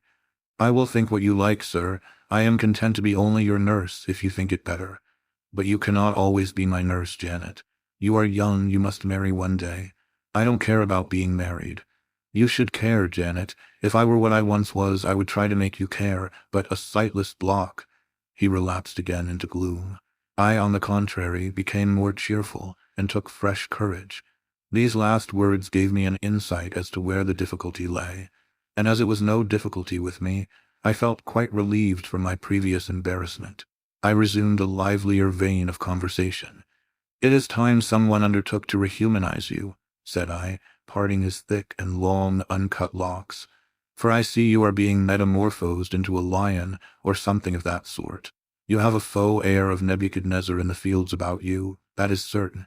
Your hair reminds me of eagle's feathers. Whether your nails are grown like birds' claws or not, I have not yet noticed. On this arm I have neither hand nor nails, he said, drawing the mutilated limb from his breast and showing it to me. It is a mere stump, a ghastly sight. Don't you think so, Jane? It is a pity to see it, and a pity to see your eyes and the scar of fire on your forehead. And the worst of it is, one is in danger of loving you too well for all this, and making too much of you. I thought you would be revolted, Jane, when you saw my arm and my cicatrized visage. Did you? Don't tell me so, lest I should say something disparaging to your judgment. Now let me leave you an instant to make a better fire and have the hearth swept up. Can you tell when there is a good fire? Yes, with the right eye I see a glow, a ruddy haze. And you see the candles. Very dimly each is a luminous cloud. Can you see me? No, my fairy. But I am only too thankful to hear and feel you. When do you take supper? I never take supper. But you shall have some tonight. I am hungry, so are you, I dare say, only you forget. Summoning Mary, I soon had the room in more cheerful order. I prepared him, likewise, a comfortable repast. My spirits were excited, and with pleasure and ease I talked to him during supper, and for a long time after. There was no harassing restraint, no repressing of glee and vivacity with him. For with him I was at perfect ease, because I knew I suited him. All I said or did seemed either to console or revive him. Delightful consciousness. It brought to life and light my whole nature. In his presence I thoroughly lived, and he lived in mine. Blind as he was, smiles played over his face, joy dawned on his forehead, his lineaments softened and warmed. After supper he began to ask me many questions of where I had been, what I had been doing, how I had found him out. But I gave him only very partial replies. It was too late to enter into particulars that night. Besides, I wished to touch no deep thrilling chord, to open no fresh well of emotion in his heart. My sole present aim was to cheer him. Cheered, as I have said, he was, and yet but by fits. If a moment's silence broke the conversation, he would turn restless, touch me, then say, "Jane, you are altogether a human being, Jane. You are certain of that? You are altogether a human being, Jane. You are certain of that?" "I conscientiously believe so, Mr. Rochester. Yet how, on this dark and doleful evening, could you so suddenly rise on my lone hearth?" I stretched my hand to take a glass of water from a hireling, and it was given me by you. I asked a question, expecting John's wife to answer me, and your voice spoke at my ear. Because I had come in Mary's stead, with the tray. And there is enchantment in the very hour I am now spending with you. Who can tell what a dark, dreary, hopeless life I have dragged on for months past? Doing nothing, expecting nothing, merging night in day, feeling but the sensation of cold when I let the fire go out, of hunger when I forgot to eat, and then a ceaseless sorrow, and at times a very delirium of desire to behold my Jane again. Yes, for her restoration I longed, far more than for that of my lost sight. How can it be that Jane is with me, and says she loves me? Will she not depart as suddenly as she came? Tomorrow I fear I shall find her no more. A commonplace, practical reply, out of the train of his own disturbed ideas, was, I was sure, the best and most reassuring for him in this frame of mind. I passed my finger over his eyebrows, and remarked that they were scorched, and that I would apply something which would make them grow as broad and black as ever. Where is the use of doing me good in any way, beneficent spirit, when, at some fatal moment, you will again desert me, passing like a shadow, whither and how to me unknown, and for me remaining afterwards undiscoverable? Have you a pocket-comb about you, sir? What for, Jane? Just to comb out this shaggy black mane. I find you rather alarming when I examine you close at hand. You talk of my being a fairy, but I am sure you are more like a brownie. Am I hideous, Jane? Very, sir, you always were, you know. Humph, the wickedness has not been taken out of you, wherever you have sojourned. Yet I have been with good people, far better than you, 100 times better people, possessed of ideas and views you never entertained in your life, quite more refined and exalted. Who the deuce have you been with? If you twist in that way you will make me pull the hair out of your head, and then I think you will cease to entertain doubts of my substantiality. Who have you been with, Jane? You shall not get it out of me tonight, sir. You must wait till tomorrow. To leave my tale half told will, Be a sort of security that I shall appear at your breakfast table to finish it. By the by, I must mind not to rise on your hearth with only a glass of water then. I must bring an egg at the least, to say nothing of fried ham. You mocking changeling, fairy-born and human-bred, you make me feel as I have not felt these 12 months. If Saul could have had you for his David, the evil spirit would have been exorcised without the aid of the harp. There, sir, you are redd up and made decent. Now I'll leave you. I have been traveling these last 3 days, and I believe I am tired. Good night. Just one word, Jane. Were there only ladies in the house where you have been? I laughed and made my escape, still laughing as I ran upstairs. A good idea, I thought with glee. I see I have the means of fretting him out of his melancholy for some time to come. Very early the next morning I heard him up in a stir, wandering from one room to another. As soon as Mary came down I heard the question, "Is Miss Eyre here?" Then, "Which room did you put her into? Was it dry? Is she up? Go and ask if she wants anything, and when she will come down." I came down as soon as I thought there was a prospect of breakfast. Entering the room very softly, I had a view of him before he discovered my presence. It was mournful, indeed, to witness the subjugation of that vigorous spirit to a corporeal infirmity. He sat in his chair, still, but not at rest, expectant evidently, the lines of now habitual sadness marking his strong features. His countenance reminded one of a lamp quenched, waiting to be relit, and alas, it was not himself that could now kindle the luster of animated expression. He was dependent on another for that office. I had meant to be gay and careless, but the powerlessness of the strong man touched my heart to the quick. Still I accosted him with what vivacity I could. "It is a bright, sunny morning, sir," I said. "The rain is over and gone, and there is a tender shining after it. You shall have a walk soon." I had wakened the glow. His features beamed. "Oh, you are indeed there, my skylark. Come to me. You are not gone, not vanished. I heard one of your kind an hour ago, singing high over the wood, but its song had no music for me, any more than the rising sun had rays. All the melody on earth is concentrated in my Jane's tongue to my ear. I am glad it is not naturally a silent one. All the sunshine I can feel is in her presence." The water stood in my eyes to hear this avowal of his dependence, just as if a royal eagle, chained to a perch, should be forced to entreat a sparrow to become its purveyor. But I would not be lachrymose. I dashed off the salt drops and busied myself with preparing breakfast. Most of the morning was spent in the open air. I led him out of the wet and wild wood into some cheerful fields. I described to him how brilliantly green they were, how the flowers and hedges looked refreshed, how sparklingly blue was the sky. I sought a seat for him in a hidden and lovely spot, a dry stump of a tree, nor did I refuse to let him, when seated, place me on his knee. Why should I, when both he and I were happier near than apart? Pilate lay beside us. All was quiet. He broke out suddenly while clasping me in his arms. "Cruel, cruel deserter. Oh, Jane, what did I feel when I discovered you had fled from Thornfield, and when I could nowhere find you, and after examining your apartment, ascertained that you had taken no money, nor anything which could serve as an equivalent. A pearl necklace I had given you lay untouched in its little casket. Your trunks were left corded and locked as they had been prepared for the bridal tour. What could my darling do, I asked, left destitute and penniless? And what did she do? Let me hear now." Thus urged, I began the narrative of my experience for the last year. I softened considerably what related to the 3 days of wandering and starvation, because to have told him all would have been to inflict unnecessary pain. The little I did say lacerated his faithful heart deeper than I wished. "I should not have left him thus," he said, "without any means of making my way. I should have told him my intention. I should have confided in him. He would never have forced me to be his mistress." Violent as he had seemed in his despair, he, in truth, loved me far too well and too tenderly to constitute himself my tyrant. He would have given me half his fortune, without demanding so much as a kiss in return, rather than I should have flung myself friendless on the wide world. I had endured, he was certain, more than I had confessed to him.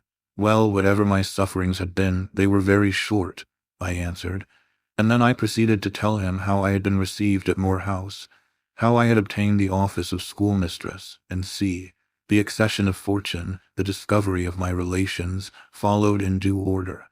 Of course, St. John River's name came in frequently in the progress of my tale. When I had done, that name was immediately taken up. This St. John, then, is your cousin? Yes. You have spoken of him often. Do you like him? He was a very good man, sir. I could not help liking him. A good man. Does that mean a respectable, well-conducted man of 50? Or what does it mean? St. John was only 29, sir. June encore, as the French say. Is he a person of low stature, phlegmatic and plain? A person whose goodness consists rather in his guiltlessness of vice than in his prowess in virtue. He is untiringly active. Great and exalted deeds are what he lives to perform. But his brain, that is probably rather soft. He means well, but you shrug your shoulders to hear him talk. He talks little, sir. What he does say is ever to the point. His brain is first-rate, I should think not impressible, but vigorous. Is he an able man, then? Truly able? A thoroughly educated man? St. John is an accomplished and profound scholar. His manners, I think you said, are not to your taste, priggish and parsonic. I never mentioned his manners, but unless I had a very bad taste, they must suit it. They are polished, calm, and gentlemanlike. His appearance, I forget what description you gave of his appearance. A sort of raw curate, half strangled with his white neckcloth and stilted up on his thick-soled highlows, eh? St. John dresses well. He is a handsome man, tall, fair, with blue eyes and a Grecian profile. Aside, damn him, to me. Did you like him, Jane? Yes, Mr. Rochester, I liked him. But you asked me that before. I perceived, of course, the drift of my interlocutor. Jealousy had got hold of him. She stung him, but the sting was salutary. It gave him respite from the gnawing fang of melancholy. I would not, therefore, immediately charm the snake. Perhaps you would rather not sit any longer on my knee, Miss Eyre, was the next, somewhat unexpected observation. Why not, Mr. Rochester?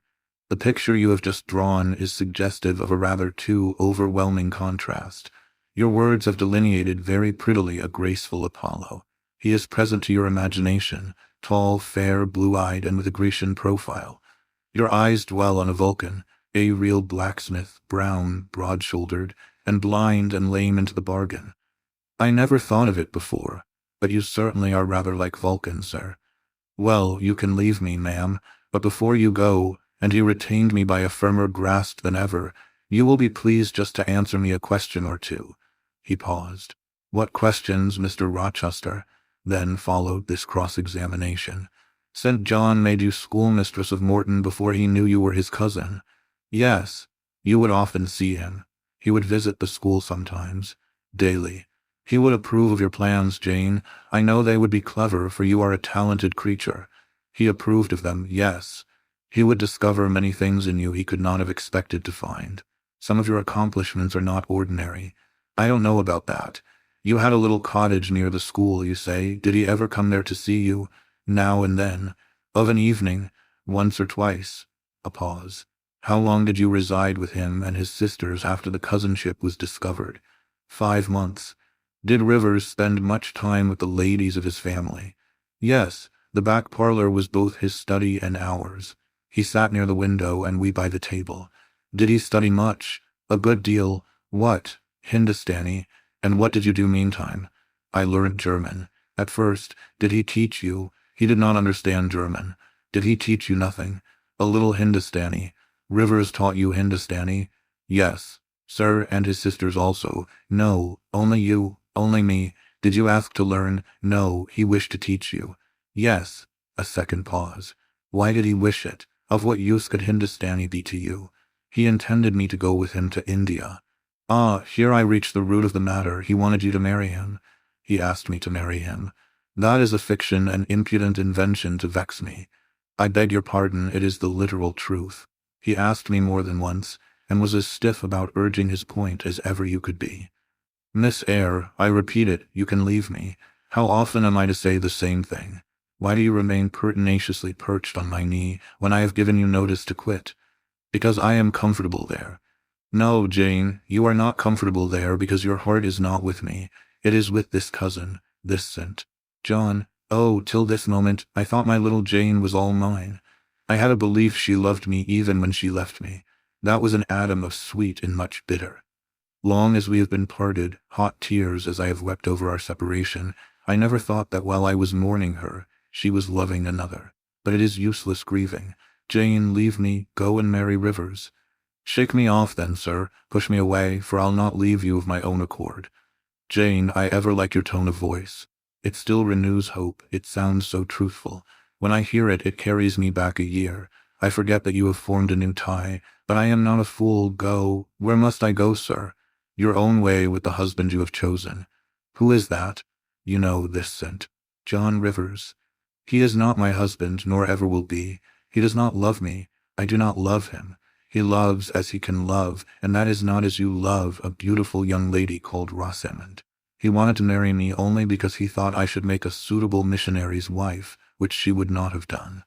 He is good and great, but severe, and for me, cold as an iceberg. He is not like you, sir. I am not happy at his side, nor near him, nor with him. He has no indulgence for me, no fondness. He sees nothing attractive in me, not even youth, only a few useful mental points. Then I must leave you, sir, to go to him. I shuddered involuntarily and clung instinctively closer to my blind but beloved master. He smiled. What, Jane, is this true? Is such really the state of matters between you and Rivers? Absolutely, sir. Oh, you need not be jealous. I wanted to tease you a little to make you less sad. I thought anger would be better than grief. But if you wish me to love you, could you but see how much I do love you, you would be proud and content. All my heart is yours, sir. It belongs to you, and with you it would remain, were fate to exile the rest of me from your presence forever. Again, as he kissed me, painful thoughts darkened his aspect. My seared vision, my crippled strength, he murmured regretfully. I caressed in order to soothe him. I knew of what he was thinking and wanted to speak for him, but dared not. As he turned aside his face a minute, I saw a tear slide from under the sealed eyelid and trickle down the manly cheek. My heart swelled. I am no better than the old lightning-struck chestnut tree in Thornfield Orchard, he remarked ere long. And what right would that ruin have to bid a budding woodbine cover its decay with freshness? You are no ruin, sir, no lightning-struck tree. You are green and vigorous. Plants will grow about your roots, whether you ask them or not, because they take delight in your bountiful shadow.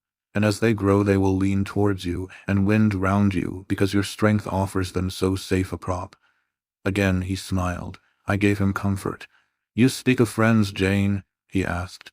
Yes, of friends, I answered rather hesitatingly, for I knew I meant more than friends, but could not tell what other word to employ. He helped me. Ah, Jane, but I want a wife. Do you, sir? Yes, is it news to you? Of course. You said nothing about it before. Is it unwelcome news? That depends on circumstances, sir, on your choice. Which you shall make for me, Jane. I will abide by your decision. Choose then, sir, her who loves you best. I will at least choose her I love best. Jane, will you marry me? Yes, sir. A poor blind man whom you will have to lead about by the hand? Yes, sir. A crippled man 20 years older than you whom you will have to wait on? Yes, sir. Truly, Jane, most truly, sir. Oh, my darling, God bless you and reward you. Mr. Rochester, if ever I did a good deed in my life, if ever I thought a good thought, if ever I prayed a sincere and blameless prayer, if ever I wished a righteous wish, I am rewarded now. To be your wife is, for me, to be as happy as I can be on earth, because you delight in sacrifice. Sacrifice? What do I sacrifice? Famine for food, expectation for content. To be privileged to put my arms round what I value, to press my lips to what I love, to repose on what I trust. Is that to make a sacrifice? If so, then certainly I delight in sacrifice. And to bear with my infirmities, Jane, to overlook my deficiencies, which are none, sir, to me. I love you better now, when I can really be useful to you, than I did in your state of proud independence, when you disdained every part but that of the giver and protector.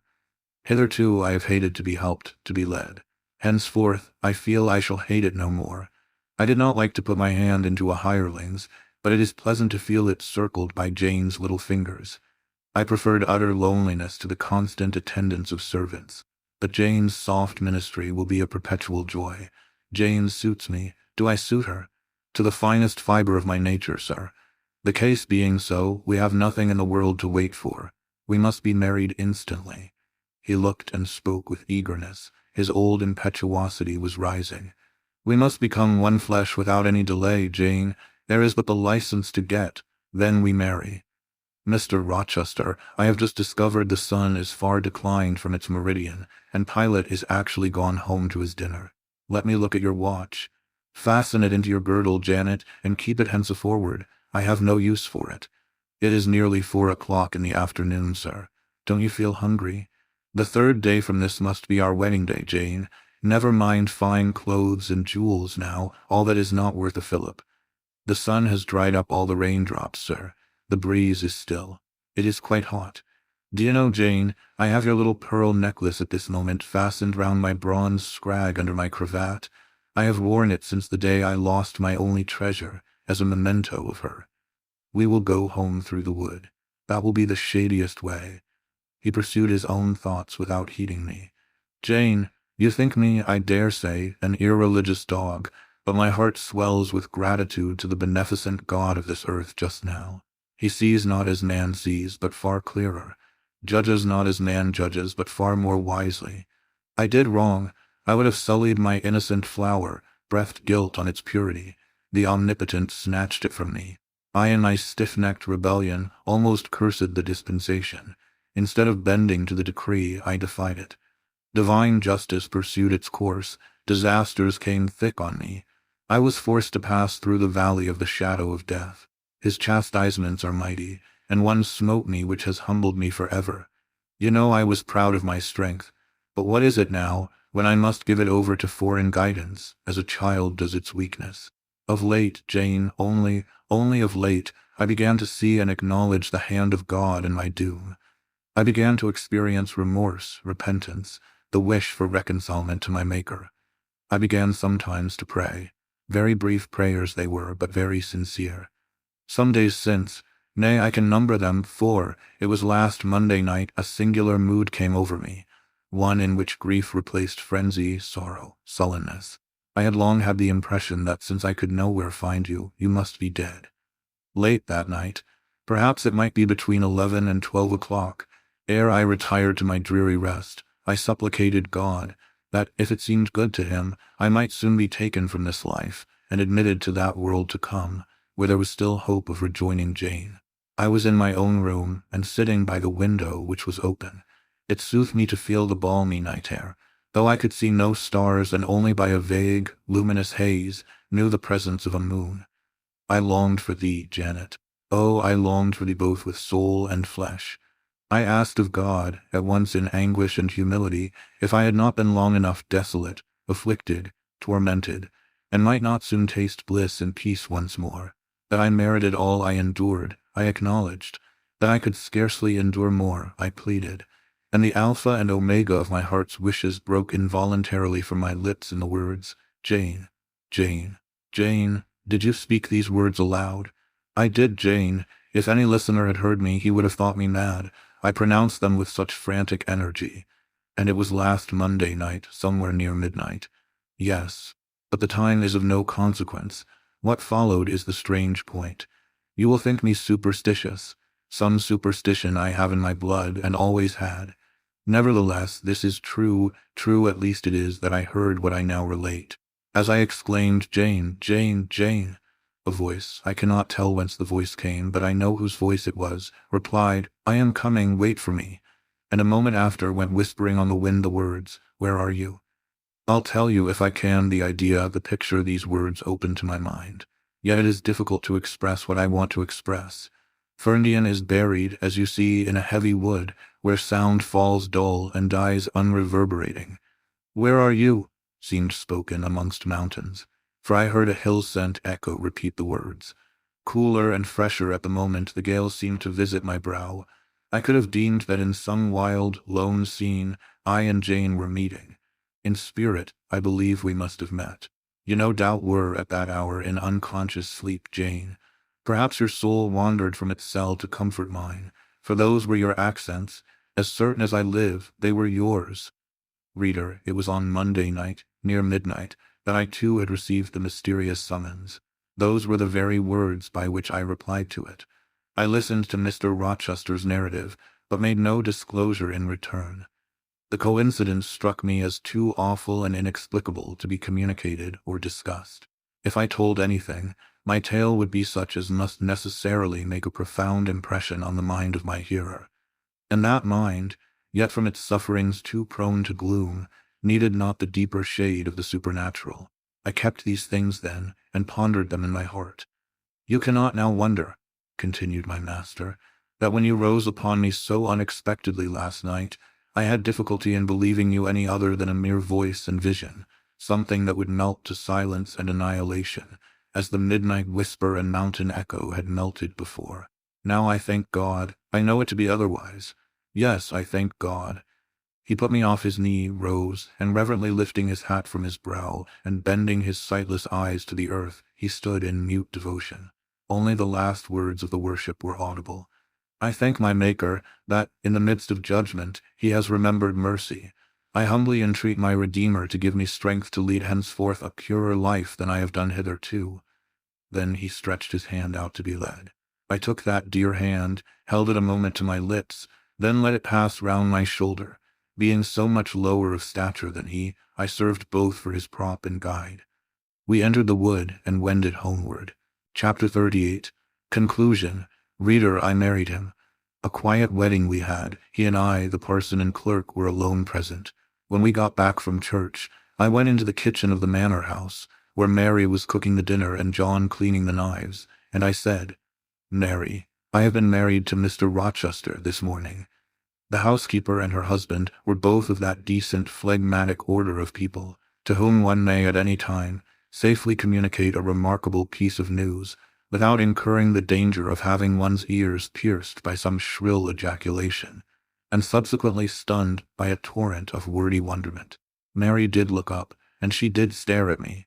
The ladle with which she was basting a pair of chickens roasting at the fire did for some 3 minutes hang suspended in air, and for the same space of time John's knives also had rest from the polishing process. But Mary, bending again over the roast, said only, "Have you, miss? Well, for sure." A short time after she pursued, "I seed you go out with the master, but I didn't know you were gone to church to be wed," and she basted away. John, when I turned to him, was grinning from ear to ear. "I told Mary how it would be," he said.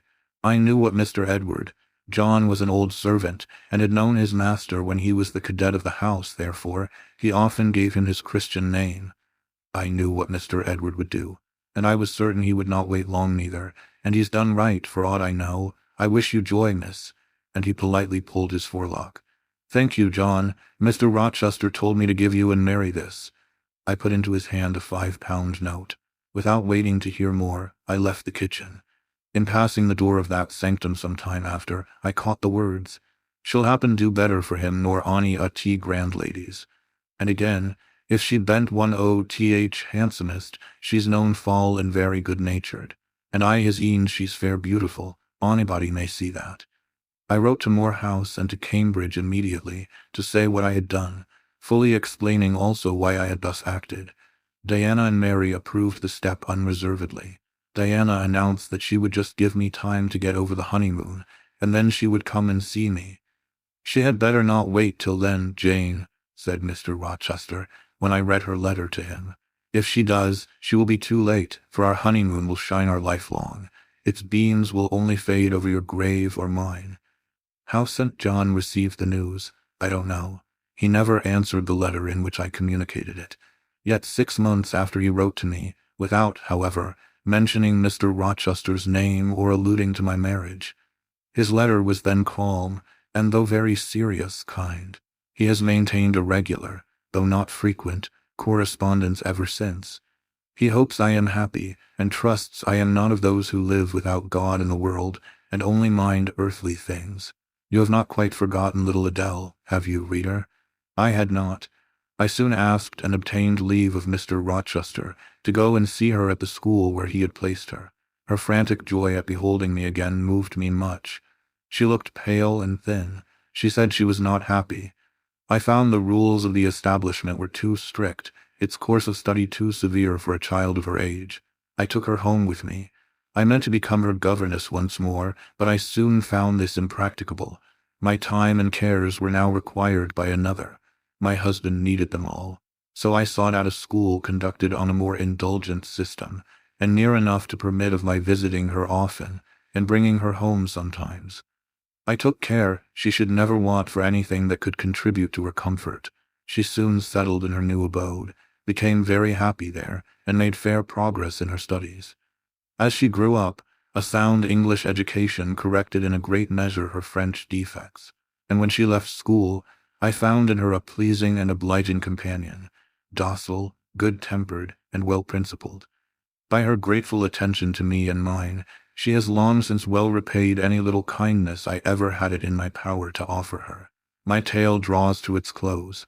One word respecting my experience of married life, and one brief glance at the fortunes of those whose names have most frequently recurred in this narrative, and I have done. I have now been married 10 years. I know what it is to live entirely for and with what I love best on earth. I hold myself supremely blessed, blessed beyond what language can express, because I am my husband's life as fully as he is mine. No woman was ever nearer to her mate than I am, ever more absolutely bone of his bone and flesh of his flesh. I know no weariness of my Edward's society. He knows none of mine, any more than we each do of the pulsation of the heart that beats in our separate bosoms. Consequently, we are ever together. To be together is for us to be at once as free as in solitude, as gay as in company. We talk, I believe, all day long. To talk to each other is but a more animated and an audible thinking. All my confidence is bestowed on him, all his confidence is devoted to me. We are precisely suited in character. Perfect concord is the result. Mr. Rochester continued blind the first 2 years of our union. Perhaps it was that circumstance that drew us so very near, that knit us so very close, for I was then his vision as I am still his right hand. Literally, I was what he often called me, the apple of his eye. He saw nature, he saw books through me, and never did I weary of gazing for his behalf, and of putting into words the effect of field, tree, town, river, cloud, sunbeam of the landscape before us, of the weather round us, and impressing by sound on his ear what light could no longer stamp on his eye. Never did I weary of reading to him, never did I weary of conducting him where he wished to go, of doing for him what he wished to be done. And there was a pleasure in my services, most full, most exquisite, even though sad, because he claimed these services without painful shame or damping humiliation. He loved me so truly that he knew no reluctance in profiting by my attendance.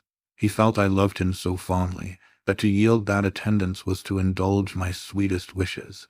One morning at the end of the 2 years, as I was writing a letter to his dictation, he came and bent over me and said, "Jane, have you a glittering ornament round your neck?" I had a gold watch chain. I answered, "Yes." "And have you a pale blue dress on?" "And have you a pale blue dress on?" I had.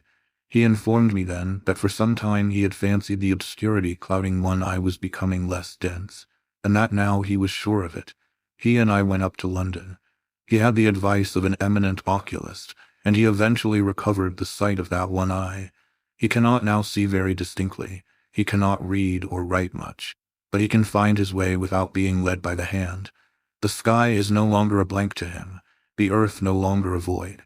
When his firstborn was put into his arms, he could see that the boy had inherited his own eyes, as they once were, large, brilliant, and black. On that occasion, he again, with a full heart, acknowledged that God had tempered judgment with mercy. My Edward and I, then, are happy, and the more so because those we most love are happy likewise. Diana and Mary Rivers are both married. Alternately, once every year they come to see us, and we go to see them. Diana's husband is a captain in the Navy, a gallant officer and a good man. Mary's is a clergyman, a college friend of her brother's, and from his attainments and principles worthy of the connection. Both Captain Fitzjames and Mr. Wharton love their wives, and are loved by them. As to St. John Rivers, he left England. He went to India. He entered on the path he had marked for himself. He pursues it still. A more resolute, indefatigable pioneer never wrought amidst rocks and dangers. Firm, faithful, and devoted, full of energy and zeal and truth, he labors for his race. He clears their painful way to improvement. He hews down like a giant the prejudices of creed and caste that encumber it. He may be stern, he may be exacting, he may be ambitious yet, but his is the sternness of the warrior Greatheart, who guards his pilgrim convoy from the onslaught of Apollyon. His is the exaction of the apostle, who speaks but for Christ when he says, "Whosoever will come after me, let him deny himself, and take up his cross and follow me." His is the ambition of the high master spirit, which aims to fill a place in the first rank of those who are redeemed from the earth, who stand without fault before the throne of God, who share the last mighty victories of the Lamb, who are called, and chosen, and faithful. St. John is unmarried. He never will marry now. Himself has hitherto sufficed to the toil, and the toil draws near its close. His glorious sun hastens to its setting. The last letter I received from him drew from my eyes human tears, and yet filled my heart with divine joy. He anticipated his sure reward, his incorruptible crown. I know that a stranger's hand will write to me next, to say that the good and faithful servant has been called at length into the joy of his Lord. And why weep for this? No fear of death will darken St. John's last hour. His mind will be unclouded, his heart will be undaunted, his hope will be sure, his faith steadfast. His own words are a pledge of this. "My Master," he says, "has forewarned me." Daily he announces more distinctly, "Surely I come quickly." And hourly I more eagerly respond, "Amen, even so come, Lord Jesus."